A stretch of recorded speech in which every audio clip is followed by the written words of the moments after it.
Mission, I'm mission. I'm trying to get it right.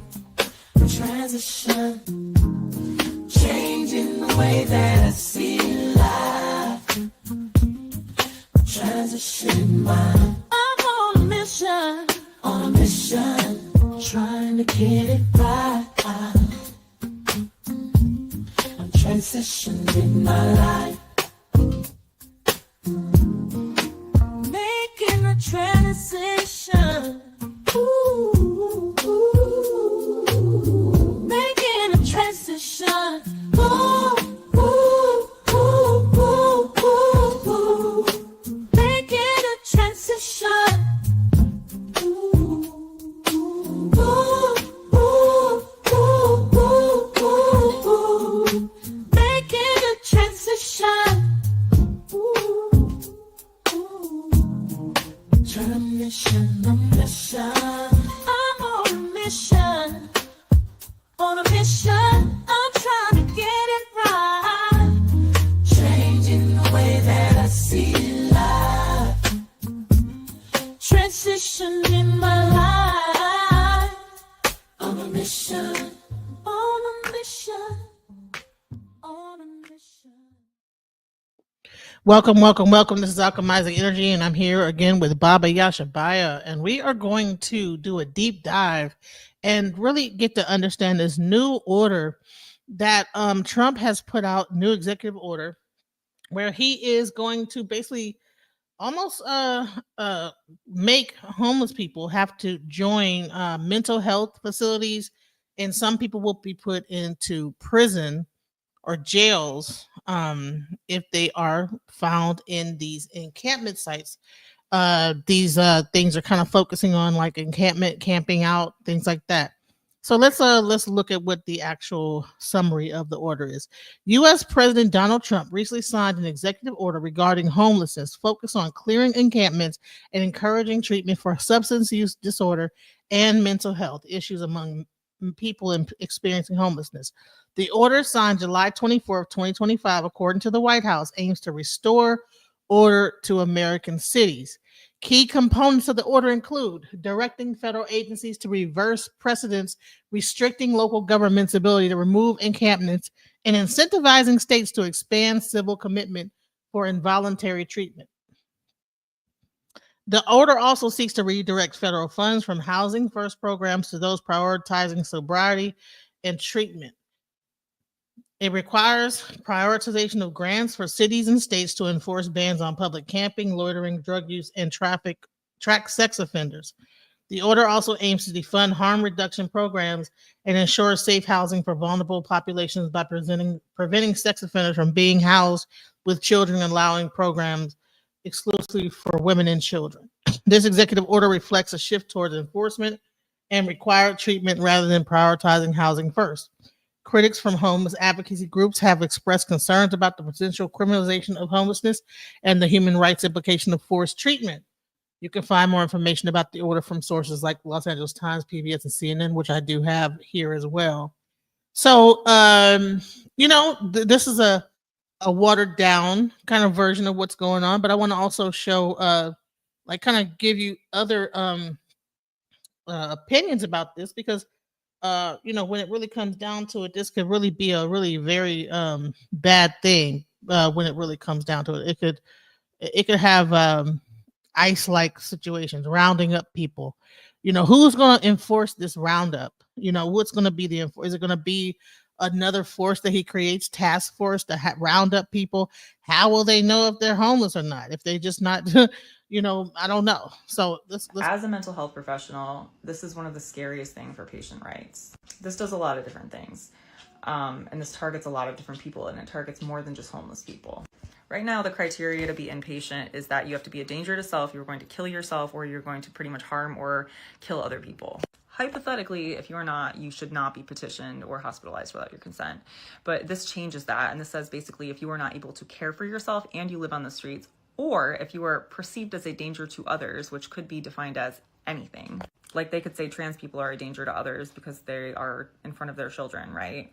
then you will be institutionalized. And that is not defined as far as like you will be released in 7 days. No, this is saying like as for as long as necessary. And you have to comply with treatment. So the right to refuse medications, the right to refuse treatment is eradicated. The consent decrees, and that means that these are like things that protect people from being abused in institutions. They look at institutions and they're watching them and they're like, you cannot violate people here. Like, you've done this in the past and we are not going to let it happen again. Do better.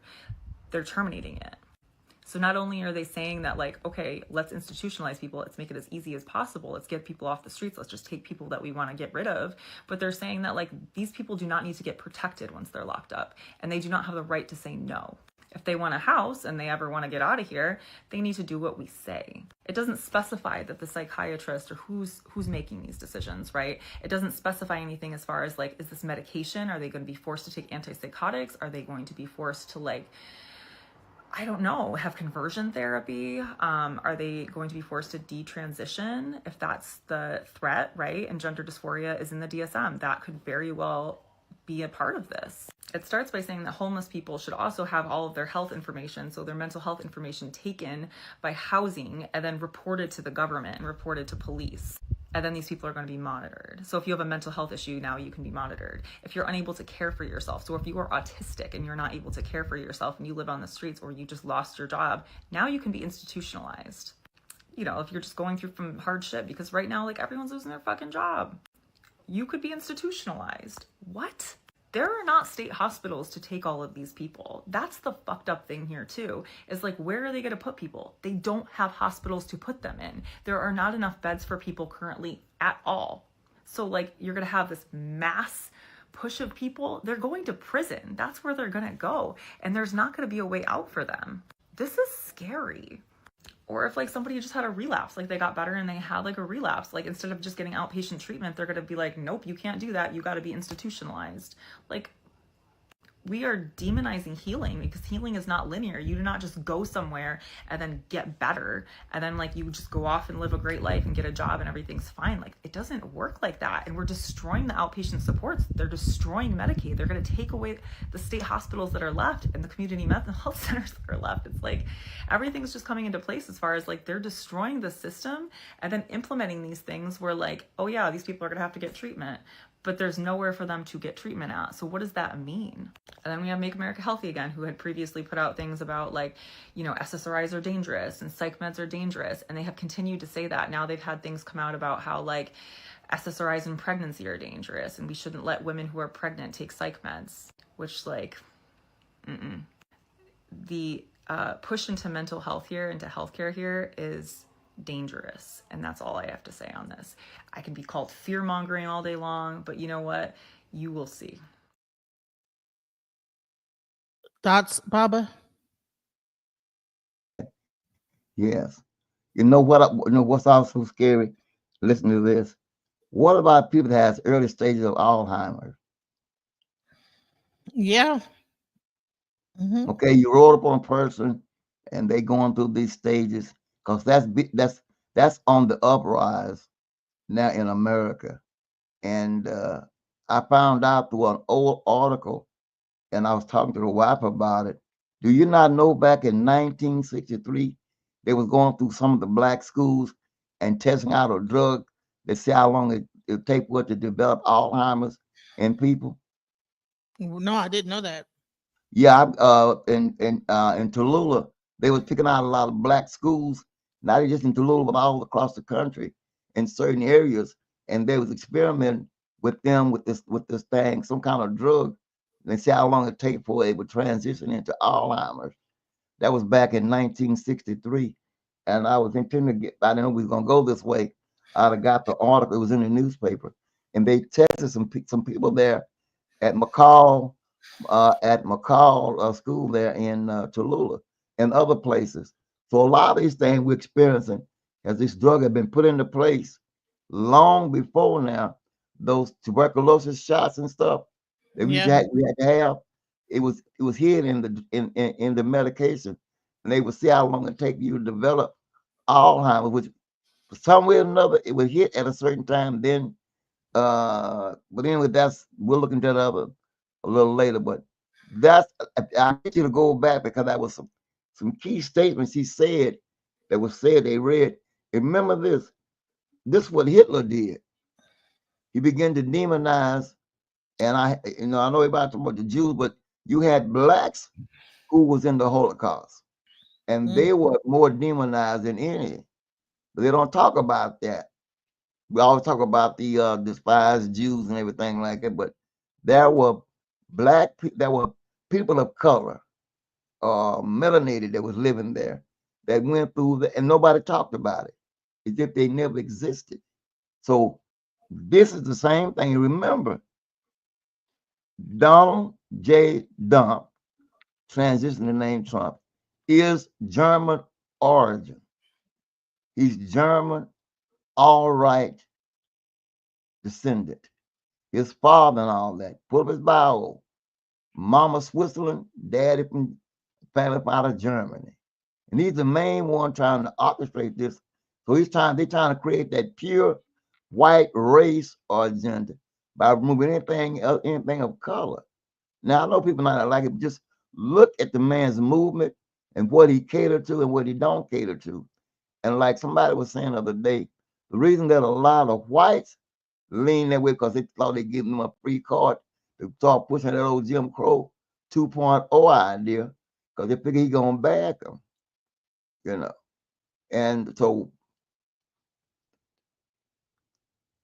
okay, so the thing is that while we're looking at P. Diddy and Musk and all that, this is going on behind curtain. That's why I happen to have and it's part of the King Alfred plan they brought out, and also Iron Mountain. And what I have here is the thing is from the 11 executive orders, communication February 14, 1962, under John F. Kennedy. And there's a whole list of things that they put in operation. This is long before 2025 thing. And read in it, the whole idea it says was executive order 11,000, provide mobilization of all citizens into work brigades under government supervision. Who do you think they're gonna put in this work brigade? Well, you're homeless, ain't got no job, so we're gonna put you in these camps, and you got what we talked earlier about. What was that we was talking about? Where they closed the camps, the Job Corps. All of those vacant facilities are going to be occupied. A lot of so-called bases, military bases, is going to be occupied. They put in federal funding to support this this thing. Executive order, you know. Let's see what we got here. Yeah.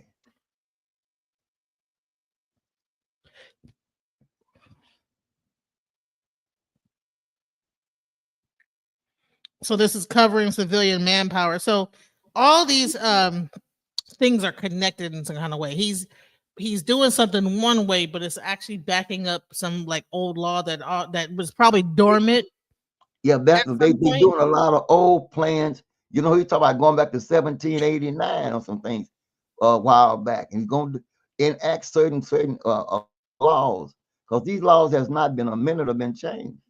So Right. here's one. Yeah, They've been laying dormant, almost like a yeah, bomb. Like right. you put something And in what's somebody's. happening? He's raising these things up. I'm going like, damn, because it's all still on the book. If it's on the book, it can be enforced. If it's never been amended, modified, or changed, it can be enforced. I'm glad you Right. pulled that up.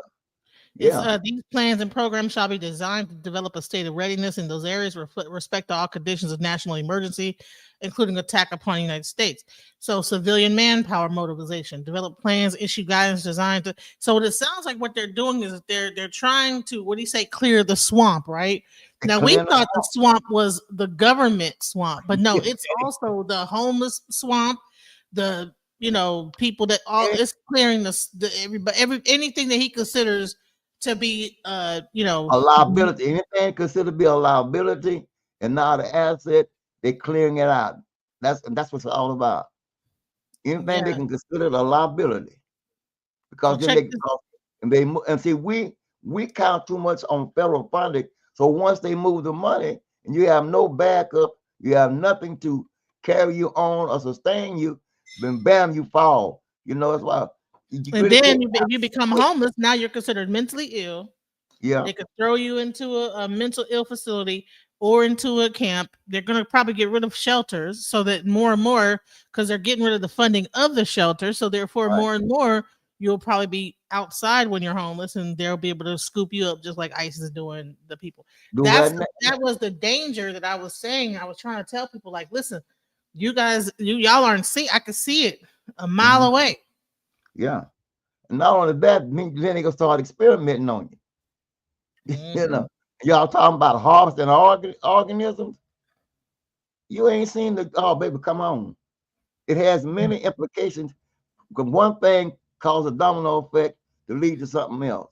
All they want is an excuse, just an excuse. So first thing you do, you demonize it. You get world support and sympathy.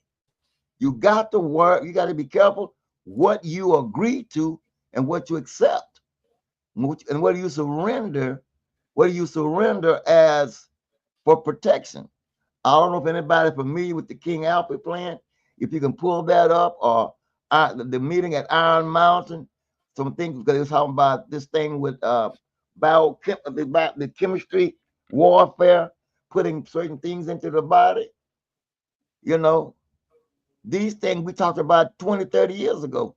These little implants they See, were put. here's the thing is that they talk about, they're saying it's a fiction. They're saying that it's a fictional CIA led scheme. This is what the Wikipedia That's says. the Barry saying gonna say that's the SHI you got to watch because it's truly enforced. You know. they're saying it was part of a novel. So they're saying that this, but it You also bears similarities, rumors in the early 1950s surrounding the McCarran Act, anti-communist law in which political subserves were to be rounded up and placed in concentration camps during a national emergency. So this is a law, but so it might not be called that based. Well, hold on. It compares the King Alfred plan to intelligence program devised by J. Edgar Hoover in the 60s to monitor the movements of black militants. come Well, they on. have that. It's called. They have it. It's called like the black terrorists. They have that. So Yeah, they they got want to say that. it's false, but and see, here's the thing. A lot of All these things, either it's AI or it's written by another human, and they are able to, like, skew and tell right, you but see, fake. But we went through this in our studies back in Dallas in our think tank, and see, we didn't have AI to go and alter things, but we had the actual paperwork, and it was talking about what they were going to close down, how many military base, how many they're going to put in this, and all this thing was going to be run. That's why I got this paperwork from for as the part of the plan. You know, yeah, so they're trying to make that whole King Alfred be a conspiracy, so to speak. But yeah, as you can see, more and more things are like looking more like a conspiracy. So it's like, is it a conspiracy, or is it something that's that what they're hiding behind and maybe throw you off. conspiracies are things that make us pay attention a little bit closer to what's really going on. And Let me play this video so people could like kind of get an idea of what's going on. you got to go right ahead. So Donald Trump just signed an executive order saying that state and local officials should do whatever they need to do to get the homeless off the streets and hold them against their will. From Trump's order, shifting homeless individuals into long-term institutional settings for humane treatment through the appropriate use of civil commitment will restore public order. I mean, how Orwellian is that? How authoritarian is that? One of the things authoritarians love to do is say they are trying to keep people safe. And who are they keeping people safe from? From the other people, the people that don't belong. When they Before I let this thing go on, listen to how this is worded, right? Yeah. For civil commitment, that means that once they are able to prove that that person then is now rehabilitated, then what do? They're gonna hire them to work in some capacity as kind of like in a labor way or whatever, because now you've gotten rid of all the immigrants that did the labor. So now you get the people that are mentally ill, you rehabilitate them, and then they become your new labor force, and it's ran by the government. I mean, Now what it says, can anyone see this a mile away or a mile like coming? Like, come on now. but this what basically what it says right here in Executive Order 11,000, provide for mobilization of all citizens into work brigades under government supervision. Right. And that's what it said in the executive order, right? That's what it said Yeah, right here. yeah, yeah. So now, Oh, I let mean, me how you the gonna call executive this order thing right here. It said a into conspiracy? work brigades. Here we go. Look right Yeah, here. yeah.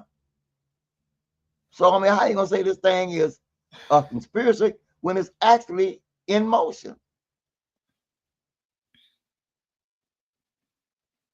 So what they're trying to so now it's said, okay, here we go. So right now they probably will see that we're probably in a national emergency because we've attacked Iran. So we're probably considered under a national emergency because people could attack us at any time. So then now they could take these people and say, okay, well now we're gonna reskill them. We're gonna put them into make them better, and then reskill them and put them into the workforce. Yeah, and not only that, but remember this. What did Iran tell Trump the other day? We got sleeper cells in America. So how you gonna know where it's coming from? And everybody that got us talking about has got an investment in the country. So what is he doing? Then all of a sudden he was talking about bringing in a lot of folks and make them what they call it refugees and taking part of the country and put them in them areas, set them up with housing and education and food and money. If you go back when he just did that, when the people was brought from Afghanistan, and they moved them to America and they called them refugees, and they was giving them apartments. The very thing they were doing for one, they were denying the others. So something's badly wrong, and they think we're asleep and we're not paying attention. Right. We're watching the housewife. We're watching whatever BS All news. that all these we're talking about P. Diddy's trial, and we're talking about Elon Musk's this, and now we're talking about Weinstein and all the stuff that does not change the price of bread in a damn store. We looking at while they're going behind the curtain doing all this irreversible damage. Because how you gonna straighten this back up once this thing is in full blown? Because they're already grabbing folks and illegally and putting them in with ISIS. Now they're forcing towns. If you don't do it, we're gonna take your federal funding. It's always a threat about taking federal funding. Yeah. So let's Now go they're trying into to destroy the education system. We're going through that right now here oh, in oh, I Louisiana. have a thing about that. That even that it could affect the educational system too, and how they could Yeah, use this whole law to actually come after your kids if they are maybe mentally whatever. Then they can yeah. automatically be pulled. Let's listen to the rest of this.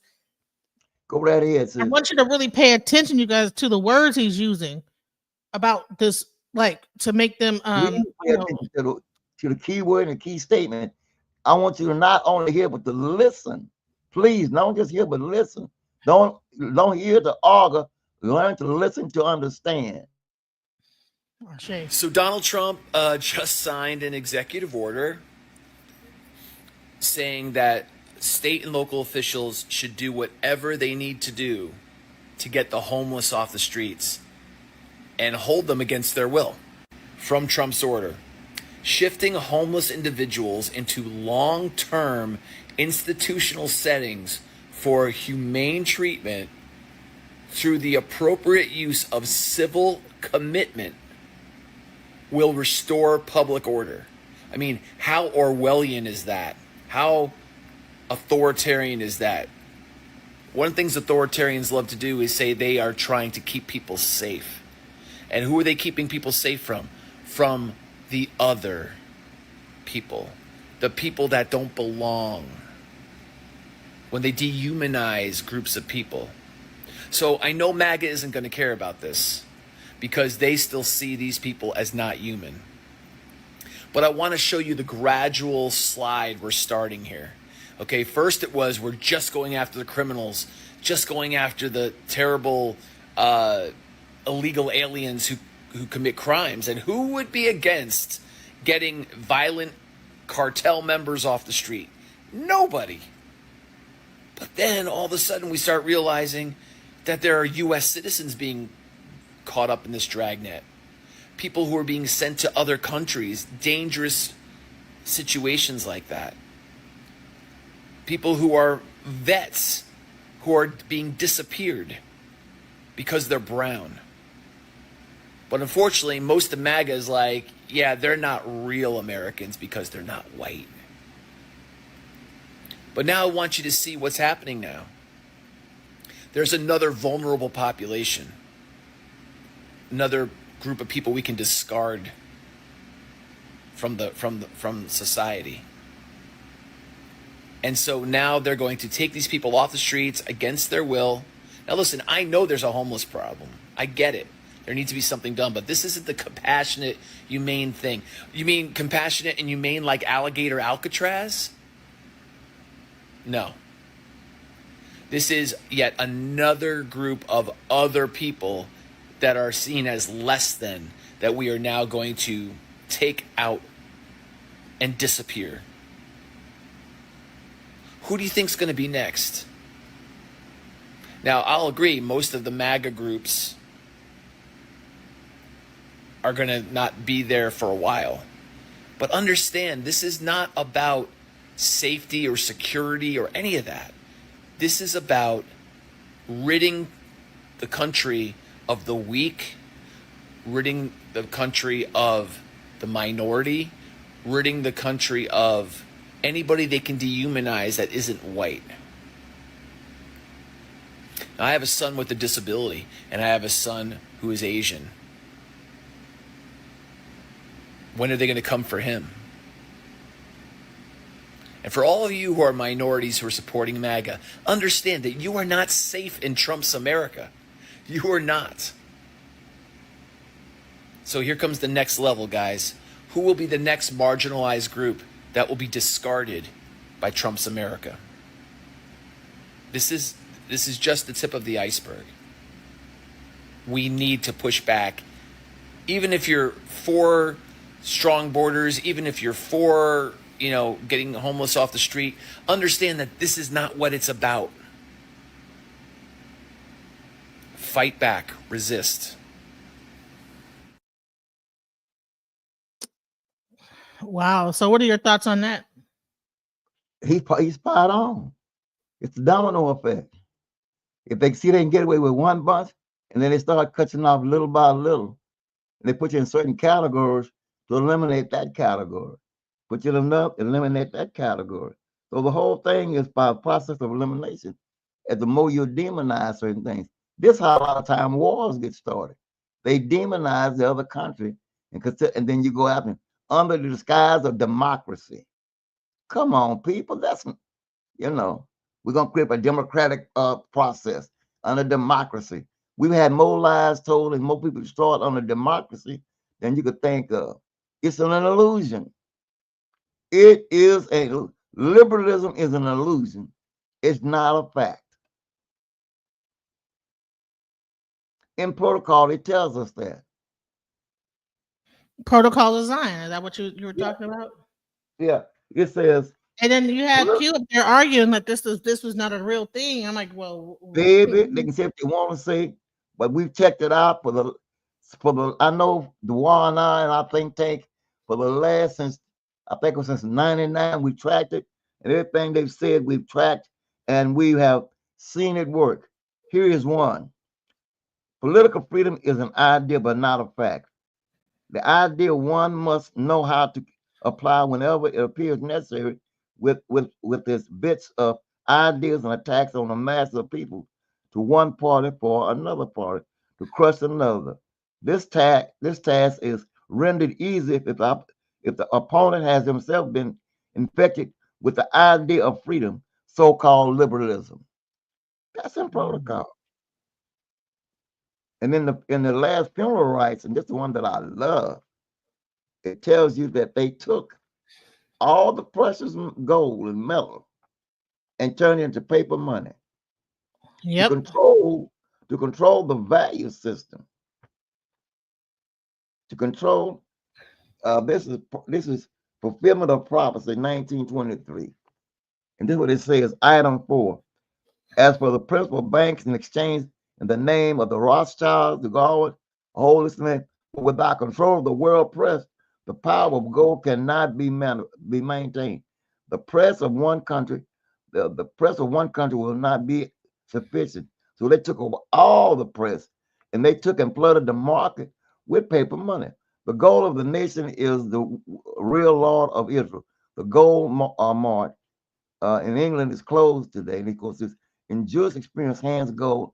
In the Jewish experience, hands gold conscious as done in parliamentary, which one engages.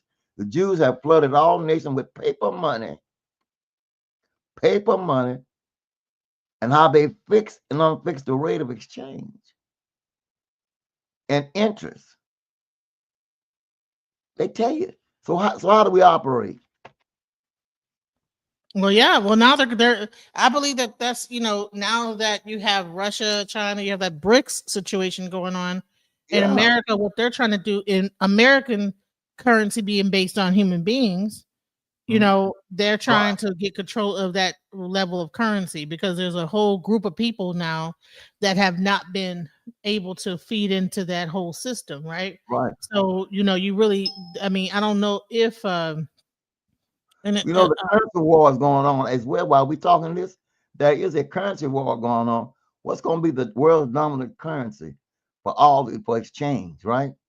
Like the yen or the or whatever, and the ruble and all that, the Dutch mark. But at one time, the American dollar was the top, but now it's not. It has lost its value on the market, and there's nothing to back it. That's why now we're still on the same thing. So they got to move people around now to substantiate the finance of the country. We all, like I told my life, all these trillions of dollars in debt, we owe other people. Why should we, if we're the richest country in the world, why are we borrowing money? Why are we borrowing money? Because of all the wars you fight, that's a book called The Art of War. And then they tell, the more wars you fight, your economy goes down because you can't fight on all fronts. It takes money to fight wars. And what they're doing now, we're trying to pay for all that we've created. Everybody always talking about the national debt. These people now, so say, well, we got all this money going toward the homeless and mental illness. Let's get rid of them so we can use this money somewhere else. Does that make sense? Right. Let's throw them into an encampment so that we can use them for labor or whatever we're going to use them for, or whatever. We can use them to make them disappear like they're doing because people are missing, y'all. Yeah. Go ahead.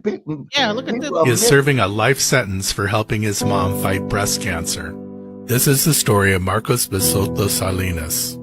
10 years ago, he and his family fled Venezuela to Ecuador. That's where he met his wife and now has a 3-year-old boy. In 2022, his mom's breast cancer had worsened. After surgery, she required expensive treatments. Marco decided to leave his family to find work in the U.S. to support his mom's medical care. On the way, he was kidnapped for 5 days by the cartel in Mexico City and paid $3,000 for his release. Fearing for his life, he entered the U.S. and turned himself over to border guards. After 3 days in detention, he was given a flight to Orlando. Even though he had a business administration degree, he worked washing cars, making pizzas, and eventually making cakes in the Paris bakery in Orlando. Things were going well for Marcos. He received temporary protective status, a working visa, and had an asylum hearing scheduled for 2027. That was until March 12th, when ICE agents entered the bakery to detain him for no known reason. 3 days later, he was sent with 238 other Venezuelans to the notorious Secot prison in El Salvador. Now, instead of helping his mom fight cancer, his family is fighting for his release from a brutal prison where no one ever leaves. Please share this video to help save Marcos. Now, this is not like, okay, this particular guy, he does different. I mean, there's like a whole list of people. This is just one person that this happened to, right? So imagine there's like a whole list of people that from Venezuela, for some reason, that reached for asylum in America, that was working in America, was waiting on their date for their, hearing. And then they were labeled as gang members because they had tattoos and then sent to El Salvador. And so we'll say, well, I don't care. They're not.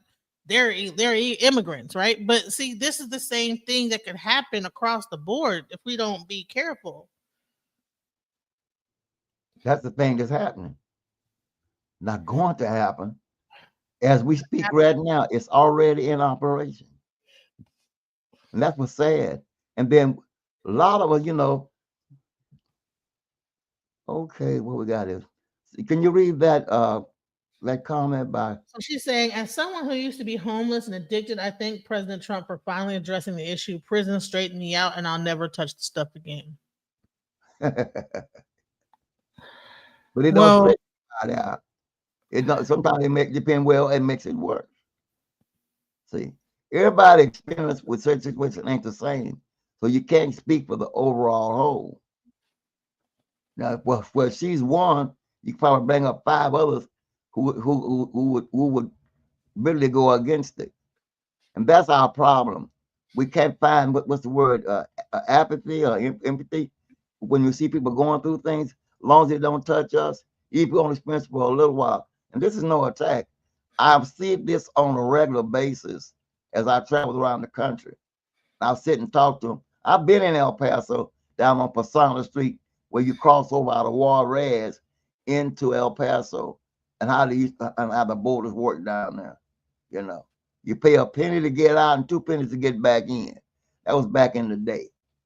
We could walk across the border down there. It's called Pasana Street down in El Paso. I walked over to old Mexico, over to Juarez, where people were shopping and going on. Then you come back that evening, and you pay 2 cents to get a penny to get out the country, 2 pennies to get back in the country. So that that was back then. It's probably more now. They probably want way more than that.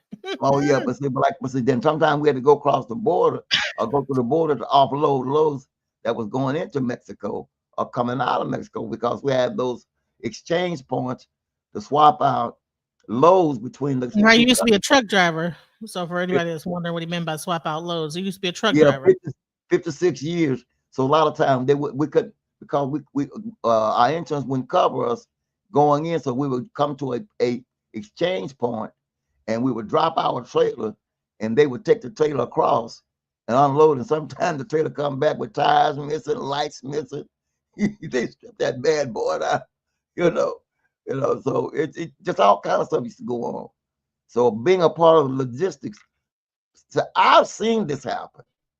I've been places, even up towards New York, Florida, you name it, and they use these people for cheap labor, And I admit a lot of time our people, African Americans, if we won't call ourselves, a lot of times these other groups would knock us out because they organize a lot of themselves into what they call lumpers. Lumpers are the people that unload trucks for a certain amount, certain fee. Those people organize companies and got insurance. And so if you went there as the independent to unload, you couldn't unload because you had to join their group. I understand what about illegal, but it was big companies that was hiring them. You understand? The big companies have just been your downfall. If they was not hiring them, they wouldn't come. Right. It wasn't a small business, man. It was a company that was making. You had Jamie Davis on the black farmer.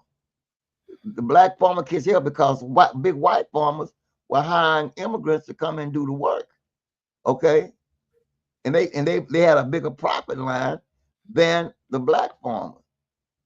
But a lot of black farmers survive because of the fact now they're trying to level the playing field off. Now they got a new trick. I think this is the new trick. I think what they're gonna do is pull these people off the streets and throw them into a farm, and they're gonna be the new slave. And it could be anyone, because anyone could end up homeless at any time. How many people are living check to check right now as we speak? What do you think prison is? Look at Angola, one of the largest plantations. These are prisoners down there working those fields. Pull up Angola, Louisiana. And I did a show about Angola. Huh? I did you did a thing on Angola? Yeah, I did a whole show about that. Yeah, and that's a large plantation down there. Those guys raise their food and everything down there. They even they raise cattle. They do. See, in California, what they do is your firefighters, all those brush fires and forest fires, they're all prisoners that are actually putting out those fires. And so a lot of times they will hold people in prison because they need firefighters, that type of stuff, Look what it says there. Louisiana State Penitentiary, commonly known as Angola, is the largest what? Maximum security prison in the United States. It's located on 18,000 acres, a size larger than Manhattan Island. The prison is infamous for its history of violence and brutal conditions, earning it the nickname of America's bloodiest prison. It also is on a plantation. So the land was previously a slave plantation called Angola Plantations before the Civil War. Mm-hmm. Yeah. It houses approximately 6,300 inmates and 1,800 staff members. Yeah. They do the prison rodeos and they make money.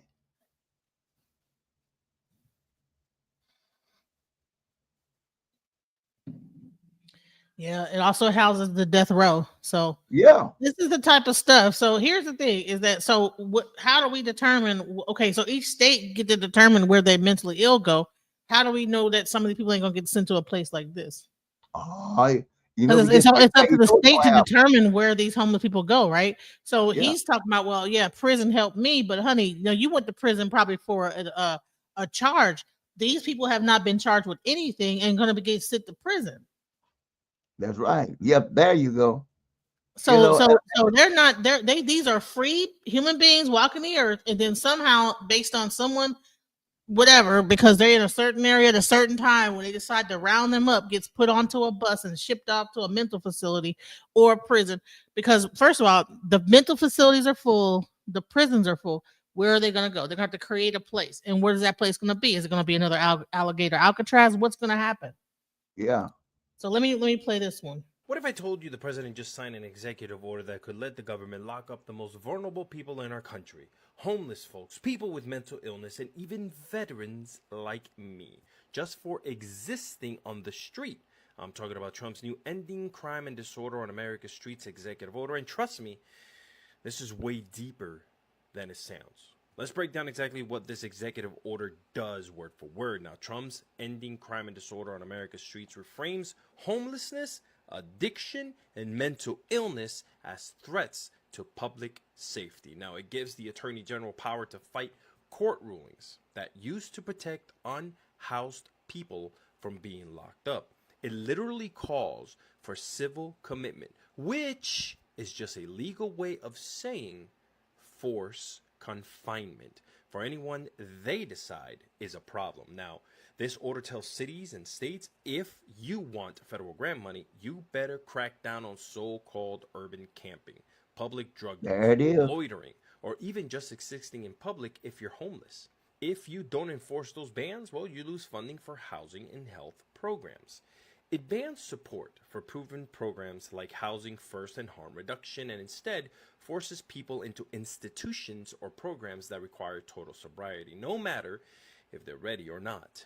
It lets law enforcement share your health data just for public safety. Now, here's where it gets personal.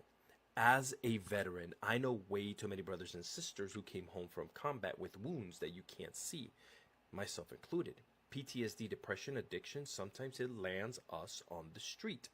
Under this executive order, I have to wonder, am I just one rough night away from being locked up instead of helped? Is this what we all fought for? This order isn't about protecting the public. It's about using fear to justify locking away the people who need help the most. So who exactly does this protect? It strips away legal protections we fought for. It criminalizes poverty, mental illness, and addiction, treating them like crimes instead of the public health issues they are. So, I'm asking you, do you think locking people away is the answer to homelessness or mental health? Or are we just repeating the same mistakes, punishing people for needing help?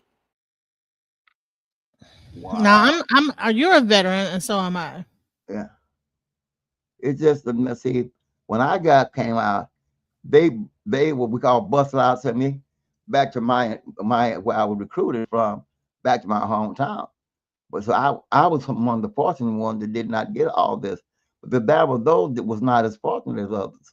Like you talking about yourself being a homeless, this, that, and other happened. You know. So but I got a lot of friends, people that I've talked to, that came back, that was wounded, some come back with mental issues. One friend of mine was in the 101st Airborne Division. When he landed on his head, brain damage. Right. This man, they treat this kid all kind of way. They finally gave him his what you call a disability. We had to fight like hell for it. You know, had to fight like. And what about us, this group down there? I forgot what we drinking all this bad ass water. You know, that they fall. So what about Agent Orange that these guys come back from that could not get no help for? See, this Right. government can be mighty cruel and will take advantage of you, given the opportunity. If you don't know certain things, you'd be surprised how many young people that was in the military got out on an honorable discharge with no benefits. They got a certain code they put on there. They limit you where you get certain things because you got hurt. They don't want to pay the liability, so they give you a discharge, and they put a code in there. I know you know about that on your DD 214. There's a code on there. It is. Yeah, and that code tells you what if you can get any benefits or not. Wow. See, I was able to get 10%. I'm still working toward the rest of mine. Yeah, you know, I got hurt, and they didn't give me anything. Well, we can't find the guy that which I was in the military police. We was going across. We was at Nellis going across the desert to the ammo dump. So I was at the ammo dump, ran off through the beam. I went through the windshield, and my head hit the windshield. They carried me to Travis Air Force Base, gave me shock treatments. I had pensioners, still got the pensioners, and so my time coming to get out, I looked for them to give me some kind of disability. Shit. I was able to get a GI loan and get out. But I mean, for us getting a check, that I didn't get 5%. I didn't get no percent. And that also might be a way to be able to get to recover those disability funds, because if you bring a person into a mental facility, who gets the check then? You golly, you're right. You're right. 13% of America's adult homeless population is veteran.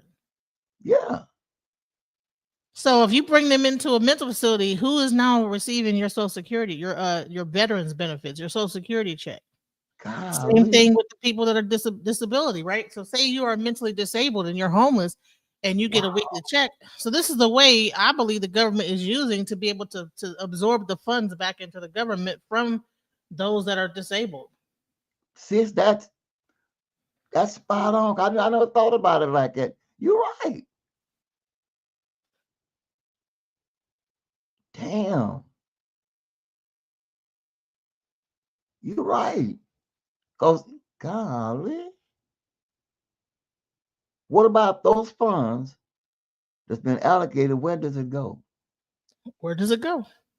To the facility? Because a lot of time when you go and that's going to the nursing home, that money you would get goes to the nursing home for your upkeep. So where does this money go for the upkeep or alleged upkeep of that individuals, and how much does that total come to as we circle back? The thing got damn. Excuse me. Damn. Never thought about that. You sure right. You understand what I'm saying? That all this is trying to is really you follow the money, you follow what's really going on. Boy, they took found the money tell it'll tell you every time. Damn. Trump just signed a new executive order targeting homelessness. But look deeper, and you'll see this isn't about public safety. It's about profit, punishment, and prison beds. Hi, I'm Dallas Fresa, a nationwide prison consultant and advocate. This new federal measure directs states to enforce anti-camping, loitering, and squatting laws to the maximum extent permitted by law. If states don't comply, well, guess what? They're losing their federal funding. Who does this target? Cities like Los Angeles, states with visible homelessness and liberal leadership. Let's not pretend this is about fixing the housing crisis. It's about criminalizing poverty and weaponizing the legal system against people with nowhere to go. This is how you build a pipeline from sidewalk to cell block. And once you're inside, welcome to forced labor in a for-profit prison. Sound familiar? You know what people forget? Incarcerated Yeah, people buddy. cook your food, build furniture, sew uniforms, and clean state buildings for pennies an hour. They're not given job training or true rehabilitation.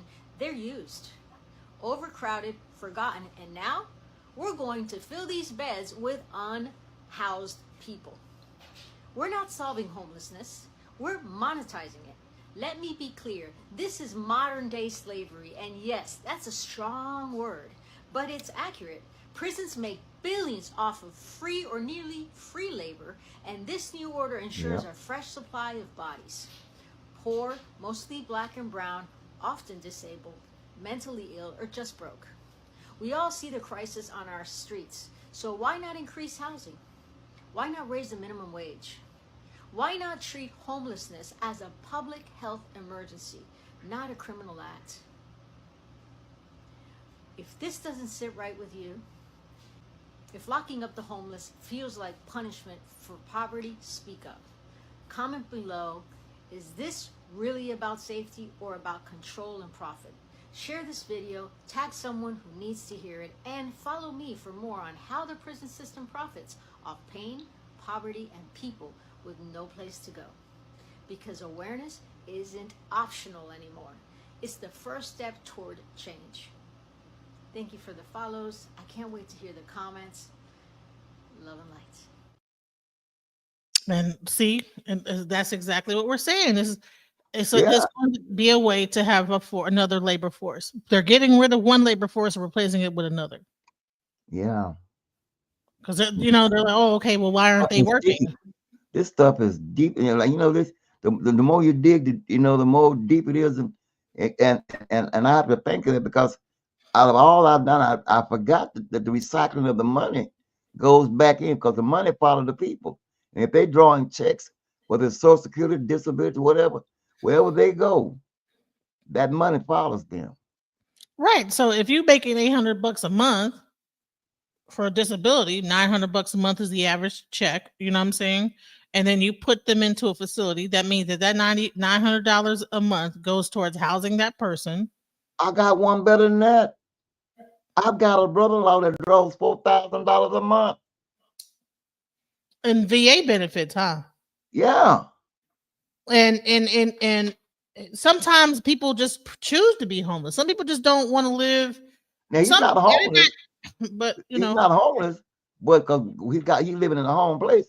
But this brother was had a heart attack and him by the Air Force, and he draws $4,000 a month. 4,000. Can you imagine somebody drawing $1,500, $2,000, $3,000 a month in a facility like that, and then you're working in it for pennies? Hello. Because the boy's crazy, the best bug. He crazy as a Betsy bug. He crazy as a bed bug, right?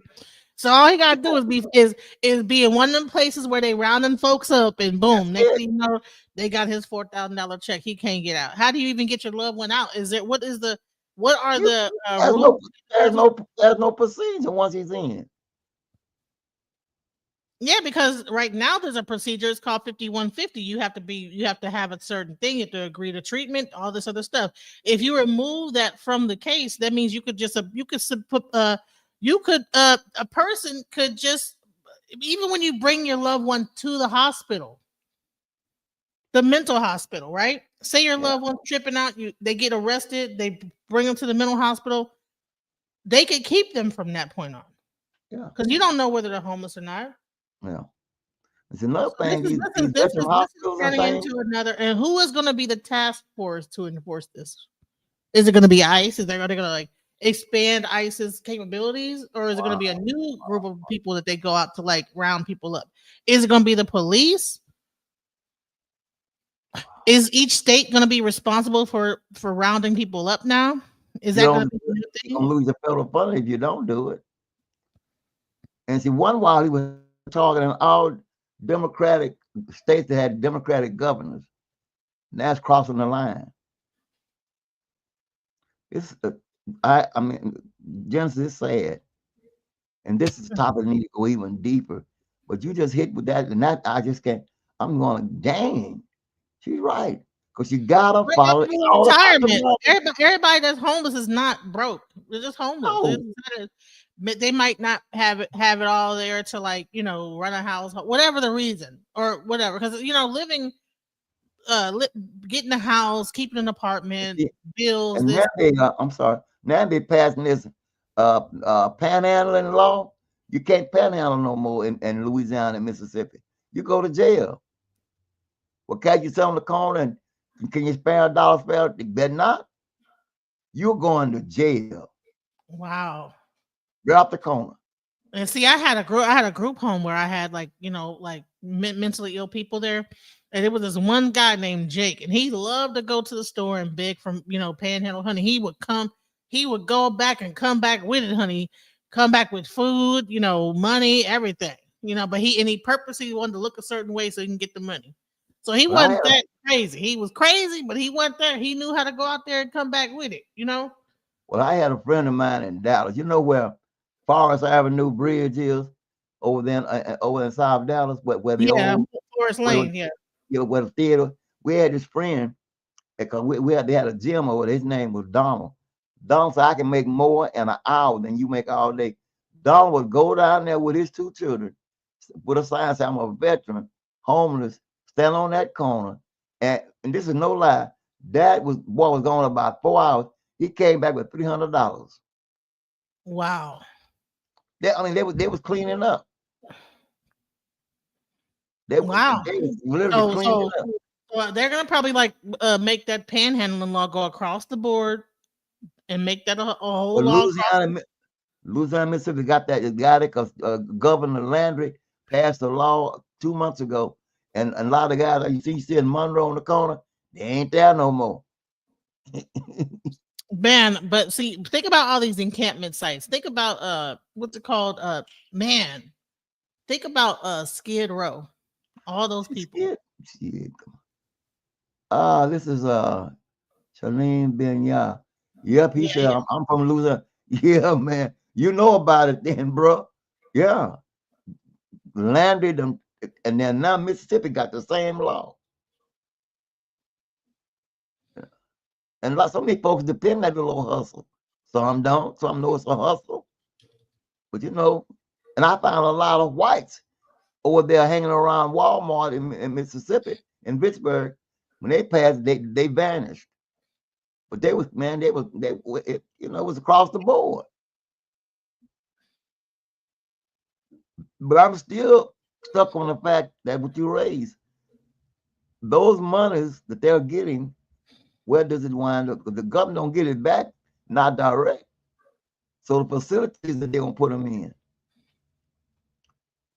But Yeah. watch, but hold on. I was gonna say this. Watch this. Watch. See, the reason why you know that just because they're homeless does not mean that they're completely vagrant. Because how can you put together a tent like this? All They right, got man. to have Shit. some money. Taking money to buy a tent, all those lights. Somehow he Oh got boy, like got it hooked up. you know what I'm saying? This is on Oh boy, Skid got it Row. hooked up. So these That are is, the people that living in tents. Where they get the money to buy the tent? You know, yeah, yeah, some of their look all these tents out here. Where are they getting the money? Because they probably are getting either Social Security or whatever. Maybe they said, you know what, it's easier to like live in a tent than to like living in a hotel. Because you know the whole pipeline. Let me just before I go into this, let me just show you how it goes. This is how it starts off, right? So you start off apartment, right? wow, Now, if you don't buy a house, and maybe living paycheck to paycheck, probably didn't get an education enough to like be able to like afford it. Especially if you are disabled, right? You're making only $800 a month. Most people on disability can't work a regular job, right? yeah, So that at some point they're gonna probably lose their apartment. And then they figure out, you know what? If I go down here and I put up a tent, I get to keep my money in my pocket. Or if I live in a shelter, right? Get to keep my, whoa, my little $800, and I just get to like live off of that a lot easier than if because like if you're disabled, if you have you can't work a regular job because some people okay you make the 800 to $900 a month on disability. Um, it's either you spend that full 900 to get an apartment and pay your bills, or you would have to live in a place like a Skid Row in a tent. So what happens is you go into these tent things, they're living like this, they get their little monthly check and they're able to survive. So now they're saying, oh, okay, we're gonna take these people off the street and then put them into a facility, mental health, and force them into getting mental health treatment, which all that mental health treatment is not always successful. right, It's a reason why some of them don't like taking that. So sometimes it'll probably even cause more of a problem. Everybody that's homeless is not just out here on the just because they you know some people just choose to do it because it's cheaper to like just not have rent and have and live like that. They figured that out. right, So we can't assume that because you're homeless that you're just, a home, vagrant and you don't, you know what I'm saying? It's you probably right, figure out that you know what it's cheaper just to get in a tent. I could sir I could live this way and be good, you know? And look at all these people that's yeah, out here. Look at all these people. you know, that's Los Angeles, right? Yeah. So I'm like, how when they round them up, how do they know if they're homeless or not? You could just be walking down the street when they round you up. When they're rounding this population up, how do you determine who's homeless and who's not? They just catch them in the net. It could be people trying to help the homeless out to get pulled into this, because when ICE come, they sort it out later. They don't they pick everybody up, sort the rest out later. You know. Now this is wild looking. You know what I'm saying? It's terrible. They need to do something about it. But what is? I mean, more thought needs to be put into this than just we're gonna just throw them into mental health facilities. You know, I was thinking about Ibrahim, the brother over in Africa, what he did for the homeless.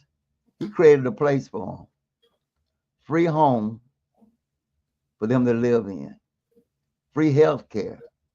Now I know that looks bad and looks real, but like you said, Where it's are a they better getting way these to do. tips from? Where are they getting that from? Yeah, those, They so they, smart enough they to go ain't get just a pass tent. them out. They ain't that crazy. They smart. You know what? It's rain. Let me go get a tent. Yeah, yeah, and they ain't just passing them damn tents out. You know, They have to nah, either go to Walmart or something. Go get the tent, bring it to the place. How are they? What are they doing here? How do they get these tents? Look at this. This tent got like a whole layout, like it's a store or something like. Look at this. It's got the yeah. whole thing set up.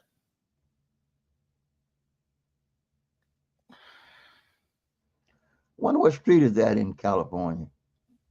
I don't know. It's called Skid Row, but look at that Yeah. garbage. They just leave the garbage on the corner. Just crazy. Well, the thing about it, then what? Okay, we'll talk about that later. That's another story. What's going on in upstate with the garbage strike? It probably look like that. Yeah, Pennsylvania. Yeah. Yeah, yeah. Oh, So there's all one. these people, so imagine they're gonna round all these people, take their tents, take all their belongings. What happens to their belongings? What's gonna they just Oh yeah. throw them in the trash? Just come and just completely just defile them back down to nothing. And then what? Even him with his little Start cart, all they over gonna take again. his cart of his belongings and just throw it in the trash and put him into a mental facility. Wow. I mean, but this is people would either this is something that's going on. You know what I'm saying? So it is jacked up. You But see like I that said, sign says people mark? You can't. say it again. That sign says people's mark. So Somebody had this a is big old guitar case in it. Where'd he get the right. money to They get it? listen, right. How he get a guitar? How he get Yeah. people be Uh, on up in there? Everybody, people got wheelchairs. So all this stuff. These people are. Everybody is not just living laying down on the ground. But the main thing he is trying to do is the encampments, right? These tent cities, right? So if yeah. you're smart enough to get a tent to be homeless, And you set have it some up. wherewithal or some money to be able to buy that tent, set your tent up, and live like that, right? Yeah. So what is gonna happen with that? This is not just these are not just so you have like one group of homeless is laying on the ground, probably like really strung out, but then you have another level of homelessness where you go get a tent, you pitch your tent in that area, and you're living underneath the tent, and you have all your belongings in that tent. And so You what they're gonna catching do is good. just come through there and just ramage through all that stuff. Like take what happens to their belongings, Yeah. Wow. and then okay, so a person might just hang out over here. That's what I think. Some Mm. people might live in a hotel in that area, but just hang out in Hang this out. area. Are they just gonna just scoop all those people up and assume that they're homeless? Like what's gonna happen? You know Boy, got some expensive loot case, the suitcases and stuff. that the tents are expensive. Yeah. Those tents are not cheap. Mm-mm. Wow. That's a bird's eye view. Yeah. Well, I'm telling you that they went through New Orleans a while back down near the Superdome, moved all them folks. Where they went, we don't know. They loaded them up, boy, but they moved all them people. I think it's wrong to assume that these people are all just out their mind Mental illness. crazy. Yeah. Yeah. Yeah, I would too, They so. just might have had a hard time. They figured out, it's Got cheaper on for me to hard luck. Yeah. live in this tent, fell on, whatever. And they said, you know what, rather than me I don't have to pay electricity, I don't gotta pay gas, I'll just get this tent and we'll be chilling right here. You know what I'm Mm-hmm. saying? Because the shelters are full. Mm-hmm. If you You try to go in come there down and to get, the place and get into a shelter, they're full. So yeah, and where are they sometimes gonna the put shelter ain't safe no way because a lot goes on in them shelters.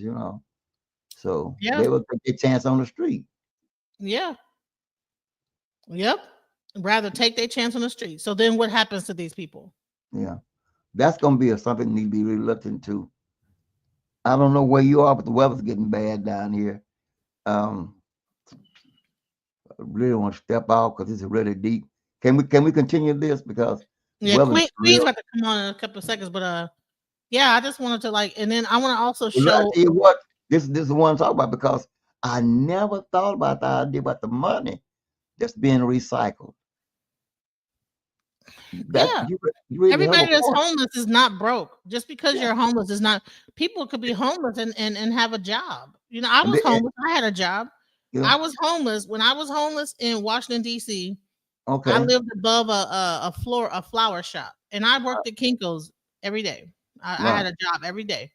So imagine someone scooping me up and taking me to a mental facility or a prison and making me work and I was making like what, at least like what, $15 an hour at Kinko's. Yeah, But like I instead of me living in an apartment and spending all that money on this and that, I said, okay, let me save my money. And then when I finally saved up enough, I moved to Detroit. But I was homeless in DC. mm, I moved to Detroit. I lived in hotels. See, here's the thing: is that you start off in hotel. So what happens is when you can't like live in an apartment, It and gets this you is one how out. jacked up it is. Okay, so apartment they can kick you out. Takes 30 days, up to 3 months, depending on how long. If you don't own your house, if you own your house, it could take years to kick you out, foreclose everything, right? But and that's why I figured out. Let me go ahead and buy my house because I had been homeless for so long. I realized, let me, you know what? I need to own where I live at because then I would not be able to be kicked out as easily. It would take a longer process, and I have the opportunity to like fix the process versus if you're like living like underneath a landlord. You know what I'm saying?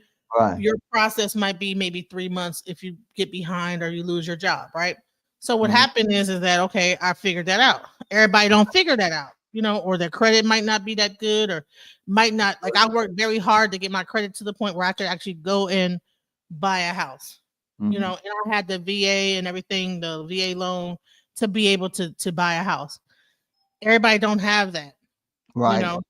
So um living in an apartment is easy. Once you get evicted, now it's hard to get an apartment. Then you go into second chance house leasing, and so second chance is more expensive to move in. You have to have like first and last month's rent. So, Okay. so when you first go in, they just need the first month's rent, right? So you just need a deposit. But then the more the more poor you are, the more you're struggling, the more it costs to live. This is the Right. part that's crazy. That the more money you make, the less it costs to live. If you own your house, it's cheaper to actually pay a mortgage. If you rent, it costs more. If you get on second chance, it costs more. Then now you're down to the hotel. Mm. Okay? You live in a hotel. You're now versus them being able to take 3 months, they can kick you out the moment that you're late. You don't have the money, whatever, you're kicked out. Now you're Yeah. down here and you're homeless, right? But And at about the this level, ATM it's like machine. either you go to a shelter or you get a tent. Mm. Now, does that mean that you have a mental illness, or it just means that hey, things you know you might not be good at managing money? It could be so many different reasons that put you into homelessness. You might lose your job, you might get divorced, lose everything. There's so many different. So to like take Right. this population and say, you know what, we're going to demonize or like put these people into a situation. That guy has a mansion tent right there.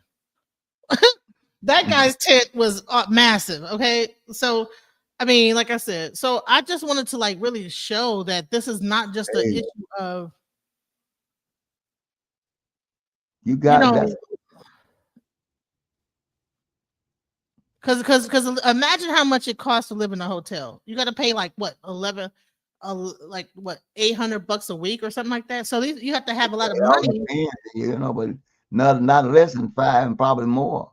You Yeah, know. it Yeah, I have, costs more money to live out of a hotel than it costs to live in an apartment. yeah, It because gets I have the more struggling you get, the more expensive it becomes. exactly that's what I'm trying to get to. Like the poor you are, the harder it is for you to get up. Until finally, now you're in a tent. Mm, it's heartbreaking. And now the government wants to demonize that and say, you know what, you're mentally ill, and we We're we gonna need to throw you put in a you camp to a and we're mental. gonna work you for free. Damn, work you for free. I mean, so I just wanted to like bring this to people's attention Yeah, that this is well, we going ain't on. through with this.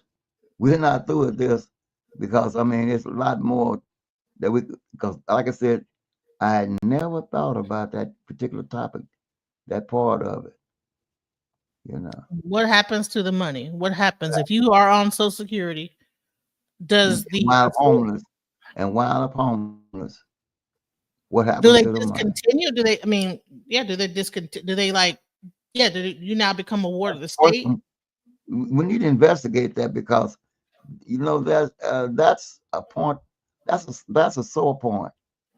Or do your family get? Well, your family don't get it, and in order to get, you need an address. They claim. So some people got a post office box. So it just bears looking into Genesis. What happens to the money? There is no place. There are no shelters. There's no vacancies. Yeah, and the thing about it, how much money is being circulated through the homeless? Because they buying stuff. Yeah, I mean, tent prices are probably skyrocketed. Yeah, they buying items, they buying food, all they can hustle. Because everything they get ain't gave to them. Yeah. Man, this Oh, is. they go to Walmart. They come on. Oh, yeah, I know As they go soon to as some are Walmart. some real good tents. They got some real good tents. Sure. Those are not like no cheap behind tents. Some of them tents are like at least $100, $200. Yeah, I So bet. where they get the money to do that? Probably their Social Security. So they're not that stupid and that whatever mentally ill that they don't know that they need to have a place to stay. You know, Right, they need to have some level of shelter. right.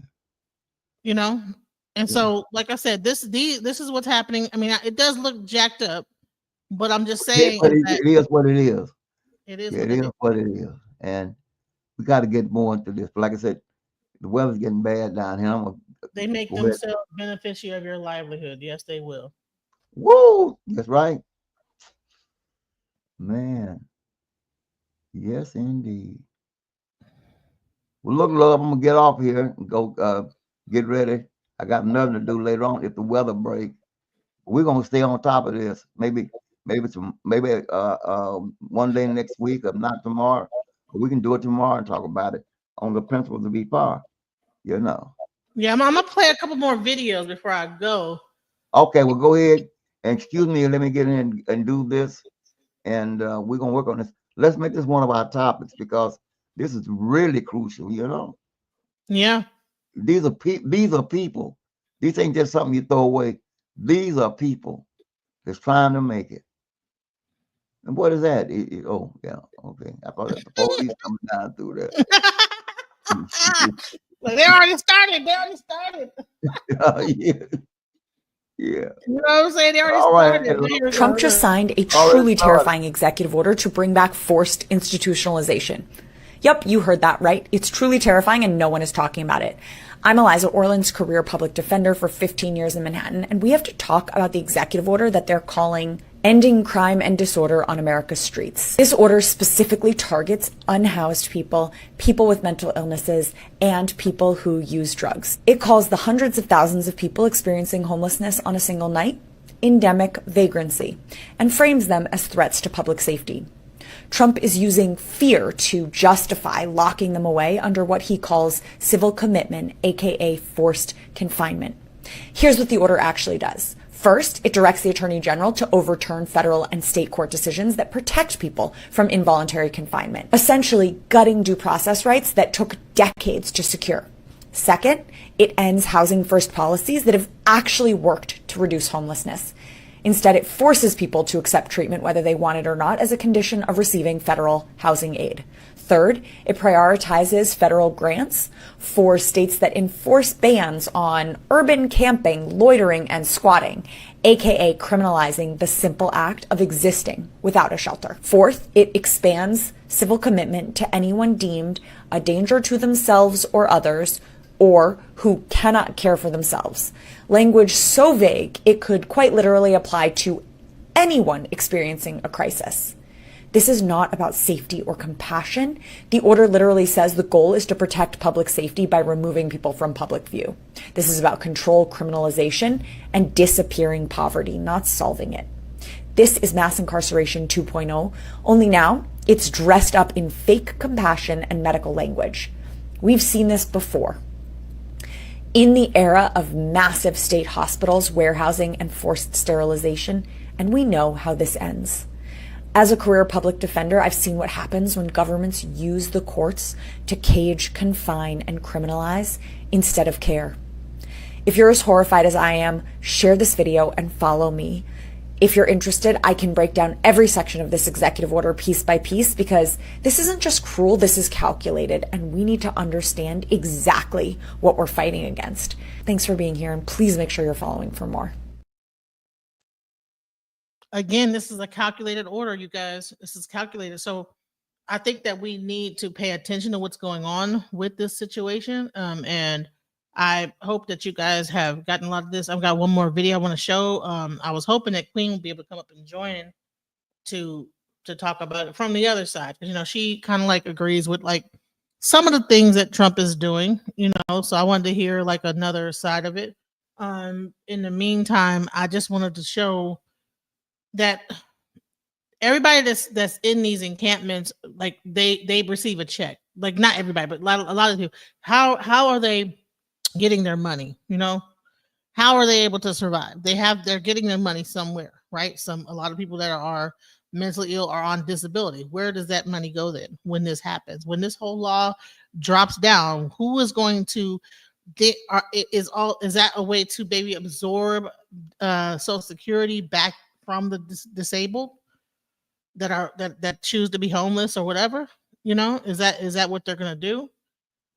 So I think that this is really important, and I wanted to show once again this one where As a mental health professional, this is one of the scariest things for patient rights. This does a lot of different things. And this targets a lot of different people, and it targets more than just homeless people. Right now, the criteria to be inpatient is that you have to be a danger to self, you're going to kill yourself, or you're going to pretty much harm or kill other people. Hypothetically, if you're not, you should not be petitioned or hospitalized without your consent. But this changes that, and this says basically if you are not able to care for yourself and you live on the streets, or if you are perceived as a danger to others, which could be defined as anything. Like they could say trans people are a danger to others because they are in front of their children, right?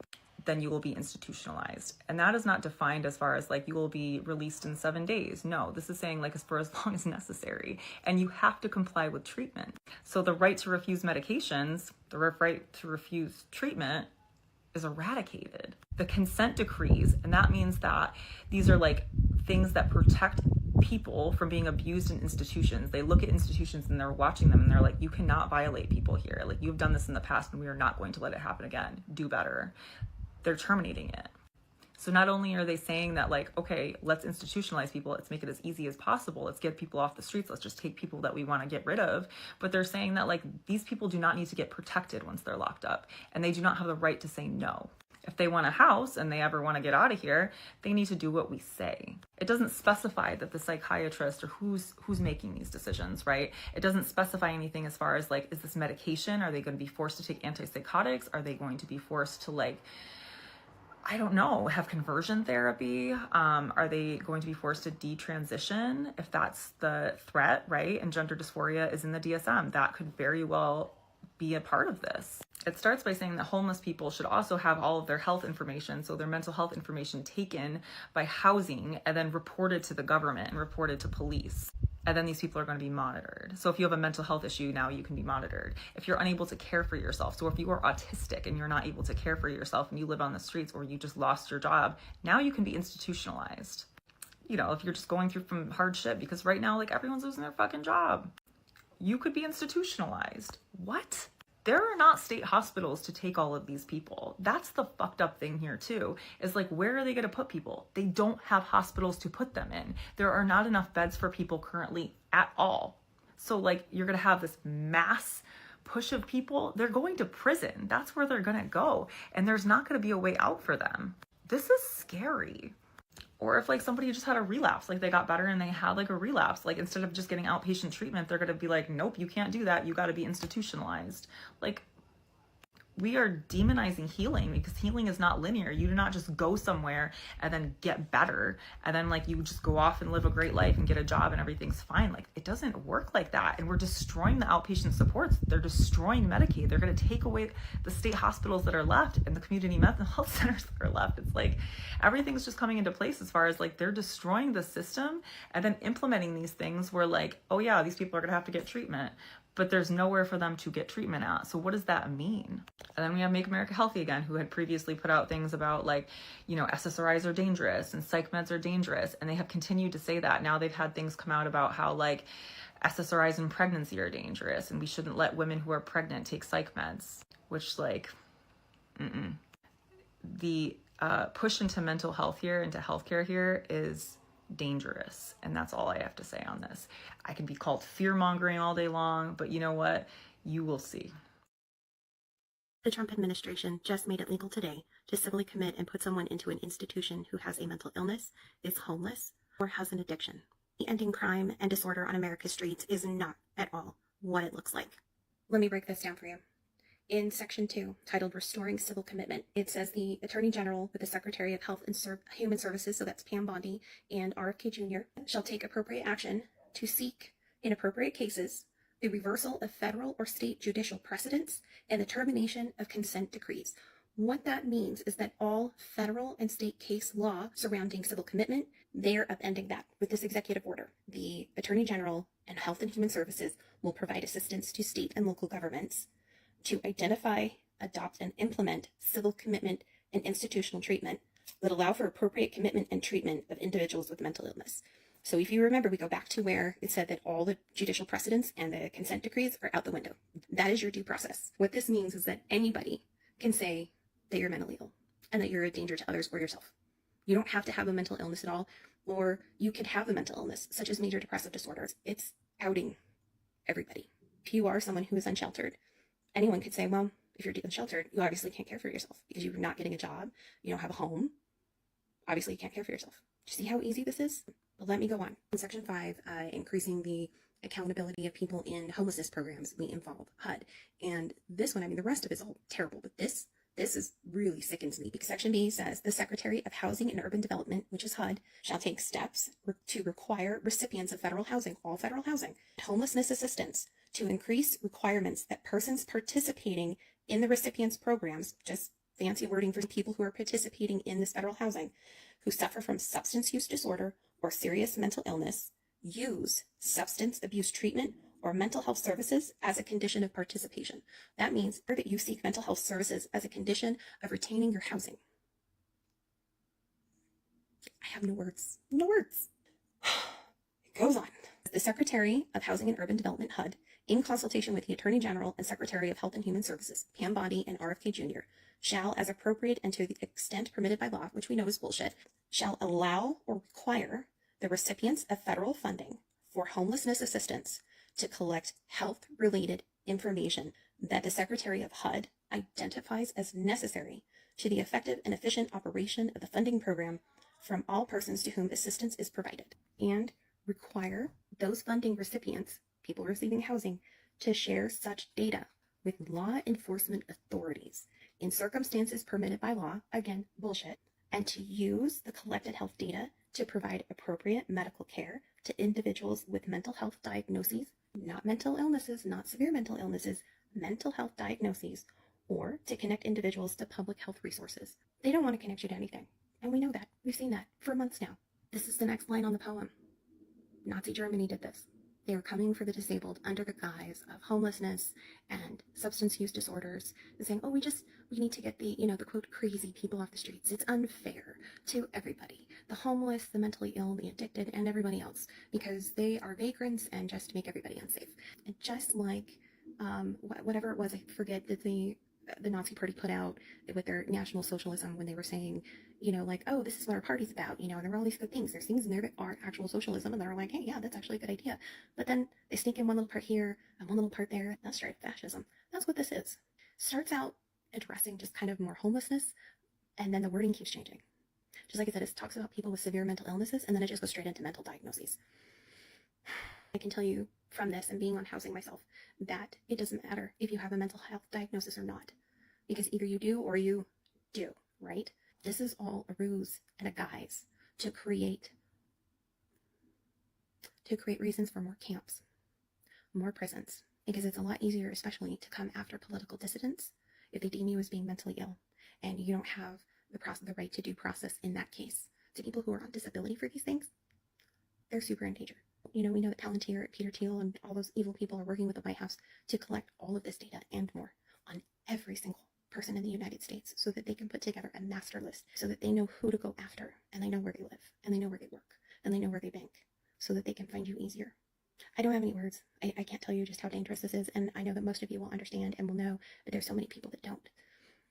And I know I'm posting this really late, and it's probably not going to hit your algorithm right or whatever, but so that's why I'm asking if you could please share this EO, share anything else that other people say, because I'm sure there's someone else who's a lot smarter than me and can read through this with more legal understanding than I do.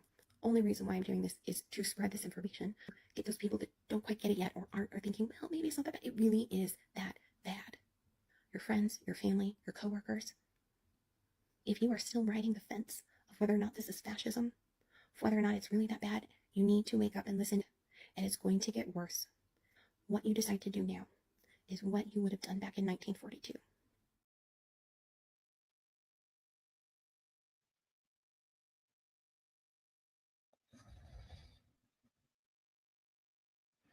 I just wanted to let you guys know about this because I think it's really important to understand how severe this is. Okay, in the U.S., in the United States, Black individuals experience homelessness at a rate disproportionately higher than their representation in the general population. In 2024, Black Americans made up 31.6% of the homeless population, while only comprising of 13.7% of the overall U.S. population. So we're talking about veterans, we're talking about Black Americans, and then listen, the Native American population. That's the part that's gonna get really crazy, is because now you're gonna have a bunch of Native Americans, right? So if you look right here, it says Native and Hawaiian Pacific Islander, 159.8, I think, thousand. Black, well, American Indian, 66.6. So, and then Black 55.2, Torah races 35, Hispanic 21, White 11, Asian. So this is going to really affect people of color primarily, mainly the Native American population as well. So I just want to also bring that into fold, that there's a lot of, come on now, what are we doing here? What's really going on?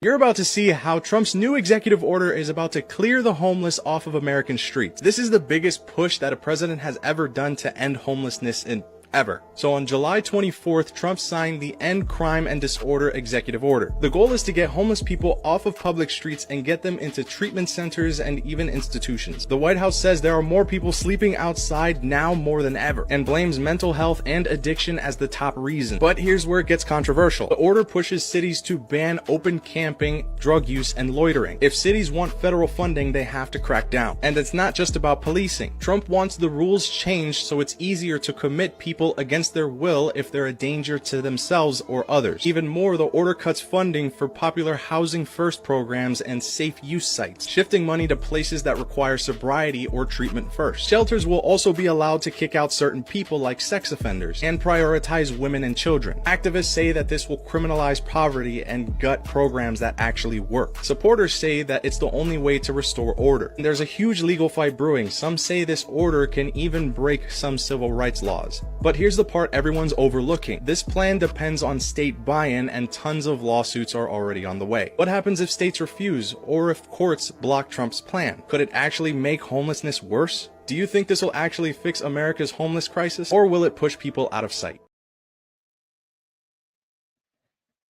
I would like to thank you guys for joining me today with this information. Shouts out to Baba Yashabaya. Queen was supposed to make it up here, but I think that she was busy. But thank you guys for watching so far. Please look into this. Please don't be blinded by the other news that's going on. This is a very important topic to really grab hold to, because it just does not only focus on mental ill homeless, but it could also affect you within your household, within your own. I mean, you have people that are, what they say, sundowning or whatever, moonlight. People with Alzheimer's or early Alzheimer's might be seen out wandering. They get taken up, now they're committed. And as you can see, there's no real thing that's going. Oh, here's Queen right now. There's really no thing that's going to show okay, who's homeless, who's not. How can we determine that? So I'm not sure, you didn't get to see some of the things that we covered earlier, Queen, with this one. But I did show you that one video about the law, the new law that came into effect. I seen it. Did you have some immediate thoughts on it? Yeah, I do have thoughts on it. I feel like it's an accurate bill. I feel like there's things in that bill that make a lot of sense because if we trying to do something to dilute or even get any type of control over homelessness in America, we honestly have to start somewhere. Some people may look at it like it's being, humans being caged in placed in a cage, but in the same breath, do we got a bunch of humans that are out on the loose with nowhere to go, nothing to do, panhandling, hanging around all the buildings and stuff like that? And in all honesty, there are a lot of homeless people that have mental illnesses. So one of the things that I see that's written in the bill is if you're a homeless person with a mental illness, at least the government is providing somewhere for you to stay to help you take care of your mental illness. I feel like it's a start. I feel like we got to start somewhere. We have to, because as long as the same way we're getting rid of illegal immigrants, the same way we're putting tariffs in place, the same way we have other companies scared to come to us and basically give us what they want to give us on the plate. They give us their scraps, they're overcharging us. It's just so much, that we aren't really looking at. We have to start somewhere with homelessness as well. Homelessness is out of control in the United States. So certain parts of that bill, I definitely agree with, without a doubt. At least we're finally providing somewhere for them to go. That's really it. The only thing is that there really is nothing, nowhere for them to go because most homeless shelters and most mental facilities are full to the brim already. You know what? And that could be a part of it. That could be so. I think for me, at least we're trying to put it.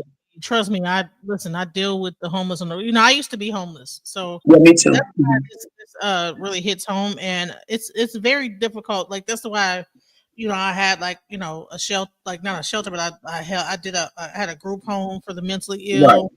And I also have housed women that were like going through domestic abuse. Right. I had left their loved ones, and just even for that, like just to find a place, a bed, Right.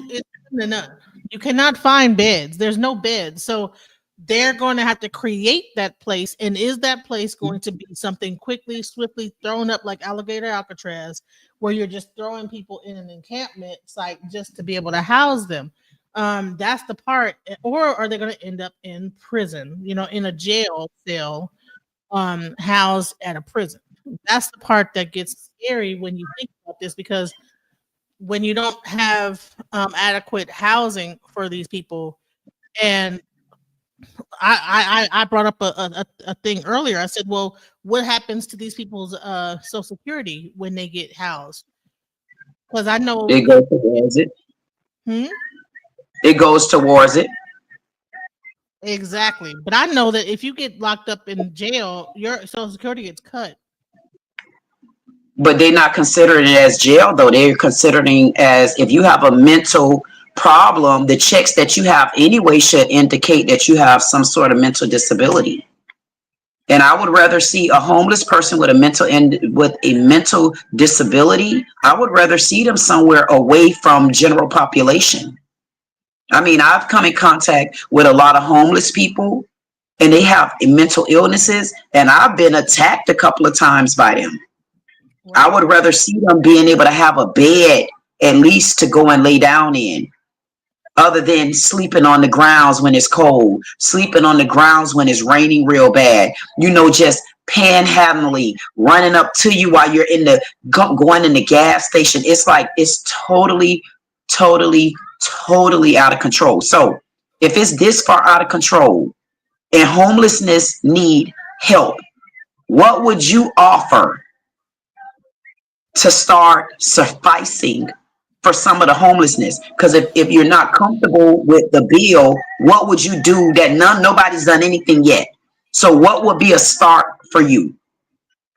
I just played this, but I'm gonna replay it again so that you can understand where my stance is, and I kind of very much agree with her. So let me just play this. As a mental health professional, this is one of the scariest things for patient rights. This does a lot of different things.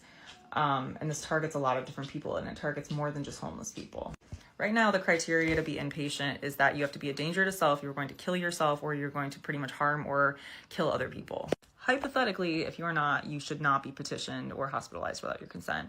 But this changes that. And this says basically if you are not able to care for yourself and you live on the streets, or if you are perceived as a danger to others, which could be defined as anything.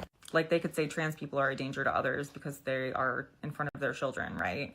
Then you will be institutionalized. And that is not defined as far as like you will be released in 7 days. No, this is saying like for as long as necessary. And you have to comply with treatment. So the right to refuse medications, the right to refuse treatment is eradicated. The consent decrees, and that means that these are like things that protect people from being abused in institutions. They look at institutions and they're watching them and they're like, you cannot violate people here. Like you've done this in the past and we are not going to let it happen again. Do better.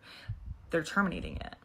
So not only are they saying that like, okay, let's institutionalize people, let's make it as easy as possible, let's get people off the streets, let's just take people that we want to get rid of, but they're saying that like these people do not need to get protected once they're locked up, and they do not have the right to say no. If they want a house and they ever want to get out of here, they need to do what we say. It doesn't specify that the psychiatrist or who's making these decisions, right? It doesn't specify anything as far as like, is this medication? Are they going to be forced to take antipsychotics? Are they going to be forced to like, I don't know, have conversion therapy? Are they going to be forced to detransition if that's the threat, right? And gender dysphoria is in the DSM. That could very well be a part of this. It starts by saying that homeless people should also have all of their health information, so their mental health information taken by housing and then reported to the government and reported to police. And then these people are going to be monitored. So if you have a mental health issue, now you can be monitored. If you're unable to care for yourself, so if you are autistic and you're not able to care for yourself and you live on the streets or you just lost your job, now you can be institutionalized. You know, if you're just going through some hardship, because right now, like everyone's losing their fucking job, you could be institutionalized. What? There are not state hospitals to take all of these people. That's the fucked up thing here too, is like, where are they gonna put people? They don't have hospitals to put them in. There are not enough beds for people currently at all. So like, you're gonna have this mass push of people, they're going to prison. That's where they're gonna go. And there's not gonna be a way out for them. This is scary. Or if like somebody just had a relapse, like they got better and they had like a relapse, like instead of just getting outpatient treatment, they're going to be like, nope, you can't do that. You got to be institutionalized. Like, we are demonizing healing because healing is not linear. You do not just go somewhere and then get better and then like you just go off and live a great life and get a job and everything's fine. Like it doesn't work like that. And we're destroying the outpatient supports. They're destroying Medicaid. They're going to take away the state hospitals that are left and the community mental health centers that are left. It's like everything's just coming into place as far as like they're destroying the system and then implementing these things where like, oh yeah, these people are going to have to get treatment, but there's nowhere for them to get treatment at. So what does that mean? And then we have Make America Healthy Again, who had previously put out things about like, you know, SSRIs are dangerous and psych meds are dangerous. And they continue to say that. Now they've had things come out about how like, no, it's almost done. It's SSRIs and not pregnancy are dangerous, a and we shouldn't let presentation women who are video. pregnant take psych meds, which like It's almost over. the push into mental health here, into healthcare here is dangerous. And that's all I have to say on this. I can be called fear mongering all day long, but you know what? You will see. I'm sorry. When I play it from that angle, it's coming from my video thing that I'm downloading. Oh, Can't like pause it. yeah. Yeah, because when people say a mouthful like that, I just, that was a whole lot for me to talk about because I could take that one video and talk for 2 hours. I mean, for a person that's so scared and fearful and this going to happen and that's going to happen, I wonder why they didn't come up with any other plan. I mean, we can always have something to say. I mean, we get conversations about it's so much homeless. Then we get conversations when we try to put stuff in perspective or put things into place. So if she that fearful, what has her and her group come up with in order for us to dilute some of the homelessness?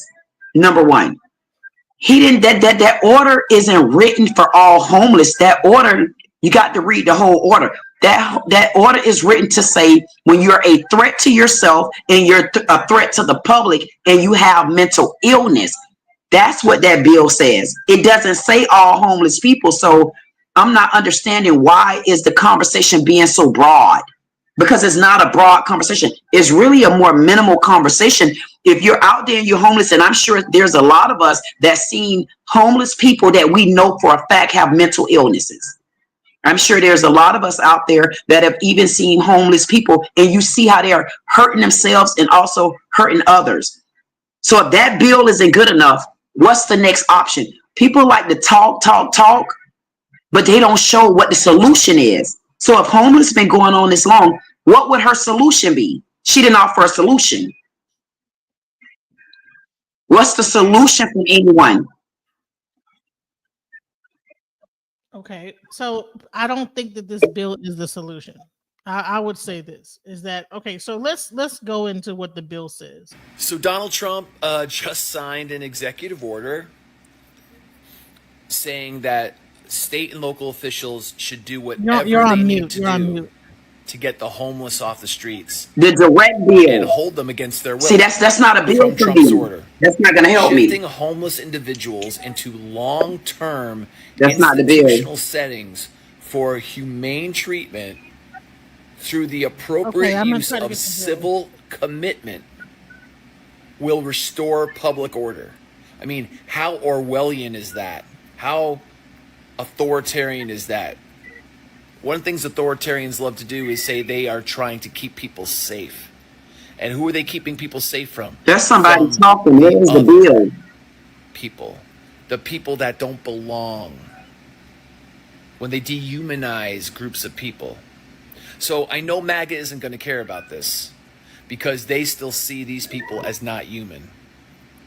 But I want to show you the gradual slide we're starting here. Okay, first it was we're just going after the criminals, just going after the terrible illegal aliens who commit crimes. And who would be against getting violent cartel members off the street? Nobody. But then all of a sudden we start realizing that there are U.S. citizens being Cartel not on the streets, though. See, this ain't going to work being for me. sent to other countries. Cartel not on the Dangerous street. situations like that.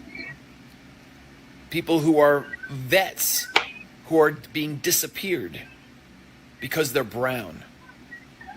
But unfortunately, most of MAGA is like, yeah, they're not real Americans because they're not white.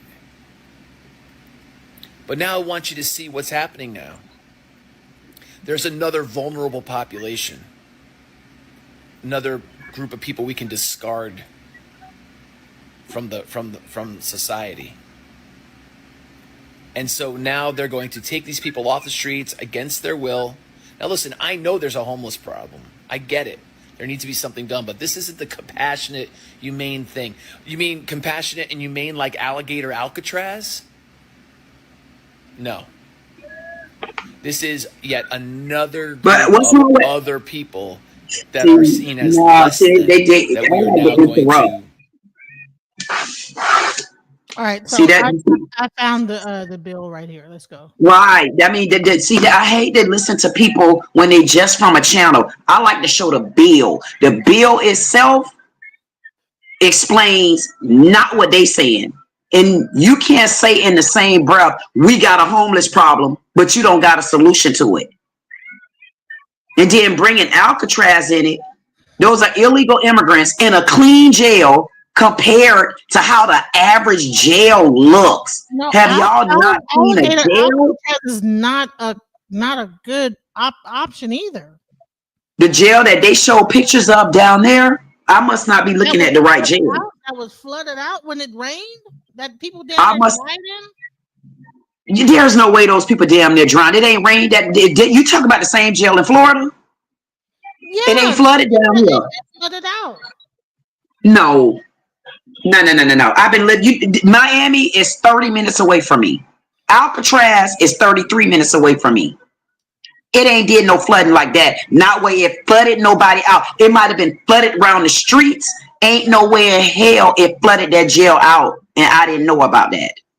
In the pictures that I have seen of that jail is way cleaner than the Broward County jail, the Miami-Dade jail, the Miami jail. That jail looked like it's damn near brand new compared to any of the jails other than the jails. It's really a bunch of like tents, like holding the illegal immigrants.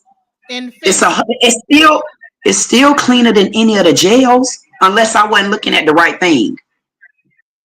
If I is it pictures of it? If you can show me the pictures, maybe I wasn't looking at it. Looked like a better jail than I've ever seen. I'm gonna be honest with you. Other than like in Pensacola, Tallahassee, Gun Club, couple jails like that. Right. So this is what it says. Hold on.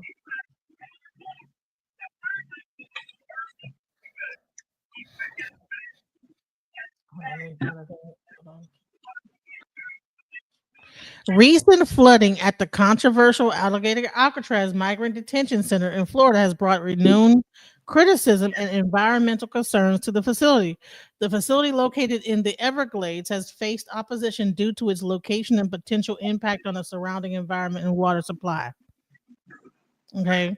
Recent heavy rainfall has caused flooding in some areas of the facility, raising concerns. Okay.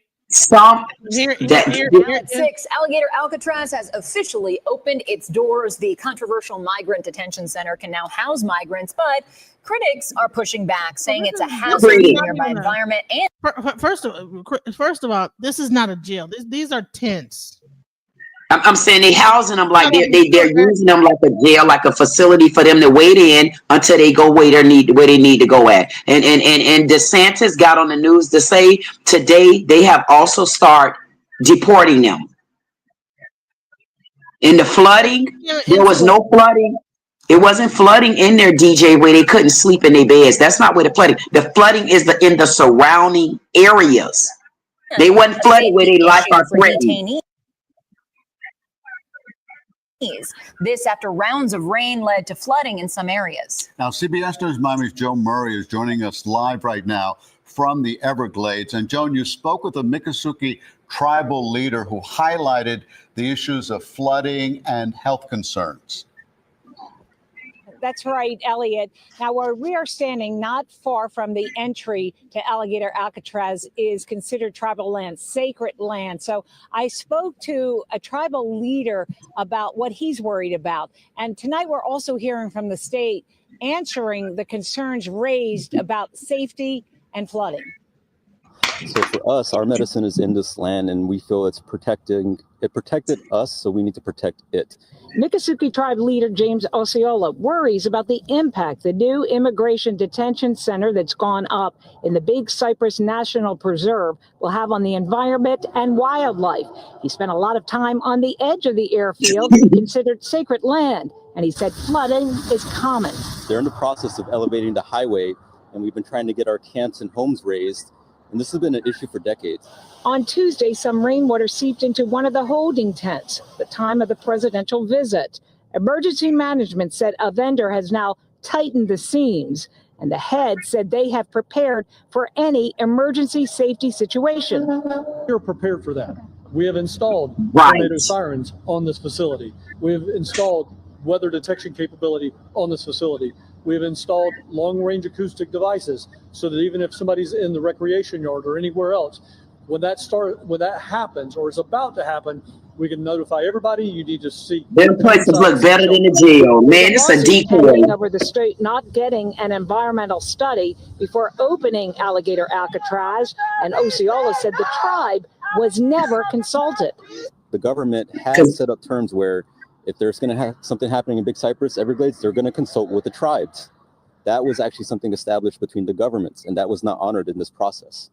And I also asked him about mosquito concerns since they are so plentiful out here. And in South Florida, as we know, we are subjected to sometimes mosquito-borne diseases. And he said he does worry about these detainees coming in, not used to this environment like the Miccosukee are, and possible disease happening.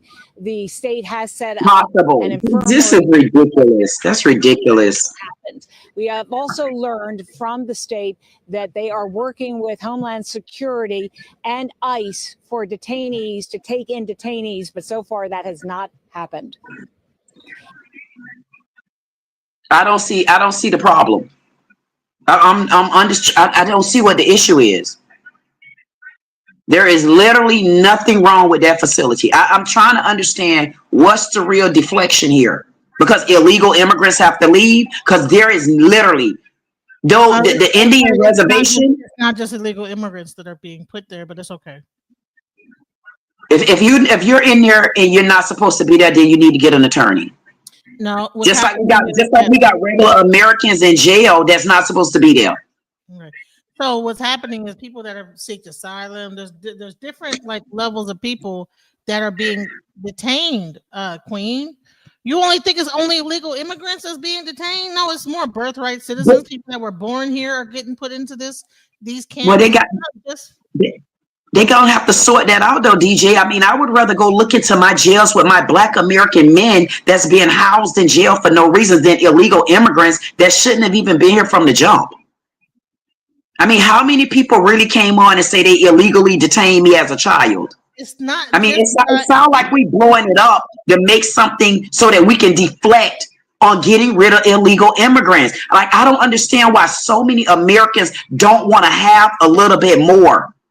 What is the issue with illegal immigrants and why it seems like certain people want them to stay? We need to put we need to bump, illegal immigrants first. Now homeless people need to be put in camps. So let's put all the people in camps. And then what? So what would your solution be to, where would you put the illegal immigrants right now? My thing is, it's not, if they're getting rid of illegal immigrants only, I wouldn't have a problem with it. But I already told you, I knew it was going to bleed out into other people. And it is. Has it bled out to anybody? Has it bled out to anybody that you know? Anybody that you know, has it bled out to them? Actually, my friend's husband, it bled out to her husband. And so out of all the people you know, it bled out to one person.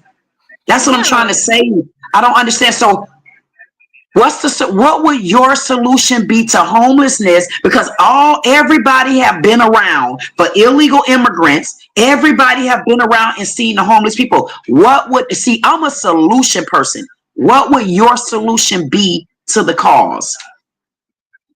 Like, what solution would you bring to the table so that we can start getting our country under control?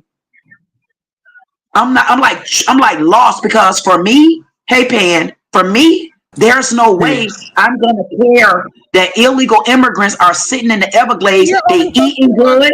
Illegal immigrants, they're not eating good. No, they're not eating good. Nobody reported that. Nobody reported that on the news.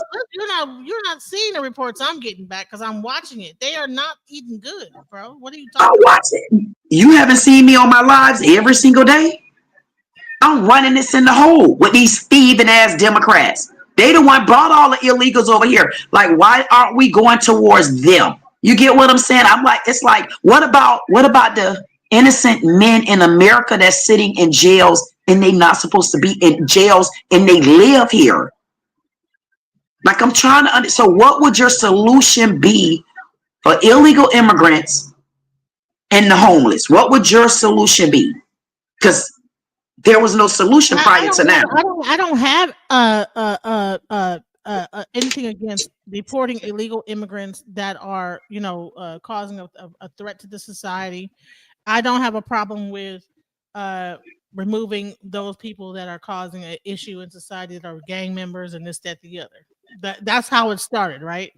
But now it's not just illegal immigrants. You're focused on illegal immigrants. I told you it was going to then bleed over into other people that are seeking asylum. They're not illegal. They have a hold on. Let me show. He is serving a life sentence for helping his mom fight breast cancer. This is the story of Marcos Basoto Salinas.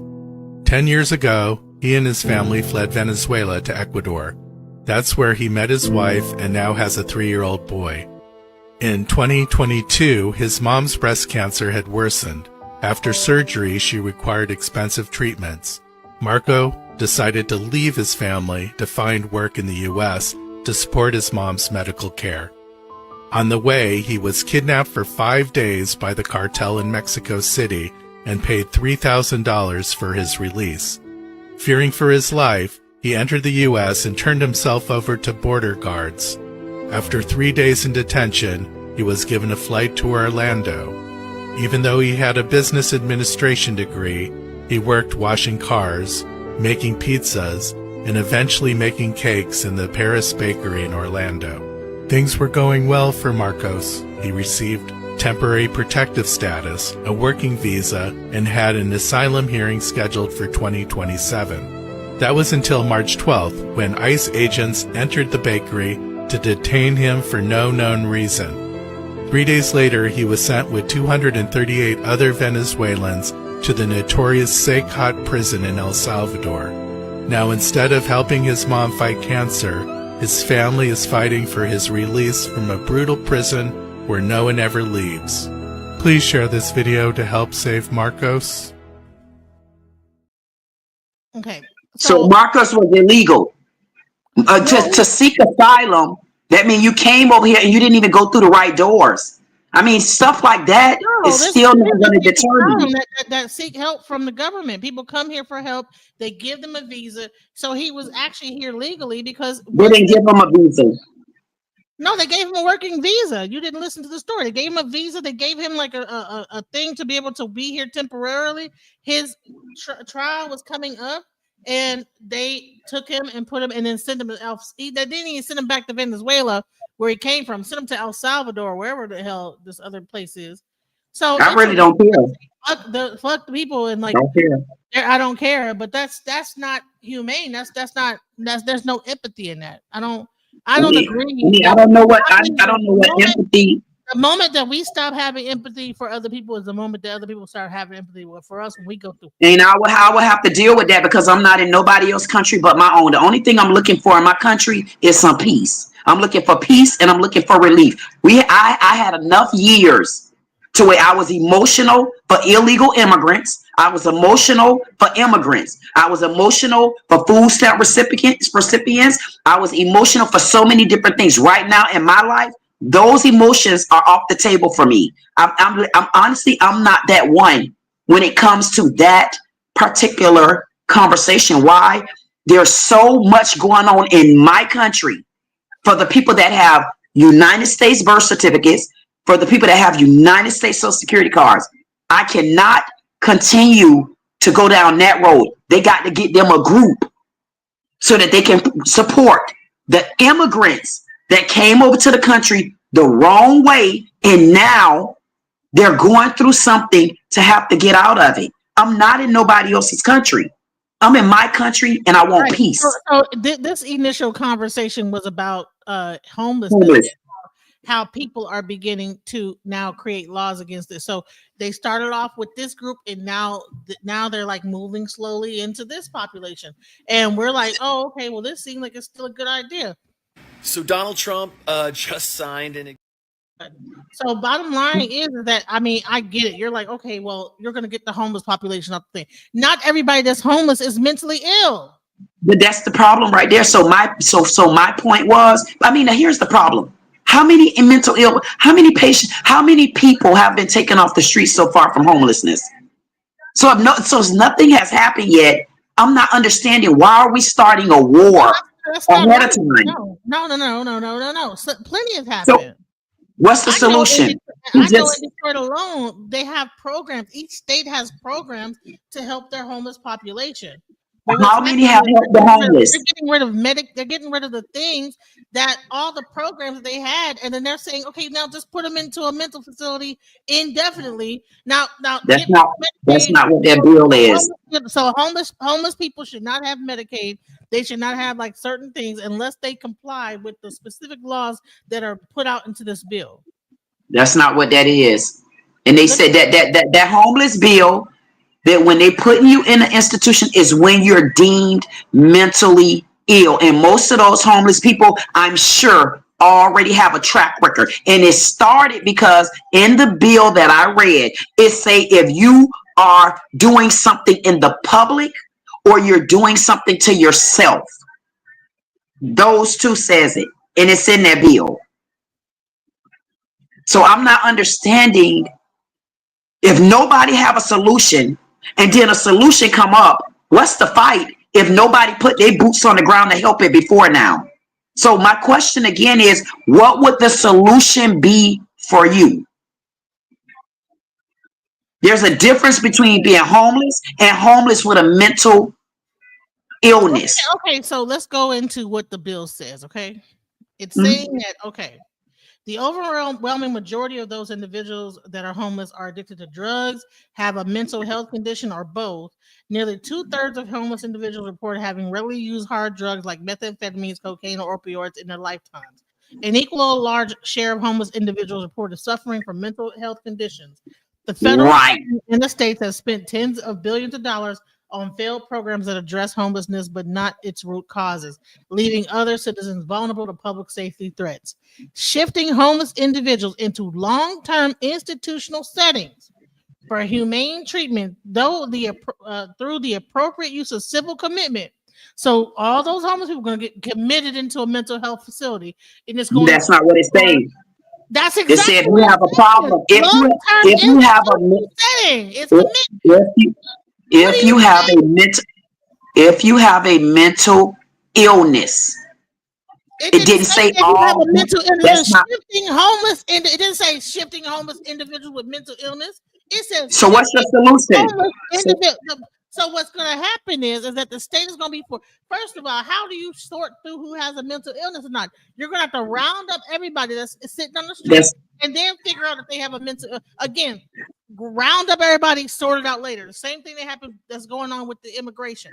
So the thing is that everybody just is looking at this like, oh well, let's just get rid of homeless. But no, you're not like looking at hell. Anybody could be on that same street, get rounded up, and then they sort it out later. Not that's the same thing I told you about the ICE situation, and they're doing and guess what? It's getting sorted out later. Niggas is getting sent over to Africa and all over the place. which ones? Name which Figuring people out have how been to sent go over. after that.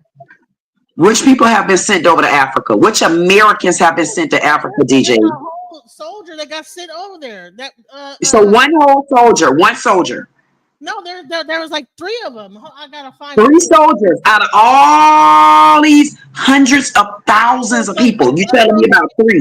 But even if it no, but the bottom line is that, like I said, people slip through the cracks. So the bottom line is that you're willing to have some casualties to be. So I mean, anybody could be walking down the street on when they do this whole raid to get the homeless people thing, and then they just round everybody up, and you might not be homeless, and then they gotta figure it out later on. You're saying, man, you just a casualty of war, a casualty of the No, situation. So I don't what? see that type of fear. I don't see that type of fear because that bill didn't say. That's real. It's real. That's not fear. If you have I, a task force, if you have a task force like ICE or whatever each state decides to do with this situation, because Trump did say that it's going to be a statewide thing, and then each state has to like deal with it accordingly, or they're going to get their federal government funding removed. So each state is going to decide how they're going to do this, right? And so who knows what this task force is going to be based on each state, right? So what's happening is okay, shifting homeless individuals, not homeless with mental ill, but homeless, period, into a long-term institutional settings for humans treatment through the appropriate use of civil commitment. Because they can say that okay, if you've ever done any drugs in the past, or if you ever did anything in the past, then you're still considered mentally ill, right? Because that's what it said earlier. So a lot of the homeless have at some point in their life used the methamphetamine, did a certain thing, whatever, and blah blah blah. So they're saying that they're going to commit you into a mental health facility for a long term. So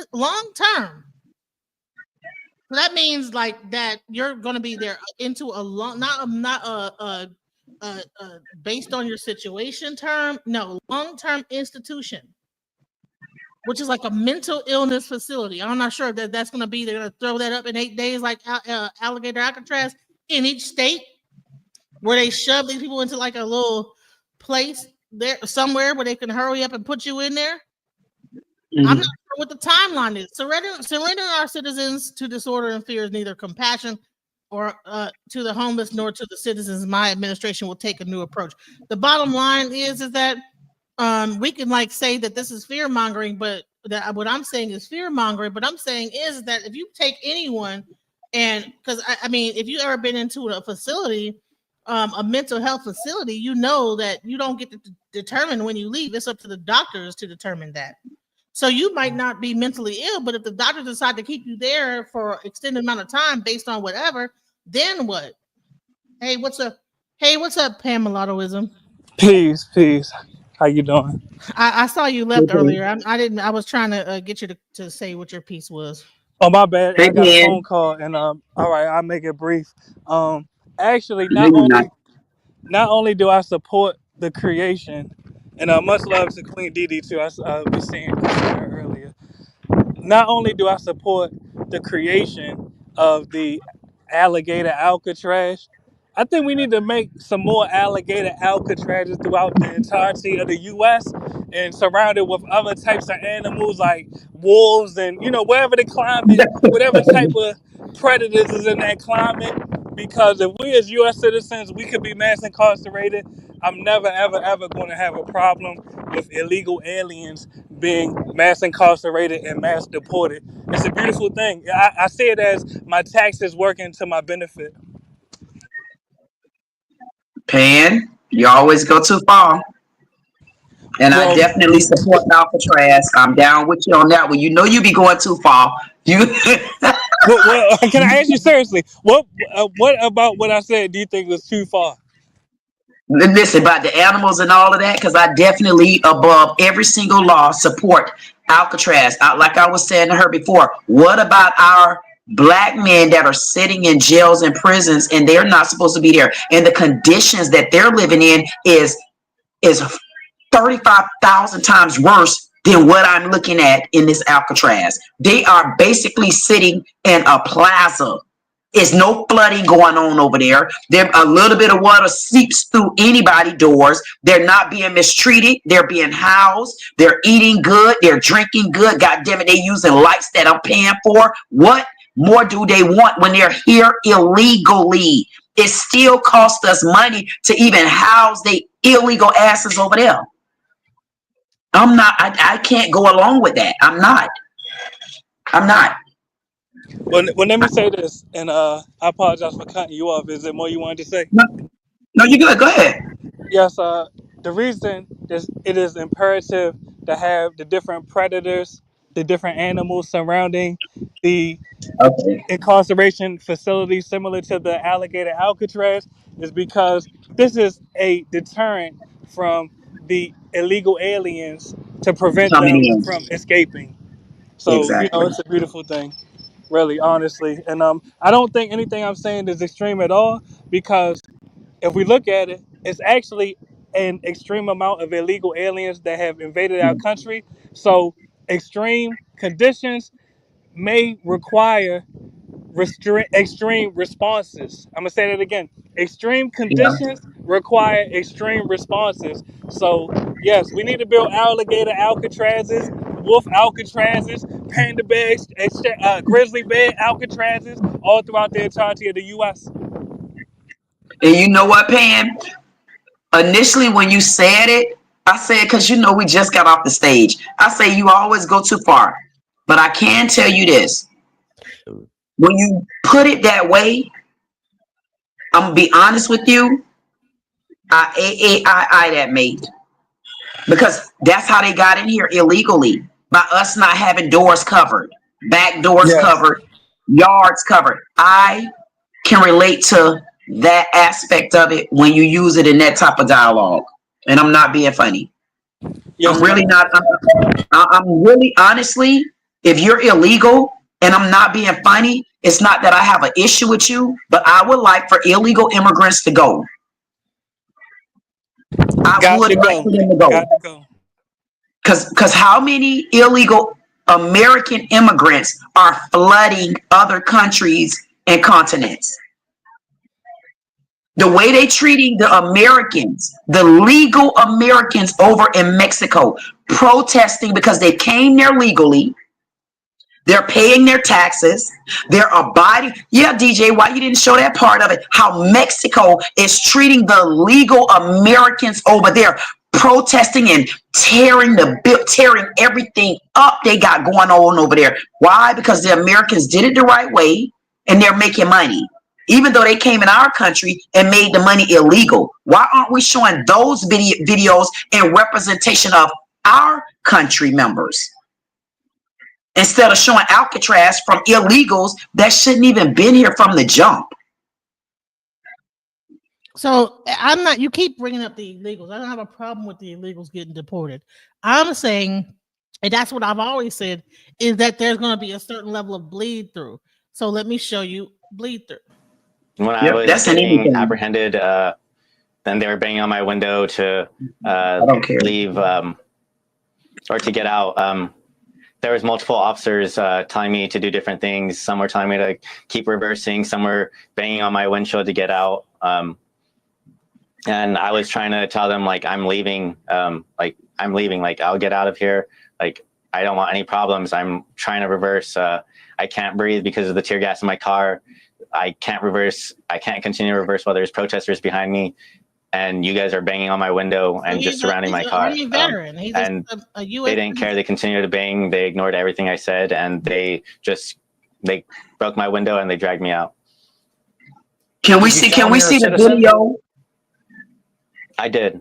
That was the first thing I mentioned when I pulled up to where they were all lined up. I got out my car, and that was the first thing I let them know was I'm a citizen. I'm just trying to go to work. I'm just trying to get to work.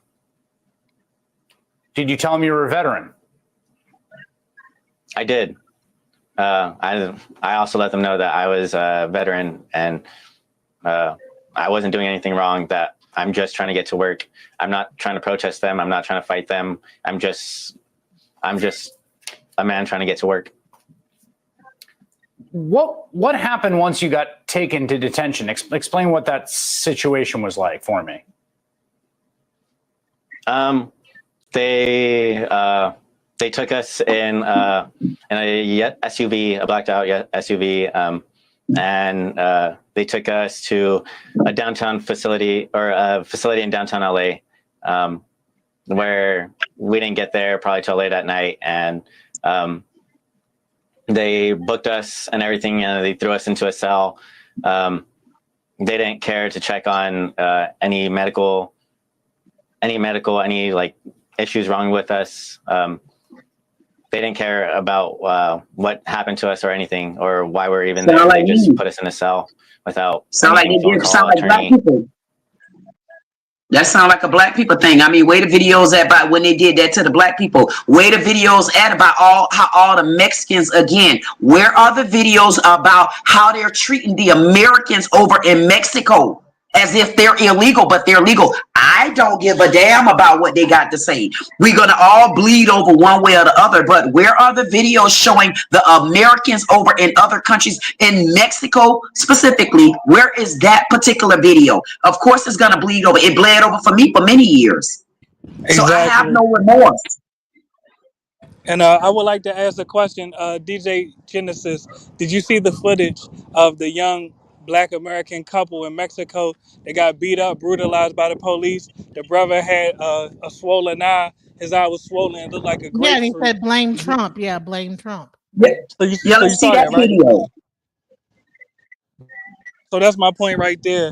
I have no sympathy for any Hispanic that is getting gaffled up by law enforcement, because these same Hispanics in the U.S., they join law enforcement and they are complicit in the mass incarceration of Black Americans and mulatto Americans. So I have no sympathy. Also, when we go to Latin America, we see that literally, Queen Didi just brought this up. In Mexico, you got Black Americans right now and other U.S. citizens that are being brutalized in Mexico right now. So, it got to be an eye for an eye. Always. It has to be an eye for an eye. At some point now, because listen, what people are not understanding, how long have Black people been the target? Why are so many people so upset that Black people aren't the target anymore? To me, it seems like we still trying to, and on the slick side of things, still trying to target Black people, or now that Black people got a way out and we got a different voice now, and it's all the pressure not on us. Why do I have to keep hearing about somebody else illegal, or because it rolled over? What about when it been rolled over on us? The legal aspect. I'm not talking about. See, you're stuck on illegal. I said both. No, I'm talking about the fact that there's no, like, they're just grabbing. I don't care. Throw a net out and grab anybody. Here we go. Let's go. We've been doing that though. You didn't wait a video about the Black That's what people. happens to us, DJ Genesis. Federal government, Right. held, incarcerated for many days, and finally released when an attorney believed him. He was never not a citizen. Yeah, he's a black male. All right, let's get to it. Let's put up his picture full mask. Let me tell you about the horrific story, the thing that happened to Brian Buckle. Never should have happened, but it did. 62 years of age, was detained and almost deported to the British Virgin Islands because immigration officers refused to believe that he was a U.S. citizen, and they refused to even check. Mr. Buckle, born in the British Virgin Islands, was automatically naturalized through his parents in the 1960s. He was 9 years of age. But in June 2020, while he thought he would be going home from prison to reunite with his son in time for Father's Day, he was told that Immigration and Customs, the enforcement, wanted him out of the country. So ICE said, you have to go. Here's a quote. I came this close to being deported and losing everything. A nightmare that has stayed with me to this day, Mr. Buckle said. Civil advocates believe Buckle was subjected to the treatment because of his race. The U.S. government settled a wrongful arrest lawsuit with Mr. Buckle on December 5th for $150,000. Not enough money, in my opinion. I will tell you why in a minute. Data shows that ICE, a United States citizen, was almost deported, was arrested by the federal government, held, incarcerated for many days, and finally released when an attorney believed him. He was never not a citizen. And DJ Genesis, can I address this real briefly? Yeah, go ahead. Yes, appreciate you allowing me to address it. There's like some wind blowing. Oh, I apologize. I live in Puerto Rico. I'm at the beach right now, so I'll try to make this brief as possible. Actually, me and Queen Didi were literally just on a panel with a Caribbean, and that Caribbean said that he will indiscriminately call 911 on all Black Americans. So I have no remorse for any Caribbean that gets caught up in this deportation, mass deportation. Actually, I call ICE on Caribbeans all the time. So really, I have no sympathy for any Caribbean that literally got caught up in these mass deportations. Really, it doesn't matter to me.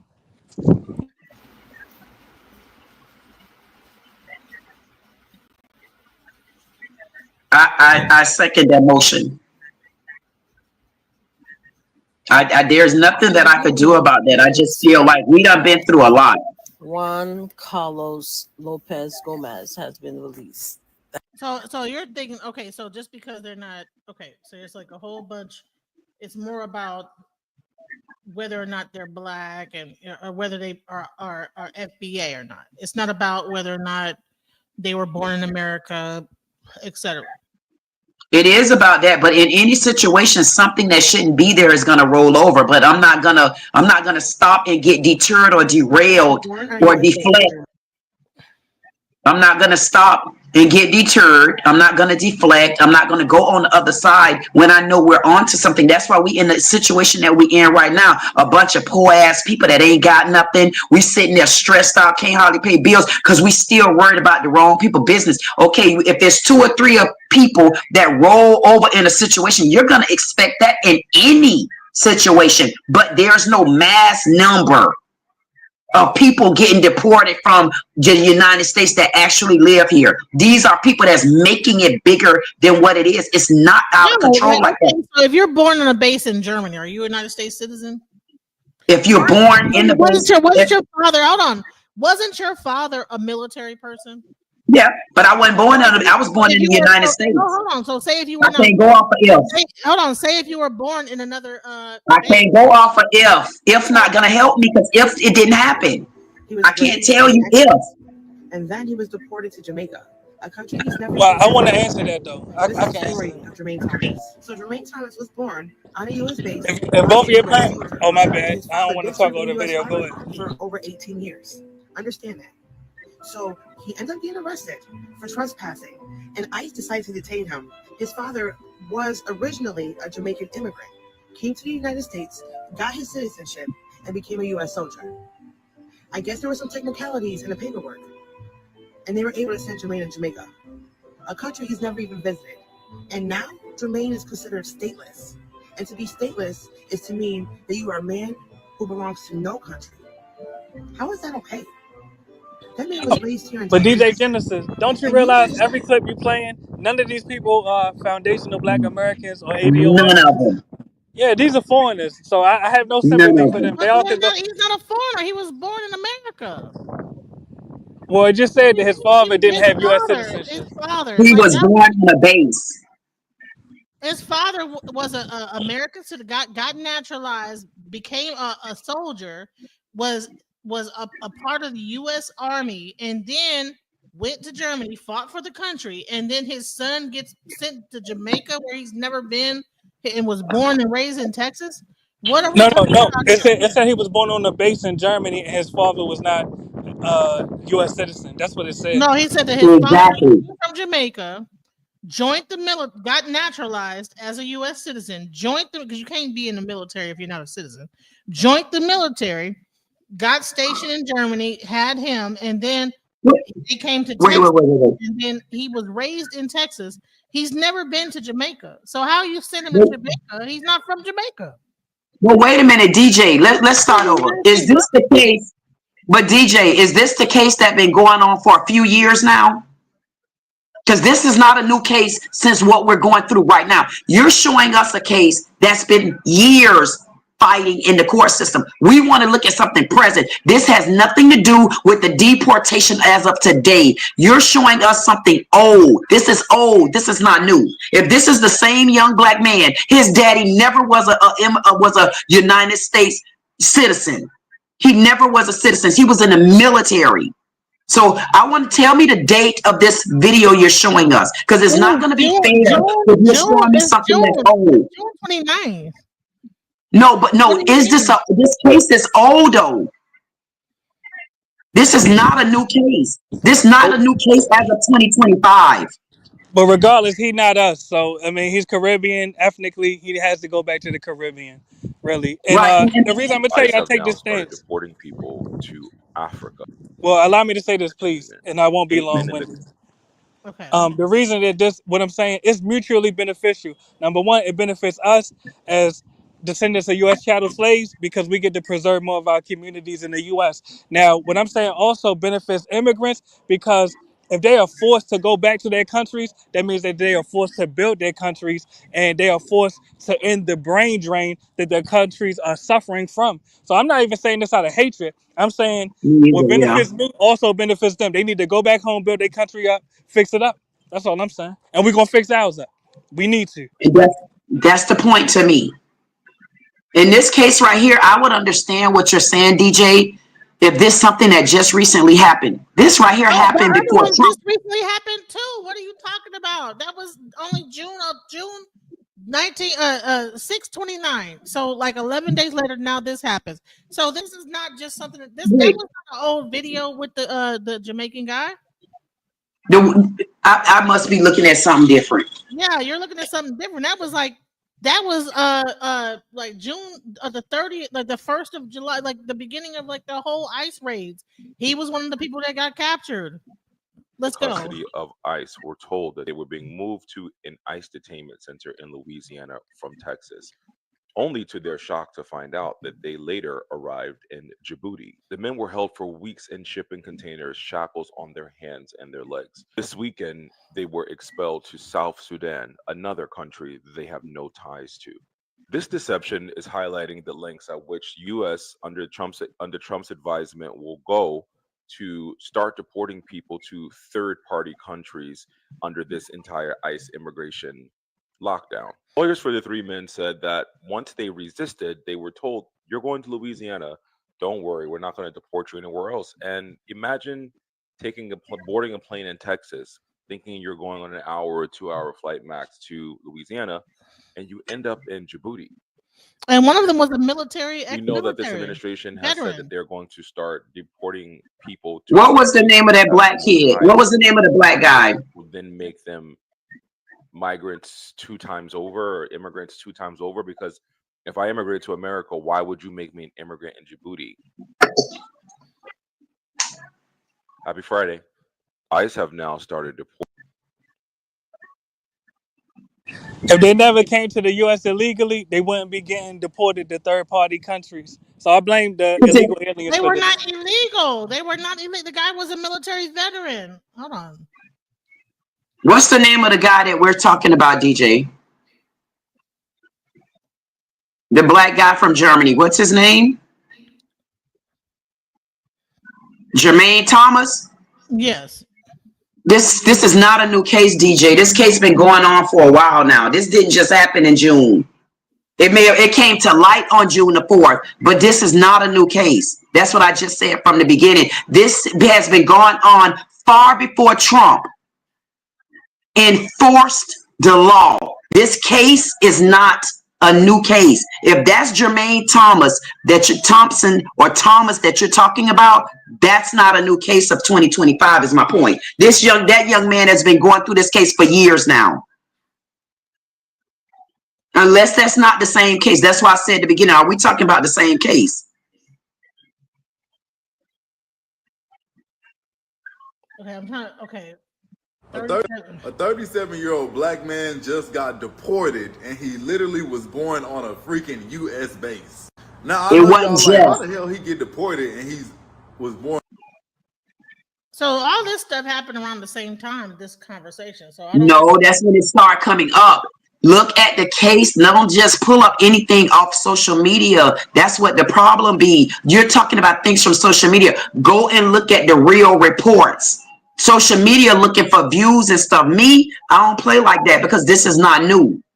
Because we're really trying to grow and get to where we need to go in the United States. This is a whole complicated situation. He was never a legal citizen of the United States. That's why they did not. Whatever the issue is the whole thing is. Pull up the story. Pull up the whole story. Type in the name Jermaine Thomas to pull the actual story up, not the clicks and the views and the subscribes. Pull up the story. Pull up his name where you can see it on the legal news stations. Because if that's the case, I don't want to. I'm not going to discuss. Born on a U.S. military base, the son of U.S. citizens, a month ago, he found a month ago in June, found himself shackled. I'll look it up.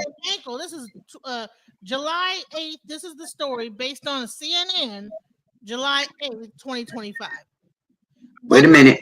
Not before. Okay. Okay, we'll see. I'm gonna show you. That story is an old story. That is not a new story. Now they might be just bringing it to light. Why would CNN say it wrong? Okay, I'm gonna pull the story up because I know I've seen this story before, and this story did not just start. And there's more to this story than him being a legal citizen of the United States. That's why it's tangled in the court system, and they deported him from court. They didn't just go and pick him up nowhere. This has absolutely nothing to do with ICE. He got in trouble for something. So we got to tell the full story. It's more to the story. He got in trouble for something because he was born on a United States base.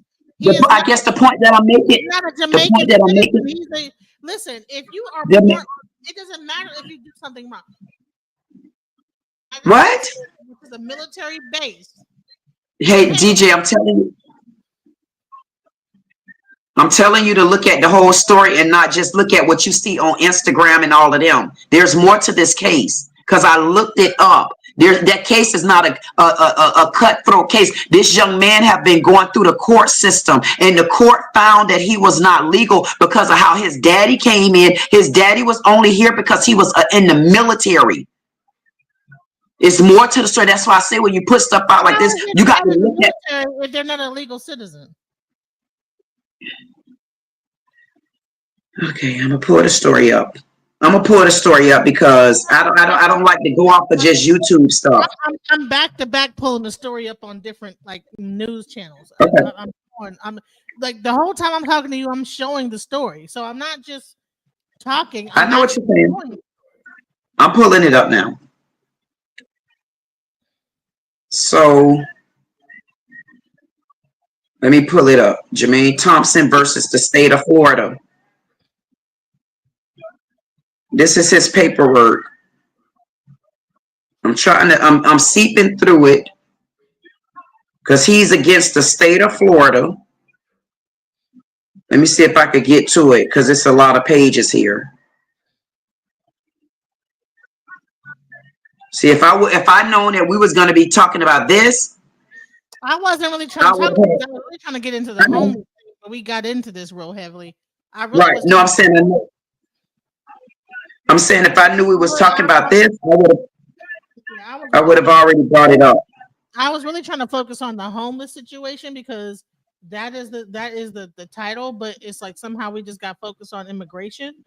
And but I know that this whole thing, the way ICE is moving, is only a precursor to what's happening. So listen with the homeless.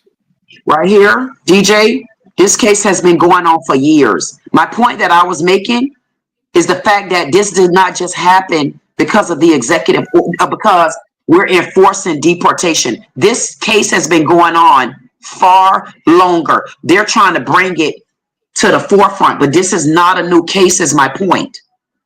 This is not a 2025. This case did not start in 2025. They may have started reporting on it, but it's not a new case, is my point. So this has nothing to do with enforcing legal and illegal. This was already going on in the court system. Here's the court documents. You want the court documents? All you got to do is Google his name, and it'll show you the court, Jermaine Thomas versus the state of Florida. It's not new. I guess that's where I'm getting at with it. So I understand if you're legal this, but there's more to this case. This was not a cut and dry case. Okay. Well, the daddy wasn't legal here. He was born here, but his daddy wasn't legal. And he was here and he got in trouble. No, hold on. His dad was legal here. That's why he was able to join the military. How can you join the military if you're not legal? I'm trying to see what it was. It was something about the dad. FYI, a lot of people join the military from other countries, the United States military. But they ain't in our country though, just because they're in the military. You could be in the military from any country. No, you have but to. But if you got stationed, if I'm not mistaken. No. Yeah. You have to go through basic training in the United States. There's no like basic if training. His daddy, from my understanding, and I don't even really want to talk on it because I have to go back and read it. But if I'm not mistaken, the daddy was in the military from Jamaica. Then if I'm not mistaken, he got stationed over here or something like that. And then the woman had the baby, and that's why the son became it. But the daddy was not legally an American citizen. That's why as he went through the courts sent him back because he could not produce his social security and his birth certificate. It was something along those lines. This is not a cut and dry case right here. This has nothing to do with the deportation order that we're going through right now. That's what I'm saying. So the main thing I was really trying to focus on was the home situation because, but this whole thing is tied together because who is going to enforce? So bottom line is that we see that them rounding up people the way they're rounding up, and I'm showing that there's people that are slipping through the cracks, getting like that are American citizens, and right. that are like being like shipped off to other countries, whether they be here for asylum or whatever. You know what I'm saying? People come to different countries for asylum if they are in danger in their own country of their life. They come here for asylum. America grants it for a second, and then they do a hearing. And so this is not like an illegal criminal. A lot of times, some of the people are no, but he got in trouble, DJ. He got in trouble. That's why it's all started because he got in trouble. No. I'm talking about like just let me just take him off the board. I'm talking about everybody that is getting like picked up by ICE is not all criminals, ex-gang members, this, that, the other. Some of them have been born here. Maybe their parents, came here for asylum, and now they had this child, and so they're picking them up and just shipping them back off, and then they're shipping them not even off to their original country. They're sending them to like Ecuador, whatever, El Salvador or whatever. It's just crazy, but behind prison. So So you're concerned about that, or you're concerned about getting our country together? I'm trying to understand here because I'm not concerned. How is the country not getting together by deporting people that do not deserve to be deported, that actually are going through a legal process or whatever? How is that getting the country together? Because what's happening is the showing that the country can just kind of like usurp the law and put people out regardless to what the law says. That's not getting the country together. That So is. what do you want to happen? What do you want to happen? Because I'm gonna be honest with you. I want the country to follow the Constitution. I don't want them to be able to. There's laws already in place. Now they're like getting. Yeah, I'm the one for the conversation. Yeah, I'm not the one for it. I'm gonna be honest with you. I'm not being funny or disrespectful. I'm honestly not the one for this conversation because there's nothing about this conversation I can agree with. There's nothing about this conversation I'm gonna have condolences to. There's nothing about this conversation to where I'm honestly, I told you I'm not in an emotional state right now. The state that I'm in is to get the United States back together because I got my money I need to make. And that's it for me. I've been emotional for a lot of years. This for me wouldn't be a good conversation unless me and you're gonna tell me your opinion and I'm gonna tell you mine, but I'm not on it at all. I'm telling you my opinion. I'm telling you my opinion, and just because I don't agree with you, it might not be the conversation because you don't agree with me. But I'm just I just wanted to finish. Okay, go ahead. No, go ahead.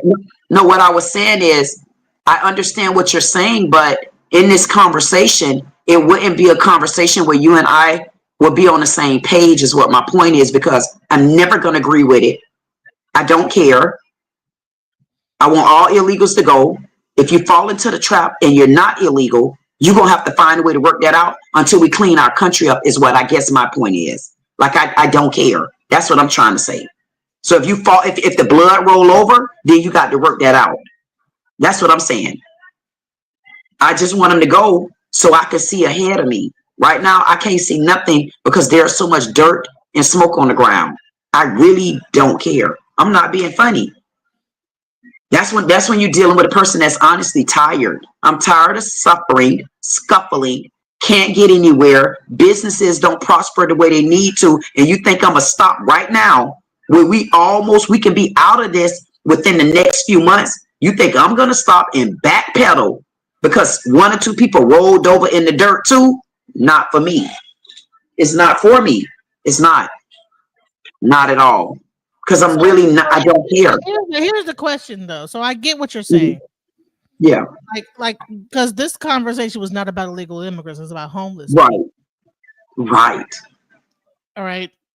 I just use that way that they're doing things as an example of how they could do anything to homeless people, right? Because that's all they did was use that as a blueprint. See, it's almost like a case study. See how they could implement that and do it real quick. Now we've moved on to a new group of people. So now you're saying bump them too. They need to go. They need to go into concentration camps. Fuck them. Let them like rot into a thing. Long as they have like a house, food. I didn't say any of that. Yeah, I didn't say that. I didn't say that. I'm just saying is that because that's what the conversation was about. So if we have this about them and we say, okay, well, no, I'm tired of having people panhandling and begging for money, whatever. So at the end of the day, we're not talking just about I didn't say that either. I didn't say that either. Human beings, right? So yeah, I didn't say none of that. What I said was about the homeless. What I said was when I look at the bill, I see your interpretation of it. That's not my interpretation. I didn't see it interpreted that every homeless person is going inside a mental rehab or ward. That's not what it says. If you're known with mental illness, if you're known and you're interrupting the public, you're going to a couple of places. You cannot be a homeless person sleeping in certain public places. You can't be a homeless person in these particular places. That's what that bill is for. So we all is going at. It's not saying that though. You're adding more. Because you're not looking. That's not the whole bill that you're looking at. Say this. Where?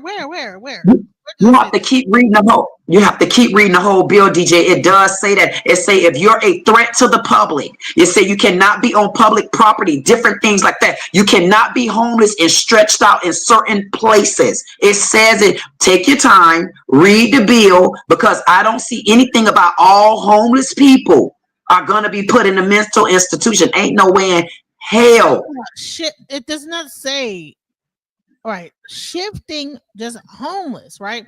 See, here's the thing, all right, because all right, so they're not separating mentally ill homeless from just person that just lost their job. I don't see that nowhere in section 1, right? Normally, when you have a anything purpose and policy, that's almost like your executive summary, right? This summarizes what you're trying to do, right?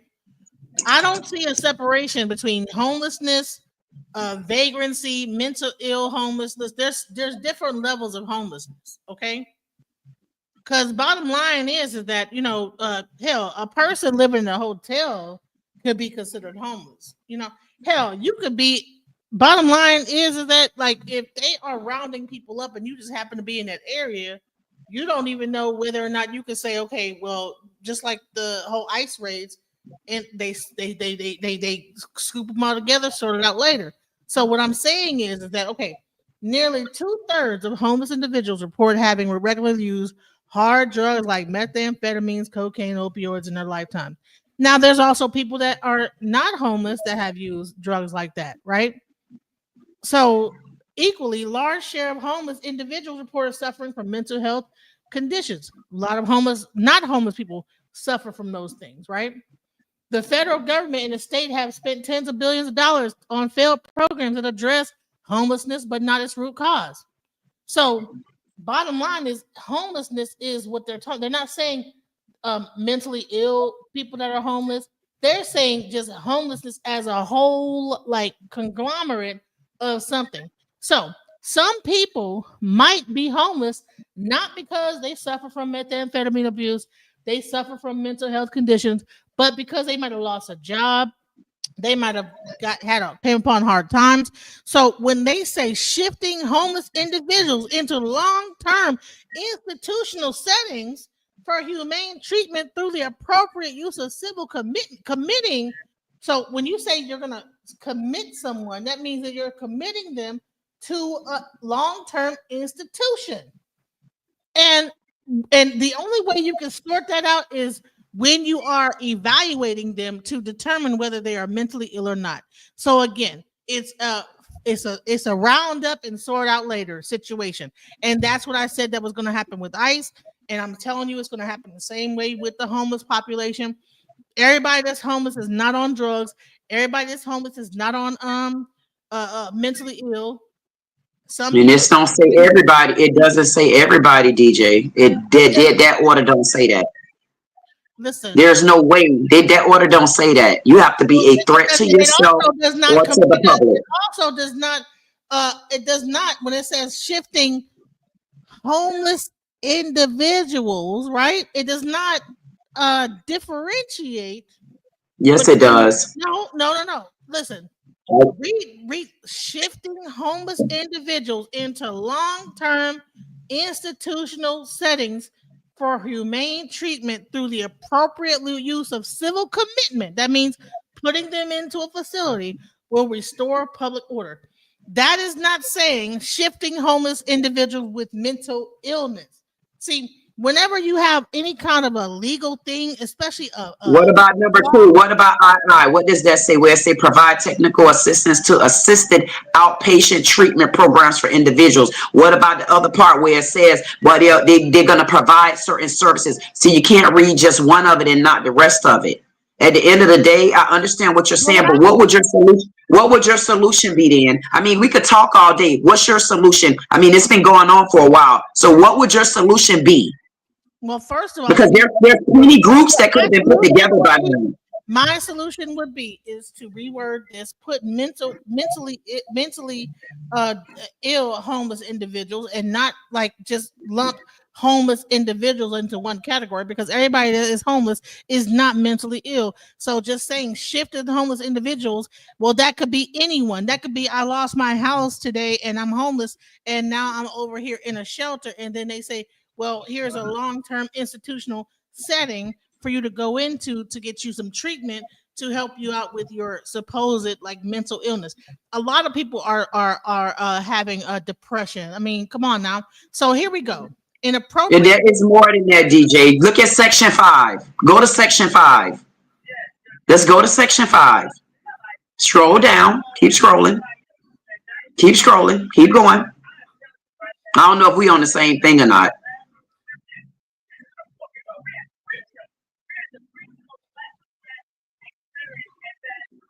Right. So go ahead.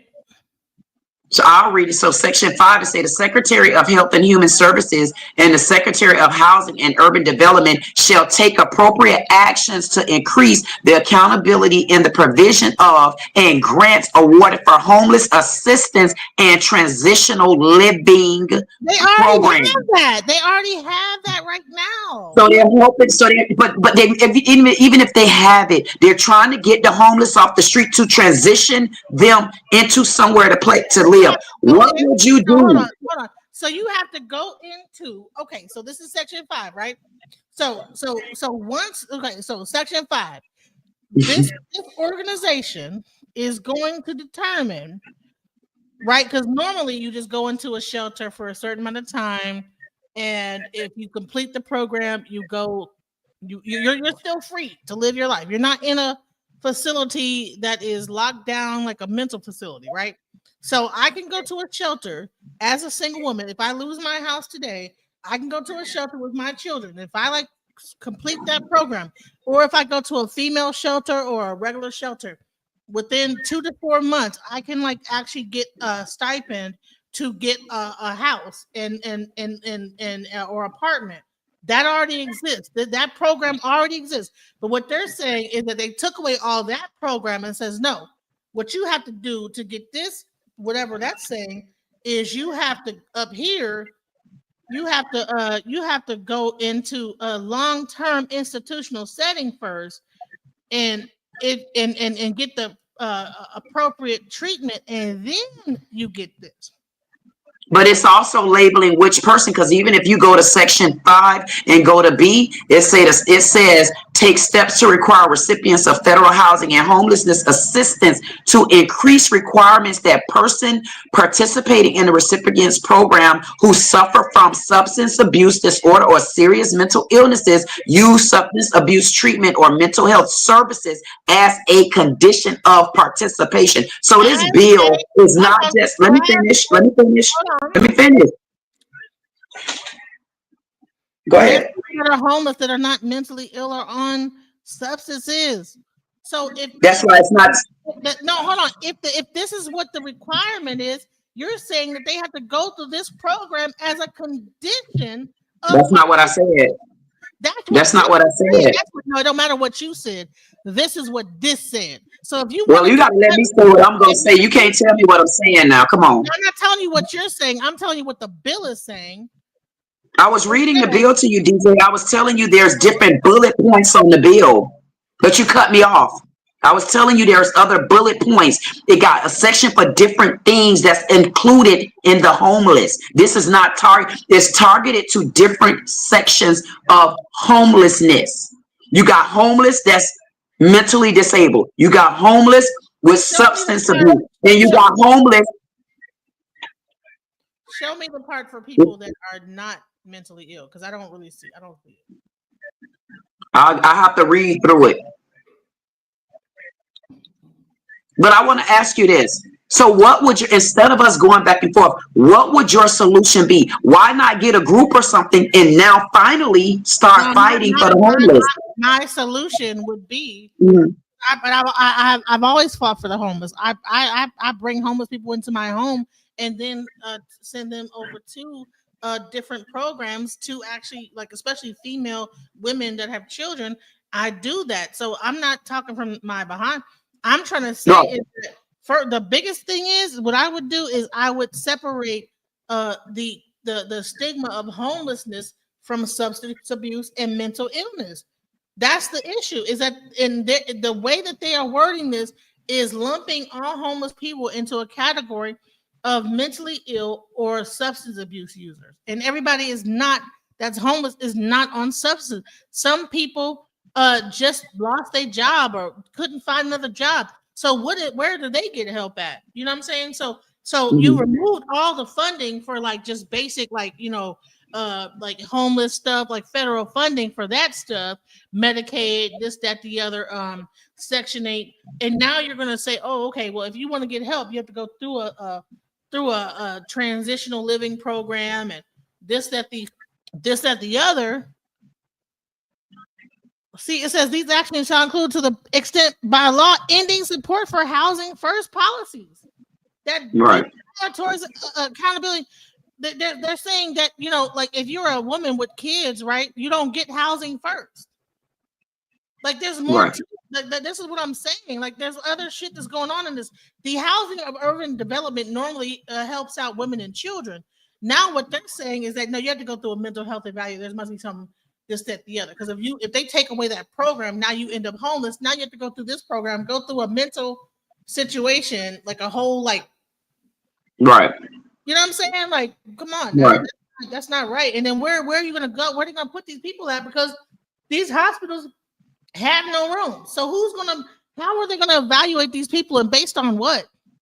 So should we just keep them on the streets? They've been on there a lot of years. So what would your solution be? What I would say, the solution would not be this. This ain't the solution to round people. So they've been homeless for so long. Why haven't anybody outside of this bill put something together to kind of dilute it? I also wanted to show you is that just because you're homeless does not mean you're broke or that you're struggling. Because this ain't for homeless people like that. This is for certain people. I didn't read. I didn't go back through it and read it again.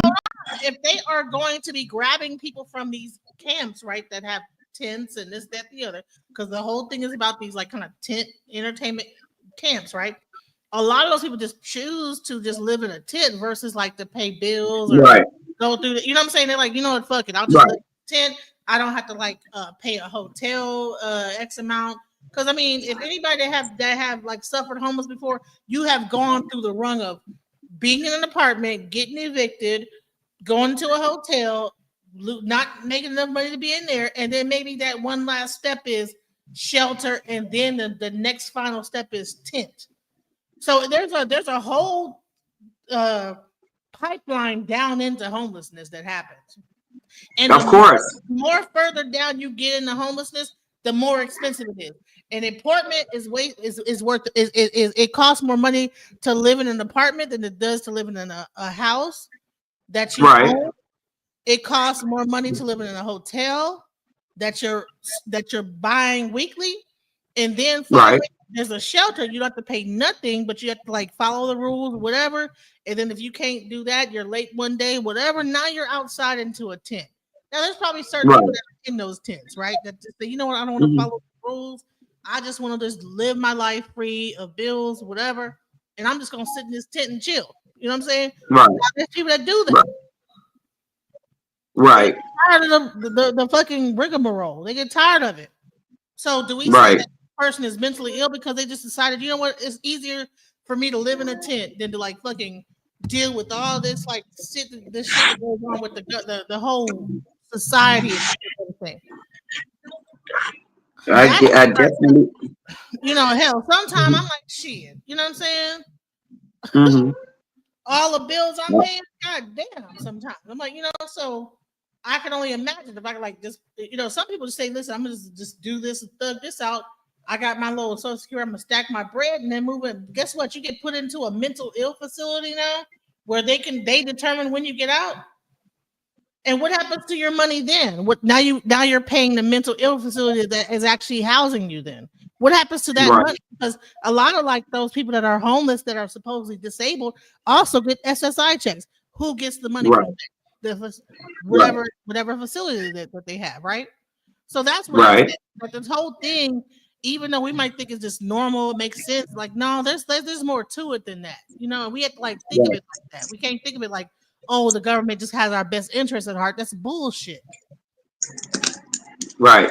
So you know what you should do? You should get a group together and y'all should figure out a way to fight it, because I don't see it like that. I see it as there's a lot of homelessness. And when I look at a lot of the homeless people, you can tell that they have mental illnesses, whether it's a mental illness coming from mental illness or if they're just sprung out on drugs. At one point or another, what do you do to start clearing up the streets?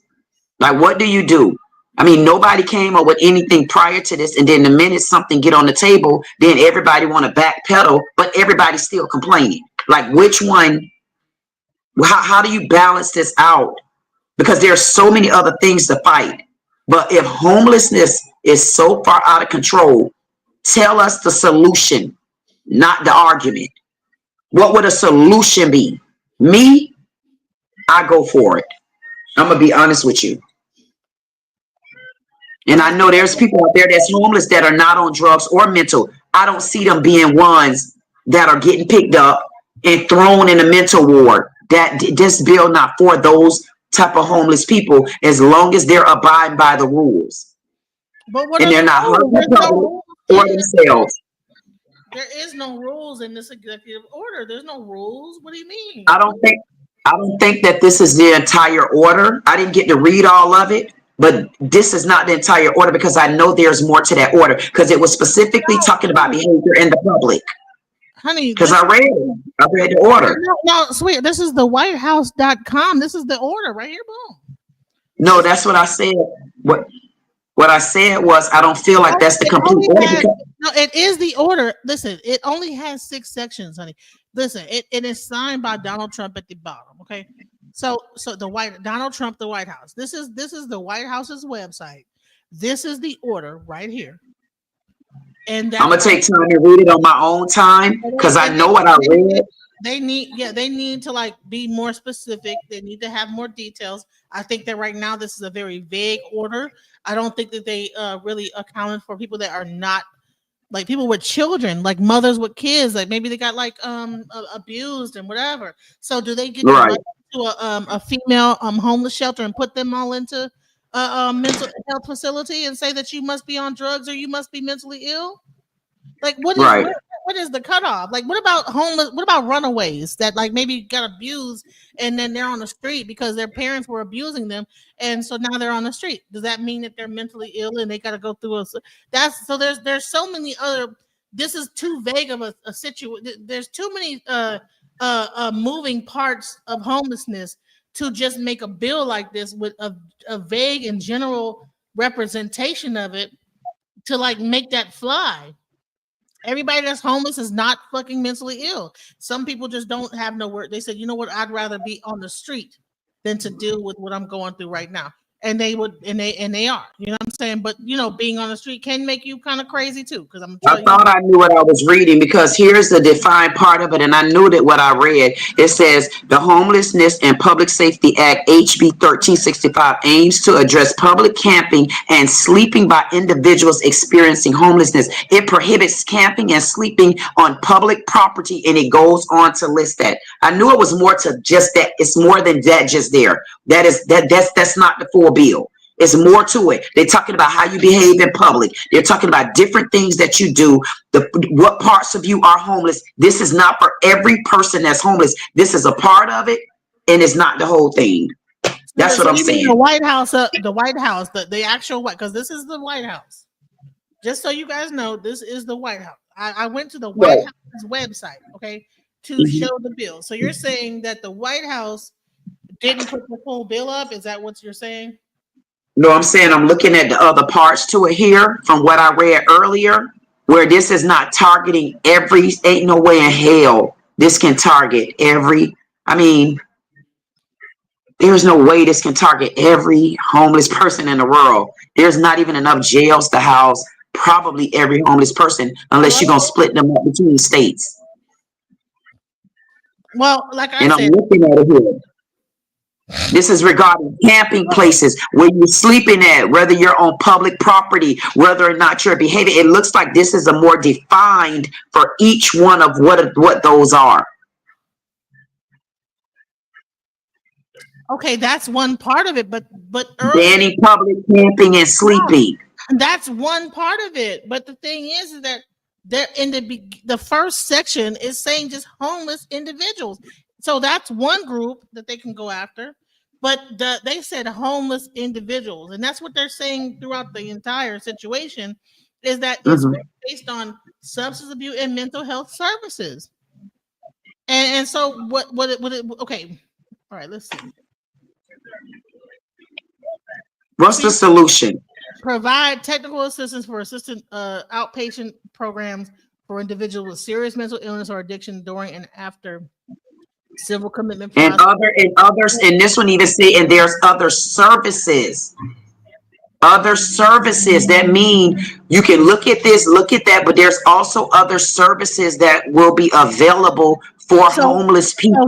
So why is it that this particular bill is focused completely on substance abuse and mental illness, and there is no wherewithal when it comes down to people?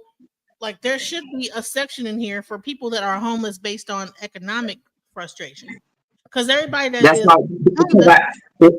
this bill is not for those particular homeless people. It's for the homeless people that they are addressing.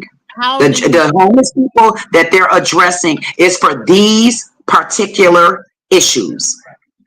This is not for people that are homeless because they're displaced. This is for homeless people that fit in these particular categories. But I can say this. I know I spoke about this on my live one day last week. There's a library in the city of Boynton, and they tore the entire library down, which there were actually nothing wrong with this particular library. And it kind of it kind of pissed me off because they tore the building down whereas they could have used that building for certain shelters. They could have used that building for the homeless. They could have used that building for so many things, but they tore it down. Things like that makes me upset. But this bill is targeted for who it's written for. Not all homeless. That's why it keeps saying homeless people with these particular issues. It didn't say that.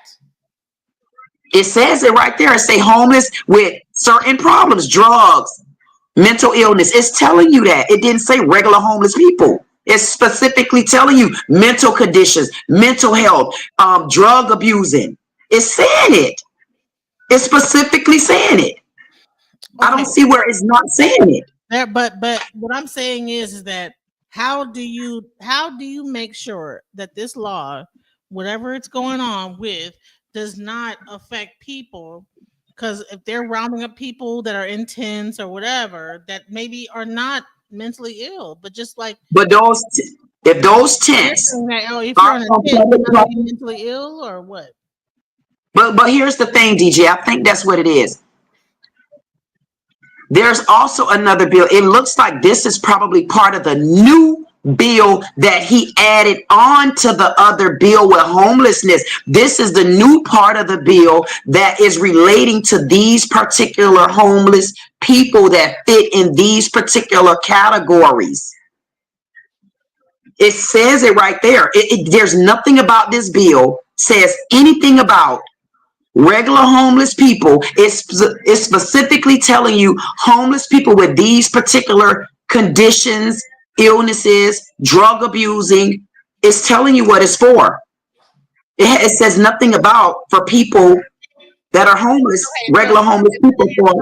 Okay, so just tell me this. If you're homeless in an area that's known for homeless people, how do you decipher between who is homeless with a drug addiction, who's homeless with a mental illness, and who's just homeless just because they lost their money? How do they determine that? If those are the people that are showing threats to the public or threats to themselves, they showed you signs, just like a person having disorderly conduct in public and not on their own property. It's the same difference.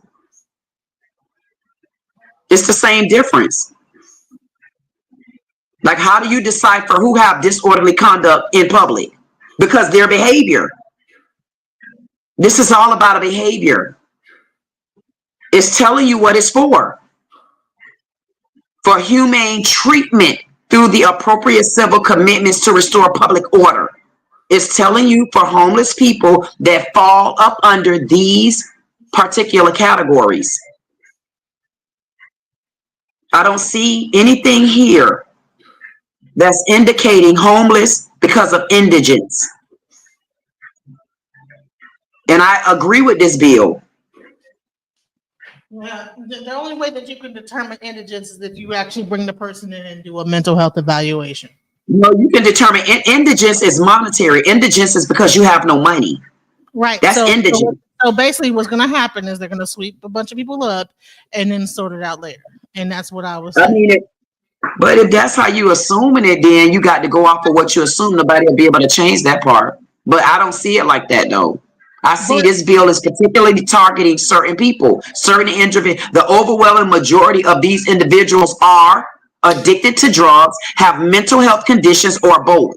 Nearly 2/3 of homeless individuals report having regularly used hard drugs, so forth, so forth, so forth. This bill is relating to those particular people who they will be targeting.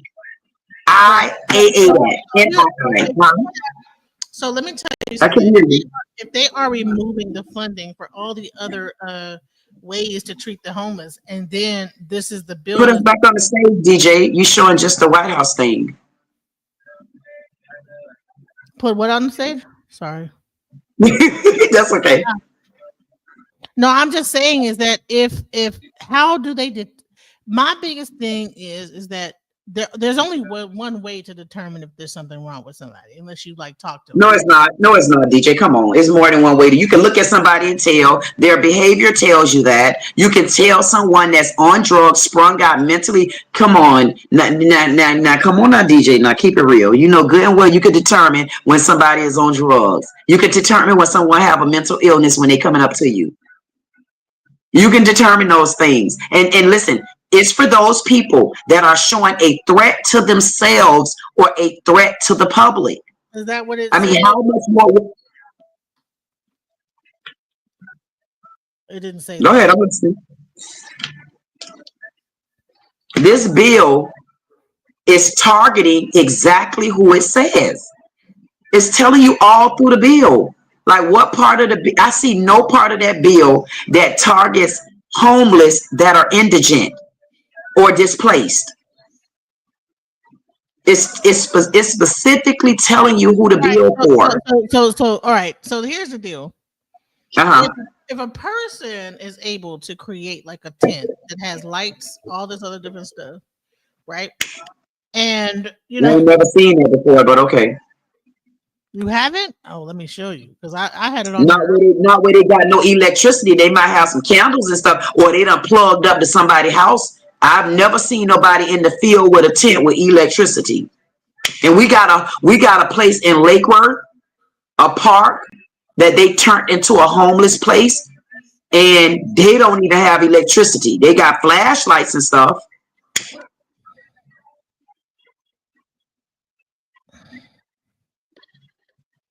Hold on. Yeah, this bill not geared to indigent. This has nothing to do with indigence. This has everything to do with what they wrote there: mental illness, drug abusing, don't know how to act in public, threat to yourself, threat to somebody. Yeah, because look what they're next to, DJ. Of course, if they could plug in somewhere, they got electricity. They plugged in where they got to plug an outlet right there by the wall. How mentally ill do you have to be to to put this whole thing together? But that might not be a mentally ill person, though. That might be a person that just don't have money. Exactly. So here's the thing: is that it's not for them. No, it is. They're gonna round all that shit. They're not gonna say, "Oh no, you get to stay." They're gonna round all that shit up. But are you assuming now ahead? So you just put the carriage ahead of the horse, is what you're telling me? That's what the bills say. The bill don't say that. That bill, the bill tell you exactly what it says. The bill say what? You said DJ, stop, DJ. No, DJ, you know that's not what the bill say. Don't get them people excited. Hold on. It says enforce prohibition on camping and loitering, right? So that means they're gonna enforce that. So what happens to that person? Does that person go into them people? It don't have nothing to do with them. It has nothing to do with them. This bill has everything to do with. They are urban. They're camping and they're loitering. They are loitering. They are. No, that's not true though, because they could be camping on a property that belonged to maybe the owner. That's not the same thing. Well, that's loitering. That's not the same thing. If I own a property, if there's not a sign that say no loitering, then you can loiter. Loitering, because that's a public street. So what they're saying is that they want the state to actually step in for that loitering pit problem. So therefore, if they have their campsite on the street, on whatever street that's owned by the state or the federal government will cut off any funding to that state that allows that to happen. So therefore, that person that has this. It don't say that, DJ. Where does it say that in the bill? That don't say that. It does. Where, DJ?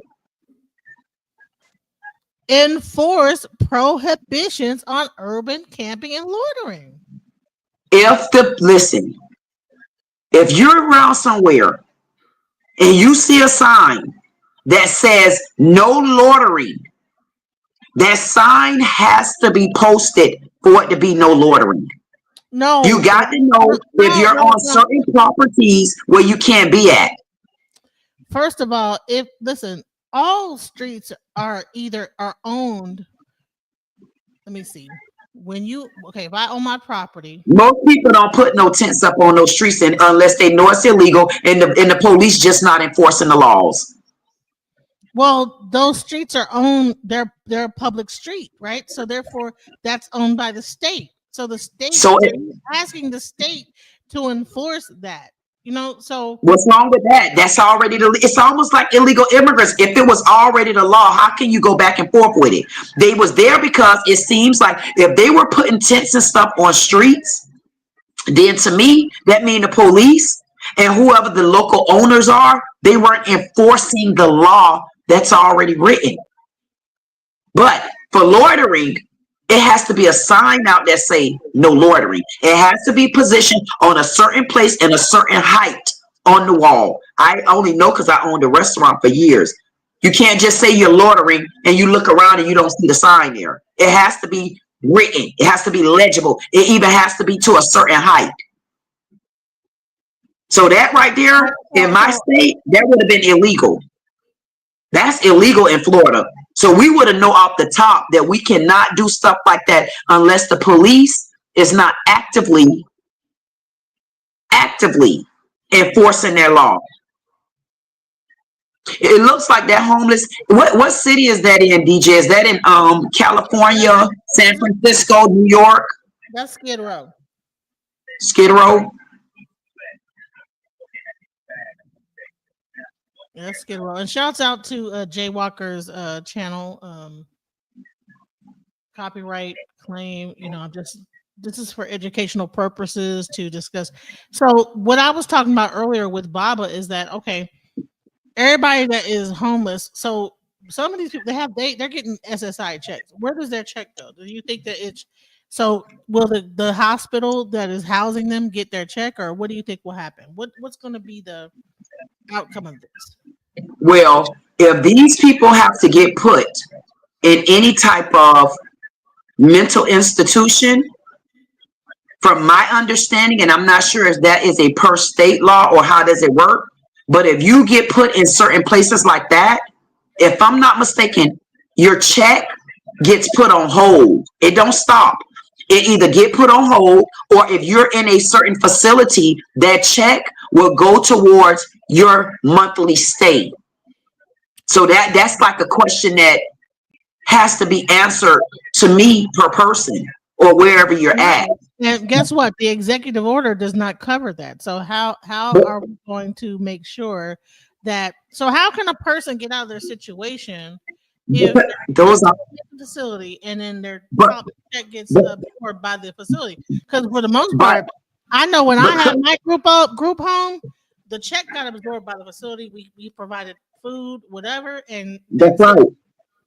That's right. So it depends on where you're going at, is what I'm telling you. So listen at this. The government, that question has to be to the Social Security department that actually provide those funds. So if you know you get a check from the Social Security, you sign off on that check, and that check will tell you if you're incarcerated, that check stops. When you get out, you get to resume it unless you don't tell them. I'm almost sure the same thing is going to apply. Now here's the thing: if you get arrested for putting up a tent and you go to a jail, aren't you considered incarcerated? Most people don't report stuff like that. They give a time frame for stuff like that. They're not reporting because they said in jail a day. So does your check stop when you go to a mental facility? That's what I'm saying. It depends, because a mental facility will be something as far as housing, not like a jail. So that's something that, to me, that would have to be a case by case for a person. That's going to depend. So what? So I know a guy that I helped him get his Social Security check. When he went to jail, his check stopped. When he got out, he had to open it up. Not, the case wasn't closed, but it had to resume. So I don't know if a mental institution would give you the same results as going to jail or as going into like a nursing home somewhere. That right there, I wouldn't be able to answer that. But only 3 of those are going to happen. So I will say this: probably like the majority of these people get a monthly check. I can guarantee you that they're not. Listen, they not that dumb. You know what I'm saying? That crazy. They smart enough, honey. All them shelters out there probably they are on Social Security. That's how they're able to get these like elaborate tents and stuff like that. Because I'm like, okay, how are they able to put these tents up? They just stop. No, DJ. No. All of them that's homeless don't necessarily get a check. All of them that's homeless most likely get food stamps, not a check. It depends. It depends on per person. And if they get in tents and stuff, that tent's not coming from their money. I'm sure those tents are being donated from different programs and stuff. Because even here, John Prince Park, all the homeless people there, they didn't have money to go get tents. Those tents were handed out to them. They have programs and stuff that help them eat, that provide them hot meals, that give them so many different things. They give them tents too? Yeah. They give them everything. They give them tents. They'll give them clothes. It depends on what program you're going through. It depends on where you're at and what the city have to offer, or what the state or the county have to offer. Let me look this up, because I'm gonna see if California Skid Row provides tents. Because I'm like, let me see. And again, you might find people that can buy their own tent. Most of them ain't buying no tents. Those tents are donated. They're getting them from programs.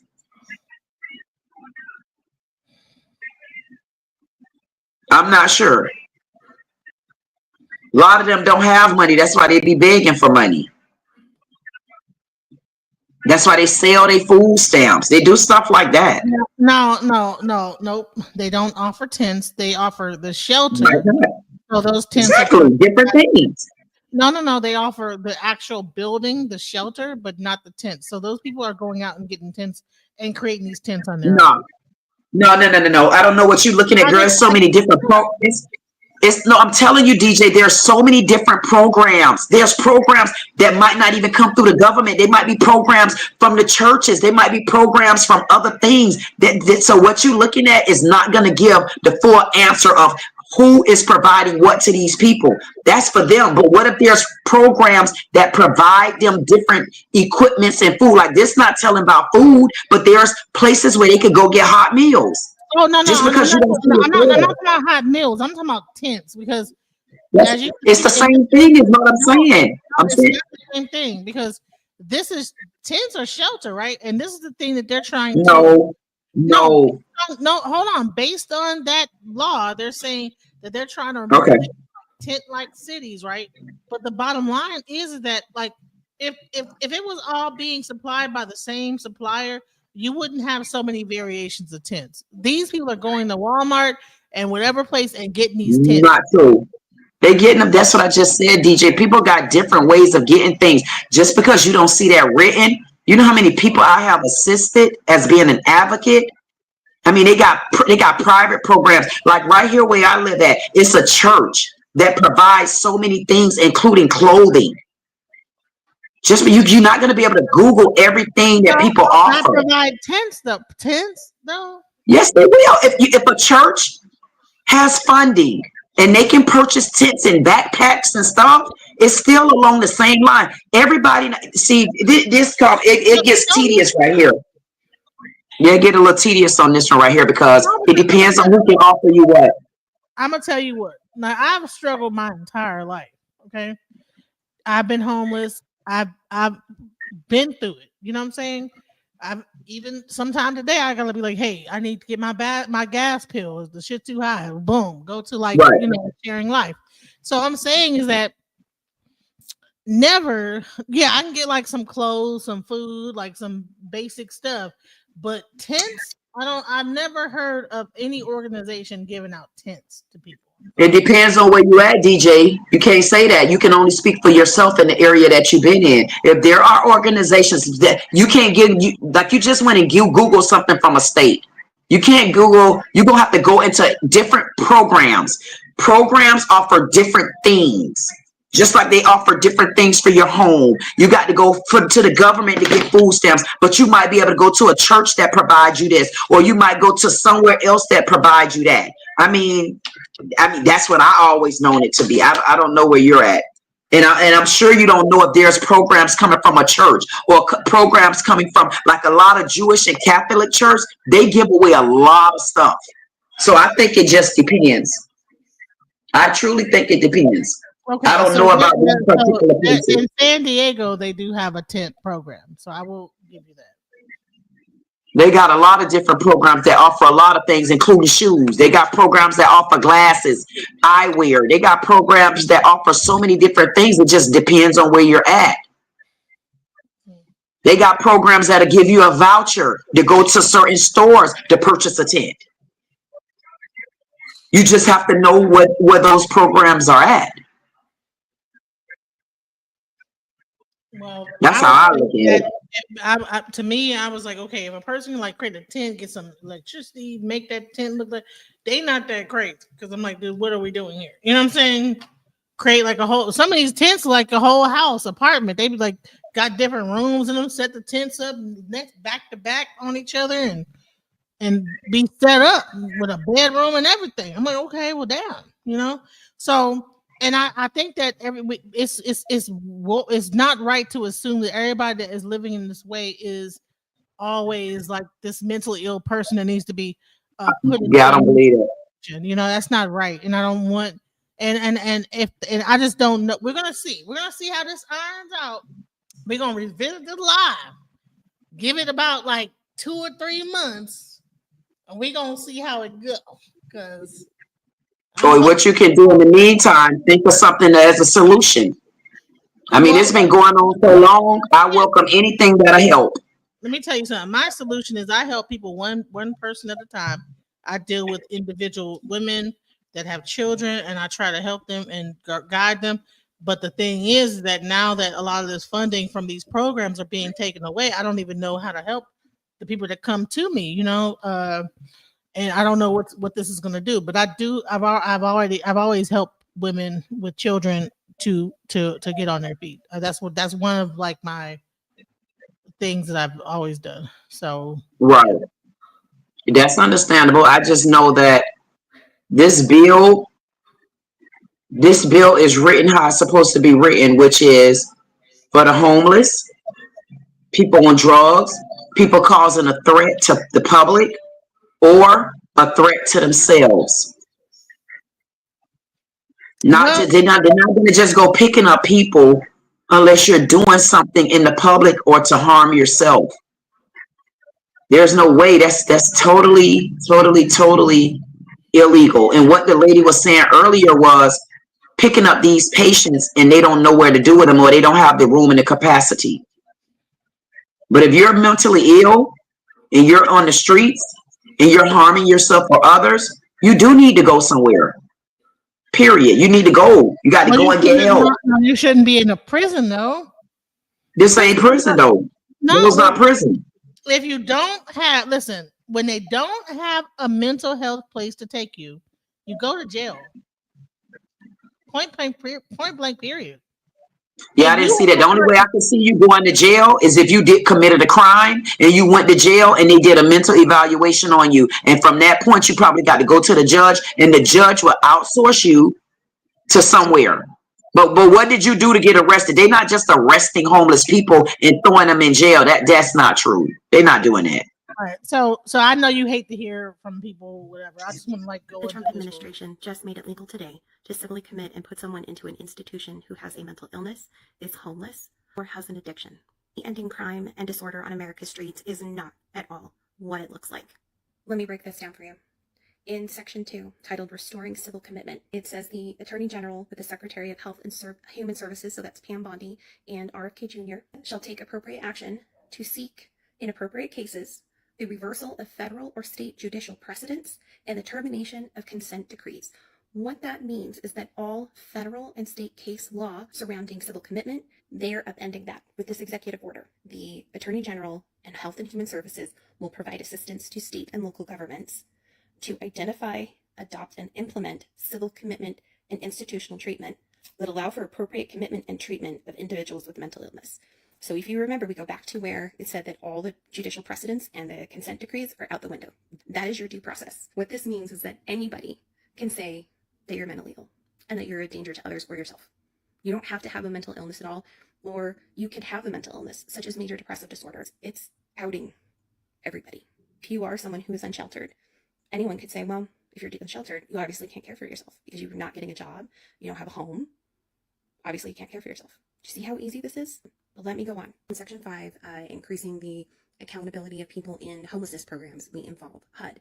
And this one, I mean, the rest of it is all terrible, but this is really sickens me, because Section B says the Secretary of Housing and Urban Development, which is HUD, shall take steps to require recipients of federal housing, all federal housing, homelessness assistance, to increase requirements that persons participating in the recipients' programs, just fancy wording for people who are participating in this federal housing, who suffer from substance use disorder or serious mental illness, use substance abuse treatment or mental health services as a condition of participation. That means that you seek mental health services as a condition of retaining your housing. I have no words. No words. It goes on. The Secretary of Housing and Urban Development, HUD, in consultation with the Attorney General and Secretary of Health and Human Services, Pam Bondi and RFK Jr., shall, as appropriate and to the extent permitted by law, which we know is bullshit, shall allow or require the recipients of federal funding for homelessness assistance to collect health-related information that the Secretary of HUD identifies as necessary to the effective and efficient operation of the funding program from all persons to whom assistance is provided, and require those funding recipients, people receiving housing, to share such data with law enforcement authorities in circumstances permitted by law, again, bullshit, and to use the collected health data to provide appropriate medical care to individuals with mental health diagnoses, not mental illnesses, not severe mental illnesses, mental health diagnoses, or to connect individuals to public health resources. They don't want to connect you to anything, and we know that. We've seen that for months now. This is the next line on the poem. Nazi Germany did this. They were coming for the disabled under the guise of homelessness and substance use disorders, and saying, oh, we need to get the quote, crazy people off the streets. It's unfair to everybody, the homeless, the mentally ill, the addicted, and everybody else, because they are vagrants and just to make everybody unsafe. And just like whatever it was, I forget, that the Nazi party put out with their National Socialism, when they were saying, like, oh, this is what our party's about, and there are all these good things. There's things in there that are actual socialism, and they're like, hey, yeah, that's actually a good idea. But then they sneak in one little part here and one little part there. That's straight fascism. That's what this is. Starts out addressing just kind of more homelessness, and then the wording keeps changing. Just like I said, it talks about people with severe mental illnesses, and then it just goes straight into mental diagnoses. I can tell you from this and being on housing myself that it doesn't matter if you have a mental health diagnosis or not, because either you do or you do, right? This is all a ruse and a guise to create reasons for more camps, more prisons, because it's a lot easier, especially, to come after political dissidents if they deem you as being mentally ill and you don't have the right to due process in that case. To people who are on disability for these things, they're super in danger. You know, we know that Palantir, Peter Thiel, and all those evil people are working with the White House to collect all of this data and more on every single person in the United States so that they can put together a master list so that they know who to go after, and they know where they live, and they know where they work, and they know where they bank, so that they can find you easier. I don't have any words. I can't tell you just how dangerous this is, and I know that most of you will understand and will know, but there's so many people that don't. And I know I'm posting this really late, and it's probably not going to hit your algorithm right or whatever, but so that's why I'm asking if you could please share this EO, share anything else that other people say, because I'm sure there's someone else who's a lot smarter than me and can read through this with more legal understanding than I do. Only reason why I'm doing this is to spread this information, get those people that don't quite get it yet or aren't, or thinking, well, maybe it's not that bad. It really is that bad. Your friends, your family, your coworkers, if you are still riding the fence of whether or not this is fascism, whether or not it's really that bad, you need to wake up and listen, and it's going to get worse. What you decide to do now is what you would have done back in 1942. The Trump administration. Right. So you might not believe it's fascism. You know, I get that, you know, that was kind of like an extreme thing. There are all kinds of help out there. Sorry to say it, but you have to want it, and a lot of people give up. Exactly. Taking exactly. And here, jobs so they can be homeless. So here's the thing, like, so once because you know jobs are kind of going down. You know the job is struggling. Listen, anybody wants to come up, please feel free. This is like the link. Post it on yours too if anyone wants to like make a statement or say anything. yeah, I don't see the link anywhere. You got to put it in the chat so I could get it on the backyard. I'll put it in the private. There you go. And listen, I want people to know that me and Queen are friends. Like, don't like think that we just going at it like we hate each other. It's like, though, I think this is good. It's good to have like two opposing opinions because it allows for people to really think about what's going on. So don't think that we're over here like, yeah, you know what I'm saying? You know, I love Queen. Yeah, my chat not like that. My people that come in, and as you can see, these are my men. They not even on this page. I'm telling you, they nowhere near looking at any of that. Nowhere near. Nowhere. Jim, And Raz, Florida, they're not like that. Mm-mm. yeah, my main thing I'm in support. They know me.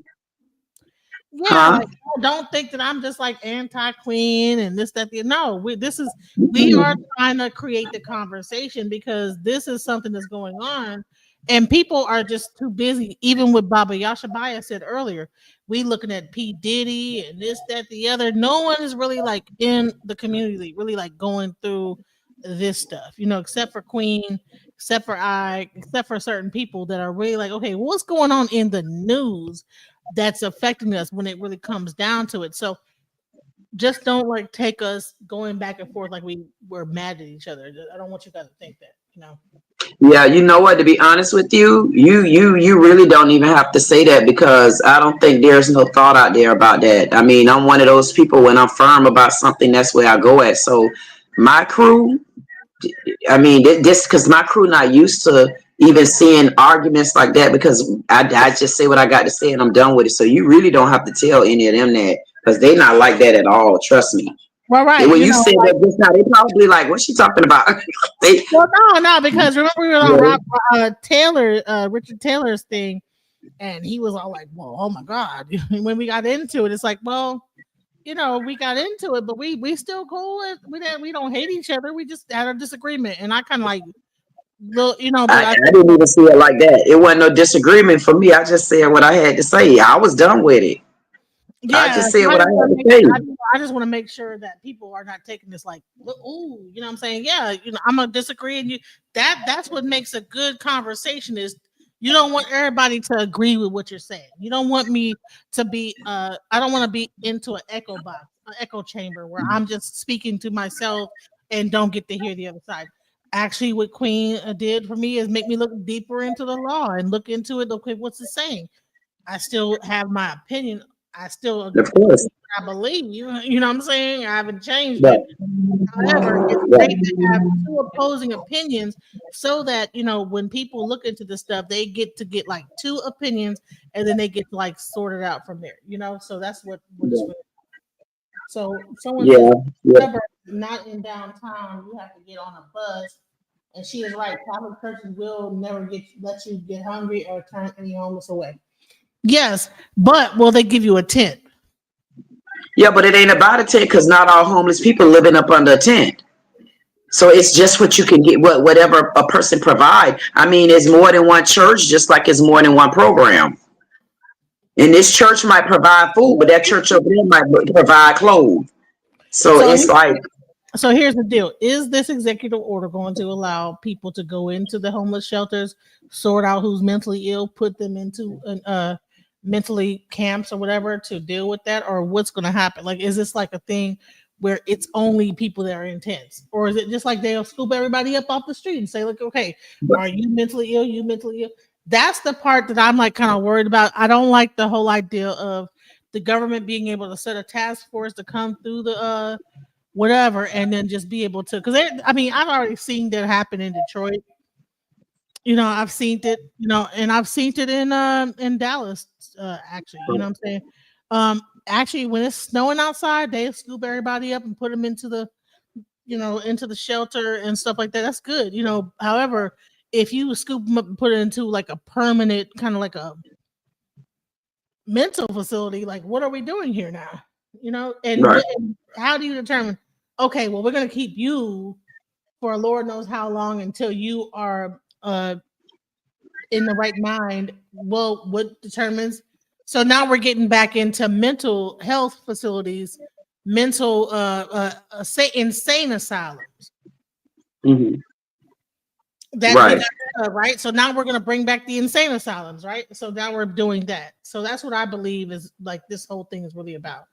But you know what you know what I think, DJ? I feel like sometimes we'll believe where the only area our mind take us to.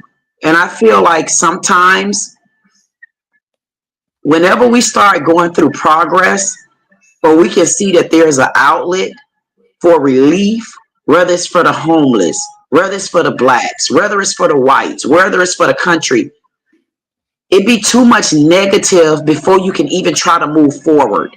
And that's where all the stress come from. At the end of the day, nothing has happened yet. And there's no one else trying to do anything about homelessness. Even the homeless aren't trying to do anything. This bill says nothing about regular homeless. All through the bill shows you homeless with these particular causes. The same way you could Baker Act someone is basically the same way here. When you see a homeless person, you can look at them and tell they are on drugs, or you can look at them and tell that they really don't have nowhere to stay, or you can look at them and tell where they're mentally gone. So if we can already decipher those three categories, I don't know why we would just hone in on everything as a whole instead of individualizing each person and situation. And we all complain about the homelessness. When they round up homeless people, they don't sort it out. They're not. They don't give a. You're a piece of shit to them. Like even without the law enacted, there's times when they're like just scoop up all the tents, destroy them, whatever. Like I've seen it happen in Dallas. I've seen it happen on Skid Row. Well, they will just come through and just chop up all the I think there was a guy that was even doing that, wasn't even a police officer, just went through the whole camp of like people with their tents and just destroyed their tents and was like, get up out of here. And it's so there's a certain level of our humanity where we don't find these people as human beings. And let me also say this, that okay, you said you was homeless at one point before. You probably were not on the street homeless like I was, but no. Okay, so you've never been like outside homeless. No, not where I'm around bushes, and no, I wasn't that type of homeless. I had my car. I was a teenager. Right. Yeah. So I've been homeless in a car. I've been homeless living above a thing, and I've like had to stay a few nights outside, and that was very Mhm. scary. You know. Right. So I would say this is that I would not imagine I could not imagine if a whatever crew came up and saw me sleeping and woke me up and put me into a place and put me into an asylum. But can I ask you a question? I know you say that there were so many places that actually tore down tents and so forth and so on. Were those tents supposed to be there from the beginning? I don't know. See, right. So I guess what I'm trying to say is, just like I said, you might, like you showed the video a few minutes ago with the tent along the wall on the sidewalk. I'm almost sure that tent being there from the beginning was illegal. What happened was you got people in the law, and then you got people around the area that turns a deaf ear to it. If this is a matter like, just like it go back to illegal immigrants, you got away with it for so long, but the day that you get caught and the day they say don't do it, then what do you do when you already knew that you weren't supposed to be there? And like you say, you were homeless. I doubt, no matter where you're homeless at, if a police came to you right now and you're in your right mind, they're going to take you to jail and or take you to a mental place and say you mental. That tells you it's not for you. It's not for the homeless that just can't make ends meet. It's for the homeless that falls into a certain parameter. It's not for that homeless that have their right mind, not being an interruption to the public and not being an interruption to themselves. But if you fall in that other category, what else should we do? They're already doing it, though. That's the thing. They already do it. But what people are they doing it to? Without this executive order, they already have their moments where they like just chop down people's where they're living at. Is it where are they doing it at? Is it to areas where they've already been warned? Is it to areas where they know the tent's already not supposed to be there? I guess that's what I'm getting at. Or is it just, this is an area that's, you can come and lounge, you can put up a tent, you can be homeless, you can camp. Are they around public areas? Are they off of highways? Are they around stores that say no loitering? I mean, because to me, I would want to see in Dallas, for the most part, there's an area where they put their tents at. It's not around nobody. It's close to it's called the Bridge. It's close to a shelter, and they put their tents up across this one street that nobody really is on.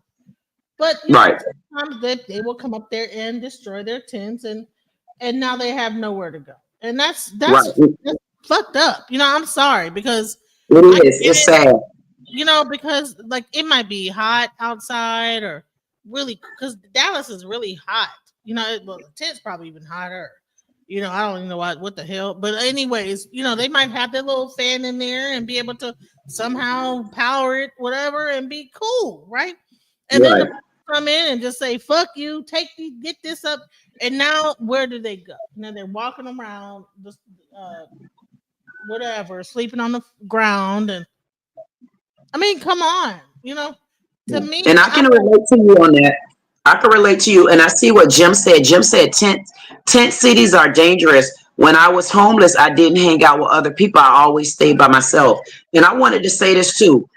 I'm not sitting up here not having a heart for homeless. That's not what it's about for me. What I'm not having a heart for, when it comes to the mental, and we have somewhere that we're trying to condition you over to in order to help you with everything that you need. I did a video. I got a reaction video. It was a lady. I can't remember what city she was in, but this lady was pregnant and she had a mattress up under a bridge. And it was raining out. Matter of fact, the officer was so nasty, she ended up going in labor. The thing of it is, for me, we can go off the emotional side and then we can go off the law-abiding side. The emotional side for me was, that's not right. She's pregnant. You can put her in labor. She have nowhere to go and it's raining out. But then when I looked at the police side of it, She was in a construction area that could have harmed her and the baby that she's pregnant with. Plus, it's the same person where they've given so many warnings not to be under this area. So I had to cross myself and say, wait a minute, I can feel sad and bad for her on one end and be emotional. But on the other end, I'm sure she had means to get somewhere to stay. And the police officer kept saying it. We referred you to this place. We referred you to that place. And she was saying, no, but I want to sleep in my van. But her van had got towed. So it's like, at what point do you balance reality, and you got to find a way to do better for yourself so that you're not in this particular situation? Yeah, I can agree with that. That's my only issue with it. But I'm like, okay, so I think part of it is like, okay, you knock down their tent.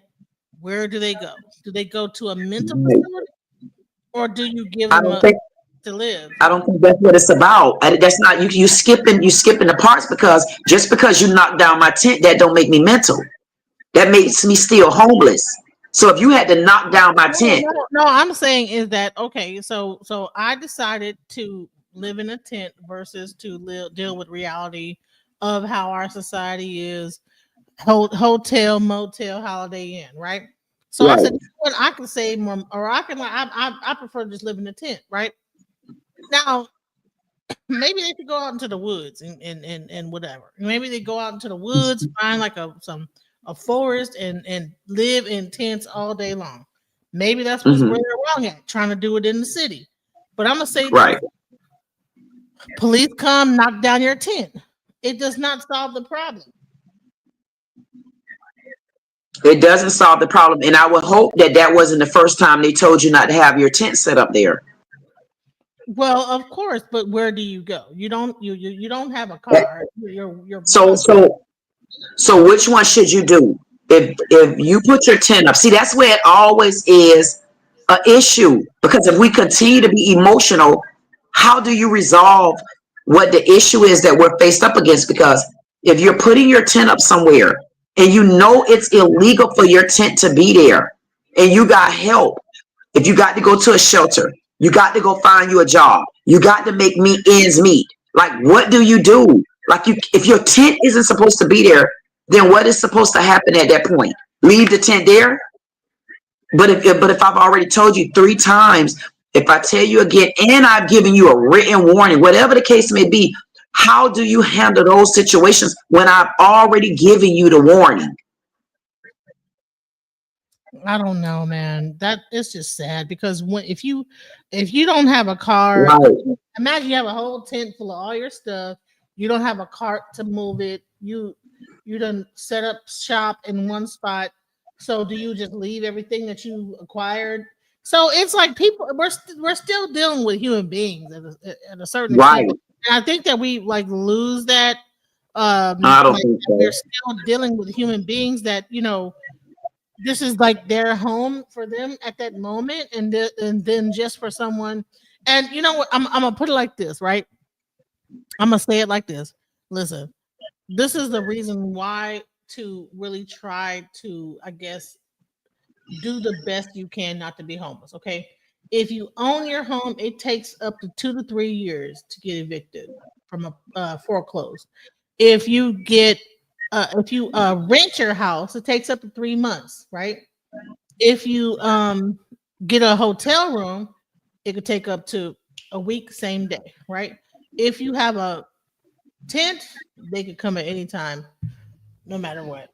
So that's really what it boils down to, is that, and it cost, and then the cost of living increases, except for when you're in the tent. So the cost of living increases the further you go down into poverty. So if you have a house and you pay this certain amount to live in a house, right, your mortgage is cheaper than what a person would rent it for. Rent is slightly higher than mortgage. Hotel is higher than rent. Living in a tent, you're not paying nothing, but you can be evicted at any point, and you could be just thrown out and put on the streets and be in danger and everything, and then the danger level increases, everything. So it's like, so what do we do? How do you circumvent that? How do you stop that? I don't know. If That's I that's an individual thing, DJ. That's the problem with it. You can't be concerned about stuff that people not concerned about. Those homeless people are not concerned to the capacity that you're over concerned. I promise you that. Those homeless people don't give a damn about where they live at. A lot of times they don't want to be in a brick and mortar. They are already acclimated and adapted to being in the natural environment. So no matter what you do, you might put them from about a Shell's gas station and they gonna run to the other streets where Big Lot at. It just all depends. You got to learn how to get your emotions out of it. If their emotions aren't in it, how can yours be in it? They know what they doing. These homeless people have been homeless forever. I forgot. There's one thing in between being homeless in a tent and being on the street, is if you have a car and you're like van living, or like have your car, until that. That's a different level of homeless, though. That's a different level of homeless. We're talking about the homeless people that live on the side of the roads, up under bridges, where they either got mental problems, they own drugs, and they don't want to go back to their family, or these are the people that's up under a bridge somewhere because they're indigent. You can always tell the difference from those people. The average homeless person, if you're a homeless person because you don't have money, you're gonna do whatever you got to do to get money. If you're a homeless person because your ass want to be homeless, how could you feel sad for them? They're homeless because they want to be homeless. And a lot of those homeless people always begging me for money, and I give them money, and you see them over across the street somewhere paying for stuff they got done. You done spent my damn money on something else. I won't give it to you no more. It's different levels of being homeless. I mean, I think what we got to do as Americans, we honestly got to find a way to get our emotions intact for a case-by-case situation, and not go into things so emotional before it even gets started. That's why we still at a setback right now. Like, I don't want to be at a setback. That's why I decided to start walking with a one-track mind, because I've been emotional to other people, their feelings, their living arrangements, so many different things. I'm not going to stand that bandwagon. If you don't want to get out of it, I'm not going to help you. You got to want it individually. You have to want it. You have to.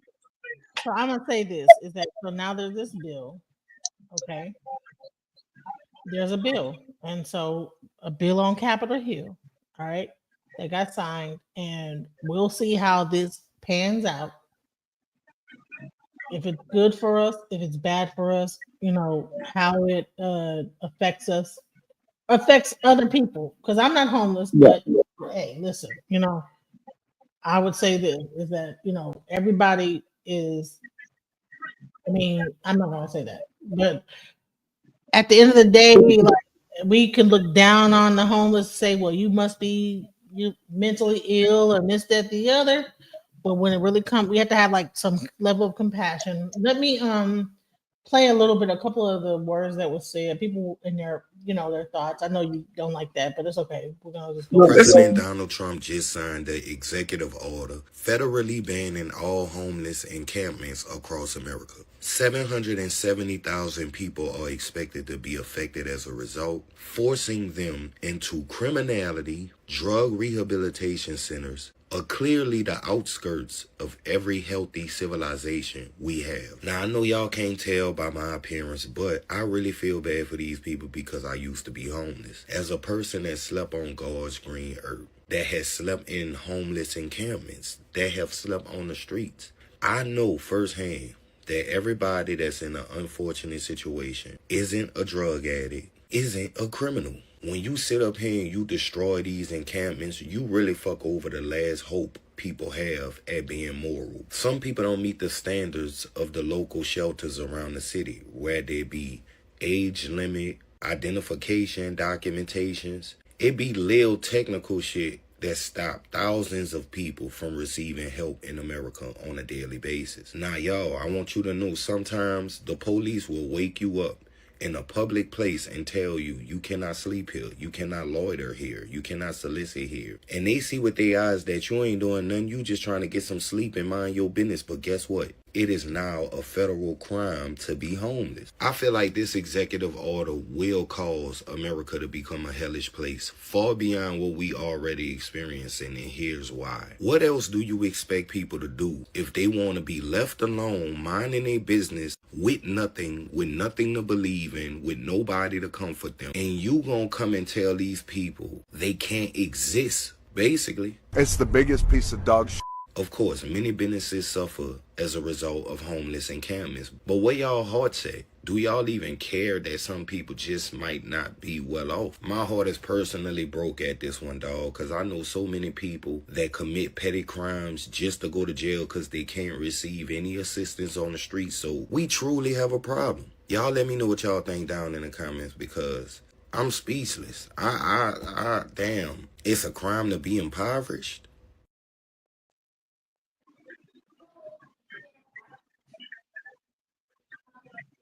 That's like unfair to hear him say that, because I think he already know that order is not targeting certain levels of homelessness. That's why I'm not gonna ride this out like that, because it get a bit ridiculous to me and redundant. There are different levels to being homeless. First of all, he just said in a public place. In the regular bill of being homeless, you know good and well you can't put up tents and stuff and be surrounding public places. You can't be homeless around a library in a school. That's a different level. So why are you there and you know you're not supposed to be there? It's a different level when you're indigent. Being indigent is one thing. Being homeless, mental, homeless on drugs is something else. Why didn't he say, hey, DJ, how many homeless people have you known that wanted to get off the streets and go find somewhere to stay? Say it again. What was the question? How many homeless people do you know that were homeless for being indigent in money? They wanted to get off the streets and find somewhere to stay. Have you said you met people like that, right? Several, yeah. And where are they at now?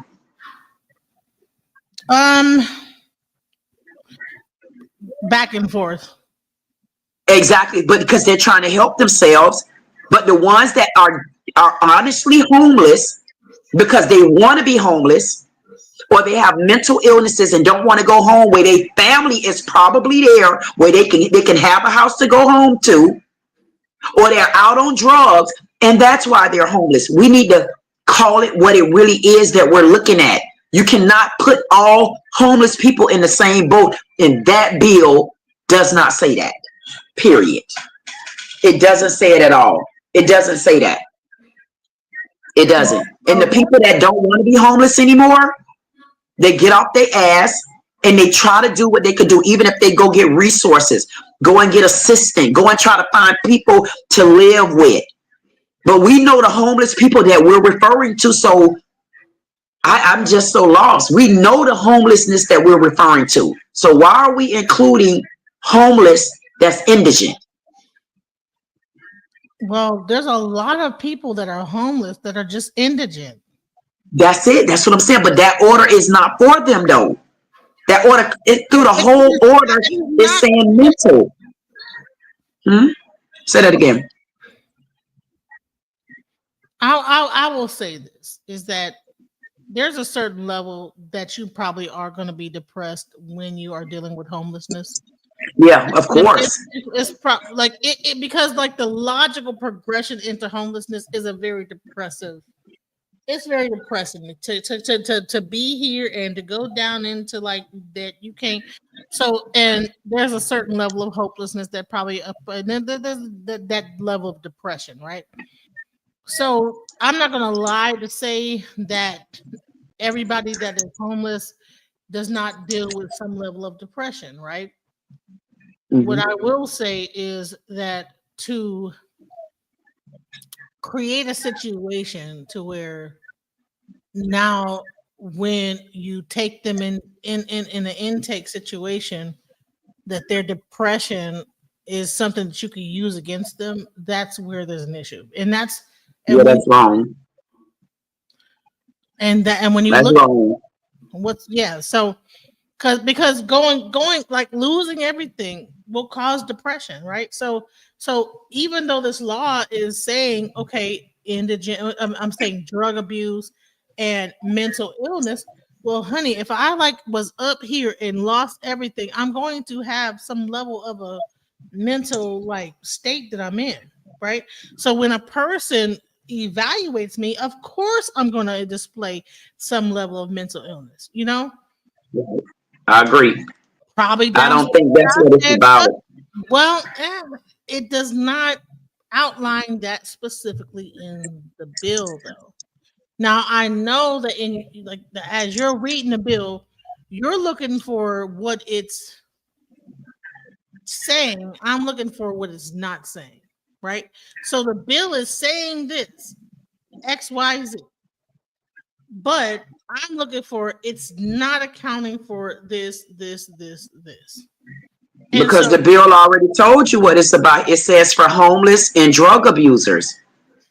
That's what the whole bill says. That so I get what you mean. Like I can't look for something if that's not what the bill. It's almost like saying I'm looking for chicken on the menu, but I see a menu full of spaghetti.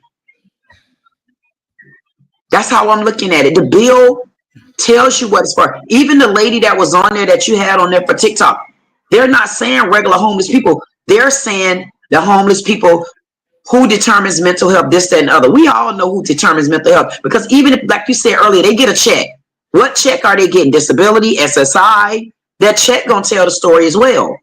Their behavior gonna tell the story. No, see, just because a person have if you read this the way it's read, right? From the top, you got to read it from the top, then look at the bullet points. See, right now you're going into bullet points, but you got to start at the top because the top tell you what it's about, and then everything else is bullet points. I'm at the top, section 1, right? Oh, I can't see that. I'm looking on my big screen. I can't. It must be delayed. Endemic vagrancy. Yeah, go up. Keep going. Okay. Confrontations and violent attacks have made our cities unsafe. The number of individuals living on the streets in the United States in a single night during the last year, 274,224, was the highest ever recorded. The overwhelming majority of these people are addicted to drugs, have a mental health condition, or both. Okay. Nearly 2/3 of homeless individuals report having regularly used hard drugs like methamphetamines, cocaine, or opioids in lifetimes. So that means is that maybe they have stopped, or you know what I'm saying? So at some point in their life, they had some drug addiction, right? Okay. You got to take down the comment, DJ. You got to take the comment down so we can see the comment. Yeah. Right. Hold on. Right. So it's saying that. So this is showing who it's targeting, right? Nearly 2/3 of homeless individuals reported having regularly used hard drugs like methamphetamines, cocaine, or opioids in their lifetime. That does not mean that they're doing it now. That means at some point in their life, they have used these drugs, right? And let's go. An equally large share of homeless individuals reported suffering from mental health conditions. That does not mean mental illness, but mental health conditions. The federal government and the states have spent tens of billions of dollars on failed programs that address homelessness, but not its root causes, leaving other citizens vulnerable to public safety threats. Okay. So shifting homeless individuals into long-term institutional settings.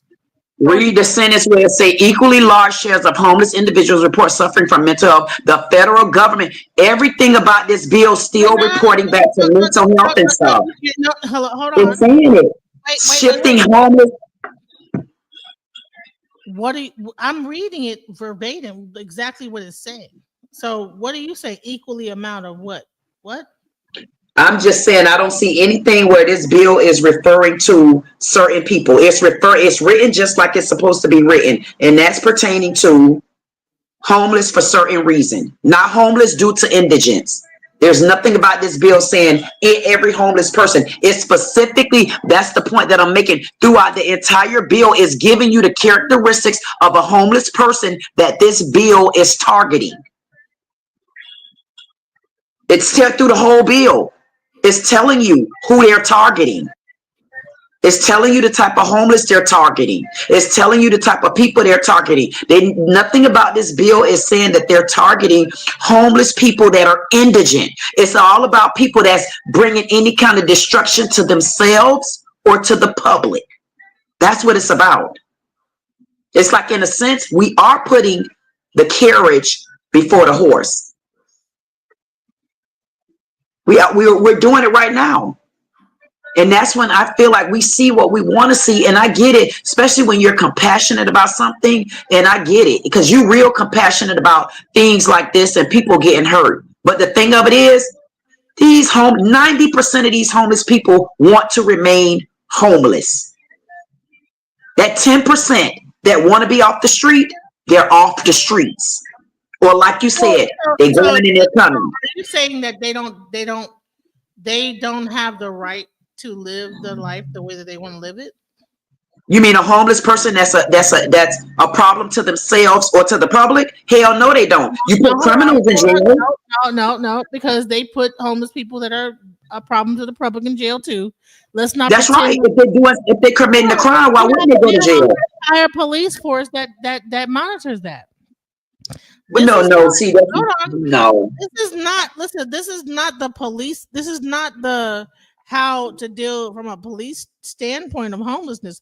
This is a whole nother program that actually shifts homeless individuals that are not committing crime, because committing crimes and doing stuff, that's handled by the police.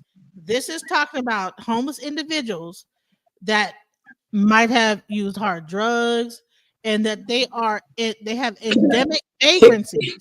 Can we stop right there? Can we stop right there? Yeah. The sentence tells you right there, DJ. It says surrendering our cities. No, stay right where. No. Go back up. Go back up. Go back where you were at just now. Where? Yeah, go back where we were at just now. I was about to read something. This sentence tells everything. Where it says surrendering, right? Go up or go back down. Keep going. Keep going. Did you just go too far? Yeah, keep going. Keep going. Right. Keep going one more time. Go up one more time.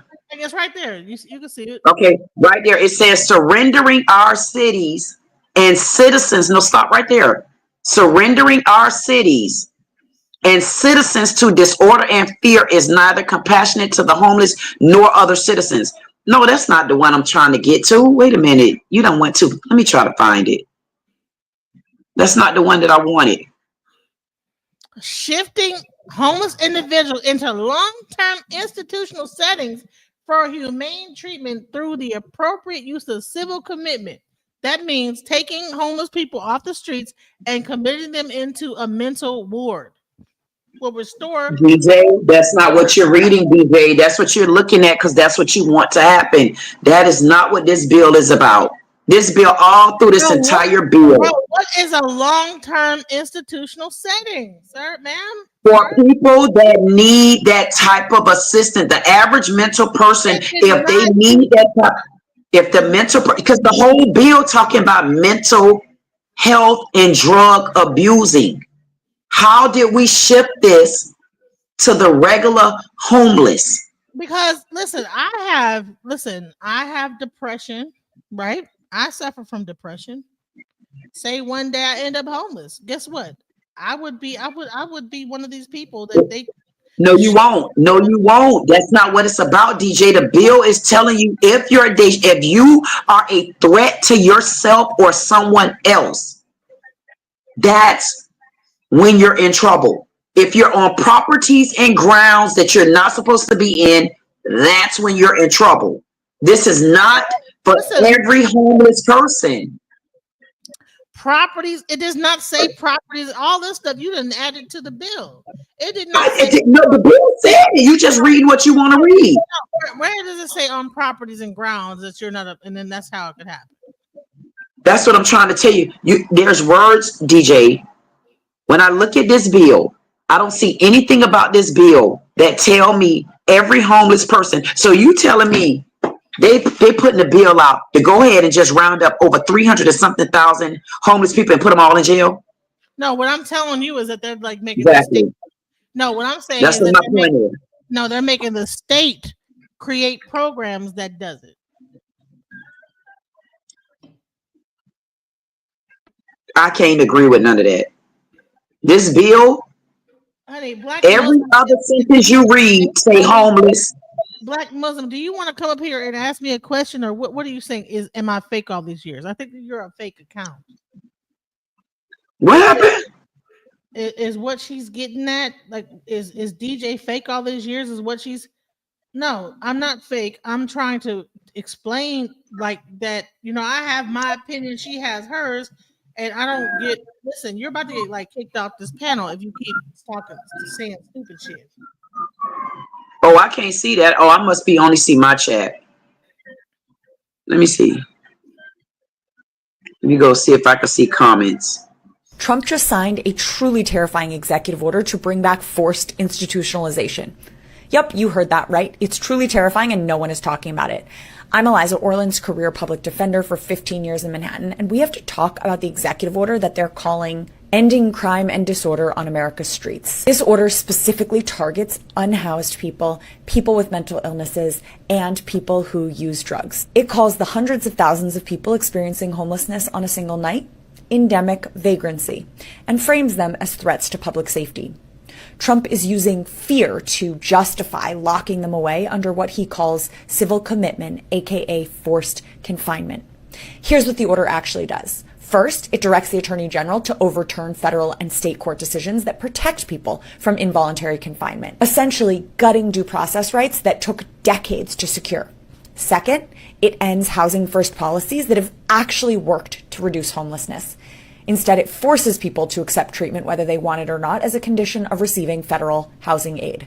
Third, it prioritizes federal grants for states that enforce bans on urban camping, loitering, and squatting, aka criminalizing the simple act of existing without a shelter. Fourth, it expands civil commitment to anyone deemed a danger to themselves or others, or who cannot care for themselves. Language so vague, it could quite literally apply to anyone experiencing a crisis. This is not about safety or compassion. The order literally says the goal is to protect public safety by removing people from public view. This is about control, criminalization, and disappearing poverty, not solving it. This is mass incarceration 2.0, only now it's dressed up in fake compassion and medical language. We've seen this before. In the era of massive state hospitals, warehousing, and forced sterilization, and we know how this ends. As a career public defender, I've seen what happens when governments use the courts to cage, confine, and criminalize instead of care. If you're as horrified as I am, share this video and follow me. If you're interested, I can break down every section of this executive order piece by piece, because this isn't just cruel, this is calculated, and we need to understand exactly what we're fighting against. Thanks for being here, and please make sure you're following for more. Okay, so that's a lawyer discussing the same bill. So do you see? And she said the same thing that I said. The exact same thing. It don't have nothing to do with regular people, regular homeless. This bill is focused on certain levels of homeless. Play it back again. She said it from the beginning. That's what I kept saying. We're focusing in the wrong area. It has nothing to do with regular people that are indigent. Hold on, I'm going to Trump just signed a truly terrifying executive order to bring back forced institutionalization. Yep, you heard that right. It's truly terrifying and no one is talking about it. I'm Eliza Orland's career public defender for 15 years in Manhattan, and we have to talk about the executive order that they're calling Ending Crime and Disorder on America's Streets. This order specifically targets unhoused people, people with mental. All right, see, so unhoused was it? Let her finish it since you started her plan. Let her finish. She's telling you what it was. Well, no. So it was unhoused people, people with mental illness, and okay. Let me play it again. Trump just signed a truly terrifying executive order to bring back forced institutionalization. Yep, you heard that right. It's truly terrifying and no one is talking about it. I'm Eliza Orland's career public defender for 15 years in Manhattan, and we have to talk about the executive order that they're calling ending crime and disorder on America's streets. This order specifically targets unhoused people, people with mental illnesses, and people who use drugs. It calls the hundreds of thousands of people experiencing homelessness on a single night endemic vagrancy, and frames them as threats to public safety. Trump is using fear to justify locking them away under what he calls civil commitment, aka force. Right, so those same two people are unhoused. No, they're three, unhoused, not two, three. Because she's trying to say unhoused. The mental, the other one, they're unhoused people. That's on one level. That's a level here, level there, but they're both unhoused. They're homeless. That's not targeting people that don't have money to find somewhere to live. That's not the target. So if they don't have money to find somewhere to live, where are they going to be at? They're going to be homeless, right? They're going to be living on the But they're street. not talking about that, though. She's referring to the unhoused, homeless people with mental illnesses and drug abusing that has a problem with living in the general population. They're a threat to themselves and they're a threat to the public. That's how I look at the bill. But again, I'm going to ask, what do you think another solution would be? Because nobody's doing anything about homeless. So what would a solution be for you? I don't think it's right to criminalize that and to throw them into a mental facility. But wait, it depends. Like DJ, they meet to a you got to look at it differently. Be housed. You got to look at it differently because you can have a homeless person on drugs that'll go in the store and steal a beer. Why would they not be criminalized for that?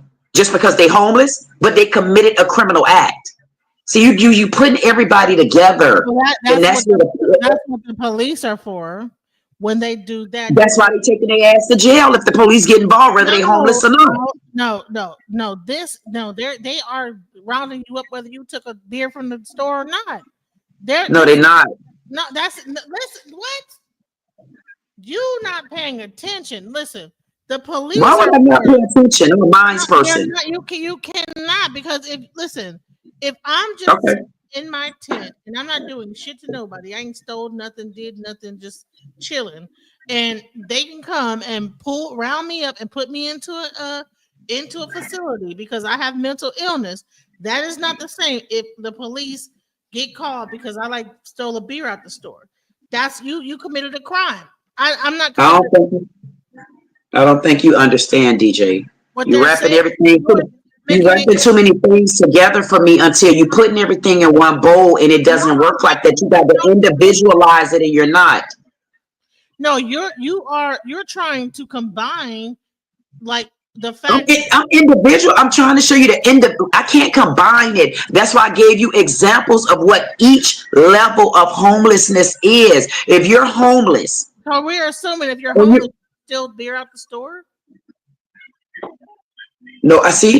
Go play it back. I ain't going to repeat it. Go play it back, and then you can hear exactly what I said. Because I didn't say it like that. There was things that I put in the middle of that. There's things but here's the thing. However you feel about it, it's going to always be your feeling and your views. All I can tell you is this. Put a program together and see what you can do to derail some of this, because this is not on my heart. Homelessness is so far out of control until I would never want anybody to be anywhere they're not supposed to be, but I want everybody to be where they're supposed to be at. If you're interfering with me and breathing, I want you to go where you need to be, just like I would want you to go where I need to be. If you're homeless and you got an option to not be homeless, you need to utilize your option.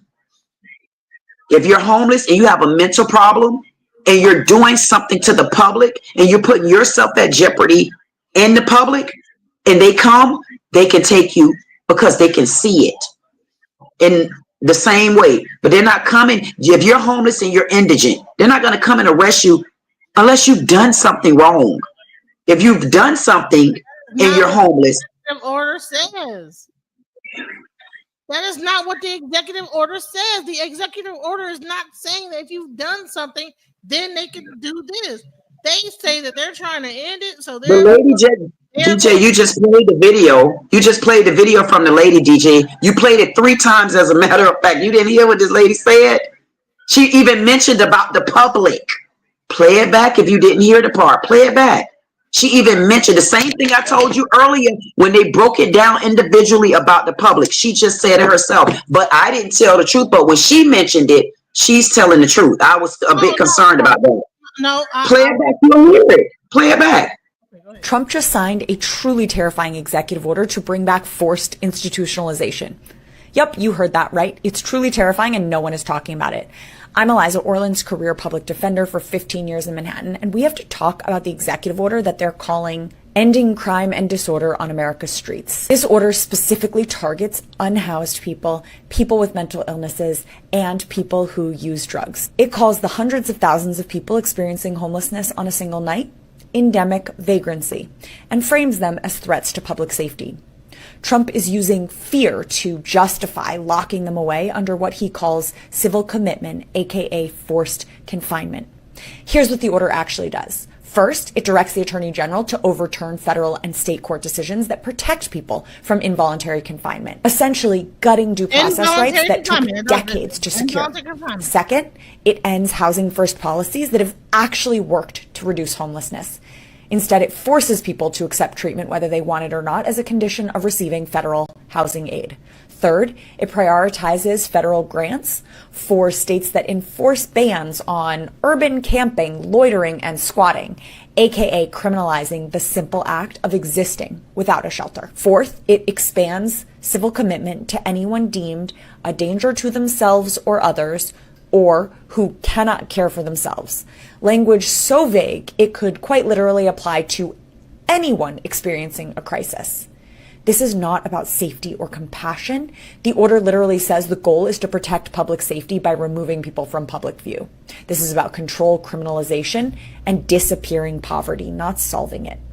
This is mass incarceration 2.0, only now it's dressed up in fake compassion and medical language. We've seen this before. In the era of massive state hospitals, warehousing, and forced sterilization, and we know how this ends. As a career public defender, I've seen what happens when governments use the courts to cage, confine, and criminalize instead of care. If you're as horrified as I am, share this video and follow me. If you're interested, I can break down every section of this executive order piece by piece, because this isn't just cruel, this is calculated, and we need to understand exactly what we're fighting against. Thanks for being here, and please make sure you're following for more. Involuntary confinement. Nope, you see, you missed it again. You missed it again. It said a threat to the public. You didn't hear her say that part. She said a threat to the public. You're a threat to the public, or you have mental illnesses. So if you got mental illness and a cop come, of course it's not going to be voluntary. Of course that's going to be involuntary. That's almost like another form of Baker acting. But so it's not voluntary for you. A threat to the public or a threat to yourself is already covered in the Baker Act. They don't need a new executive order to cover. Yes, they do. They defined it in a more broader way. They defined it. To me, they defined it a little bit differently, which is covered other bases. That's what I tried to tell you earlier when I said, no, DJ, that's not the whole order. They already got the original order for homeless. This right here is basically like an add-on where they're adding additional things that would definitely get homelessness under control a little bit more. And this time they're targeting in on the homeless, and they're targeting in on the drug abusers. And they're homeless for being mental, they're homeless for being on drugs, or they're homeless because they're indigent. The ones that are indigent, they not still homeless unless they don't have nowhere to go and they're not utilizing resources. Them other two, they want to be homeless. But if you're a threat to the public or yourself, this order applies. Okay. Trump just signed a new executive order targeting homelessness. But look deeper, and you'll see this isn't about public safety. It's about profit, punishment, and prison beds. Hi, I'm Dallas Fresa, a nationwide prison consultant and advocate. This new federal measure directs states to enforce anti-camping, loitering, and squatting laws to the maximum extent permitted by law. If states don't comply, well, guess what? They're losing their federal funding. Who does this target? Cities like Los Angeles, states with visible homelessness and liberal leadership. Let's not pretend this is about fixing the housing crisis. It's about criminalizing poverty and weaponizing the legal system against people with nowhere to go. This is how you build a pipeline from sidewalk to cell block. And once you're inside, welcome to forced labor in a for-profit prison. Sound familiar? You know what people forget? Incarcerated people cook your food, build furniture, sew uniforms, and clean state buildings for pennies an hour. They're not given job training or true rehabilitation. They're used, overcrowded, forgotten, and now we're going to fill these beds with unhoused people. We're not solving homelessness. We're monetizing it. Let me be clear. This is modern day slavery. And yes, that's a strong word, but it's accurate. Prisons make billions off of free or nearly free labor, and this new order ensures a fresh supply of bodies. Poor, mostly black and brown, often disabled, mentally ill, or just broke. We all see the crisis on our streets, so why not increase housing? Why not raise the minimum wage? Why not treat homelessness as a public health emergency, not a criminal act? If this doesn't sit right with you, if locking up the homeless feels like punishment for poverty, speak up. Comment below, is this really about safety or about control and profit? Share this video, tag someone who needs to hear it, and follow me for more on how the prison... Right. Yeah, what I don't like about that, first of all, the video be too long for me because I like to stop it to give them a break because they say I'm just the type of person you can say something to me and I'm gonna chop 15 words down to an hour-long message. The first thing that I didn't like about her, I don't like the fact that she had to use black and brown, because when I go to San Francisco, when I go to California, those places are not predominantly black and brown homeless. Those are so many Caucasian homeless people. So for her to even target right there, that was a problem to me. It made me not want to hear her ass no more. Next of all, she knew it was a problem before this bill. So as a person so concerned, why isn't she putting something together? See, everybody talk about what, but nobody give the solution. So if you can't give a solution, then what do you want us to do? Continue down the same recycling road that continues to snowball? At what point do you put something in place? Like what are we gonna do here? Continue to just go in circles, or we gonna come up with something? I don't like going in circles. And she can't just say black and brown. That's a goddamn lie. Yeah, and I don't like that. In the United States, black individuals experience homelessness at a rate disproportionately higher than their representation in the general population. In 2024, black Americans made up 31.6% of the homeless population, while only comprising of 13.7% of the overall U.S. population. This significant disparity highlights a systemic issue of racial inequality contributing to homelessness. And then if you actually look at the actual stats right here, I really don't. I know this ain't the same AI you told me they don't be legal. This ain't the same AI you talked about the other day, is it? No. This sound like the same AI. No, that was just the beginning of it. Okay. So now we're gonna look at the actual stats based on,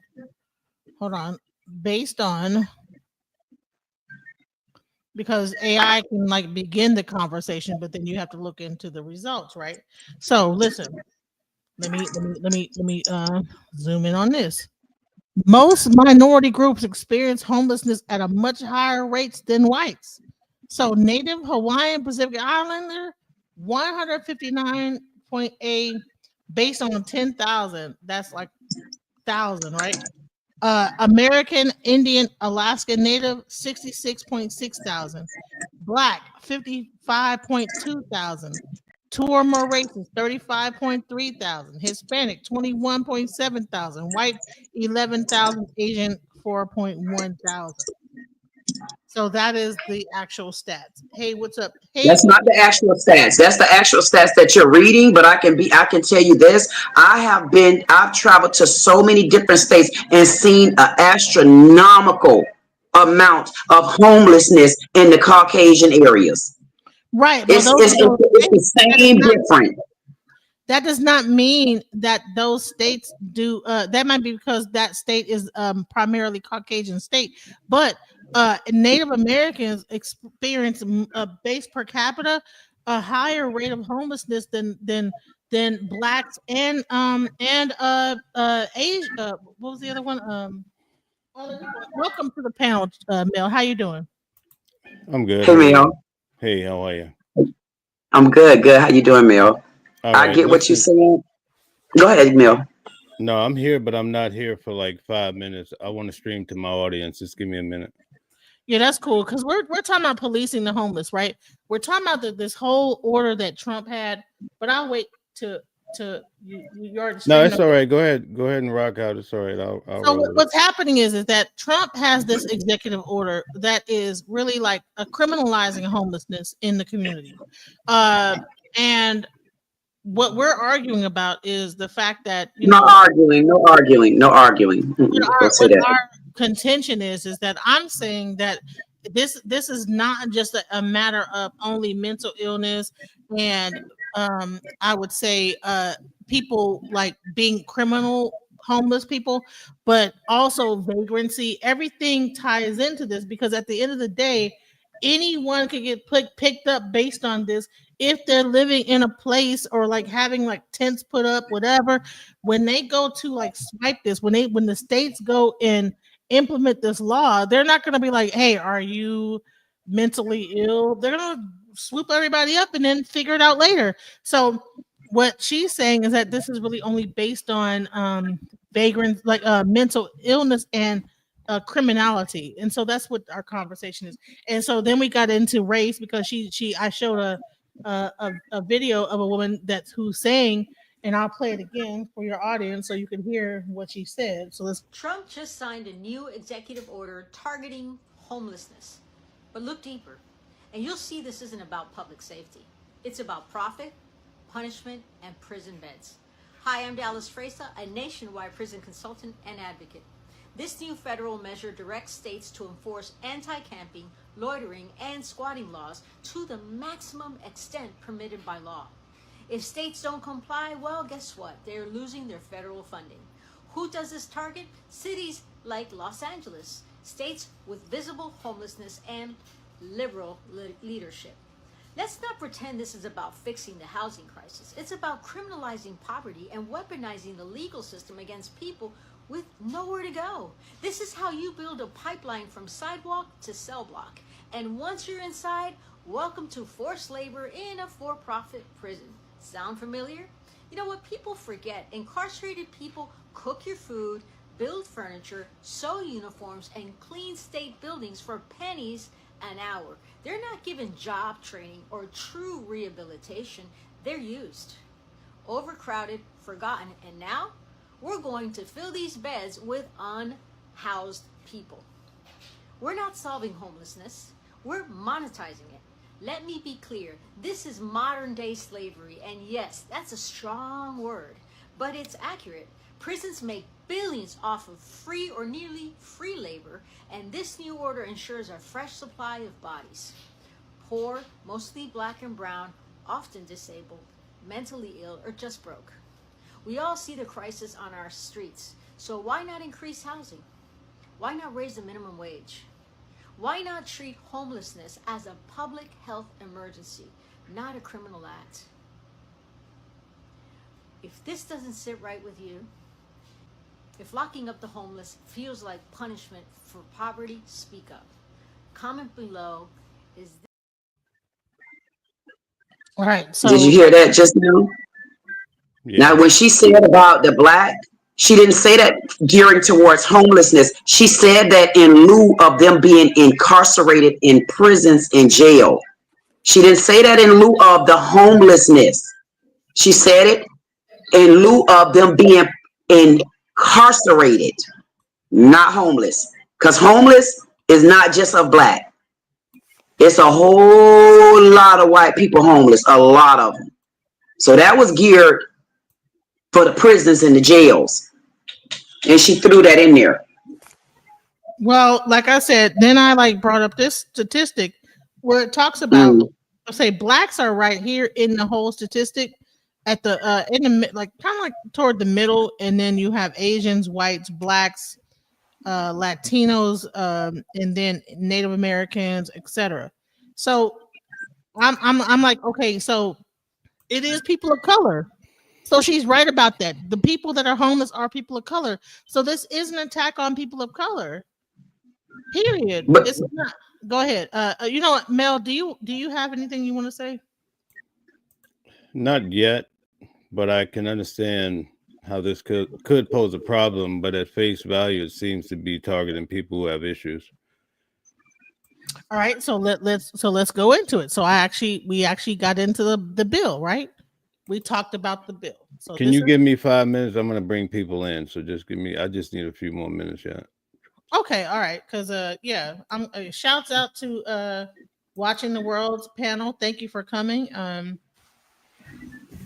gonna play a couple of more videos while he's bringing people in, so that we can get a good idea of what we're talking about here. Because I really just want to have a clear understanding. I'm gonna remove myself and bring more people. Show the.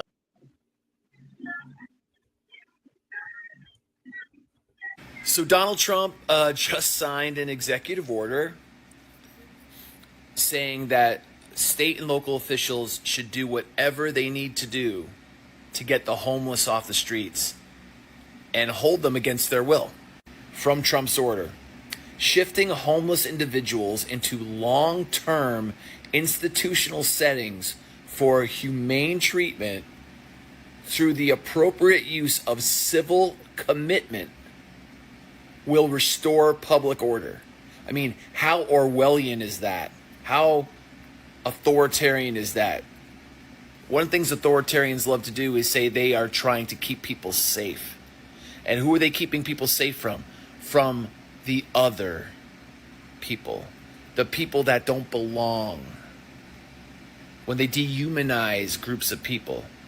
So I know MAGA isn't going to care about this, because they still see these people as not human. But I want to show you the gradual slide we're starting here.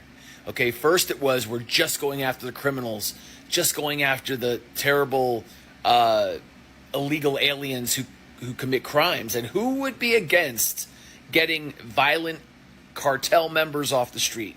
Nobody. But then all of a sudden we start realizing that there are U.S. citizens being caught up in this dragnet. People who are being sent to other countries, dangerous situations like that. People who are vets who are being disappeared because they're brown. But unfortunately, most of MAGA is like, yeah, they're not real Americans because they're not white.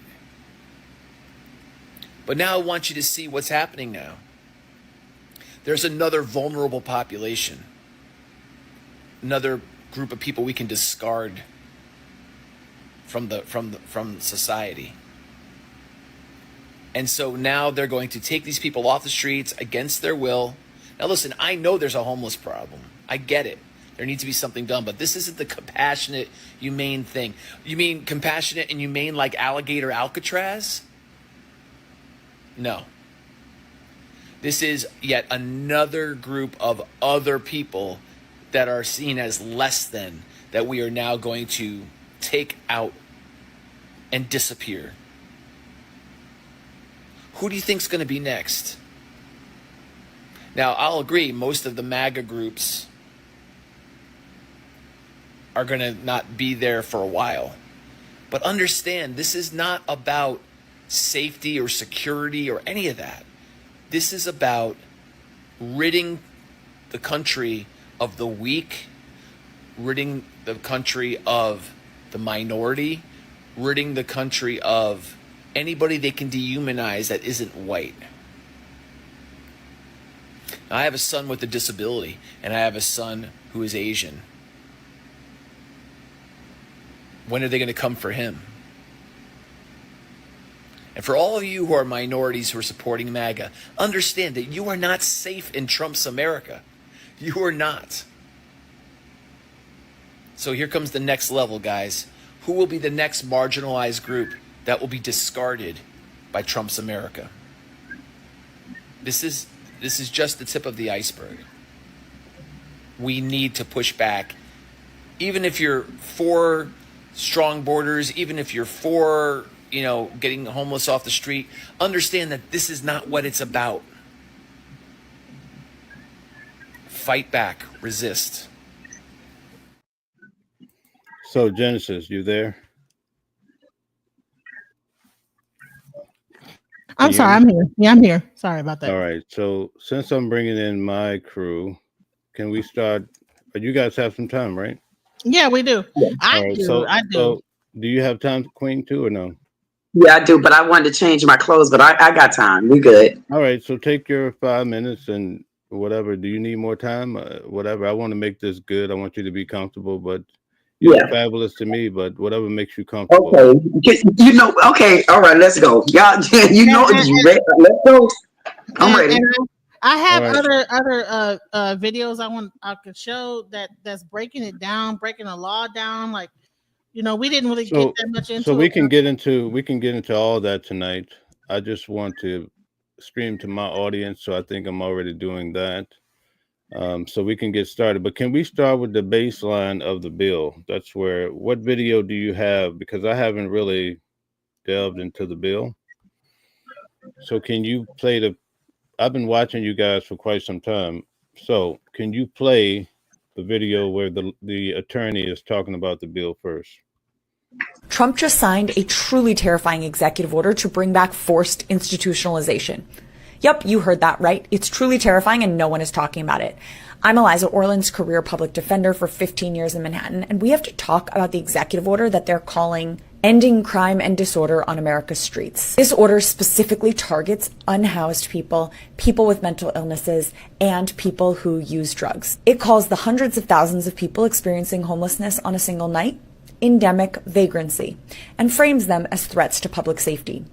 Trump is using fear to justify locking them away under what he calls civil commitment, aka forced confinement.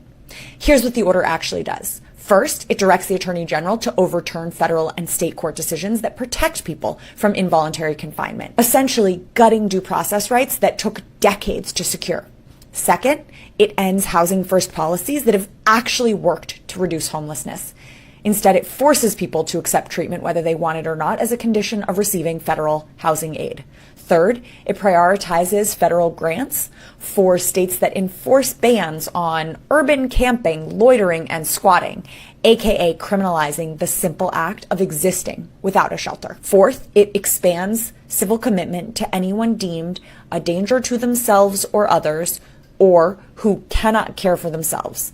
Language so vague, it could quite literally apply to anyone experiencing a crisis. This is not about safety or compassion. The order literally says the goal is to protect public safety by removing people from public view. This is about control, criminalization, and disappearing poverty, not solving it. This is mass incarceration 2.0, only now it's dressed up in fake compassion and medical language. We've seen this before. In the era of massive state hospitals, warehousing, and forced sterilization, and we know how this ends. As a career public defender, I've seen what happens when governments use the courts to cage, confine, and criminalize instead of care. If you're as horrified as I am, share this video and follow me. If you're interested, I can break down every section of this executive order piece by piece, because this isn't just cruel, this is calculated, and we need to understand exactly what we're fighting against. Thanks for being here, and please make sure you're following for more. Okay. So it seems like she's a little bit slanted with her. Her testimony seems slanted. Is there something more neutral, just breaking down the actual bill? Thank you. That's how I felt. So we're going to go through something that's more neutral. I get her position, but it's biased. So I just wanted to get a clear understanding. Shout out to Deborah. Shout out to Bordeaux. Thanks for everybody that's coming in to support the live tonight. We're talking about the new executive order from Donald Trump per se in regards to the homeless people. And I'm here in New York, and we have an abundance of homeless people. And quite frankly, it's out of control. Yep. It's out of control. I'm gonna play this for right now while I look up the more neutral The side. Trump administration just made it legal today to civilly commit and put someone into an institution who has a mental illness, is homeless, or has an addiction.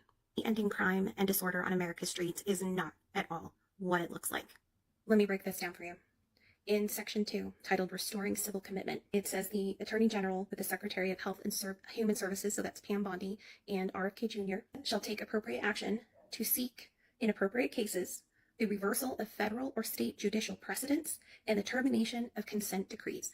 What that means is that all federal and state case law surrounding civil commitment, they're upending that with this executive order. The Attorney General and Health and Human Services will provide assistance to state and local governments to identify, adopt, and implement civil commitment and institutional treatment that allow for appropriate commitment and treatment of individuals with mental illness.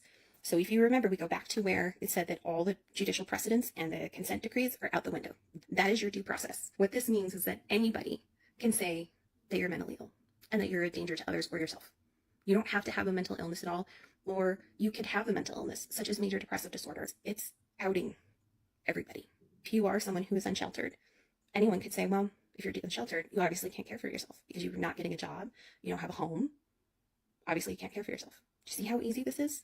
But let me go on. In Section 5, increasing the accountability of people in homelessness programs, we involve HUD. And this one, I mean, the rest of it is all terrible, but this is really sickens me. Section B says the Secretary of Housing and Urban Development, which is HUD, shall take steps to require recipients of federal housing, all federal housing, homelessness assistance, to increase requirements that persons participating in the recipients' programs, just fancy wording for people who are participating in this federal housing, who suffer from substance use disorder or serious mental illness, use substance abuse treatment or mental health services as a condition of participation. That means that you seek mental health services as a condition of retaining your housing. I have no words. No words. It goes on.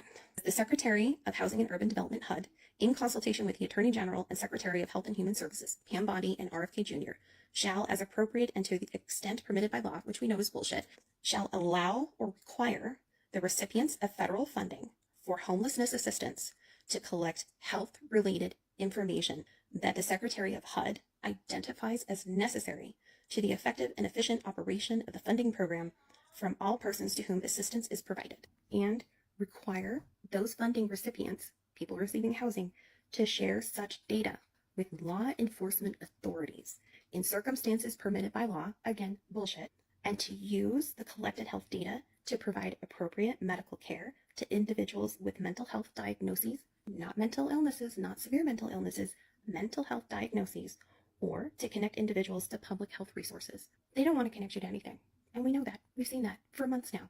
This is the next line on the poem. Nazi Germany did this.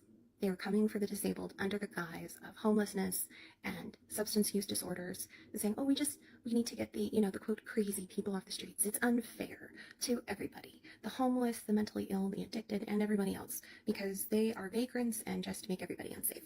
And just like whatever it was, I forget, that the Nazi party put out with their National Socialism, when they were saying, like, oh, this is what our party's about, and there are all these good things. There's things in there that are actual socialism, and they're like, hey, yeah, that's actually a good idea. But then they sneak in one little part here and one little part there. That's straight fascism. That's what this is. Starts out addressing just kind of more homelessness, and then the wording keeps changing. Just like I said, it talks about people with severe mental illnesses, and then it just goes straight into mental diagnoses. I can tell you from this, and being on housing myself, that it doesn't matter if you have a mental health diagnosis or not, because either you do or you do, right? This is all a ruse and a guise to create reasons for more camps, more prisons, because it's a lot easier, especially, to come after political dissidents if they deem you as being mentally ill and you don't have the right to due process in that case. To people who are on disability for these things, they're super in danger. We know that Palantir, Peter Thiel, and all those evil people are working with the White House to collect all of this data and more on every single person in the United States, so that they can put together a master list, so that they know who to go after, and they know where they live, and they know where they work, and they know where they bank, so that they can find you easier. I don't have any words. I can't tell you just how dangerous this is, and I know that most of you will understand and will know that there's so many people that don't. And I know I'm posting this.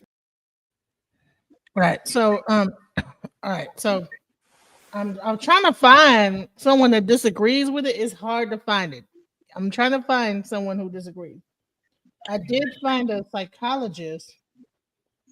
I'm not sure if she's going to disagree or not. So I'm gonna try to I'm a play this. psychiatrist living in Seattle, and I'm here to talk about the most recent executive order ending crime and disorder on American streets, because I fear that it is going to actively kill many of my patients and make the crisis of not actually being able to access mental health services in America exponentially worse. As someone that currently works in community mental health settings, I take care of a lot of patients that are currently or have previously experienced homelessness. And prior to my experience as a psychiatrist, I got a master's degree in health policy, specifically focusing in housing policy, including the effects of encampment sweeps on an individual's physical and mental health. And outside of this, I am an actual expert in civil commitment. As a psychiatrist, that is one of the most difficult and common and challenging things that we do, and so we are actually experts. And so I can say, as a doctor, as a psychiatrist, as a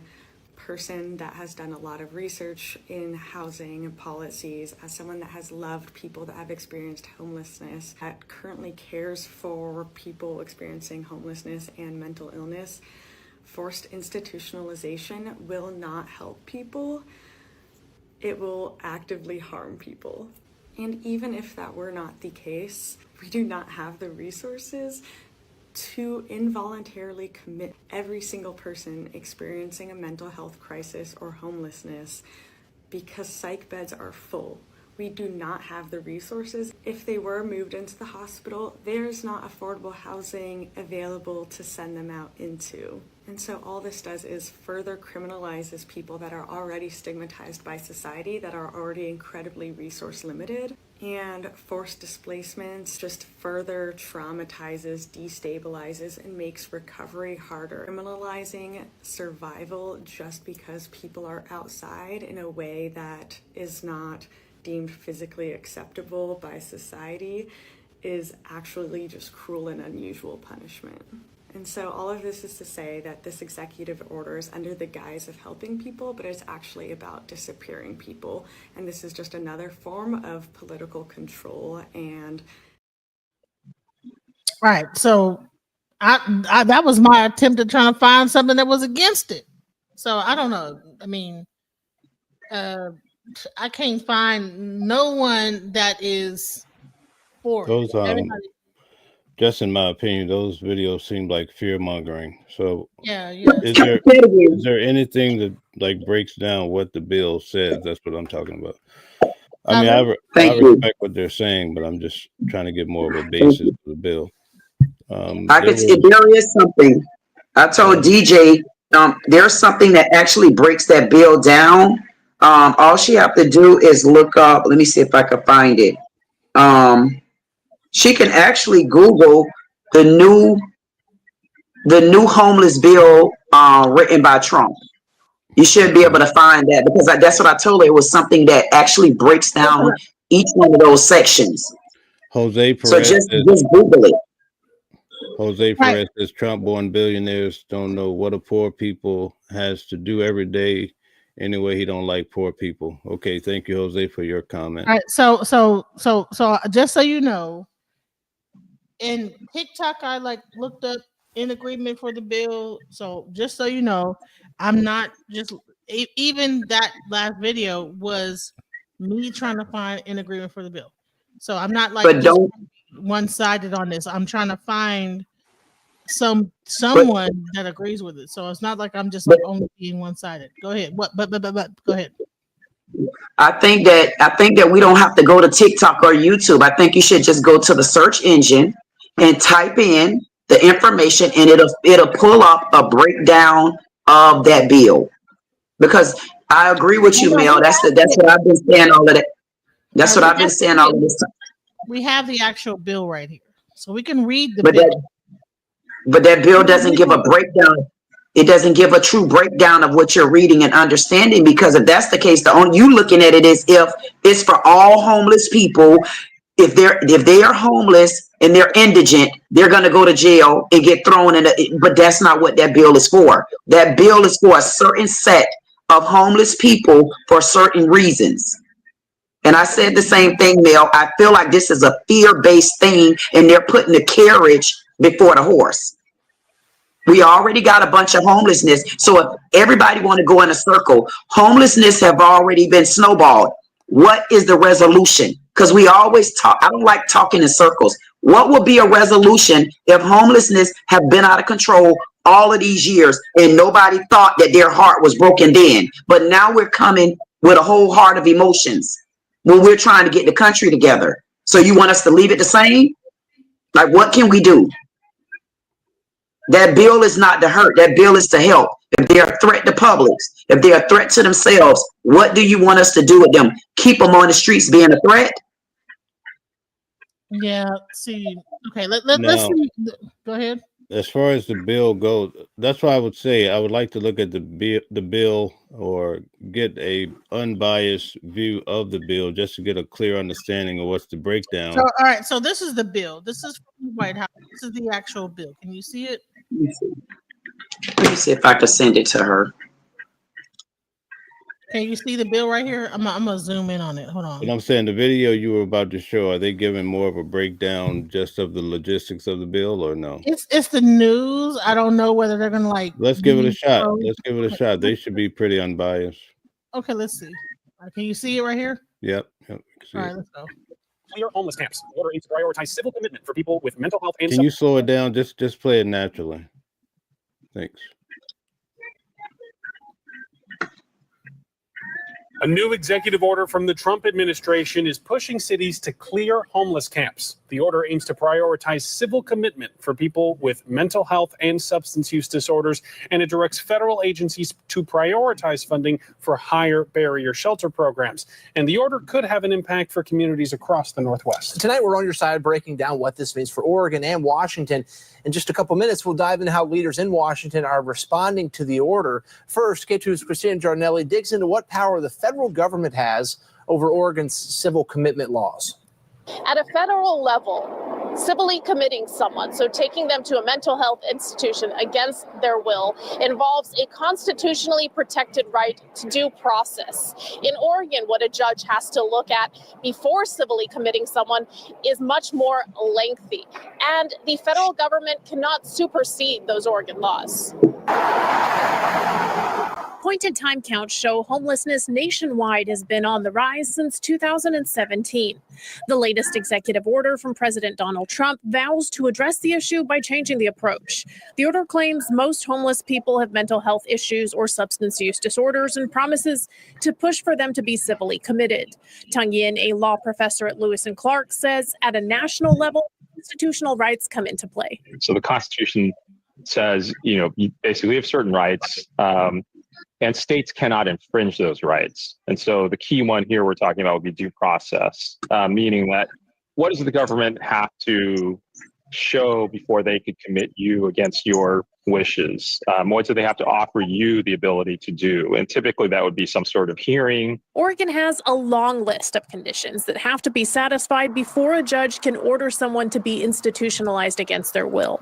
Yin says the federal government cannot change that. There's not much the president can do, or even the federal government as a whole can do to force states to give less protection than they want to give. All they can do is say, you have to adhere to the Constitution minimum. What the Trump administration could do is have federal agents round people up into federal institutions using those less strict federal due process standards. There is not a large federal infrastructure for institutionalizing people, so it is unclear where they would take them if that were to take place. If you want to learn more about federal grants potentially at stake because of this executive order, you can go to our website at k2.com For now, in Southeast Portland, Cristina Giardinelli, K2 News. Christina, thanks for that. Washington Governor Bob Ferguson, Seattle's mayor, and Senator Patty Murray are all skeptical of the practicality of the order. Yeah, they say there are not resources needed to carry it out if it isn't held up by a legal challenge. For more, here's Chris Daniels. It is arguably the most complicated issue of this past decade. How can or should cities get people off the sidewalks and into housing and treatment facilities? The president is now citing public safety as a reason to force the civil commitment of people with a mental illness or living on the streets, and threatening to pull discretionary grants for failing to curb urban camping. And I don't think, again, the Trump administration really thinks through the practicality of some of these executive orders. Bruce Harrell is Seattle's mayor, where there are nearly 17,000 homeless people, most of the estimated 31,000 statewide, and where numbers have gone up even as city and the state have spent more than $1 billion to address it. Is the city of Seattle prepared to lose federal grants as a result of this executive order? We are prepared. And so when we look at our tax policy and our planning policy, we always built in that contingency. What this is really is just a PR stunt. Daniel Hornig is a former deputy director of the National Economic Council. There is a certain percentage of the community who says, hey, they think the federal government should get involved. I'm not against the federal government getting involved. I think that there are ways that the federal government, for example, should be providing more resources to house people, more resources to provide treatment for those who need it, more resources to prevent people becoming homeless in the first place. What about the flip side of this, that people suggest the federal government does need to step in here because Seattle hasn't done its job? Well, we're sheltering more people. And if you look at what we did in 2023, for example, over a couple of thousand people we sheltered. You look at 2024, again, approximately a couple of thousand people. In addition to building 33,000 units and 6,500 units of affordable housing. Chris Daniels reporting there. In a statement, Governor Bob Ferguson said in part, quote, "This is another misguided and harmful executive order from the Trump administration. I'll be working with my team as we start hearing from federal agencies about how they plan to implement this executive order to determine our response." Washington's Attorney General did not respond today to a request for an interview on whether he'll also seek legal action. Oregon Attorney General Dan Rayfield, meanwhile, was unavailable for an interview today. We begin tonight with a live. Okay. Very good. So, Genesis, what is your interpretation of all this?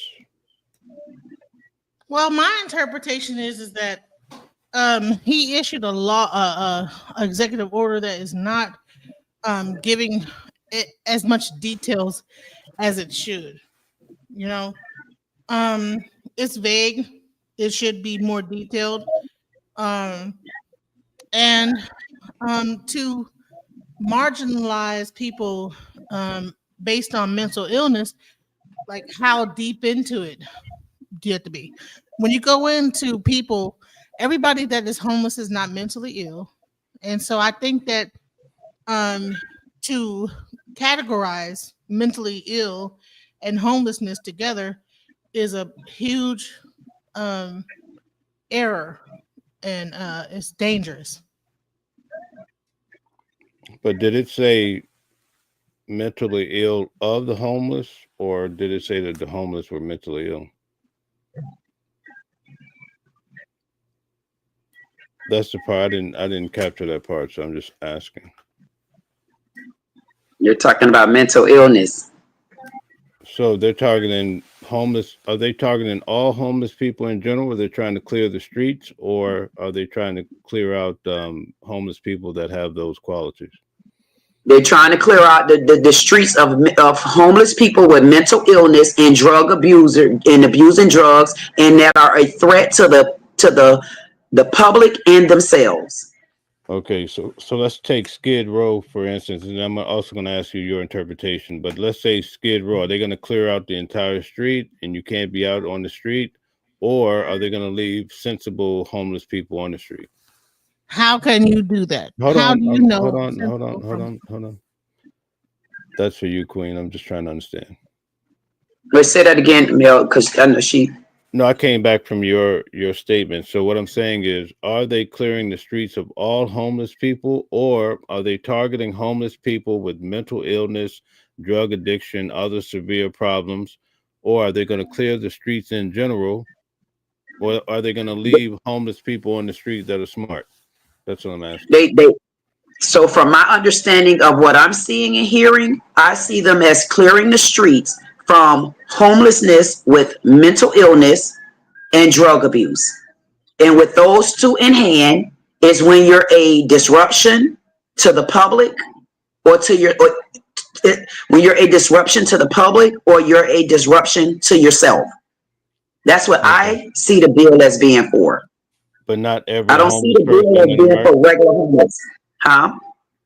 Okay, so it's not for every homeless person in America, basically. Correct. That's how I see it. But for some reason, DJ sees it that way, but I don't see it that way. I see the bill targeting a certain level of homelessness because there's multiple levels of being homeless. Like I said before, you can be homeless because you got a mental illness and you don't want to be in the home. You could be homeless because you're a drug abuser and they don't want you in the home. Plus, you don't want to be there. Or you can be homeless because you're indigent and you don't have the money. I can't see that bill targeting anyone that's homeless because they're indigent. I can see that bill being targeted if you're homeless, you're indigent, but you have your tent in public places where you know your tent isn't supposed to be, or you have your tent in places where it says no loitering. Then I can see where it will turn into something criminal or you'll get a ticket, but not just targeting because you're indigent with no money. But I didn't read that in the bill. Okay, I didn't get a chance to read it, but how does that work? Let's say, for instance, it's a Saturday night, I get drunk and I'm laying on the street. I don't have my ID. Are they going to pick me up and say, oh, this guy looks homeless, and I go through the process? Or is there a better process that they're going to go through to really identify a person and see if they're homeless? I see if you're just coming home from a club and you're on the side of the street laid out, first, I think it depends on where you're laid out on the side of the street. If you're laid out on the side of the store and you're not supposed to be there, and I believe the cops ride up and you got a no loitering sign, I believe at that point, it's not equate to being homeless. It equates to you're somewhere where you're not supposed to be at. Okay. I feel if you're homeless somewhere and you're in some bushes and they see you in those bushes, you get what I'm saying? I think that one thing has to lead to something else. Right. Not just targeting you because you're homeless. Mm-hmm. Okay, because I see what's happening with the bill. I think that those videos are fear mongering that we watched earlier. But what I think they're trying to say, now that I heard a little bit more, they're trying to say that certain individuals could use this bill to lock up individuals. And once you get in the system, you may not be able to come back out. You see what I'm saying? I guess that's what they're trying to say about this bill. It would be hard to decipher. It's up to the police officer how he wants to handle you, I guess, right? Right. And you know what else they're trying to say in the video. Right. And you know what else too, Mel? I also feel like it's almost like if you're doing something, if you're showing a threat to yourself or you're showing a threat to the public and the police come and they see your behavior and that you're a threat, I'm sure a police is going to take you down. It's the same difference as if you're somewhere and a family member is trying to Baker Act you.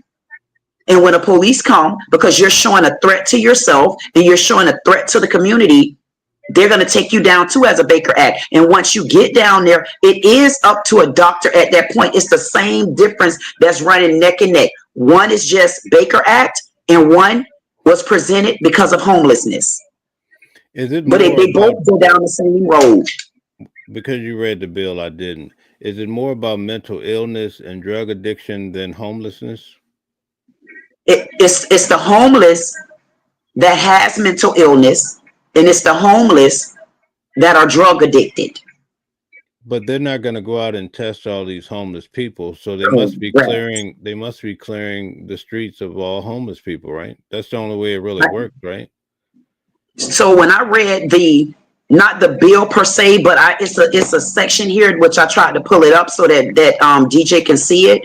The way I see it as being presented If you're causing any sort of a threat, you're in the commission of a threat to harm yourself or harm someone else, I can see where this bill will apply to the individual person because of the circumstances. Or if you're in areas and you're homeless and you're not supposed to be there, I could see how it opens up the doors at that point for a level of interaction. Okay, but let me ask you this question. You know, sometimes people lie on you just to get rid of you, right? Is this something that basically someone could say, let's say there's an uncle, he's a drunk in the family. He's out in the street doing drugs a couple of days a week, comes back to mama's house, whatever. The neighbors get sick of him and say, hey, this guy's homeless, get rid of him. He gets picked up because the neighbors are saying, yeah, let's say they're white, they're more believable, right? Can that make a guy that may be in between go out of here? That's what I'm asking.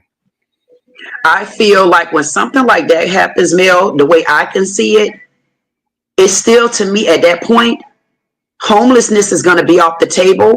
Once the police officer get there, it's the interaction with that person. Okay. I think at that, because a police officer is going to have a certain level of understanding and getting down to the bottom. And if they can see there's mental illness prevalent, or they could see that this is a person that's homeless and they're on drugs and they're whatever the case may be, I feel like at that point, it's not about homeless. It's about what the police see or what's being reported back or the behavior. Okay, so it's more about mental illness, drug abuse. Is not something designed to get rid of people that are minorities, basically. That's what these other videos were insinuating. Is that your interpretation? That's my and it's my interpretation of, like you said, because I said it before, it seems like we're rolling down a line of scariness. We're rolling down a line where we're putting the carriage before the horse again. That's the carriage before the horse, instead of letting the bill go and let's see what we can do to clean the streets up. I mean, because how else are we going to know and understand what's really going on? Just leave them homeless? Then what's going to be in place? What do we do then? So who's going to make the determination? You think it's the police officers? As far as whether or not they should be taken down? Right. I believe it's going to have to come to the police officer, because a regular citizen wouldn't be able to do it. And that's why I say the police officer is going to have to use their discretion as to what they see, what behavior is being, exhibited at that point. Because imagine this, Mel, you homeless and there's nothing wrong. You're just homeless. But a police come and the police see that you're homeless, but someone just called. The police will have a conversation. Okay, what's going on? You're not exhibiting that anything is wrong. You're not exhibiting behavior that you're a threat to the community. You're not showing anything that you're a threat to yourself. What else are they going to book you on? Right. I don't see where they're going to book you on anything else. I think it's a scare thing. I think there's a lot of people scared of change. They don't want to see a change. But if you can't come up with a solution and there's a solution on the table, what is the problem? I just don't see it where they're going to try to house 200,000 people for being homeless. Gold Digger says, will the homeless people be taken to a hospital or mental health evaluation before institutionalized? Officers are not necessarily qualified to make evaluations. What are your thoughts? Exactly. And I think it will go back to the same thing. They may not be able to evaluate in a certain way as a mental doctor or provider, but they're doing the same thing as if you try to Baker Act someone. Mental is mental, whether you're being Baker Act or you came from the homeless side of it. You're still mental. Okay, so with the Baker Act, what happens when you're institutionalized because of perhaps a family member? What does it take for an individual to get out of that? Evaluation from the doctor. Evaluation from a doctor. I think, if I'm not mistaken, it may depend on what state you're in, but right here in Florida, it's between 3 to 5 days that I believe it's 3 days. They'll hold you for 3 days and evaluate you, and they see that there's nothing wrong with you, and they release you back out. If they see that something is wrong with you, they'll hold you. Okay. Have they expressed what would happen if you're picked up with the bill? And let's say you're just a marginalized person. Maybe it's a mistake. Is it sort of like an entrapment or not really?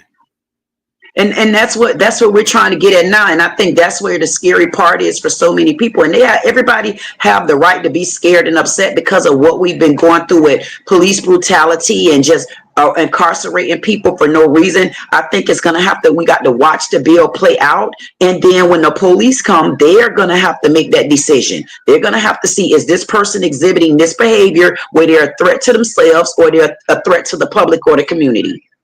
I think the problem is, and I'm just assuming those women that were speaking were Democrats, but I understand the fear monger, but I think the issue that they're trying to play into is that oftentimes Black people can be targeted.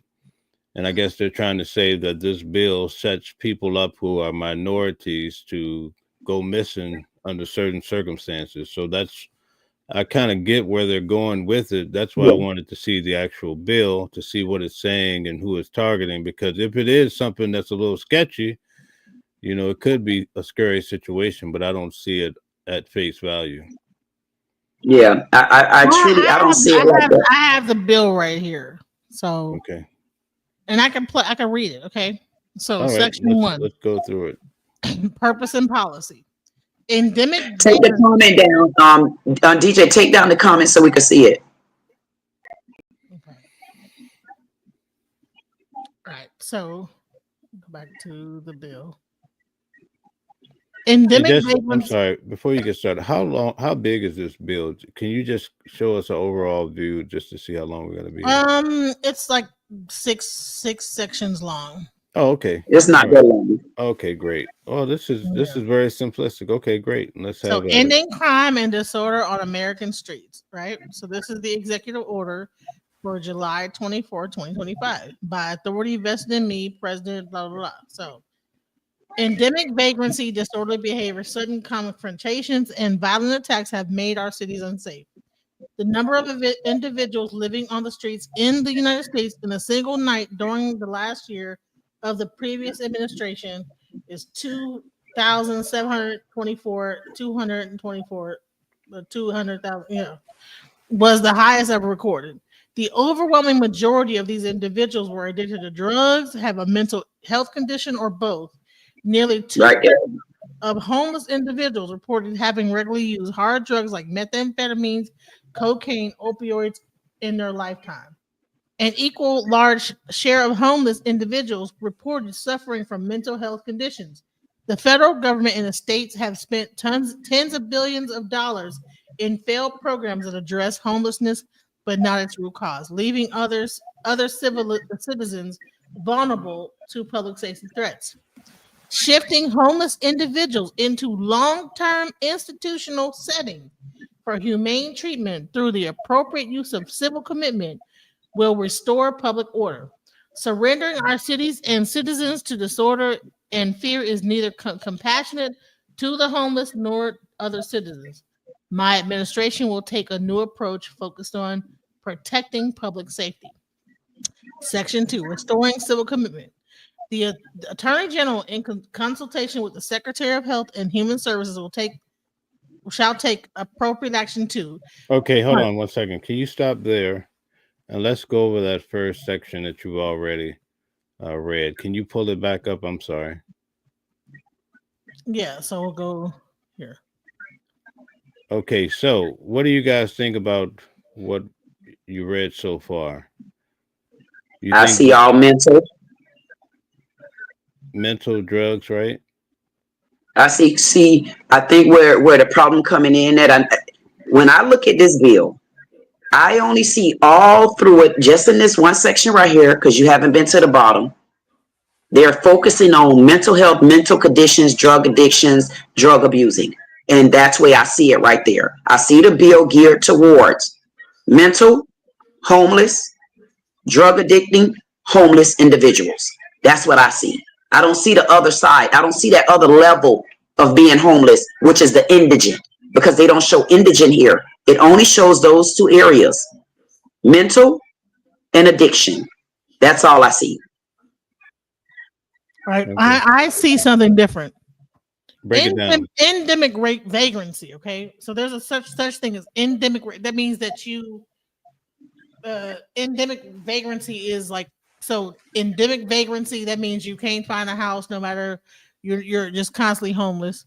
Disorderly behavior, sudden confrontations, and violent attacks have made our citizens unsafe. Okay, now that could happen if you leave a club at night. You know what I'm saying? All this disorderly whatever can happen at any point, right? So when you say shifting homeless individuals, you are not being specific. You're not saying mentally ill homeless individuals. So It's at the top of the paragraph. It's in the very first paragraph. Listen, an equally large share of homeless individuals, right? So here's the thing.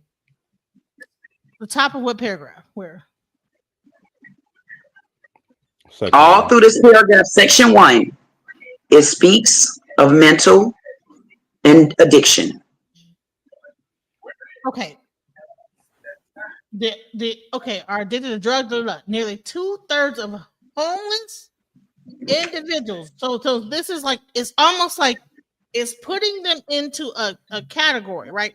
Nearly 2/3 of them have used drugs, they have mental illness, this, that, the other.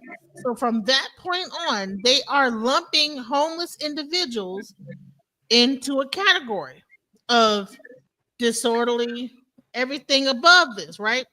So everything they're saying up above here, when they discuss homeless individuals, they are saying that this is what they're doing. So in my mind, when I read this, they're not saying that those that have done this, they're saying that nearly 2/3 of homeless individuals report having. So they say all this about people that's homeless, and then they say that nearly 2/3 of them report having regularly used hard drugs and this, that, the other. Large share of homeless individuals report suffering from mental health. So they lump them into a category in these two sentences right here. I'm gonna read it for you. Okay, it lumps homeless individuals into a category. Nearly 2/3 of homeless individuals report having regularly used hard drugs, methamphetamine, cocaine, opioids in a lifetime. An equally large share of homeless individuals reported suffering from mental health conditions. From that point on, this is the description of a homeless individual, right?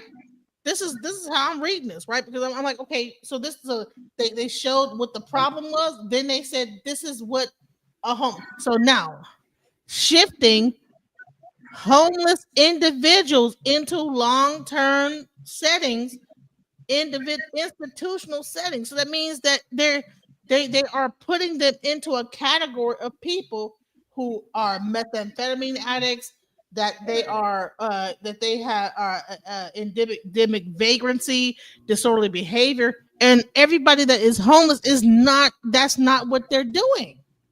So to me, when you say this word homeless individuals, that is a category that you said, and then you have verified that throughout your whole statement in the beginning of your whole thing, then made everybody else to be vulnerable people to like safety threats, and then go into it even further by saying that, okay, now let's go into with homeless individuals, let's put them into like homes, and it's going to be humane treatment through appropriate use of civil commitment will restore public order. So you understand what I'm saying? If you make all these statements and then label it as homeless individuals, and then the next paragraph uses homeless individuals to describe what you're going to do with them, that tells me that you are lumping all homeless individuals into this category. Hey, DJ, you wanna look up and see whether vacancy is a law or not? You know that's a law, right? And you know what that law is. That's about loitering, public intoxication, drunkenness on the streets. So when you go back to that word, that's actually a law in the United States. That's a law. Look that word up. I'm glad you brought it up because you triggered my mind just then. Look up vagrancy. That is a law. The difference is, let me explain that to you.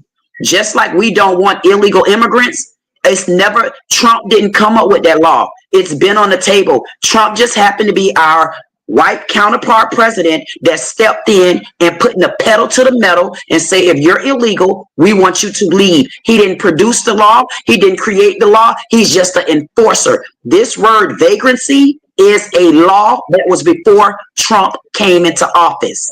Vagrancy is disorder, loitering, drunkenness. That's a criminal act. That's a criminal act. Understood. So that endemic vagrancy, disorderly behavior, all these. So what else are we talking about? Violent attack, made cities unsafe.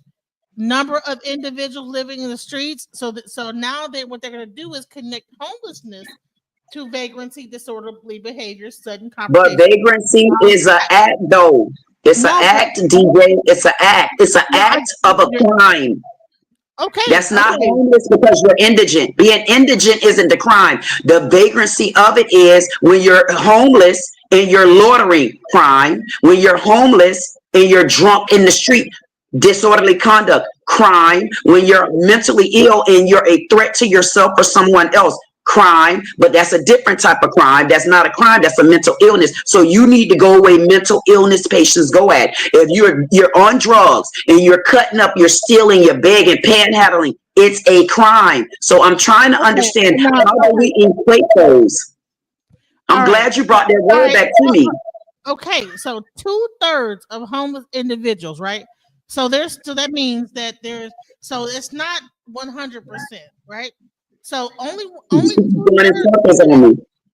2/3. Can you hear me? Yeah, you're going in circles on us. No, I'm not. I'm not. So what you pointed out vagrancy. You pointed out the word vagrancy. Vagrancy is a crime. So now we can link them three together. We got vagrancy, which is a crime. We got mental health, which is another situation, and then we got being on drugs and committing crimes while being on drugs and homeless. Okay, so I'm trying to understand. This bill was about the 2/3 of, or the people. Hold on. So you deflecting. No, I'm not. No, I'm not. So somehow, they started off with vagrancy, disorderly behavior, etc. Right. Then they go into 2/3 of homeless individuals reported using hard drugs. An equally large share of homeless individuals reported suffering from mental illness. Now, how many of these are a part of the vagrancy, right? Because vagrancy can have behavior. That's a whole other question, DJ. You're going in circles on me. I'm not. Listen to me. What I'm saying is that when you so what they're doing is they're going to connect vagrancy, disorderly behavior, sudden confrontations, violent attacks to homelessness. Yeah. Yes, okay. It's a crime. Hold on, and then connected to drugs, cocaine, methamphetamines, opioids, and all in their lifetime. In their lifetime. Is any of those things? Do you want any of those things on your children? No, listen. That means that they have probably done it within. That does not mean that they're doing it currently. They say within their lifetime, right? Then an equally large share report suffering from mental health conditions. So now drug addiction and then mental health, right? Well, and so then they're going to combine this all thing to describe what a homeless person is, and then from that point they're going to go into shift. Don't skip. No, DJ. Don't skip that paragraph, DJ. Don't skip that paragraph. No. Okay. No, I'm not gonna. Here it goes. No. Let's do one. Go back to that paragraph. Go back to that paragraph. Don't skip the paragraph for the people. They're gonna label these people as homeless individuals. Everything above this thing, vagrancy, drug addiction, all this other stuff, right? They are now to be homeless individuals. DJ, right? DJ.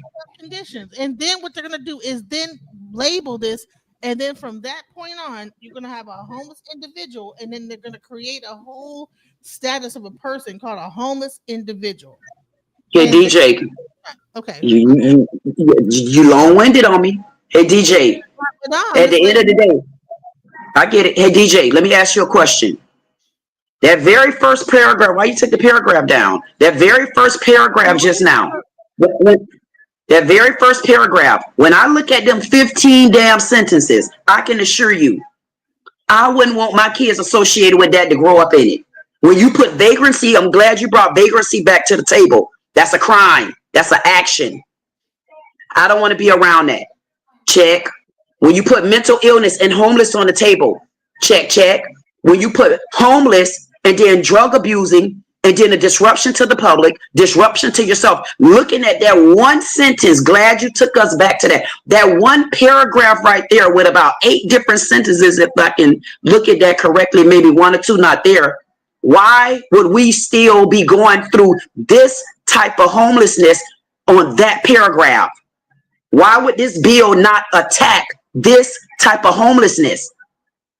That's a whole bunch of action right there. You don't think that need help? So you want to skip to shifting, but let's go to the top. Let's stay in that paragraph before you go to shifting. It's for homeless people that have issues or concerns. Vagrancy is a crime. Trump didn't create that law. It was already on the table since 1930. Okay, so what I'm trying to say is that if this law was only about that, then he would have made it plain instead of it being like It's plain. legally. It's plain. It gives you all the definitions, DJ. It gives you the definition of vagrants. It gives you the definition of homelessness with mental health, and it gives you definition of homeless drug abusing. All, if it's an issue with the public, you're loitering, you're stealing, your interruption. What do you want us to do at this point instead of going in circles and snowballing it even more? I want to look at my United States before I leave this damn earth. I'm going to tell you the truth. Get the illegal immigrants out of there. I'm not changing that. Do something about the homelessness. All this time, homelessness have been on the table. Nobody had anything to say. Then you get a president here that's trying to get something going, and we want to still go back. Why can't we go forward? Mel, tell me what you think about what I might be trying to bring. Can you understand where I'm coming from, or where I like? Okay, so, well, I get it. I understand the picture, but here's the thing, right? So we have this girl from In Vogue that says she lives in her car. Is she homeless? In her car, she's not bothering anybody. She's on that one level of homelessness. And if she says she's homeless and she's in her car, I would agree. So she is homeless or she's not? According to this bill, is she homeless? If she's sleeping in her car? Yeah. I would call her homeless. I would say she's homeless. Okay, so let's look at it again. Okay, there's a whole movement of people that are living in their cars, and the reason why is because a lot of these people are having financial problems. Exactly. Coming from this and the previous administration. I mean, just life in general, right? What about all of the people that live inside of there's a whole new movement of people that live in their cargo vans. Are they homeless? Yep. Yes. No, I wouldn't think they homeless. I think individually you have to say you're homeless, because those vans have become those little trailers and stuff like that, and cars that you ride, and they've become a part of the way people live. Why? Because the rent in the economy is so high right now. Okay, so let me ask you a question. All right, let's take a guy, and theoretically he's what they call a crackhead, right? And based on what you're saying, you have to say you're homeless, right? What if he doesn't feel he's homeless? What if he's lying to the authorities? Who makes the call of the determination that he's a homeless person? And I think that's where the disruption coming at, Mel. You know why? Because it has to be a homeless of act. Because you're homeless and you're sleeping in your car. That don't make that illegal. That make you homeless. But if you're homeless and you're sleeping in your car and you're parked somewhere that you shouldn't be at, that's where the crime part of it come in at. Not the fact that you're homeless, the fact that where you're at while being homeless. If you're a homeless person and you're a crackhead and homeless, you're not a threat. But if someone call on you and the police come and that police see that you're a threat and you're on drugs, at that point, I don't think they're going to take you to jail for being homeless. I think they're going to take your ass to jail, but for more so public intoxication. Okay, so we've only covered the first part of this bill, so I don't know what the rest is going to say. But it starts off not talking about homeless people; it's talking about criminals and criminal situations. And then they say, "Oh, well, we noticed 2/3 of these people, homeless people, fit this category, right? So now we want to haul these people into institutions." Okay, so here's my question to you: a lot of people are becoming homeless, right? It's pretty much a label. They can't pay their mortgage. A lot of times people Right. get cancer, they go through a divorce. Now they're technically homeless. They do not have a home. Do they get hauled off into the institution according to what this is saying? This is what I'm asking. And right there, Like I say who's no. gonna make the determination? What if you get a prejudiced guy, right? I'm from the South. Prejudiced guy says, "Oh, yeah, this guy looks like he's homeless or whatever," and they put him into this program. I'm saying who defines the moment? And I think, see, 'cause honestly, Mel, that's like two questions in my ears. The reason why it's two questions is just because you're homeless is not why you're going to jail. Being homeless, what did you do for police to have to approach you? Are you somewhere that you don't need to be? Are you doing something that you shouldn't be doing? Or did someone call the police because of an act? Okay, Genesis, read that paragraph where it starts off talking about institutionalizing homeless people. This is where it gets tricky, though. I must say. Let's read it. Shifting homeless individuals into long-term institutional settings for humane treatment. So it gets messy because who gets to make the determination? Because just because you fall on your hard luck, you may be homeless, but it doesn't mean you're on drugs or it doesn't mean you Right. have mental problems. So what I'm saying is who is defining this? Because if you get a prejudiced person, right, defining it, you might be in the system, is what I'm saying. But I'm only going by what I've interpreted so far, and this is just my interpretation. But they're saying it, let's do it this way, and I'm not trying to offend anybody, right? But let's go back to the first paragraph. Let me show you how tricky this is, right? Genesis, Mm-hmm. Genesis, the first paragraph, please. I guess she's not there. Okay, Genesis. Okay, Go so ahead. go down to maybe it's not. There you go, section 1. I'm sorry. So they start talking about all of these criminal acts, perhaps, right? Endemic, whatever, disorderly behavior, boom, boom, boom. Now replace homeless with black people. Just Mm-hmm. do it and see how it flows so nice. I'm not saying that this is where it is going, but I'm just saying, Right. oh, we noticed, right, that 2/3 of black people do these behaviors. Um, okay, let's institutionalize them. I'm not saying it's going there, but the way this is Right. written, they're just saying, oh, these crimes are happening on the street. Oh, and we notice that homeless people do drugs and they have mental problems. They must be doing it. But in reality, we know it's the next door neighbor teenage son that goes to a house every night and he's out here shooting, killing, doing drugs too. So what I'm saying is this is starting to look a little bit slanted, and this is just my opinion. But the messy part is when they label people homeless, it gets tricky because I know people that get a divorce. There's a lot of men on the street that I know that go through a divorce. The wife gets the house. Now he's forced out into the street, right? He can't pay his child support. Does he get institutionalized? That's the question. That's not what that I don't see this bill gearing towards you just because you're homeless. This bill that I see is geared towards you being homeless in the act while you're homeless. Right, right. Okay. So You get maybe it's Mhm. precipitated by a criminal act. They're not just going to go clear out homeless people. See, there's a Correct. difference here, right?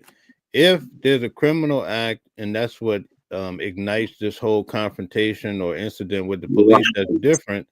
But if they make a bill and they say, hey, we don't want to see these encampments, we don't want to see people laying on the street, we don't want to see homeless people in general, right? Then Yes. that's a different story, right? And that is Right. not what this thing is saying. It's not saying that if you do a criminal act, then you'll be removed. It's saying, listen, restoring civil commitment. Okay. Now, civil commitment means being able to put someone into a mental institution for a long term stay if they are considered to be homeless. So it says shifting homeless individuals. It does not say shifting homeless individuals that are mentally ill, shifting homeless individuals that are drug addicts. It says shifting homeless. So here's and I'm this is what I was trying to say is that it gives this long description of what they want to equal a homeless individual, and then boom, they describe the homeless individual, and then they said homeless individuals. And then here, shifting homeless individuals into long term. Boom. Humane treatment through the appropriate use of civil commitment will restore public order. Surrendering our cities and citizens to disorder and fear is neither compassionate to the homeless nor other citizens. It does not say homeless that are mentally ill. It doesn't say homeless that are on drugs. It says the homeless, right? The homeless, right? So this could be anyone homeless, right? So my administration will take a new approach focused on protection, public safety. So then, restoring civil commitment. Let's go into that. So you see where I'm like, okay, so I might have told things that show more fear mongering in my videos, but I think that these people have a better understanding of what is happening. That one person being a lawyer, the first person to what this is really saying. You know what I'm saying? It's easy for us to no, this is not saying that, but it's like no, that's what it's saying, exactly what it's saying. You know, so that's what I wanted to be clear about. It's saying what it's saying. You know. So why don't you do this, DJ? Because you just showed from a news station that is Democrat. Go to Fox News and see how they relate to it. Go to the Republic. Go to Fox and see how Fox relates to this same bill. See, I feel like wherever the mindset of the person is how you're going to duplicate this bill. See where my mindset at, and I'm not Republican or Democrat, but right now to get rid of certain things, I'm rocking with the Republicans, and I'm not taking it off the table. I'm ready to see some light around here. I'm not ready to stay in the dark and be emotional. These are people talking right now. They're talking on the emotional side to me. We have a problem with homelessness. A lot of these homeless people don't even want to be in buildings. They don't want to go home. They don't want to live inside a house. They want to live out the door. The problem with it is you cannot live anywhere out the door. You got to live in certain areas if you want to be homeless. And these are the things that go with it. So why, if you're homeless, what would be the reason why they really aren't in buildings? Some, because they honestly don't have the money. Others, they're mental. Others, they're on drugs. We're still looking at those same three categories. A police not going to walk up to me because I'm homeless and then try to put me in jail. I just don't see it like that. I see the bill geared to where it need to gear. Huh? Yeah, that's the picture that the original videos were trying to depict. But for, I think at the base level, it's about mental illness and drug abuse, right? That's what I see. See if you can pull something, DJ, from Fox News to see how they interpret the bill. I'm interpreting it just from my eyes, not of Democrat and not of Republican. I take Trump off the table. I'm going to be honest with you. I see what supports the people. There's a lot. Hey, what do you think about this, Mel? There's a lot that don't support the bill. But what would you think an offer would be to get homelessness under control right now?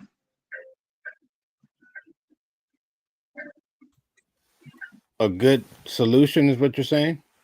Yes.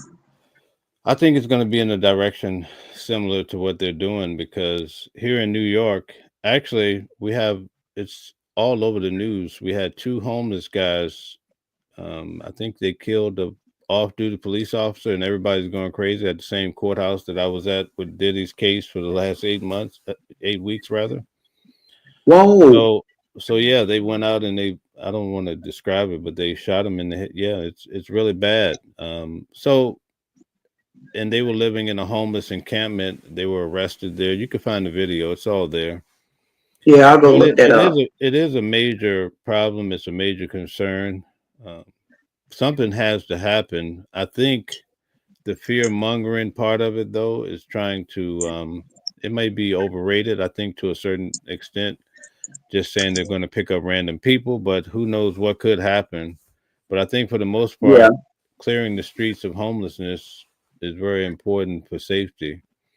President Trump signed an executive order this week calling on states and cities to end endemic vagrancy, which is not something I got from a beach chair at spring break.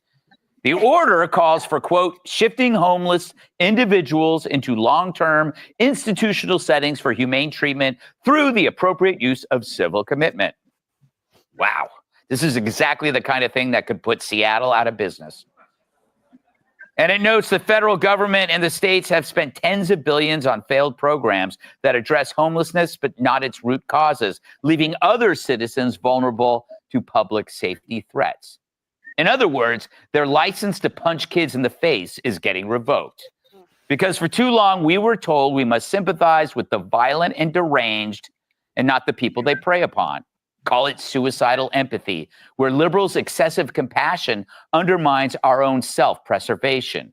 It's true, for every tourist pushed in front of a New York subway train, violent criminals get a free Panera bread bowl. That's a joke. That's not really happening. According to the White House, nearly 300,000 people were sleeping on the streets each night last year under President Joe Biden, while a few hundred were sleeping under Bill Clinton. But Trump talked about finally doing something about it during the 2024 campaign. When I'm back in the White House, we will use every tool, lever, and authority to get the homeless off our streets. We want to take care of them, but they have to be off our streets. There's nothing compassionate about letting these individuals live in filth and squalor rather than getting them the help that they need. We need professionals to help them. So now he's following through. Another promise made and kept. Of course, a lot of people will oppose this because he's the one doing it. Even though for decades, politicians said they'd fix homelessness, but never had the guts to get it done. And so we were led to believe that this grim reality was simply inevitable. But Trump's focusing on returning a decent life to Americans, including the mentally ill. Once again, he says, you don't have to live like this. Of course, homeless advocacy groups will push back because suffering is a cash cow. There's a whole entire homeless industrial complex of NGOs that paid themselves fat salaries while making the problem worse. Remember when Bill de Blasio gave his wife $900 million taxpayer dollars to address these issues? And that cash disappeared faster than a plate of nachos at The View. Hell, if I gave my wife $800 million, at least our walls would be changed from eggshell white to cream. In California, an audit last year found that $24 billion was spent over 5 years without ever tracking its effect on homelessness. The cash vanished and the suffering continued. Really, they should run Gavin Newsom out of town on a rail if they could only build a rail. Of course, the ACLU has already lashed out saying it's targeting people, but it's not targeting anybody. It's protecting everyone. As the White House notes, the goal is to ensure that Americans feel safe in their own communities and that individuals suffering from addiction or mental health struggles get the help they need. In this case, libs should just stop with the destructive compassion and get the out of the way. Trump is doing the things they won't do because such actions threaten their status as the good liberal. They'd rather virtue signal on their own behalf than actually help others. But no one in their right mind sees a guy covered in living on a subway platform in 90-degree heat and says, you know, it's great, we're so compassionate. No, they say, someone better get Don Lemon back on his feet.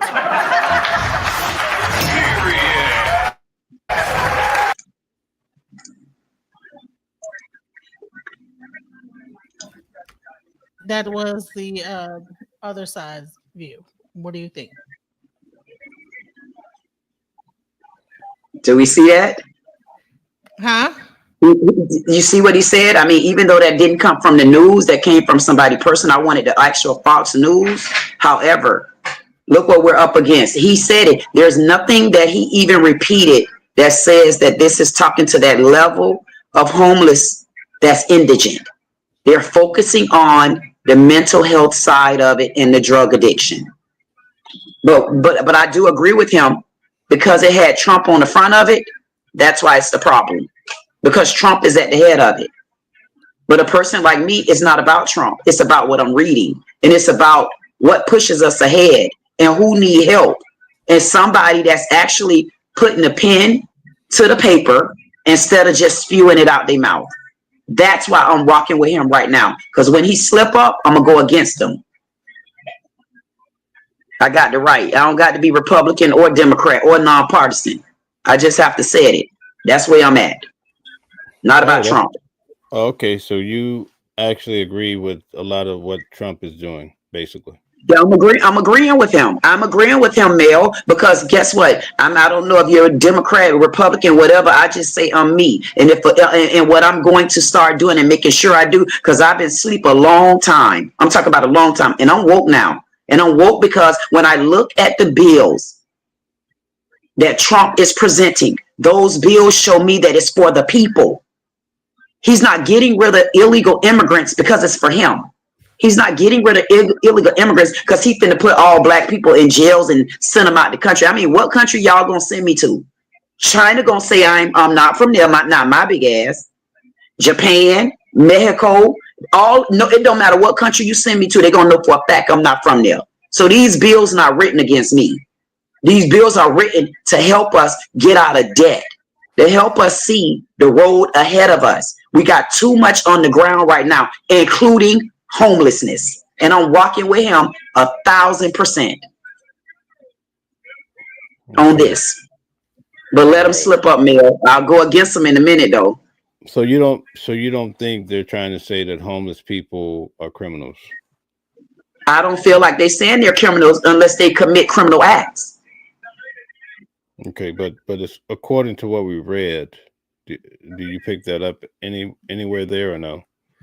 No, I don't pick it up. I don't pick up that they're just putting homeless people in jail and so forth because they're criminals. I mean, but if you commit a criminal act while being homeless, then you got to get put in that particular category.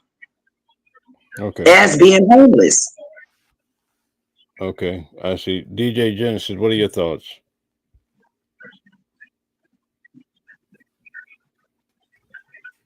I just don't like the label homeless individual, because just like you said, it's almost like you put another like label on there, Latino, right, black person. So at some point, now you label a person a homeless individual, and now they're underneath a certain like name, and so that person can be considered that label, and then now whatever laws that are like underneath that can be considered. So what I would say is that I don't think it's fair to label someone. But DJ, how could you not label them as homeless if they're homeless? Like the video you just showed, the people laying on the ground and all the tents out the door. Would you not classify that as homeless people? I mean, if that's where they choose to live at, like they're in their mind, they have a home there. They're living in their tent. So it might be their tent might not be considered labeled a home according to the government, but they're living in that's their domicile. That's where they live at. So I think that we have gotten away from giving people like their natural rights to like live how they want to live. If a person, but you don't have natural rights to do that, though. Not if we already got laws in place. If a person wants to live in a tent, let them live in a tent. Like, why is it that we have to like put our thoughts on how they live? Like we want to. It does not. You don't know whether that person who lives in that tent is really like the one that's doing all these bad things to people. I mean, I actually had but they're not targeting them though. I had a group home, right? And I had a person that was schizophrenic. He used to go to the store every day and beg, right? But he had a house to live in. He lived in the house.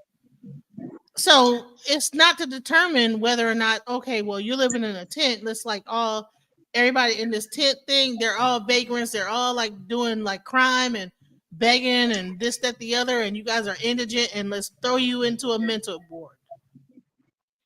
That's the part that I don't agree with. Yeah, because I don't see it like that though. I don't see just because you're living in the tent, but if your tent in the area that's prohibited and you're not supposed to be there, then what do we do about that? It's not you being in the tent that's the problem. It's you being in the tent in the wrong place that seems to be the problem.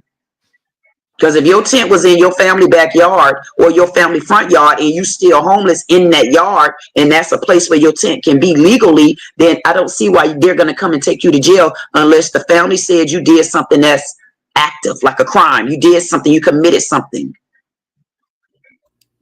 Yeah, but most people have their tents out somewhere behind a store or out on the streets of Skid Row or what have you, and it looks like that's what they're trying to eradicate. So, right. Do you think they should be allowed to be where they want to be at, Mel? Oh, absolutely not. And like I said, it's very dangerous. For a time, even here, when they had people coming across the borders and they were basically busing them to New York City, a lot of and this was under the last administration, they were putting them up in hotels, and the crime rate, it was crazy in local towns that are usually peaceful. But now all that's gone away.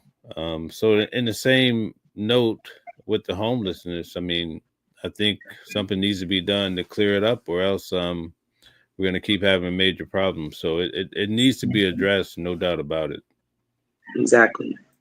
I just feel that, and I want everybody to understand, it's not that I don't have compassion for people that are homeless, but it's not the homeless that I'm seeing as the problem. It's the act of being homeless.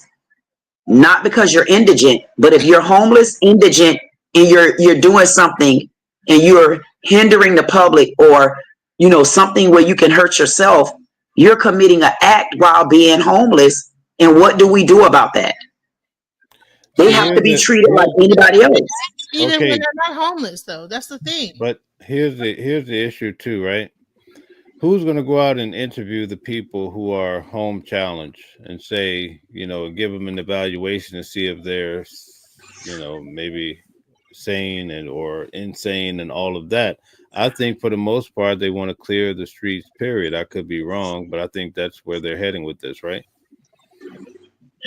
I think, again, when you say it like that, Mel, it sends me back to they're going to treat that situation the same way they would treat that situation if someone tried to Baker Act you. When you get Baker Act, that Baker Act come from someone calling and reporting.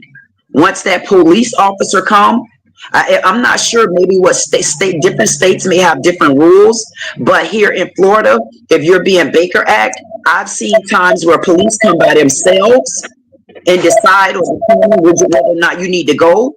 And then I've also seen them bring other people with them, which is for them to do like a different type of evaluation, and then they decide. And then I've seen where police take them straight to the courthouse, and then the judge decide should they be Baker Act. Well, FYI, this law supersedes the Baker Act. It's a federal law. Like, it's going to supersede that act. So therefore, it will override that act, and so therefore, it will not be no Baker nothing. It'll be you are homeless, you are indigent, whatever, and based on this law, we can like bring you in if you have any previous drug addiction, previous mental illness diagnosis, whatever, because that's the whole thing. They're going to get like all your records and be able to keep those records. And if you have any record of that, then they will be able to keep you and hold you in a facility indefinitely. Right. Welcome to the panel, Reverend Green. Are you there? Hey, Rev. You there? He probably stepped away for a second.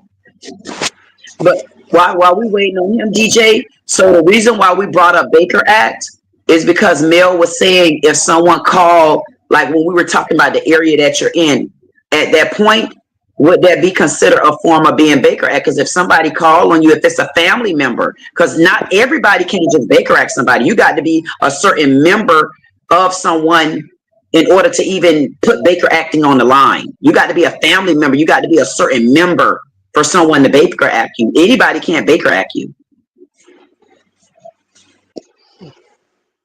Hey, Rev. Hey, sweetie. How you doing? Not bad yourself. I'm doing okay. DJ was asking you, did you have anything to say?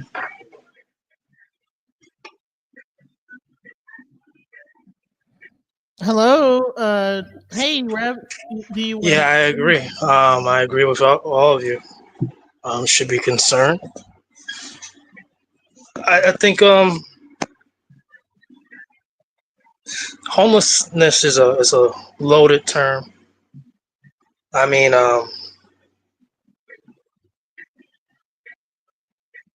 if you have an address, what is your address? Usually it's your name.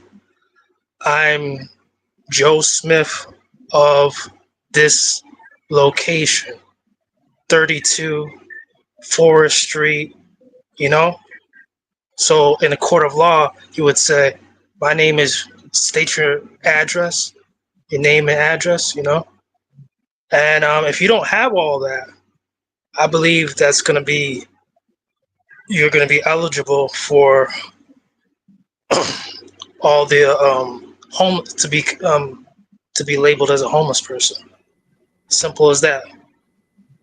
You're gonna have to have identification, documentation. There's a lot of people who live with other people. They may not have their name on the lease or the property, but they're technically still homeless. So it's like there's different levels of homelessness. But the homelessness that we know, I believe, is on the street, the classic sense. Right. Being vagrants. Agreed. And I think that's exactly where this fits in for now. I don't want to go too far into the fear. But not everybody has the Real ID Acts either. I mean, the Real ID license. Not everybody has that. And a lot of people that are homeless don't even have IDs. Exactly. And I think it's coming down to, there's going to be certain places where you have to present who you are for real. There's a lot of bankless people. They use their cell phones and stuff like that. And maybe coming down to an end.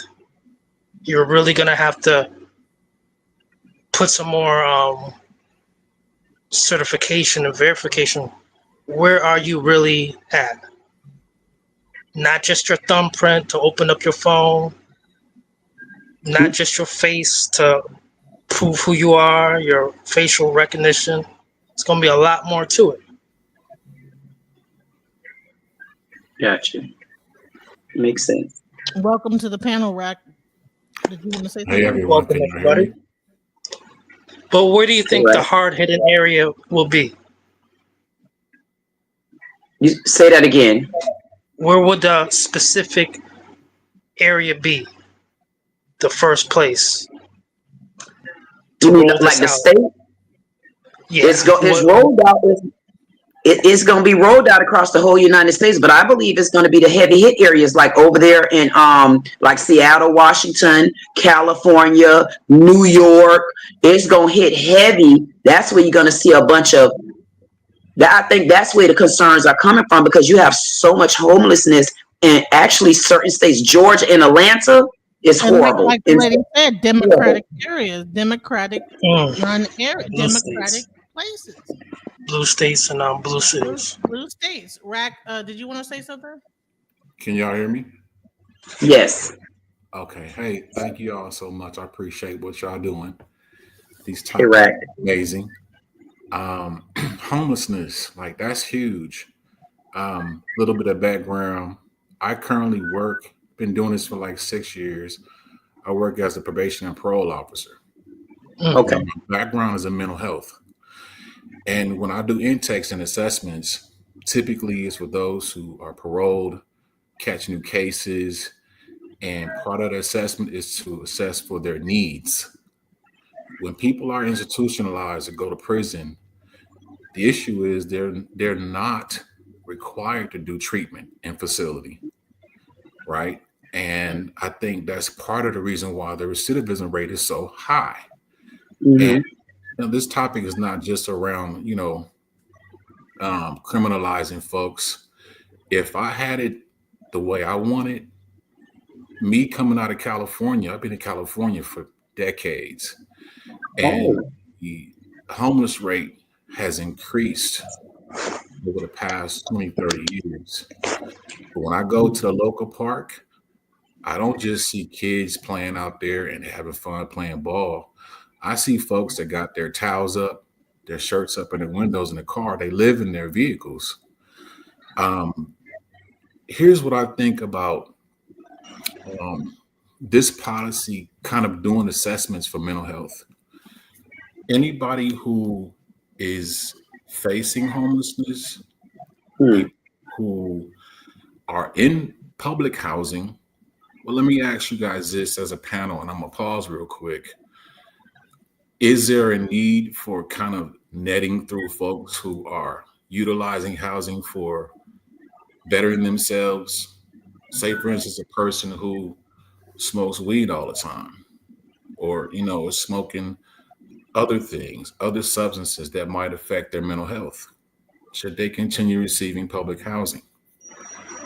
Other issue I've seen is when you have people that work in the government. California has a large Hispanic population. I'm not downing anybody, but it's a strong inference that when you work in these facilities, you work in these county jobs, it's a possibility that people are being discriminated, giving vouchers to who they feel they should give a voucher to. You can assess the paperwork. There are more people who are facing homelessness because they can't get into an apartment. They can't get into housing. Right now, there is a 2.5, 3 times your monthly salary required to even be considered to get housing. So if the average price in California, well, I'm out of Long Beach, is anywhere from a 1-bedroom that can range from $1,500 to about $3,000 a month. This is just local LA County. This is not even the suburbs. If a person makes $3,000 a month, there's no way they're going to qualify for getting an apartment. They don't have money. And you can drive through the city and see signs that say "Habla Español," and you can see signs that say "Contact so-and-so in Spanish."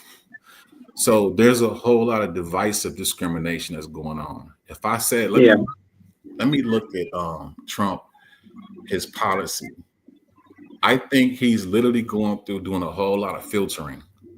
Now, the filtering that I think is necessary, let's figure out who's here legally, who's getting the funds, who's getting the HUD benefits, and how long have they been getting the benefits. And then let's figure out how to put a halt to that, because you want to start dealing with folks that are native. I mean, taxpayers. People have been paying taxes for decades. For me, my single fatherhood started when I was in my late 20s. It was very scary for me. And I had to raise my son on my own. I was I was like, in 2003, I applied for Section 8 and I never got picked up. And here I am as a student working full time. I'm going to school full time. How is it that nobody in those offices picked that application up and say, hey, this is a male, he's XY years old, he's put down, he has one dependent. That is an ideal candidate for somebody who's going to school full time, trying to get that degree, And basically, my plan would be to finish my degree, close out that HUD account, and then get my own spot. And I'm a homeowner. I'm a second-time homeowner now because I went through the fire. I went through the struggle. I had to be conscious that, hey, it's a possibility that I was put to the side and discriminated against, and I'm not pulling no victim card whatsoever at all. You're not. The problem is, I feel like the whole government system is disorganized. The money has been disproportionately issued to a lot of people who do not need it long term. You know, should be a case plan, a case manager set in place with the person who's getting the services to help them with job placement, training, certification. Me as a parole officer, that's one of the first things I look for with my clients. I hook them up with felony-friendly jobs, free training and certification, because what I want to see them do in the next 6 to 8 months to a year is to first and foremost be compliant, get on low status of supervision, and working full time and having jobs. Now, what does this have to do with this homeless situation? A lot. It has increased so much because of how money is poorly distributed, how funds are not being supervised and managed. And I gotta say this, I'm gonna be honest, and I'm gonna turn the mic back over.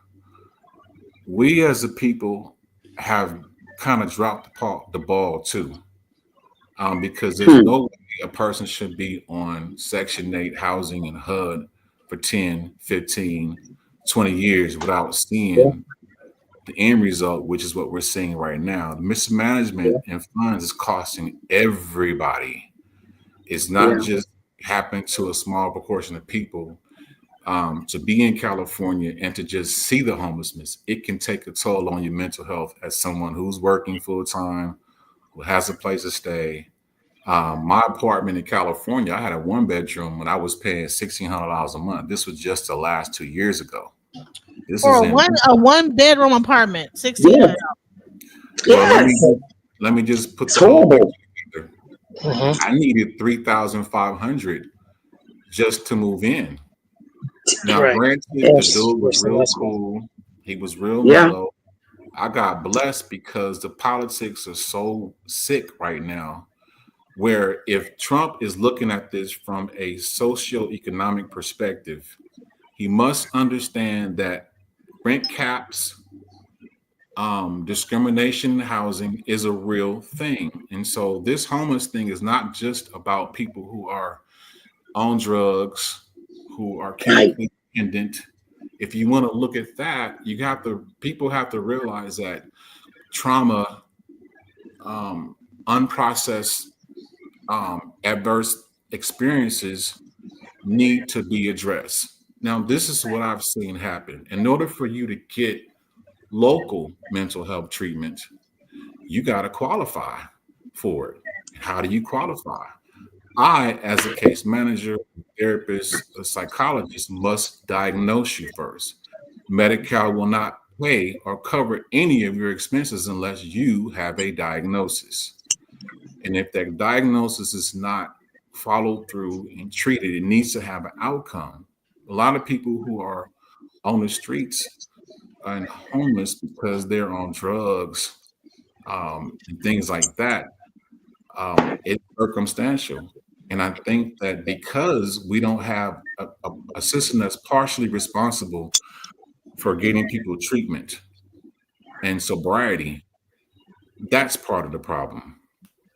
But with that being said, I'm going to throw that back to you people. I appreciate the opportunity to be a part of this conversation, even for a little bit, because this is a real issue.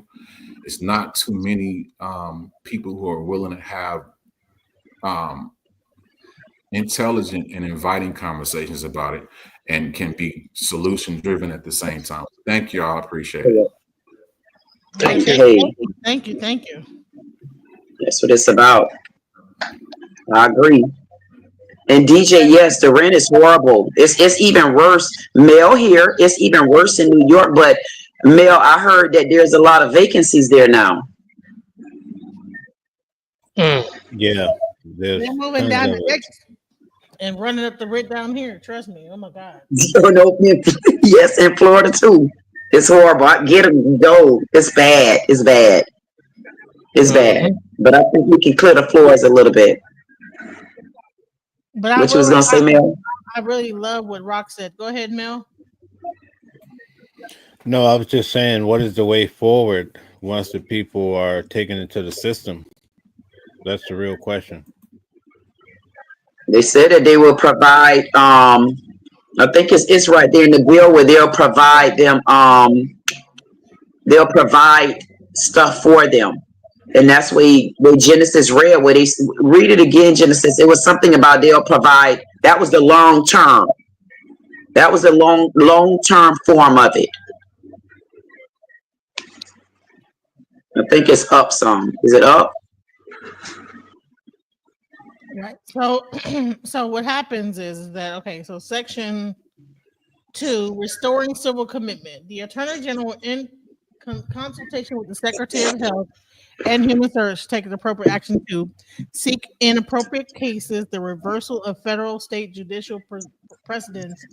So here's the thing. So now it's hard to read this all the way through and not, because it's like you're gonna like reverse federal or state judicial precedents and the termination of consent decrees that impede the United States policy of encouraging civil commitment. So it's hard to read this because it's like no, like everything that was in place beforehand, they're going to make the state be able to terminate anything that allowed you to say that you cannot commit a person. Commitment of individuals with mental illness who pose a risk to themselves or public or are living on the streets and cannot care for themselves. So that means that if my cousin or whatever decides to live on the street, I can like actually like call the state on them, and then they will be like all the like 5150 laws, all this is gone. Well, Is your cousin? mental illness? So mental illness. Right. Does your cousin have mental illness? Well, I mean, I had a mental illness home. So here's the thing. What would happen is before is that something would go down. You would go through like the hospital, then come to a home like mine, and then you would stay in the house, and then it's a matter of like if you're around these people, you know that they are not people that don't understand themselves. They're not. It's almost like you're treating people with mental illness as if they are not able to understand or like know anything, and just put them into a commitment.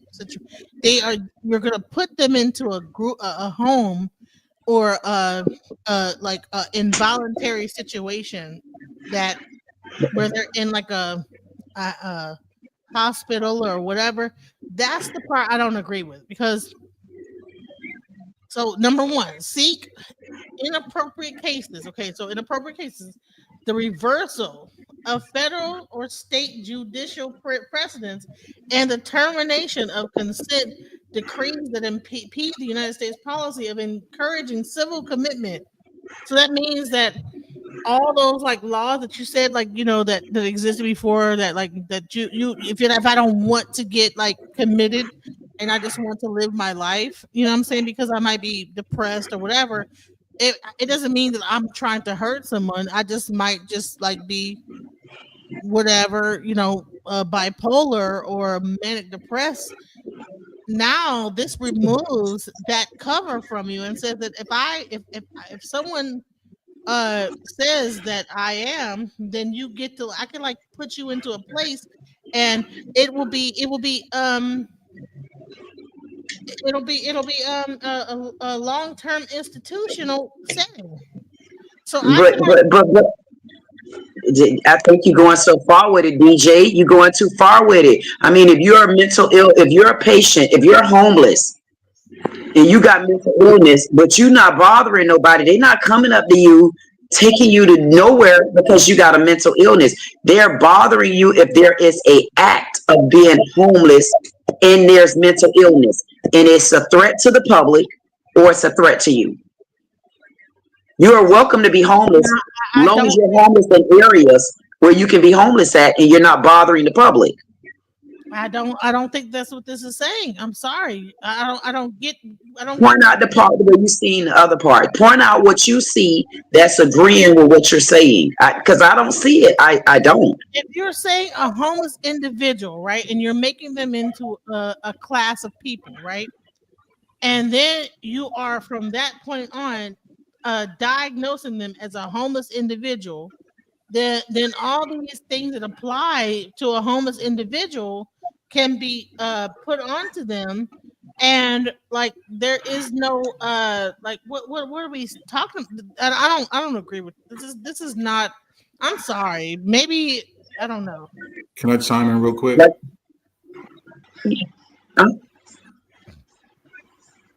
Go ahead. Okay. When a person gets hospitalized, right? Just say, for instance, they get hospitalized because something went on in the situation, law enforcement responded. They get placed on a 72-hour hold. The reason why they get placed on a 72-hour hold is because the doctors have an opportunity to assess via questionnaire, behavioral observation, and maybe some sample or novice medication. Now, they cannot hold them legally after 72 hours. They have to be released to an exit plan. So sort of like the young lady on the panel who has a placement. What happens is they'll reach out to a resource like her and say, hey, we got somebody who is in need of housing resources with special needs, such as co-occurring disorders, such as mental health and substance issues. You can take them or you cannot take them for X amount, but that's voluntary. They don't have to. And I think part of this order here is saying, yo, for those who have a record of 5150 diagnosis or,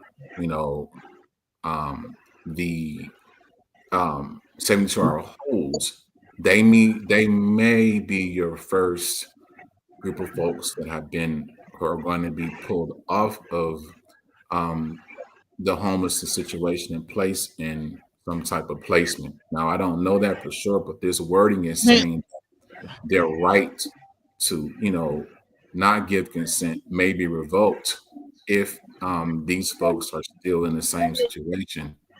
Not sure about that, but I think that's where they want to start. And the second piece is, again, if they're saying, yo, we want to get with everybody who's on housing to find out what their benefit status is. And then I'm thinking in the short run, they might start doing random UAs. Literally, if you come down to your monthly housing appointment or bi-yearly, they may require you to take a drug test. If you have a dirty urine and you are on substance uses, that's going to be the first phase and you get in treatment. If you choose not to do treatment, then you might forfeit your housing. I mean, I think of it like this way. What should people be doing when they get blessed with housing? Taking business, getting your career started, saving some bread. You shouldn't be chilling and partying. I mean, the countless numbers of people who, I'm not saying one is better than the other when it comes to partying and having fun, but there's a certain limit. But there is a very sober level of accountability where you don't want to be homeless. You don't want your kids to face homeless. You don't want to be evicted. So what do? You become proactive in your thinking, your emotional state. Let me figure out what I'm going to do in this blessed 2 years of my life. I got kids. Let me get a career. And, Trump is saying, yo, what are these case managers? What are these housing specialists actually doing? Are they being proactive and saying, hey, look, ma'am, sir, you got 2 years. We're going to create an action plan for you.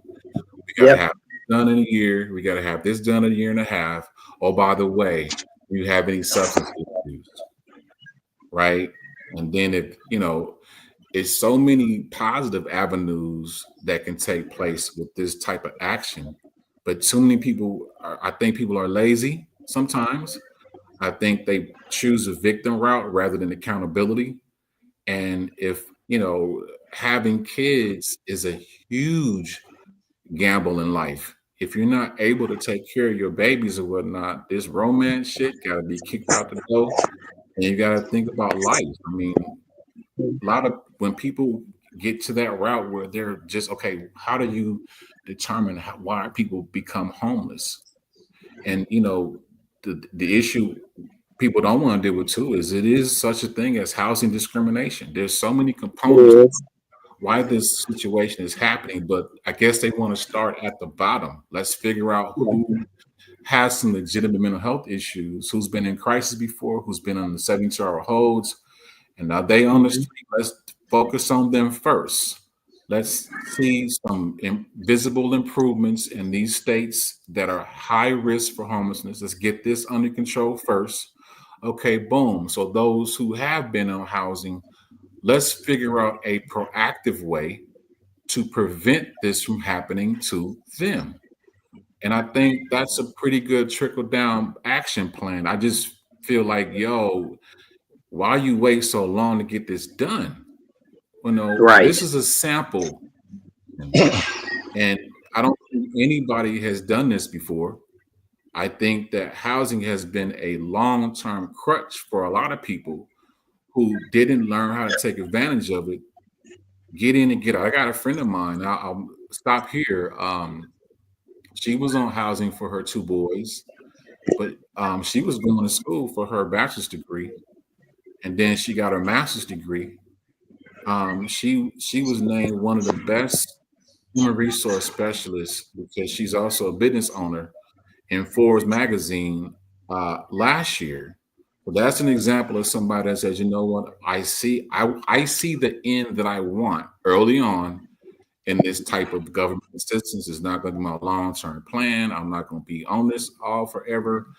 And she finished well. And that was one of the most inspirational situations I've seen someone use the housing assistance effectively. So I'll just throw it back on y'all, and thank you for the time.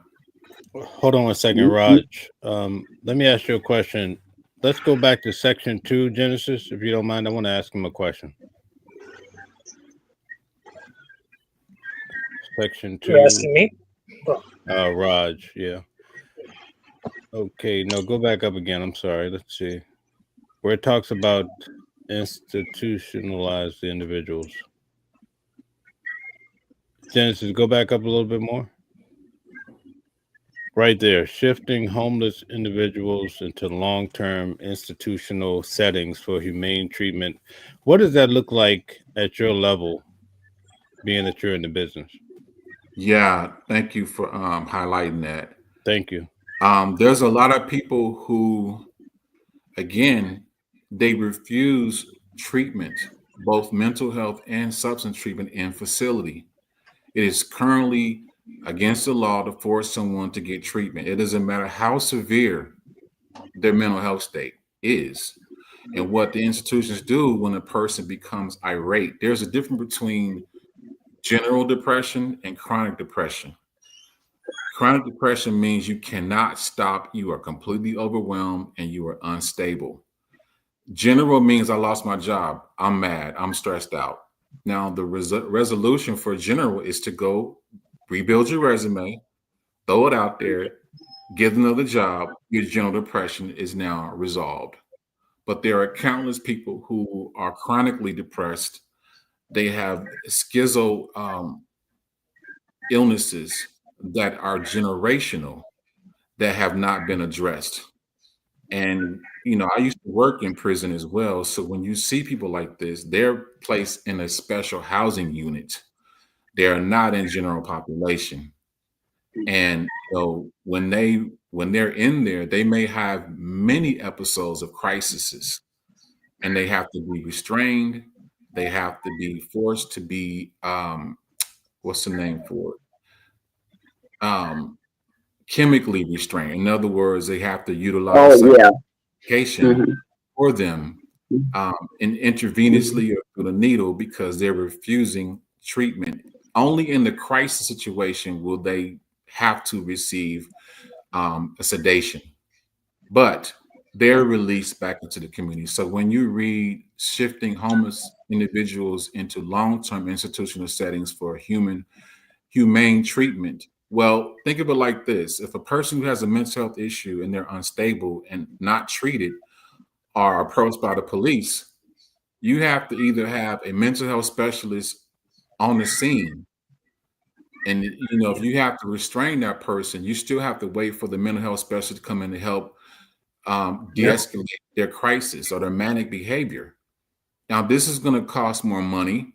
This is also going to affect the safety of the officers and the community. And what if that person has not been addressed by local law enforcement? What are they capable of doing in their kind of unpredictable state, untreated state?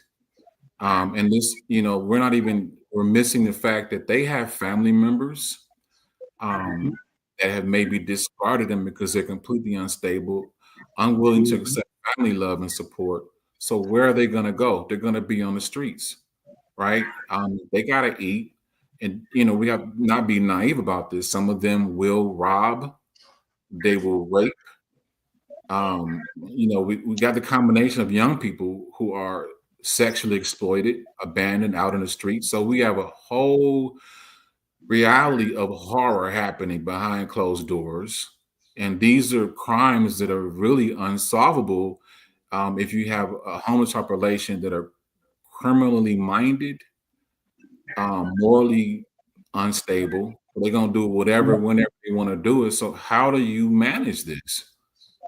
And if Trump is saying, yo, we got to come through and create some systemic changes, and it's not going to happen with philosophies and all these behind the door lobbying and waiting on laws to pass, and people going through this panel of argumentative folks that just are professional arguers that are not ready to handle business straight up and down. Like right now, this country is in crisis on many levels.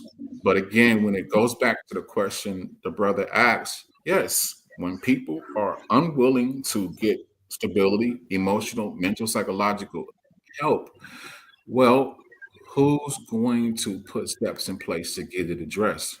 Hey, Raj, let me ask you another question. So we started off this video or session with a bunch of videos that showed sort of fear mongering. Okay. Yeah. So here's my question for you. Does this set the pace for regular? Somebody has a lot of feedback. I don't know who it is. Does this set the pace for regular people to get caught up in the system? Let's say a guy gets drunk, fall out on the street, or somebody just call in their neighbor, or is it more detailed than that? That's a great question. I would imagine that when these laws are kind of negotiated, they have to write script for liability. That means if, just say, for instance, law enforcement is out there just arresting any and everybody. What this could mean for them is that this approach is going to easily be dismantled and destroyed because of potential liability. That's why I said earlier that when you approach people out on the street, get their name, you run their name and their date of birth, and you could see if they have a history of mental health issues, if they have assaultive behavior with law enforcement, assaultive behavior in the community, and then you address it from there. So I'm almost certain there's going to be a filtering process when it comes to approaching people who are homeless. So in LA, kind of the images we're seeing were all these encampments. There's a spot downtown LA called Skid Row, and you have several miles of that on the streets where people are homeless, and a lot of them are severely addicted to drugs. I mean, I'm talking about hard drugs. Then you have people who are scammers. They have severe violent criminal history. But in between this subpopulation are people who don't have criminal records, but they have addiction. They're homeless too. But there are victims within that sub community. So there's so much positive stuff that can happen. But I don't see people running into communities and just getting everybody who appears to be homeless. It's a safety factor that has to take place. And it is also a liability factor, because if people are being picked up off the streets and they just out of their luck and don't have a place to stay, an intelligent person would realize that homelessness is just not affecting people who are making poor decisions and are kind of addicted to bypassing their own social emotional issues through drugs and alcohol. It's people who don't have support. They don't have the educational means, the work history means to be able to have a place to stay. So a competent officer will say, "Hey, how are you doing? Everything okay? How can I help you? Why So you out?" Raj, I really need you to lock in with me. I want to bring you on and do an actual show because I have something in store. So you're the missing ingredient. So please, after this, let's lock in. I don't know how you came on. You probably came through someone else's channel, maybe DJ Genesis. With me. Sure did. Yes. Okay, so you can tie me in with him, please. Okay, that's great. So can we do this? And Raj, what are you looking like on time? Am I saying your name right? That's a good question. Rock, RAQ. Rock. Okay. All right. So yeah, can I play a video for you real quick? Sorry. I just wanted to play this original video we started off with to see your thoughts on it. Okay. It's less than 2 minutes, right? DJ, go back and play that original video by the attorney. I just want to get your opinion. Thank you. Trump just signed a truly terrifying executive order to bring back forced institutionalization. Yep, you heard that right. It's truly terrifying and no one is talking about it. I'm Eliza Orland's career public defender for 15 years in Manhattan, and we have to talk about the executive order that they're calling Ending Crime and Disorder on America's Streets. This order specifically targets unhoused people, people with mental illnesses, and people who use drugs. It calls the hundreds of thousands of people experiencing homelessness on a single night endemic vagrancy and frames them as threats to public safety. Trump is using fear to justify locking them away under what he calls civil commitment, aka forced confinement. Here's what the order actually does. First, it directs the Attorney General to overturn federal and state court decisions that protect people from involuntary confinement, essentially gutting due process rights that took decades to secure. Second, it ends housing first policies that have actually worked to reduce homelessness. Instead, it forces people to accept treatment whether they want it or not as a condition of receiving federal housing aid. Third, it prioritizes federal grants for states that enforce bans on urban camping, loitering, and squatting, aka criminalizing the simple act of existing without a shelter. Fourth, it expands civil commitment to anyone deemed a danger to themselves or others, or who cannot care for themselves. Language so vague, it could quite literally apply to anyone experiencing a crisis. This is not about safety or compassion. The order literally says the goal is to protect public safety by removing people from public view. This is about control, criminalization, and disappearing poverty, not solving it. This is mass incarceration 2.0, only now it's dressed up in fake compassion and medical language. We've seen this before. In the era of massive state hospitals, warehousing, and forced sterilization, and we know how this ends. As a career public defender, I've seen what happens when governments use the courts to cage, confine, and criminalize instead of care. If you're as horrified as I am, share this video and follow me. If you're interested, I can break down every section of this executive order piece by piece because this isn't just cruel, this is calculated, and we need to understand exactly what we're fighting against. Thanks for being here, and please make sure you're following for more. Okay, Rock, so what do you think about this? Yeah, she was talking fast. a car dealer. And I'm not saying anything bad about her, but civil commitment and due process. Okay, so let me just give you an example. Whenever I have a client that doesn't show up for their appointments with me, I tell them up front, please read your conditions of release. These are the things, your standard conditions. There are some special conditions. You must follow them. You made an agreement with the state in exchange for your physical freedom to be in the community and behave and, move like an adult does, right? Last week, I had to put in a request for 3 warrants for absconder, which means they haven't reported, they're refusing to come in, yada, yada, yada. Due process means that when I write a report, I got to show due diligence that I've tried to contact them. I went out to the address last known. I've even given them resources for programs to help them, housing resources, substance abuse resources, mental health resources. If they have failed to follow through on these things, I tell them all the time, I can't walk you to the placement. I can give you the resource free of charge to you. Whoop-de-wop. That's an example of due process. I must show when I go to court for a revocation, which I hate doing. I hate it. I hate it. I hate it. I must show the judge that I've made due diligence to help this client, to be able to keep them under the radar, to encourage them to be compliant with their orders. If I have successfully shown that, then my revocation request is going to be approved, a warrant will be issued, and they will be under arrest. Now, due process continues from there. That person has a right to right for a hearing. They have a right to face their accuser, which in a position as a case manager or parole agent, they get to face me. And I get to say, yo, you remember when I did this? You remember when I did that? And what was your response? Well, they had no forwarding response because they violated their agreement with the court.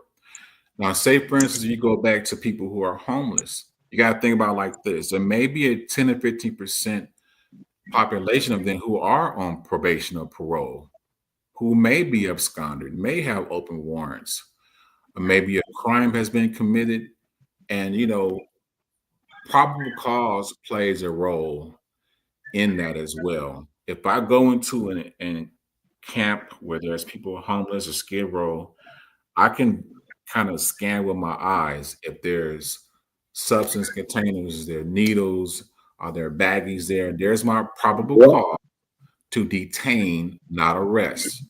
When I detain you, I'm going to investigate further. I need your name, your date of birth. If you refuse to cooperate, I'm going to put you in the vehicle. I'm going to transport you downtown. I'm still going to be nice to you because I want to find out what your situation is. I'm a professional officer. I'm not a, you know, out of my mind, not caring about policy procedure officer. So due process is for that person throughout. So when this lady is talking about your due process is going to be affected and this, that, and the third, no. If you want to address an issue, you got to address it where it is out of control first.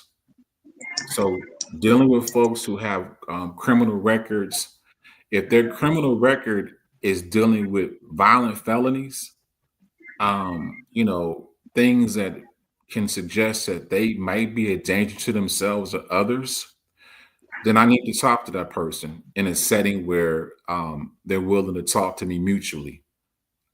That's step number one. But I think with this person that was this she may be an ACLU attorney or whatnot, but I think that a lot of them are still working under the philosophy of everybody of color is a victim. They can do no wrong. And that old scenario is played out, is no good. Like I said before, I'm not only somebody that works in the community, I'm from that same community. I don't work in a faraway office where I work with people who have had privileges, even though I have worked in those neighborhoods and the substance issues are equally the same. It just, for me, under the psychosocial model of ACEs, early childhood experiences, people have trauma across the board. It just means that there are more mental health programs offered in more affluent communities.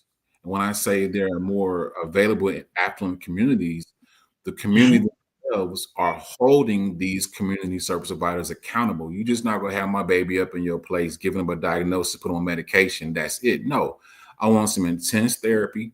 I'm going to be willing to participate in therapy because maybe I, as a parent, have done something wrong. I need to apologize to my baby in their face to create the healing process. But I can go on and on about that. But I'm like this. I want to sit back and watch how this works. But in terms of your human rights, I think human beings are responsible enough to read a document, to read a book, to understand simple politics, to know that your rights cannot be violated unless you allow them to. You know, Is it just me, or are some of these individuals trying to make it seem like, oh, being homeless is a beautiful thing? Like, oh, they're really taking away people from the woods and off the street. Right. Like, what's going on? Mel, because you got the name Trump on the table. Listen, if had this been Obama, had this been Bill Clinton, whatever, had this been anyone around there, on the Democrat side where we have to continuously be emotional and we can't fight for what our country is supposed to be giving us, they would have been going along with this. But when you put Trump on the table, when you put change on the table, when you put take away because they're not supposed to be doing it, then certain people want to fight back because they get too emotional. This is an emotional thing, if you ask me. That's why we were never able to get rid of illegal immigrants, because we were in an emotional state. Then you get a president that put the hammer on you and you already know how he is, then they can't take it. But everybody want to continue to complain about the rent, complain about grocery, eggs being $18 for one egg. You want to complain, but now we got our feet to where we're working and moving, and they don't want to see us go forward. I don't understand it. Take Republican off the table, Democrat off the table, nonpartisan off the table, Trump off the table, and put reality on the table. We're suffering. We can't do this the light, easy way right now. We got to be ready to fight. Y'all had enough time to sleep. We had too many presidents where you were sleeping. I slept through the whole Biden administration, and I'm woke now, and we getting some changes, and I'm not stopping. Yes. Period. Can I say something? Should be illegal. Homelessness should be illegal because you have a lot of people who are homeless because they don't have resources. And I'm not saying that to paint a picture of being a victim, but let me ask y'all this, and you can respond if you want to. If you have budget issues, you have financial priority issues, there may be some emotional instability going on. If you can't learn how to manage your bread, how much you have, work together as a team. But as a single parent, I had to budget every dollar to raise my son. And he still didn't get everything that he wanted. But, to spend money on this, I didn't go out to party. I didn't go spend money on, drinking and popping bottles. My son had to come first. I had to make sure I paid the rent on time. I had to avoid late fees. I'm just talking practical stuff. I had to buy enough meat, poultry, bread, milk, last us from month to month so that I wouldn't waste money. And I didn't want to see my son without. But if the opposite is occurring, and a basic treatment would be, hey, as a case manager, where you at with your money? Where you at with food? Yada, yada, yada. If someone's getting TANF for food stamps, we got to start looking at their spending habits, and like I said earlier, are you looking for a job? Instead of continuing asking a person, are you looking for a job? Hey, you got X amount of time to become employed. Here are some resources for you.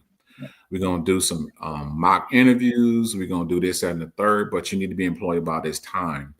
Putting standards and putting time limits on people's benefits is going to help them become responsible, because the flip side is this. The society should be based on promoting autonomy, not promoting codependency. And we're a little bit too late to talk about why it didn't happen, because a lot of young women were given free, and they, having children and then getting years and years of public housing, and no one is held accountable. Same thing with the fathers.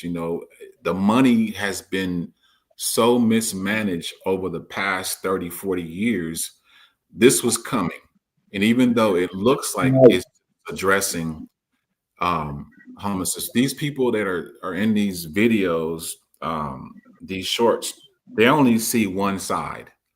It's politics game. It's an emotional politics game, rather than looking at it. Because if I would have did TikTok, I'd have to start with the obvious. What have we not done in the past 10, 20, 30, 40 years? This is the majority of why this stuff is happening. And now that it's happening, everybody wants to hide behind the term law. Well, let me, break a couple of people's hearts here. There's no such thing as law. That's just a word. You make that word real. If you can describe what law means to you, I can describe what law means to me. It's a level of social control that might be good sometime and it might be bad sometime, but it is all based on being practical. Can we provide for the nation? Can we provide an equal level of support to make sure that nobody ever hears or experiences the term homelessness? Okay, Right. that was not done. And if it was done, it was done wrong. And, I think that this problem solving strategy that, Trump has or his team has is to start from the bottom. Let's You deal got with to. the emergency of homelessness, and then we're going to deal with the semi-extreme in terms of those who are responsible for the housing and those who are not being responsible for housing. And then it's going to even move into home own. I think it should move into also home ownership. Who's not getting It is. all this It is. balance out at some point. So It is, Rob. It's going to get into all of that. I'm sorry. Go ahead, Mel. It's going to get into all of that. I mean, what he had to do first, if you notice the first time Trump was in office, what did he target? The first time he targeted, y'all need to wake up and know who I am. You're fired. That's the first thing he did. And then he started targeting the countries. Us down here wouldn't have known how to handle what's going around with the countries and the tariffs and how they mistreating us by overcharging us. That's what he did the first term. He already got them scared to come at us the wrong way. So now what he's doing, he's targeting what was in the way, which is the illegal immigrants and things of that nature. Then he's targeting the homelessness. Once we can clear the air, I can see his next target. We need to go after even those on Social Security that's getting it and they know they're still working. We have mismanagement of the money all around this entire globe. And I also wanted to say one thing. When we talk about homeless, we need to also understand that a lot of the homelessness these days is coming from even the younger generations, especially out of Atlanta, Georgia, out of parts of Florida. These young kids have gotten on what's this drug that they've gotten on? It's this drug that all of them, they are based out. A lot of fentanyl. What? No, not fentanyl. It's another one. They started getting it. No, it's a drug that they started making in jail. And then a lot of the young ones that came from jail, that's the new generational drug, and it's huge. Paint. It's K2, but they call it paint up in New York City. It's horrible. It's and they get that P. Diddy was on. Tusi. It's a combination of ketamine, cocaine, and like they spray it on it. Like that's what I mean, like spray. I'll tell you the name of it, but it's horrible. Too. So here's a question I have for you, Rock. You have a minute? Yeah, go ahead. So let's go back to the bill. Pull the bill up again. We're going to get to the bottom. Now, we didn't get to the part where it talked about camping and all that, so I'm intrigued by that. So we need to get to that point. But looking at this bill, is it the idea to clear the streets at night of homeless people in general, or is this more of a surgical thing? It's another good question. I'm just going to talk from experience as I look at this document. Homelessness in California is ridiculous, especially LA County, where I spent 30, 40 years. It is way too much homelessness. And I think part of it is addressing the people that live in those areas. They don't want to come out and see what they're seeing. So when you have somebody who's living in these group encampments, think about it like this. There's no running water or toilets for them to use. So they got to go somewhere.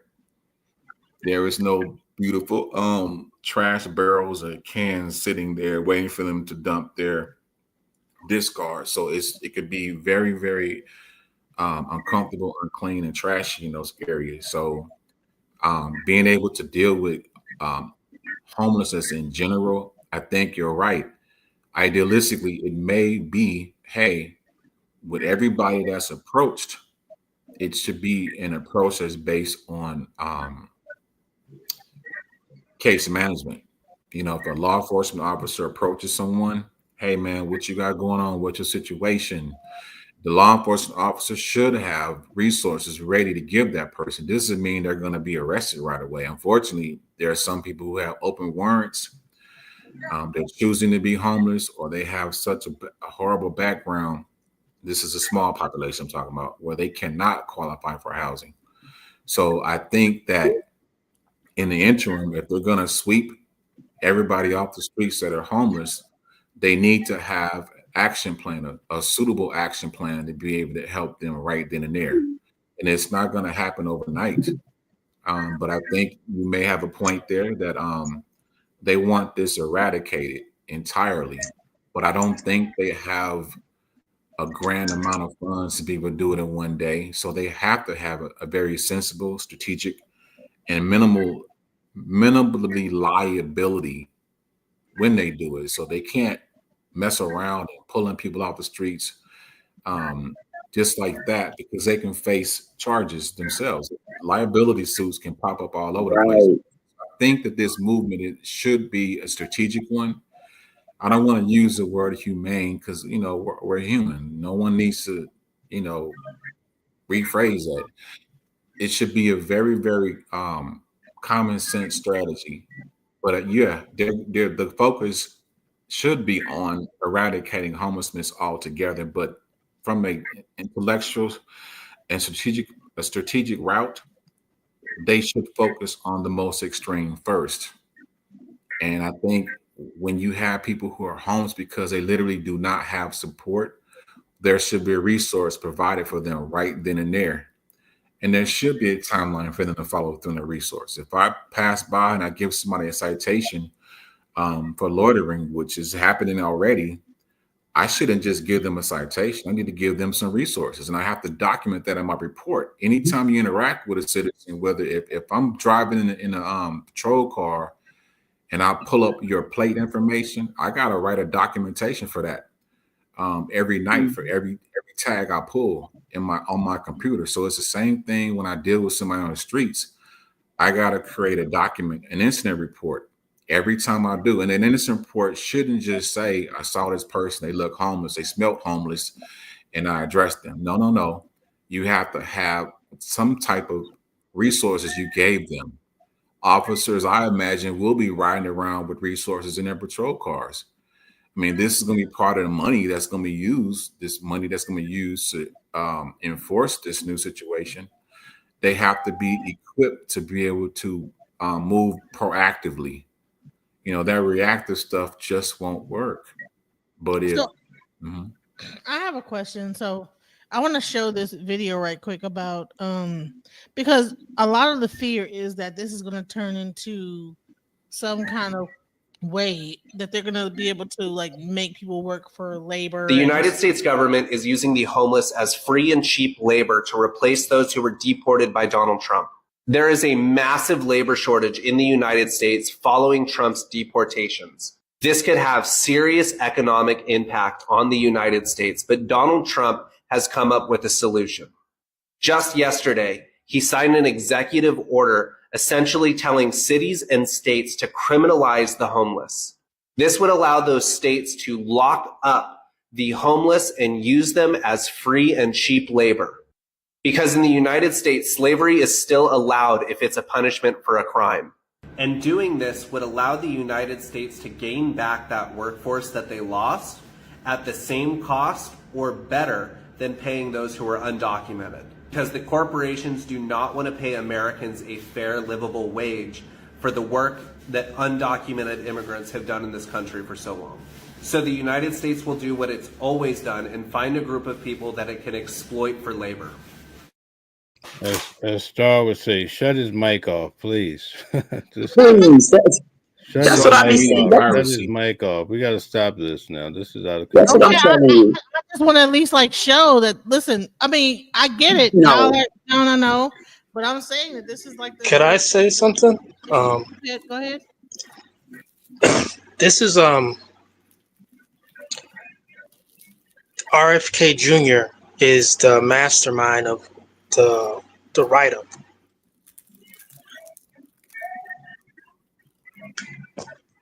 Are you familiar with RFK Jr.? The who? Robert Kennedy Jr. Oh, He's the mastermind behind this initiative. Are you familiar with him? You mean the actual this whole executive Yes. order, or the people that are like speaking against it? He's the mastermind of this initiative that people are fear-mongering of. But he's spoken about this many times before. And remember, he was running as a Democratic presidential candidate. It's right there on the initiative of who's the U.S. Secretary of Health.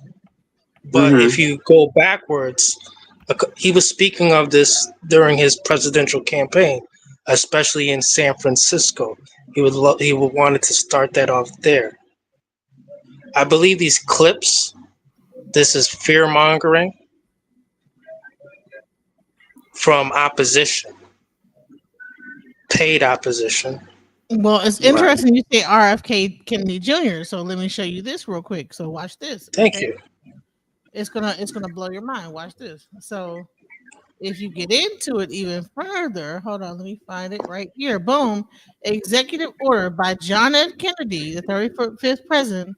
So what they're saying is that this whole emergency preparedness function is about to the Secretary of Labor. So they're trying to say that this whole thing goes hand in hand by utilizing. We're not seeing anything. If you're showing something, we're not seeing it. Correct. No, it's right there at the bottom. You got to take the name down. Take the name down. The comment down. Oh, you can't see it. Oh, my bad. Hold on. Let me hold on. Thank you. Yeah. All right. So these are the same people. So this is John F. Kennedy, and this is 1963 executive order assigning emergency preparedness function to the Secretary of Labor. So what they're trying to say is that this is a continuation of this law, where it goes into if you're in war, how would you implement people, civilian manpower, mobilization, all this other stuff. So this is what what people are thinking, that this is like a continuation of, as you can see. You see what I'm saying? So I think that so they're combining this, saying, okay, well, this is really a continuation of this law that started in 1963. And then when you say that Kennedy Jr. is the one that Robert Kennedy Jr. Kennedy Jr. And then you have like this law right here when you get into mobilization and trying to mobilize the people into like in a wartime situation. And we are in kind of a wartime situation. That's why people are like kind of saying that this is like all connected. This is I know the TikTokers, they're speaking in tongue of like how Project 2025. This is what this is all about. Like people are fearful of it still. Exactly. They don't want to see a change. Like, I don't understand why they're so scared to see a change. And even when we go back to that number 3, to get this really going, they're going to have to tap into the insurance, health insurance, to make this even go any further. And they're looking into the Affordable Care Act, ending it this year or something like that. There's people that I've talked to close that said, they got the letter that it's going to be ending in December, something, but it's still not finalized. Yeah, they have a lot of work to do. A lot of work ahead of them. What did you say was ending? The Affordable Care Act, Obamacare. Insurance? Oh, I got to look that up. I didn't see that. Right. There's plenty of people who have gotten letters. I haven't, but people that I care about. There's people, they have already gotten letters that it's going to end in 2000, 25 in December. But what is it gonna roll over into? What's gonna be the new plan? It hasn't been spoken on yet. They kind of are speaking on that. Part of But it. go ahead, Mr. Redd. Go ahead. No, I'm sorry about that. What's the name of it though? The new plan. Let me just share this. It's Go all ahead. over the place. But here's what I think is about to happen.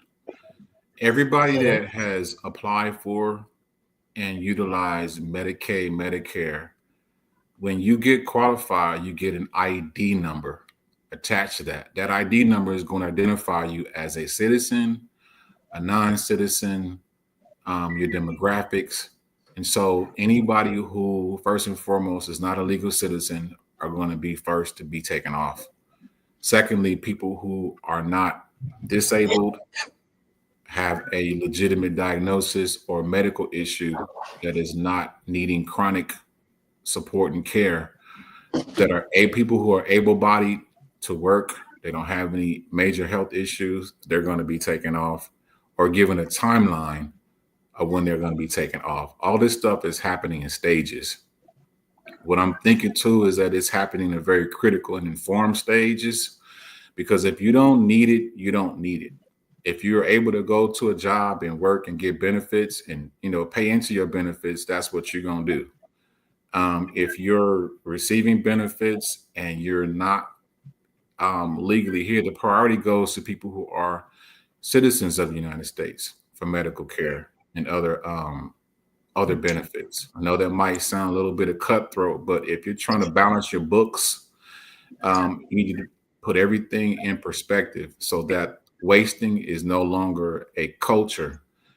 And if America is trying to balance its budget, you got to look at all the paperwork, all the fine writing, things that have not been done, anything that's careless has been done, and prioritize where those resources need to go.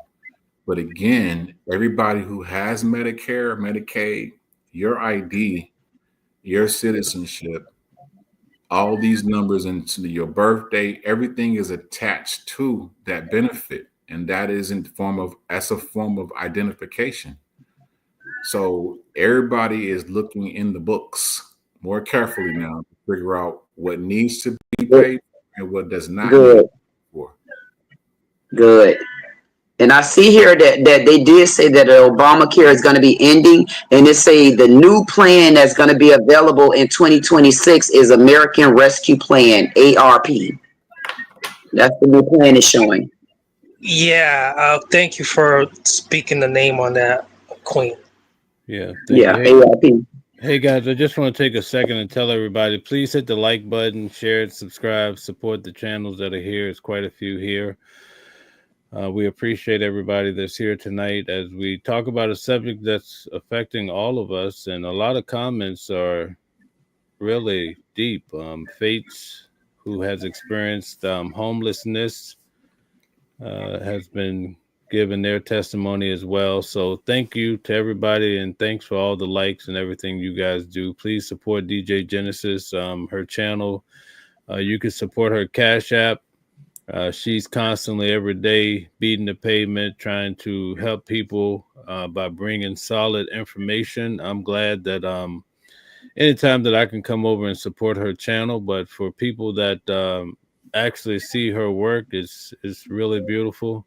So stay helping her and giving when you can.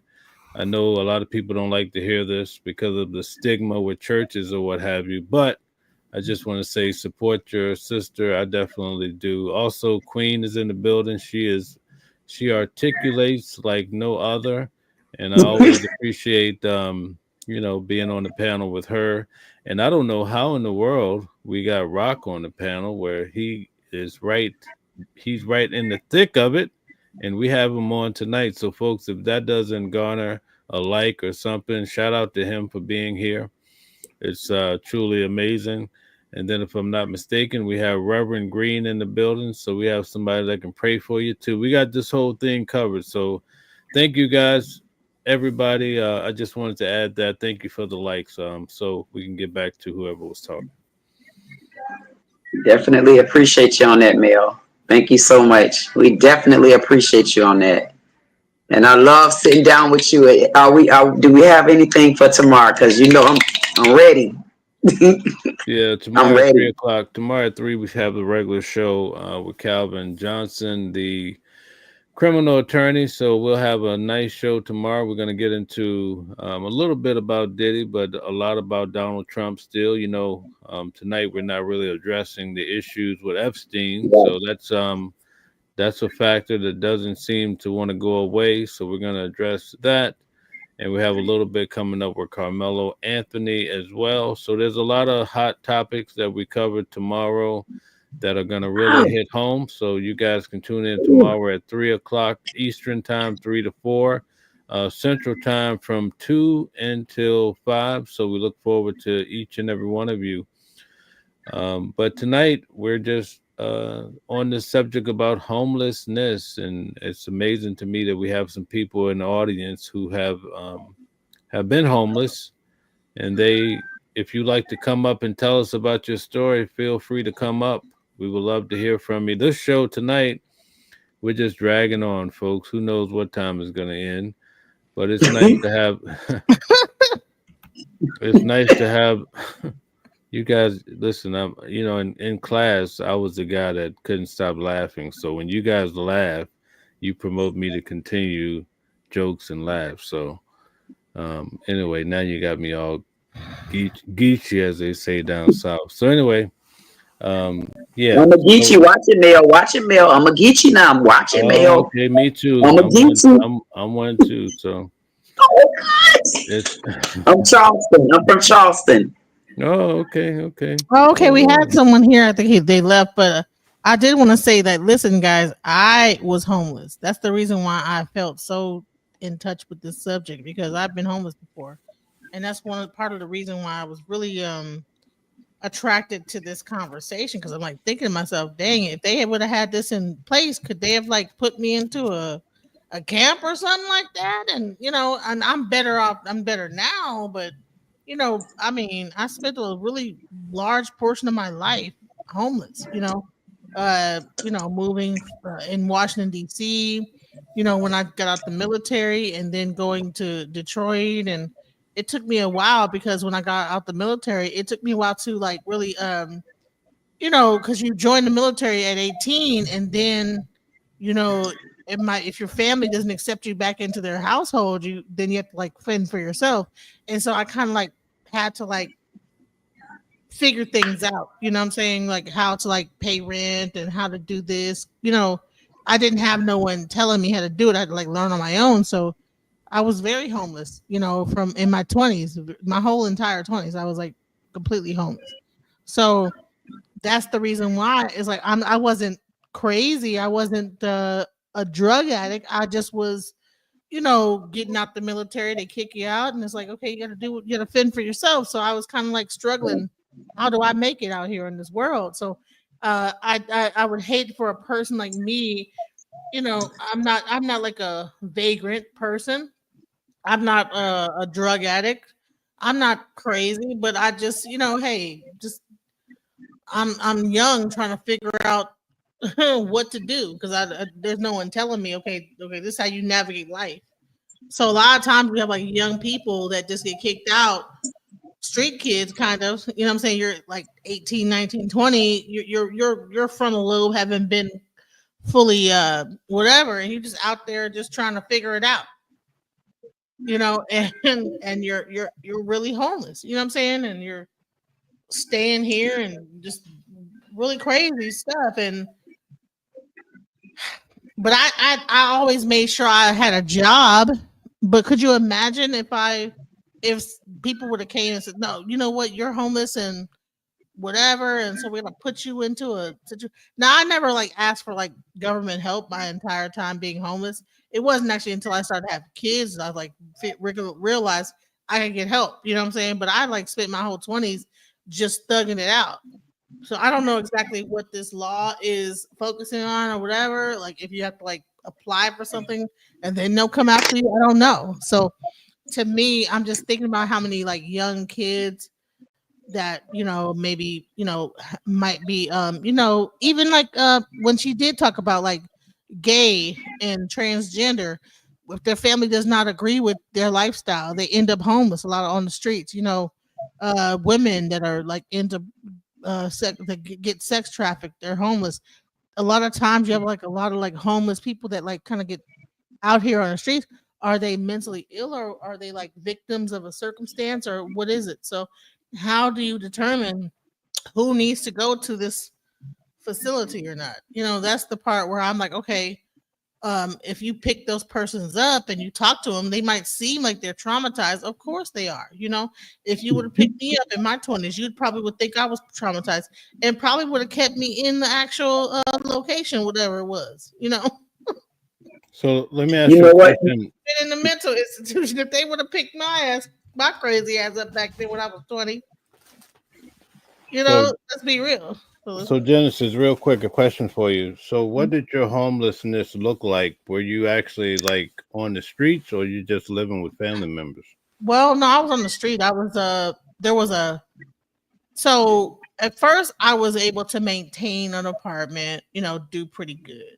But then I don't know, it was like I had people living with me, didn't pay the rent, things got messed up, and I ended up like on the street. What happened is that I lost my paycheck from Kinko's. This is exactly what happened. I had a paycheck from Kinko's, it was a paper check, lost the check, couldn't find it, had to wait to the next paycheck to like get it like put onto the next paycheck. And so the landlord wasn't really going to honor that. And so I ended up homeless. That's exactly what happened. So I was homeless, living. I was really like literally like didn't know where I was going to go. Someone told me that all the people were living above a flower shop on U Street because I was a DJ at the time. And so it was across the street from where I DJ'd at. And so it was a guy that was up there. His name was Blind. He was actually going blind. At some point he was going to go blind, and he allowed me to kind of stay in the hallway. And it was all kind of roaches and stuff crawling on me when I was sleeping. And it was just really jacked up. And then crackheads, they would be fighting and slitting their wrist, and it was just crazy. It was the craziest situation. And so I stayed in that hallway until I like man. And then when I got my check, I was able to like ask people, can I like pay you to stay with you for a week or stay here or stay there? But yeah, I literally was like staying on top of a flower shop because the flower shop would allow certain people to like stay in rooms above it. And yeah, in Washington, D.C. Yeah. So you know what I wanted to ask you? I want to ask you, DJ, with an experience like that, do you think, and I know you already said that's probably why you're on the emotional side of it, but do you think kind of trying to clear up homelessness to move people into a place to stay, does that kind of like make you feel as if it's not going to be changed but a betterment? Do you think it's going to be something going on that's not going to be for the betterment of the homeless and for the people that are not homeless but could be homeless because rent is so high? I mean, I'm trying to. I think the issue is that people just think homelessness means you're just mentally ill, out of your mind, don't know. But I don't think so, though. I don't think people feel like that. I don't think so. Well, based on this bill that I'm reading, is that's what it kind of has come across. Well, they're on meth, they're on this, they're like on drugs, and they're just out of their mind. Go ahead. Because the bill that you're reading is geared toward those particular situations. It's geared towards that. It's geared towards the homeless that falls in those particular categories, not geared toward the ones that are honestly homeless because they can't afford it. So I want to know why you were out there being homeless was at the time, because I feel it was a while ago, was at that time, did you see the homeless more so homeless because they didn't have the money, or more so homeless because of the drugs and the mental? Like, which stage were you in? Listen, the homeless people I saw were veterans, people that it wasn't necessarily they couldn't afford it. It was more like because DC was really high at the time, and to like stay there was kind of like a high amount to like get a good place. And then if you think about it, like even in Texas, you have to have a certain thing to get an apartment. If you don't have that, then you can't get an apartment.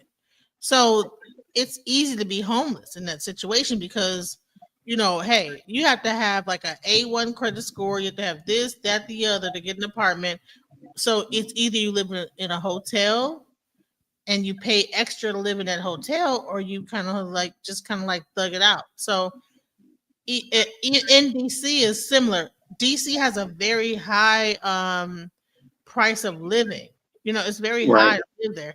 So it's easy to be homeless in DC. It's not that hard to end up being homeless because if you don't have, if you're not working a big enough job to be able to pay that rent, or if you have like a eviction on your thing, you can't get an apartment, so you end up homeless. And so it's not like so how do you differentiate a person that just couldn't the credit score wasn't good enough or whatever versus a person that's actually there because they are mentally ill? That's the part Because a lot of the homelessness that I see, and I've traveled a lot of places, especially in the United States, because, as I always told you, I travel training those doctors. And I've been to just about every state here, maybe except maybe 3 of them. And the homelessness that I see, the ones that I came in contact with, it's not homeless because they didn't have money to afford it. The predominantly amount of homeless that I see is the mental illness and the ones that are on drugs the worst. And those are the ones that you would really see out there more often than you would the ones that don't have the money, because those ones that don't have the money and they want to get back inside of a building to get in those right living conditions, they put forth the effort to get out of that situation. But the ones that you see with the repetitive behavior, those are the ones that's basically saying, I don't want to be anywhere but where I'm at. You can always tell the difference with the ones that want something better but can't get there because they actually need the help, versus the ones that have mental problems and are on drugs, and either the family pushed them away, they stayed away, or they don't know how to get back there. Right. So I think there's a difference. Okay, so let me just give it like this: is that when I got kicked out of the military, my family pushed me away. They when I said, "Hey, can I come back to stay?" Because I got kicked out the military. I got a general discharge because of failure to adapt. I failed the test or whatever, like the written test to like stay in. My family was like, "Well, no, you can't come back here." You know what I'm saying? I had nowhere to go, so I end up on the But you didn't. But you didn't fall under that category, though. You didn't fall under the 2 categories that this bill is gearing towards. You fell under that other level of homelessness because you couldn't afford somewhere to live. That's a different level. I don't think that you're understanding is that that one category and another category is not that far apart. Let me just put it like this. If I didn't have a guy that said, hey, you could stay with me, you know what I'm saying? And of course that gets dangerous too, right? Some random guy says you could stay with me, and of course it got really scary and I had to like find other places to go. Now like my own ability to navigate that situation allowed me not to be 100% on the street, right? But people do not understand like how dangerous it is when you don't have a place to go and how vulnerable you could be. And so when you just only minimize a person into a drug addict, into a mental illness person, that is not what a lot of the situations. It just might be that you don't have nowhere to go, and maybe your options have ran out to people to go to because your family's acting like a bunch of whatever, and they're like whatever, and because they got their own family to deal with, they don't want to deal with you, and so you're just out here on your own. And I was making like even homeless, I was making $24 an hour, $12 an hour. So I'm homeless still going to work, still doing what I do, but still don't have no. So you want me in the same category, DJ? That's what I'm trying to get you to understand. What I'm trying to get you to understand is that that's the thing. That's exactly what I'm trying to get you to understand. Is that Hey, DJ, guess what? Guess what, DJ? You're not. I was homeless too. Remember? So I'm talking to you. I'm not talking to you. I'm not talking to you in a position where I haven't been there before. Is my point to you?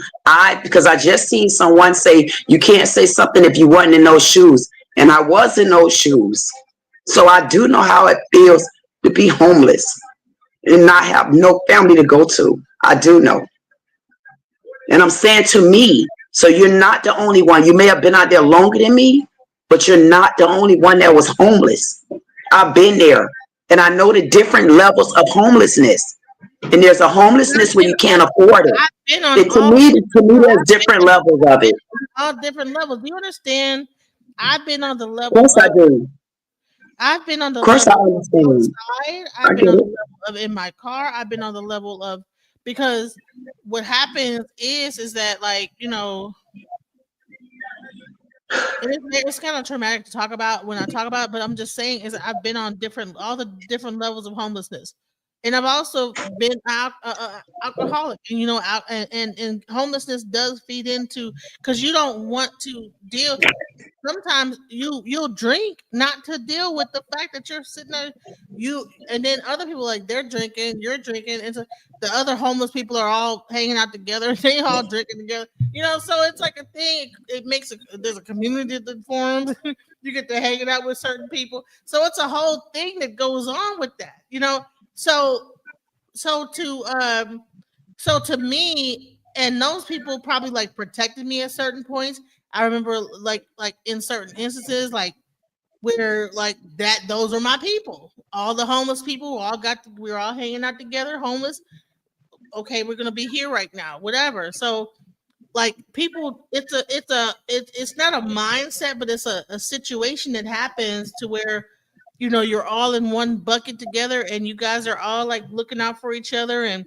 But it does not mean that that all these people are jacked up or whatever. Some people just like fell on.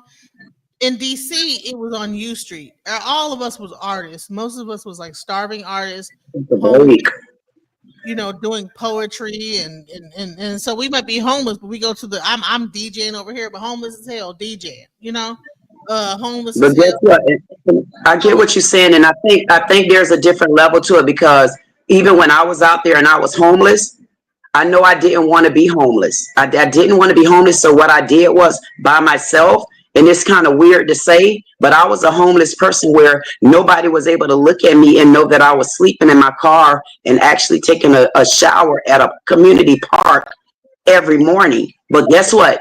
Because I didn't, let me finish, because I didn't go that far into it. Why? Because I knew I shouldn't have been in that situation. So what I did was I worked my butt off while being homeless, while going to parks, taking a shower in the morning time, while not telling families that's not really my family that I'm on the street homeless because I can't get back to my dad. Guess what I did? I worked my butt off to find me somewhere to stay. That's why I say there's different levels, because I know I didn't want to be there. My dad didn't raise me like that. I was in Florida and couldn't get back. So I worked and worked and worked because I didn't want to stay in that situation. So there's the people that want to be in the situation, people that probably can't get out of the situation, people with mental issues, and then people with drug issues. I keep saying there's different levels. I wanted to get out, so I didn't stay in that position. I was there for a minute. I had alcohol. I didn't have a drug issue. I had an alcohol issue. But let me just tell you. No, I wasn't talking about you. I'm talking in general. I'm gonna tell you. I'm gonna be real with you. Listen. Okay, how long were you homeless? For some months, because I worked my butt off. Because I was by myself at that time. Beautiful one, homeless. From 1999 up until 1990. I mean 2000 and what? When I had my daughter, 2007, 2006. Yes. 1997 to 2006, I was homeless. Right. And I've been to the the program with the military where they try to put you, but they didn't want to put me in there because they said, you know what, there's a lot of like sex offenders there. They don't want to put you there. I've been through the programs. I've been through all the different like things they try to do to help you out. Thank God I had enough people that were like allowing me to stay with them throughout that whole time. But let me tell you something. At any point, if they would have like did a mental health evaluation on me, I would have been in a mental health ward. Trust me, because there's no way that they would have seen me as a normal like mentally. If they would have like evaluated me, hell, they would have put me into a pro. Because there's like what like how come you can't? But I had a job the whole time. I always maintained a job. I always was able to like make income and everything. But for some reason, like I just couldn't figure out how to make life happen. I don't know. And there might have been some trauma in my past, or maybe just being just thrown out the military at 18 years old, not knowing how to live life and having to wing it, you know. But I'm gonna tell you is that these stories, I'm not the only person that probably have gone years of being homeless, and then that's depressing alone within itself. So I mean, I've lived in my car. Some stupid ass guy gave me a cat. The cat pissed in my car. Stupid. Don't ever give a person a cat when they're homeless in their car. That shit is crazy because like the cat will piss me. Anyways, but I have been through the crux. Okay, so what I'm saying is that I that's the reason why I'm like you know you can't do a mental evaluation on a person when they're in a situation like this and then make a decision on their mental health, because homelessness itself breeds depression. So you can't you're going to be depressed. Of course you're going to be depressed. You're homeless. You don't know where your next meal, you don't know what's going on. You're hanging on other depressed people. Of course so how can you quantify how this person is feeling in their life when they don't even have a roof over their head? We're trying to figure out A to B, B to C, whatever. And especially if they're young like this, and you don't because you got to stop making excuses for them and let them figure that out. Like when you sit there and you continue to make excuses, they can't this, they can't that. You don't know what they can do. Sometimes you got to push a person out there and make them either want to do it or they're not going to do it. Then you got to make the decisions for them. Because we can continue to be emotional about it though. This is emotional. Put them into a mental hospital. That's a decision to make. If they're mental, where else are they going to go, DJ? They can't go to my house. Anybody that you contact that is homeless is probably going to not pass a mental health evaluation. But you can't determine that until we put them in that position. You're making excuses again. You're putting the carriage before the horse, though. Listen, if you have this many excuses for a homeless person, what is your solution to homelessness that's overrated in the United States right now? You know what my solution is that they are human beings and they are living life the way that they want to live it, and there's nobody That's a typical answer. And tell them how to live their life. If they want to get out of it, they will find a way. I found a way. Why should someone come and scoop them up and put them in? But were you doing anything illegal when you were looking for your way? If these people are doing something illegal, or if it's leading to hurt them or someone else in the public, how can you coddle that behavior? You either got to put them where they need to be at. You're coddling. No, that's what the police. If you're doing something illegal, the police will step in and take care of that. That's what this is about, though. No, it's not. The police has every right to come in and step in that case. What's happening is give us an example since this bill has been written. If you can't give me an example since this bill has been written, you need to step back and let the bill work itself out. Because I'm not going to sit around here and go through this that I've been going through in the United States all these years. We're not doing it. It's 2 days old. We're not doing it, DJ. The bill was enacted on 2 days ago. You can't tell me that. Correct. So why don't we let the bill work itself out? You don't have an example of a homeless person being put in jail because they're homeless and they want to be in the streets. If we don't have that example, what are we doing here? We're going in circles. We're snowballing this. I mean, what's your solution other than that? So my thing is that you're saying, okay, well, just let it be. Same way we let other things be, and it came into like all this other crazy stuff. We've been letting homeless go on for how many years now, DJ? No, like sending people off to like Ecuador and sending them off to this and let it be, let everything be. My thing is everybody want to let the Trump administration be while they're doing all kind of crazy ass stuff and just let it be. But we don't want So to what happened? the ramifications of this. Like So where was okay, what where about was you? everybody What at about before you? we? Homelessness.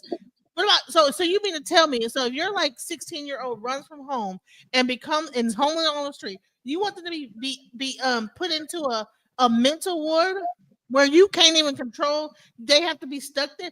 This is the type of law that this is. It's not even like ironing out age groups. Like, okay, so what if your 13-year-old runs away from home and they capture her and put her into a mental ward?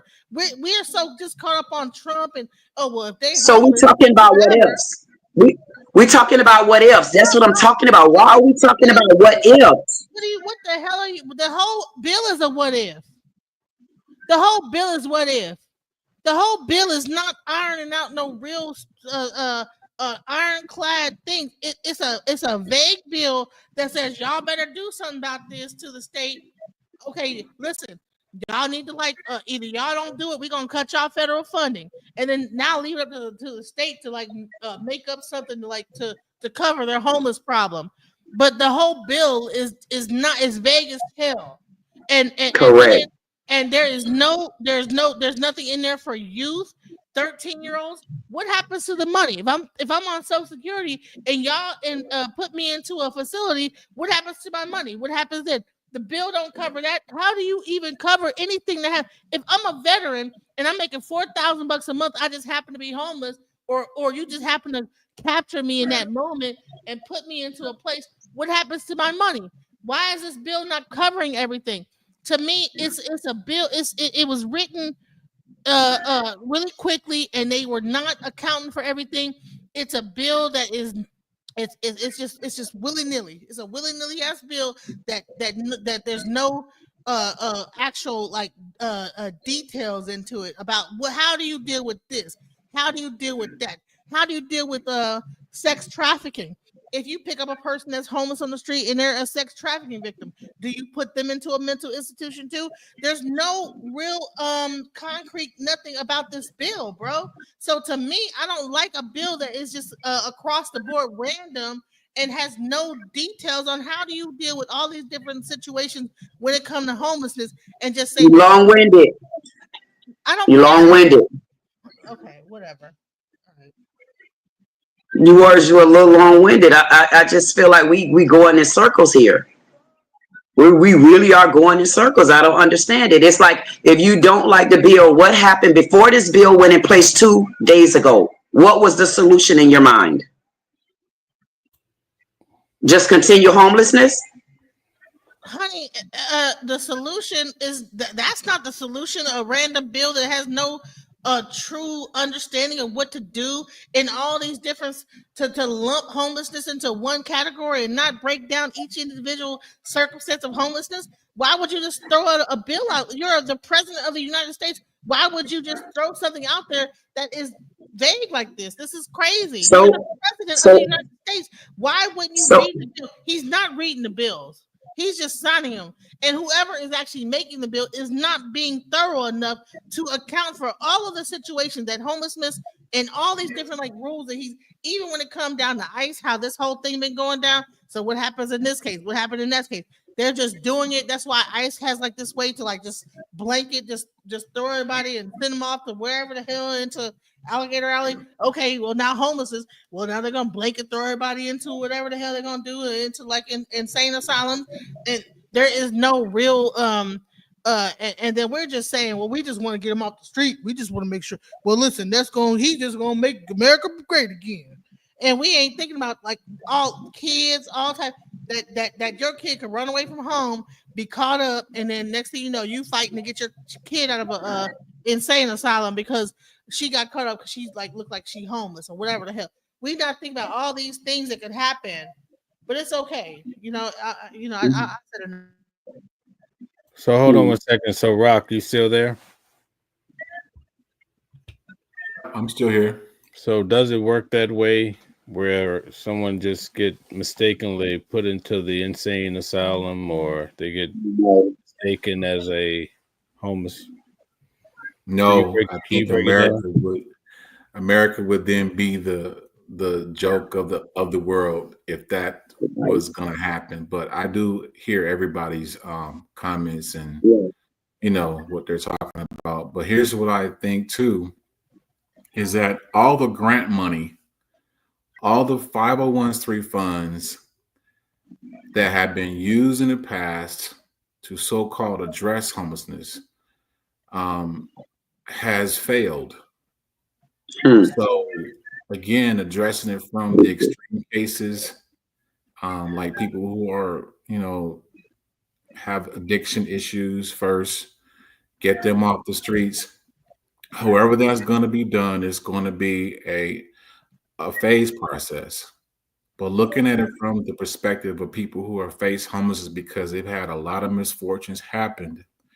Right. Here's what I've been thinking about as I've been listening to everybody.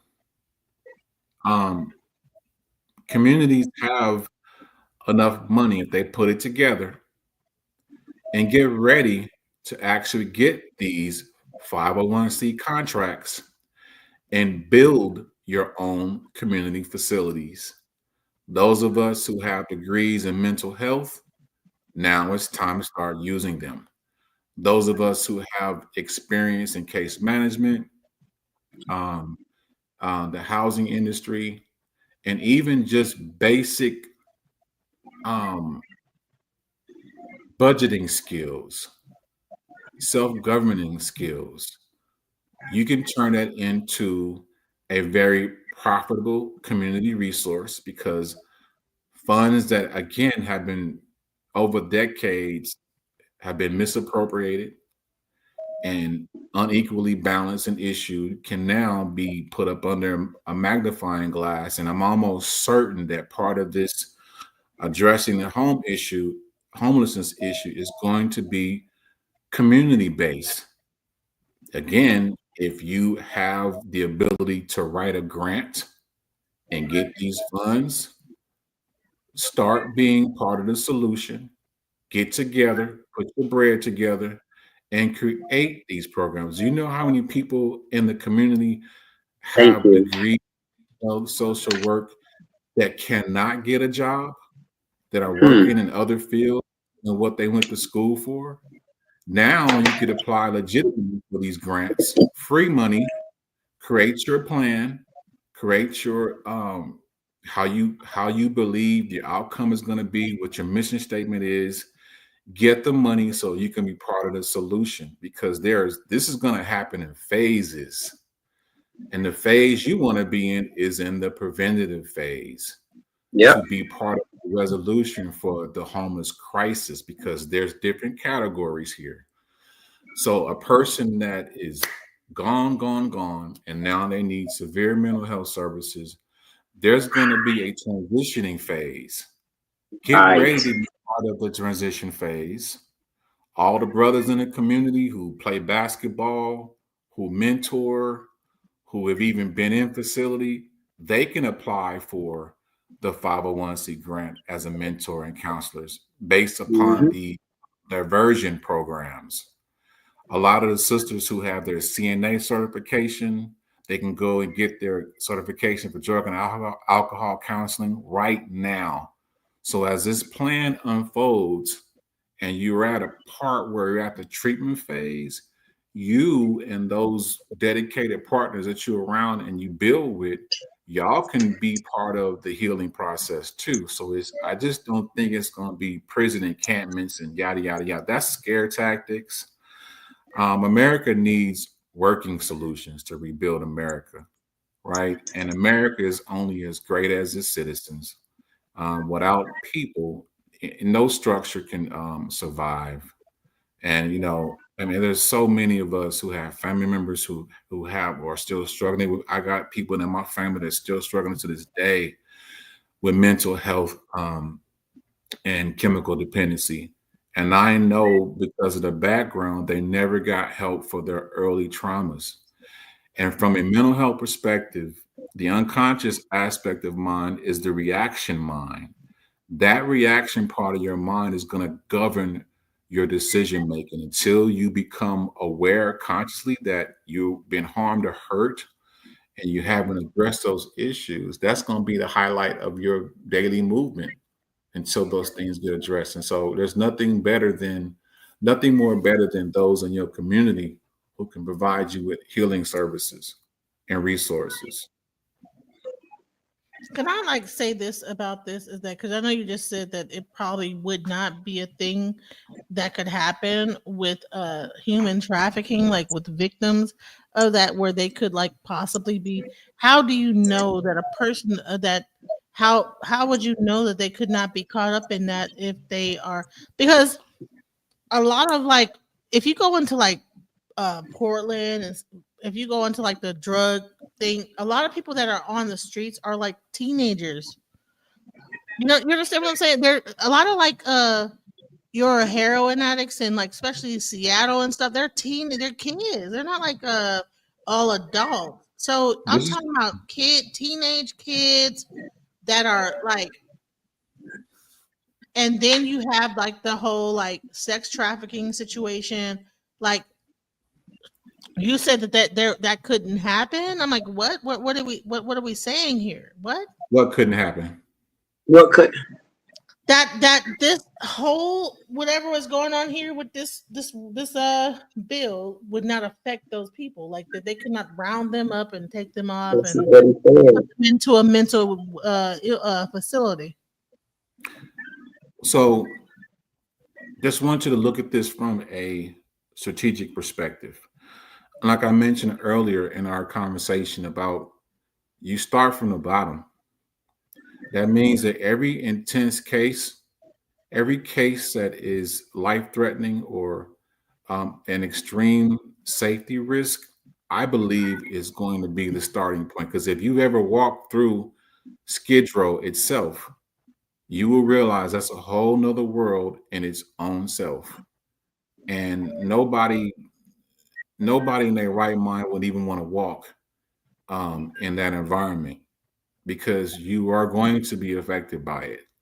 And then number two, I used to work at a residential facility. I did residential treatment from 2002 until 2017.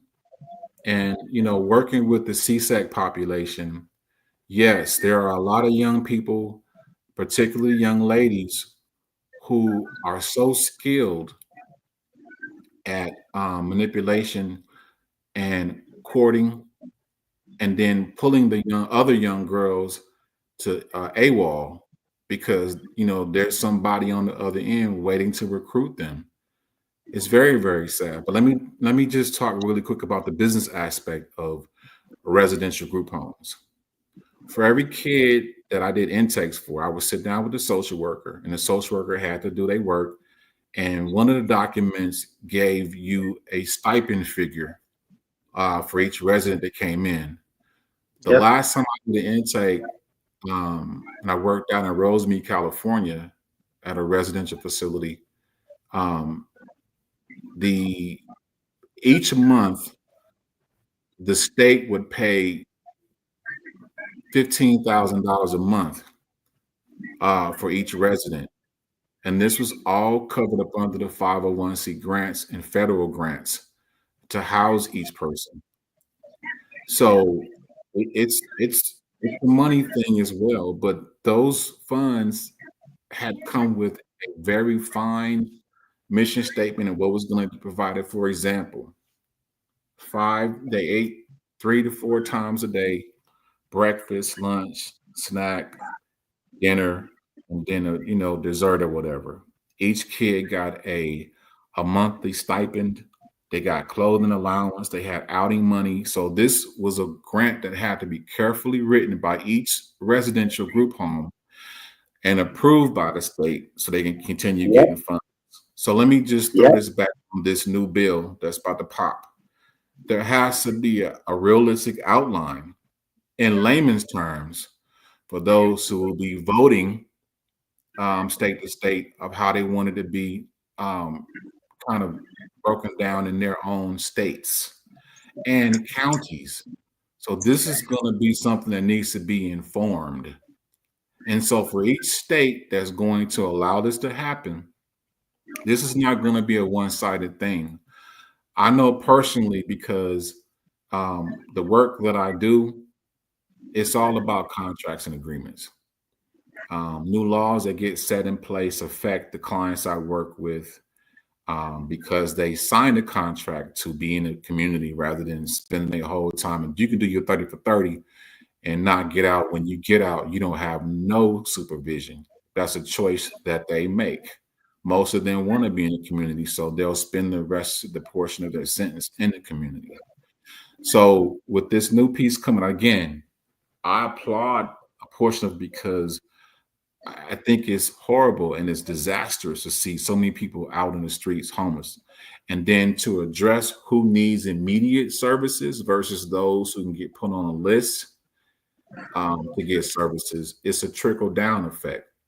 If you address people who just made bad choices in life in terms of finances, who may have some generalized anxiety or depression, they're the easy population to work with. All you got to do is hook them up with the right resources, get them short-term housing, and put them on the permanent housing plan with restrictions and action plan.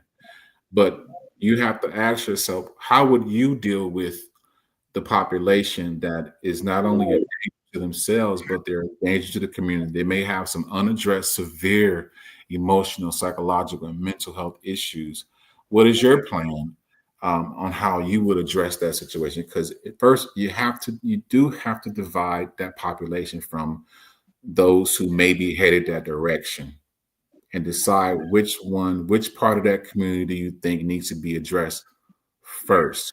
And then lastly, putting people in a prison as opposed to being honest about this movement and saying, hey, for every community facility that is not occupied, we're going to put those people in there with licensed therapists, clinicians, psychiatrists who prescribe, who assess for the need for psychotropic medication. That's what I believe will be used. To put somebody in prison is criminalizing them.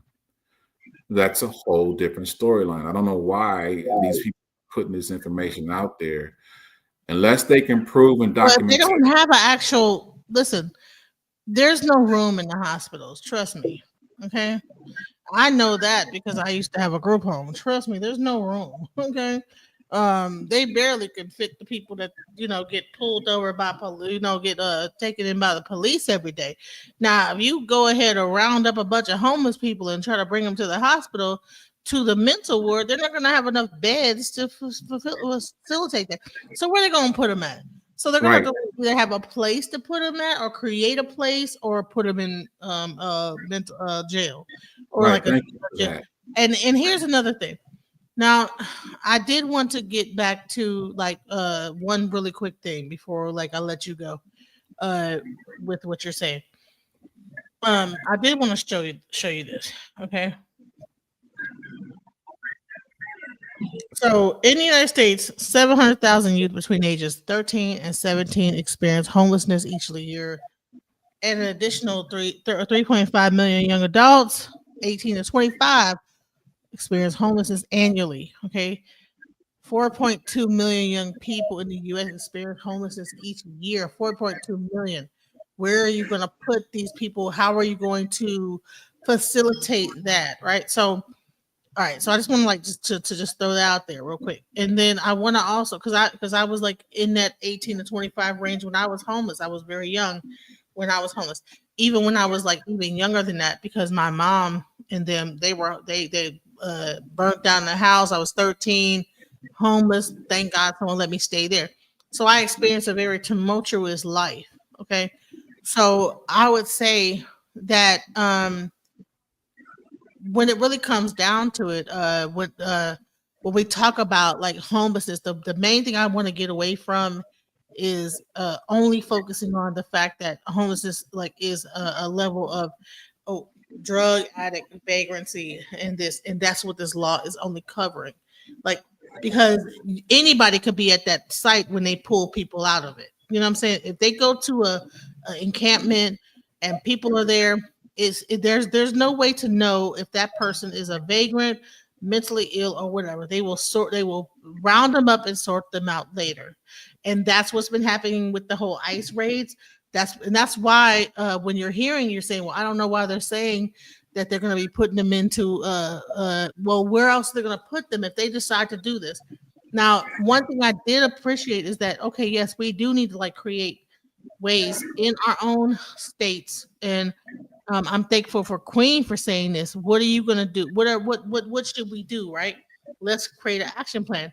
If each one of us writes to our senators about this and says, listen, we need to find a real concrete plan on how we're going to handle what this executive bill is, and I encourage us to like figure out a way to like write and do this to make sure it does not turn into what it could be, which could be a clusterfuck.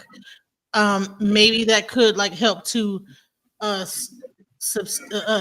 of stave off where it can get into like this pace level, kind of like looking like it's like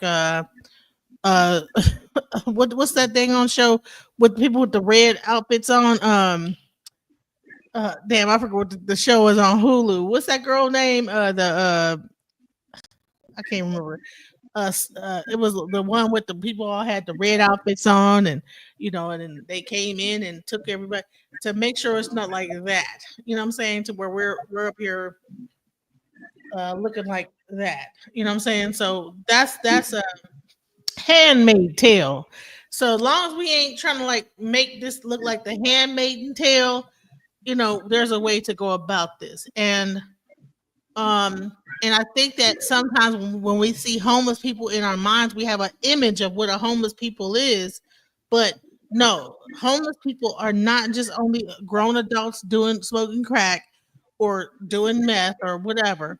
Homeless people could be a mother with their children. Homeless people could be a person that got like sex trafficked. Homeless people could be a lot of different things, right? And they could be all in the same location, because that's where a lot of that stuff goes. They all kind of like end up being in the same area. And how do we sift through who is the person that needs to be put into a institution and who needs to just get like a little bit of like what's it called, like counseling and like help to like get to a better place? And I don't see that in this bill, and that's the reason why I have a problem with it. So that's the main thing. I'll land my play. Okay, can you pull back up those numbers again real quick? Okay, so in the United States, an estimated 700,000 youth between the ages of 13 and 17 experience homelessness each year. An additional 3.5 million young adults 18 to 25 also experience homelessness annually. This means that a total of 4.2 million young people in the United States experience homelessness each year. This is just like a run-on sentence. Okay, start with the first number, 700,000. They didn't put the year that they did the census, or this is a combined consensus over however many years. The way this works with DCFS, because this is where they're getting their information from, the Children's Division, Emergency Services for youth, juveniles and youth. The minute they clock this youth as a homeless child, that means that now an investigation is about to happen. As an investigator myself for the Children's Division years ago, within 3 days, we found this child. But that number doesn't change until a certain process happens. But that kid is now housed, whether they want to be in that housing or not, they are housed. And then they talk about the 3.5 young adults between 18 and 25. Here's the deal. They just shut down most, if not all, of the Job Corps facilities. Now, they're also being very strict now on which residential facilities are getting monies to be able to house kids in residential treatment facilities or long-term facilities, because again, DCFS is having a problem with holding on to these kids because they will AWOL. They will jump back into the streets, this, that, and the third. But the problem that we're having here with these numbers is they're not accurate. And these numbers are being placed for, like, how do you say? Thank you. You're pulling and prodding at people emotionally, or just it's engineered to social engineer you to a certain frame of thinking. This has nothing to do with this panel, but you got to look at every writing, every paragraph in these so-called bills as maybe a plot or a ploy for an agenda. So we really don't have an excuse. I think there's enough money in our local communities where we can invest dollars. And when you say, well, there's not enough placement, no, there's not enough mental health facilities. They don't have enough money to house folks beyond a certain amount of time, let alone if you say, hey, I have a 3-day plan for this person, a 72-hour hold. Now I'm gonna hook them up with a case manager. Do you know for each person that agency pulls in, they get X amount of dollars to be able to provide those services? The waste comes in is when that person refuses to support beyond the first 72-hour hold. Now that money has to go back to the grantor at the end of the year when you do your internal audit. How much of the treatment plan that you pitched to me to give you this money actually got completed? So there's so many moving parts to this document and what you're talking about that a lot of people conveniently don't pay attention to. And that missing part is a person who needs to stay committed to the treatment that's offered them. And it goes back to that initial part of the plan where people have to be treated beyond their choice to be treated. This is not people. And I agree with you, what you said about your concern about swooping up all people. Again, I go back to what I said earlier. America would be at its last straw, and we will be laughed at repeatedly by other countries if this was the case. So I believe it's going to be an action plan that's designed for each subgroup of people that are homeless. It just wouldn't make any rational sense to say, hey, we're going to police this homeless issue.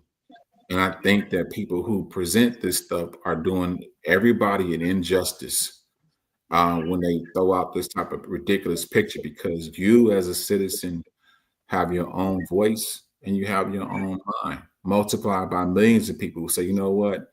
Yeah, we agree with this plan to deal with homelessness, but you're not going to deal with it and put everybody in some type of prison setting. That just wouldn't work. You have to have a service for each need.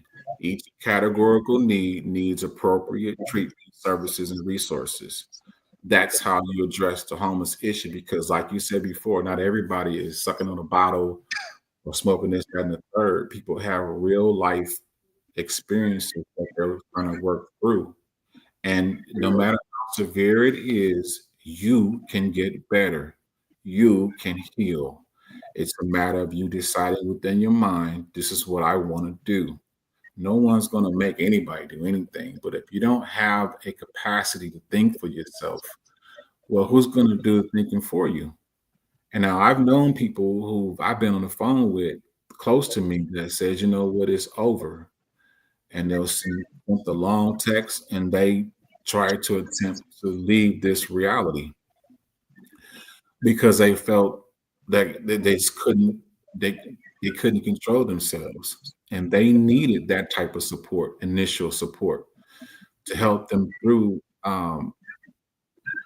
that type of mind state, because you can go overboard and you won't have a balance to be able to bring yourself back. I know this too well. And as I sit across the table from my clients, I always put myself in a position to say I could be the person on the other side of this table easily, under supervision, on parole, restricted freedom. So I don't take that for granted. I give everybody an opportunity to become self-empowered. No machine is gonna, solve the homeless. It's gonna take people who have the experience, the understanding, and the willingness to see the vision for people to be housed and off the streets. Again, a country and a city and state that has houses, apartments, local community centers, there should be absolutely no homelessness, because a dollar bill is not a resource. It's just Hold on, let me just bring this up right here. And I shouts out to Gold Digger for this, because I didn't even think about this thing that could cause homelessness, right? Natural disasters, right? Okay, there's all kind of like floods going on. People get displaced in their homes, fires that happen. Once again, these people are not mentally ill, right? So if they have no other choice but to put up a tent and whatever until they figure out, like, if the FEMA funds ain't came through yet, do they get scooped up with everybody else and put into a mental health facility? This is the type of stuff. Like I said, I get what you guys are saying, but this bill is way too big, and I'm going to continuously say they threw this out there. They did not account for everything, because there's too many situations that can make a person homeless and be sitting on the same steps as the person that might be crazy or that they are trying to target, sitting right next to them, you know what I'm saying? On Skid Row, because, hey, I lost my house burned down last week. And now they're sitting right down. What is the, so I'm not trying to continue the whole fear mongering aspect of this whole thing. It's just a matter of when we have these rule laws and these executive orders that come into play, we need to begin to not just accept them like, oh well, he's just talking about this and that's all it is. No, hold on, because if you're saying homelessness and you're putting that into a category, because that's what he did, okay? Right? What he did was say homeless individuals. Now, a homeless individual could be a person that lost their home due to a fire, lost their home due to this, lost their home due to so many different circumstances. And then you say, okay, no, this is not about those people. This is about these people. But how can you discern who one homeless individual is that might have lost their house and might seem like they look like a certain, what is the determining, how do you determine that person? How do you say, so you have to round them all up and then sort it out. And I don't like that whole thing that could go down with this way of thinking. And I get it. This bill is for homeless people that have mental illness. They need to change the wording on this, because when you say shifting homeless individuals into long-term institutional settings for humane treatment through the appropriate use of civil commitment, meanwhile, that is not, it's not detailed enough to show that you are talking about homeless individuals with mental illness or homeless individuals with drug addiction.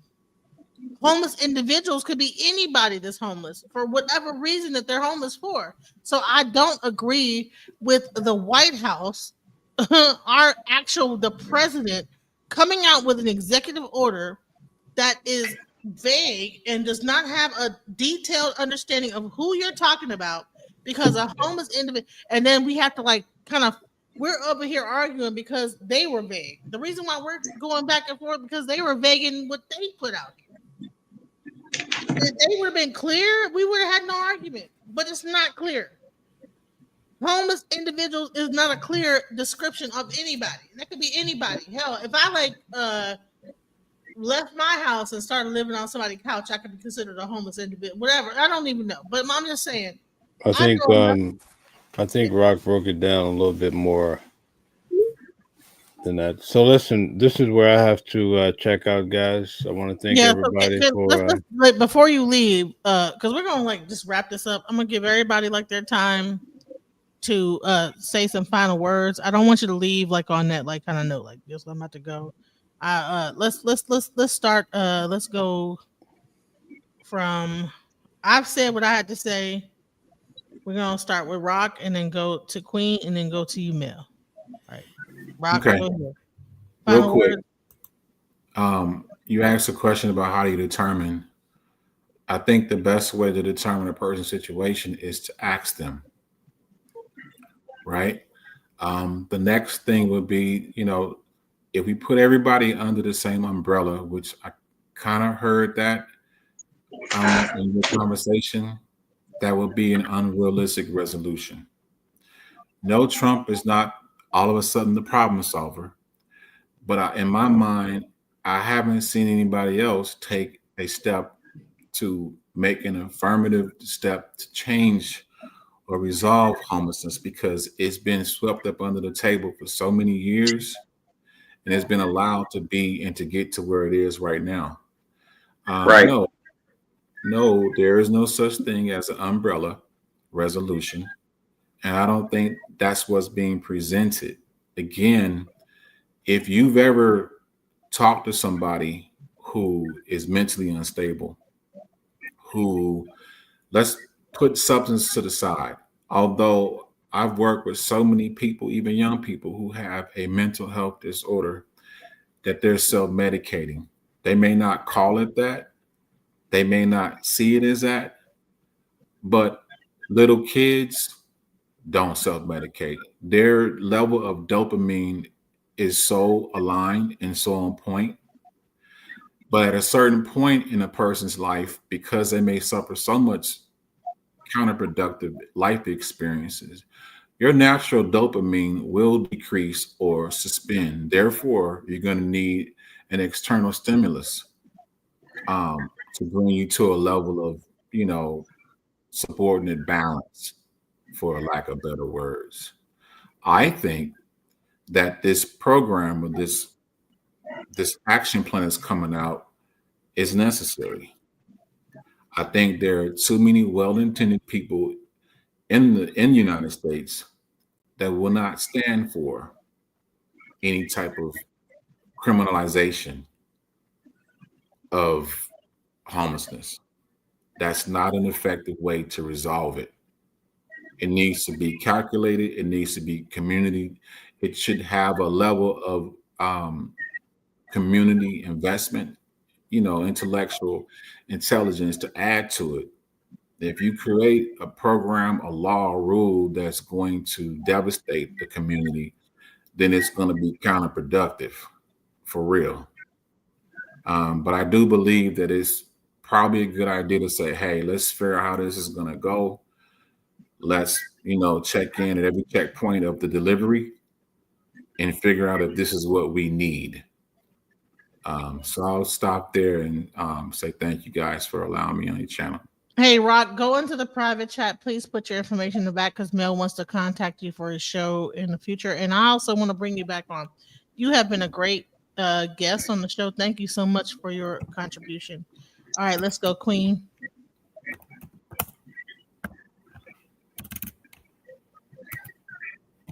Oh, I'm sorry. I'll make it real quick. I support the bill, and whenever there's some change in the air, it's always going to be a shakeup. It's always going to be a pull. It's always going to be a nug.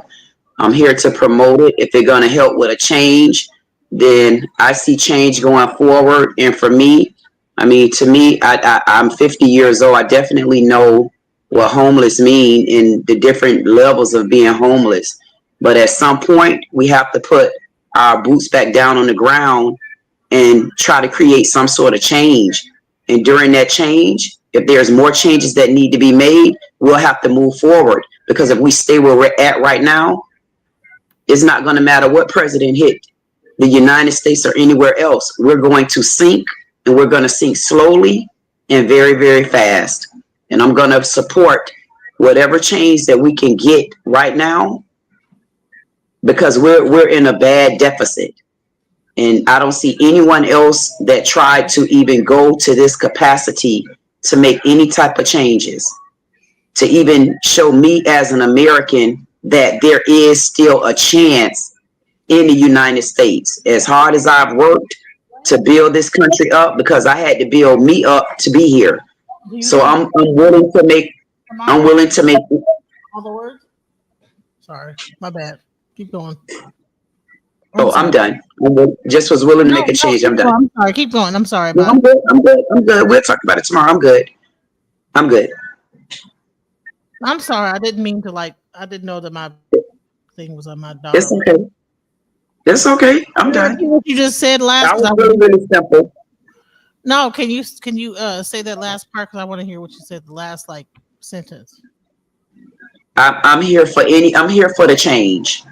To simplify it, I'm here for the change. This is the best I've seen in a lot of years. And I can say when Trump first hit the market in the office, it wasn't looking good. But this second time around, now that I'm really paying attention and I'm woke, I can see that there is a light at the tunnel, eventually a rainbow, and then it's going to be a pot of gold. So I support the change.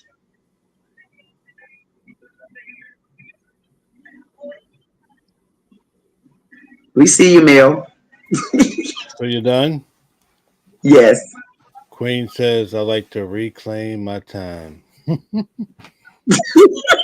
Good job. Good job. So what I would like to recommend for everybody to go look at Maslow's hierarchy of needs.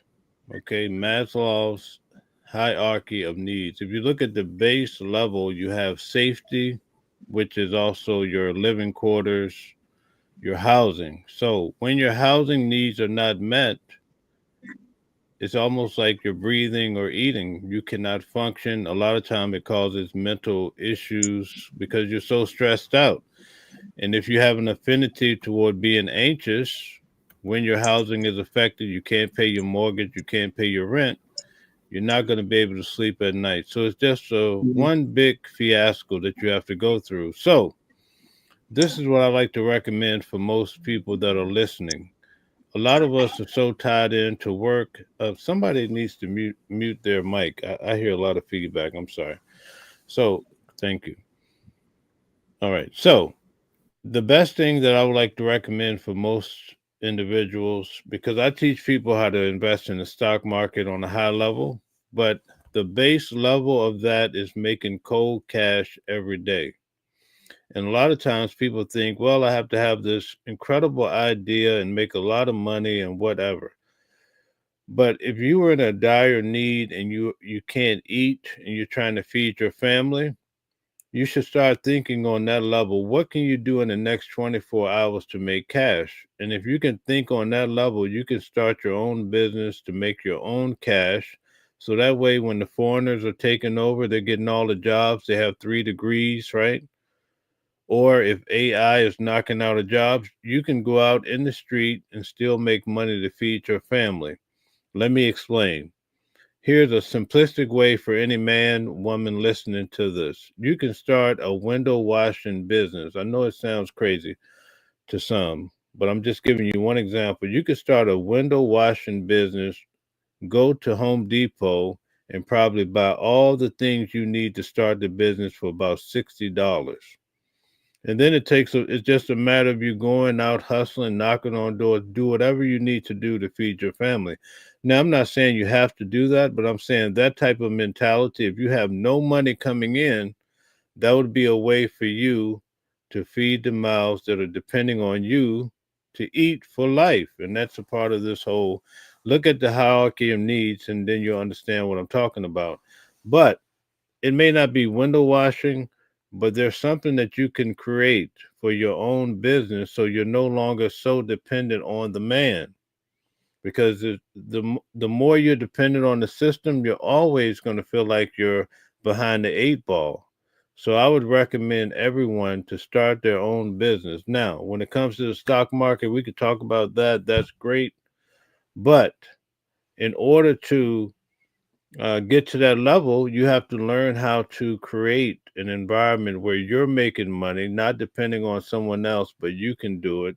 And then if you become good at it, the first thing you're going to do is want to teach that to your kids, right? So that's my final point for tonight. And I look forward to continue working with each and every one of you, especially DJ Genesis. Nice to meet you, Rock. And also Queen, is always a pleasure. And then we had the Reverend Green in the house as well, who came through and shared his expressions of faith or whatever he was expressing. I really appreciate it all. So good night. That's it for me tonight, guys. We did about 3 hours. I think it was wonderful. We talked about a subject that's real serious about homelessness. And you know what? A lot of people that you know are probably just minutes away from being homeless. All it takes is one life upset and you could be out there on the street. So anyway, good night all. And to all a good night. Good night. Good night. I am blessed to make money, money making money, money making money, money making money, money making money, manifest making money, money making money, money making money, money making money. I ain't stressed, making money, money making money, money making money, money making money. Gratitude is my attitude. I'm making money moves. Jewelry in the safe, piggy bank on food.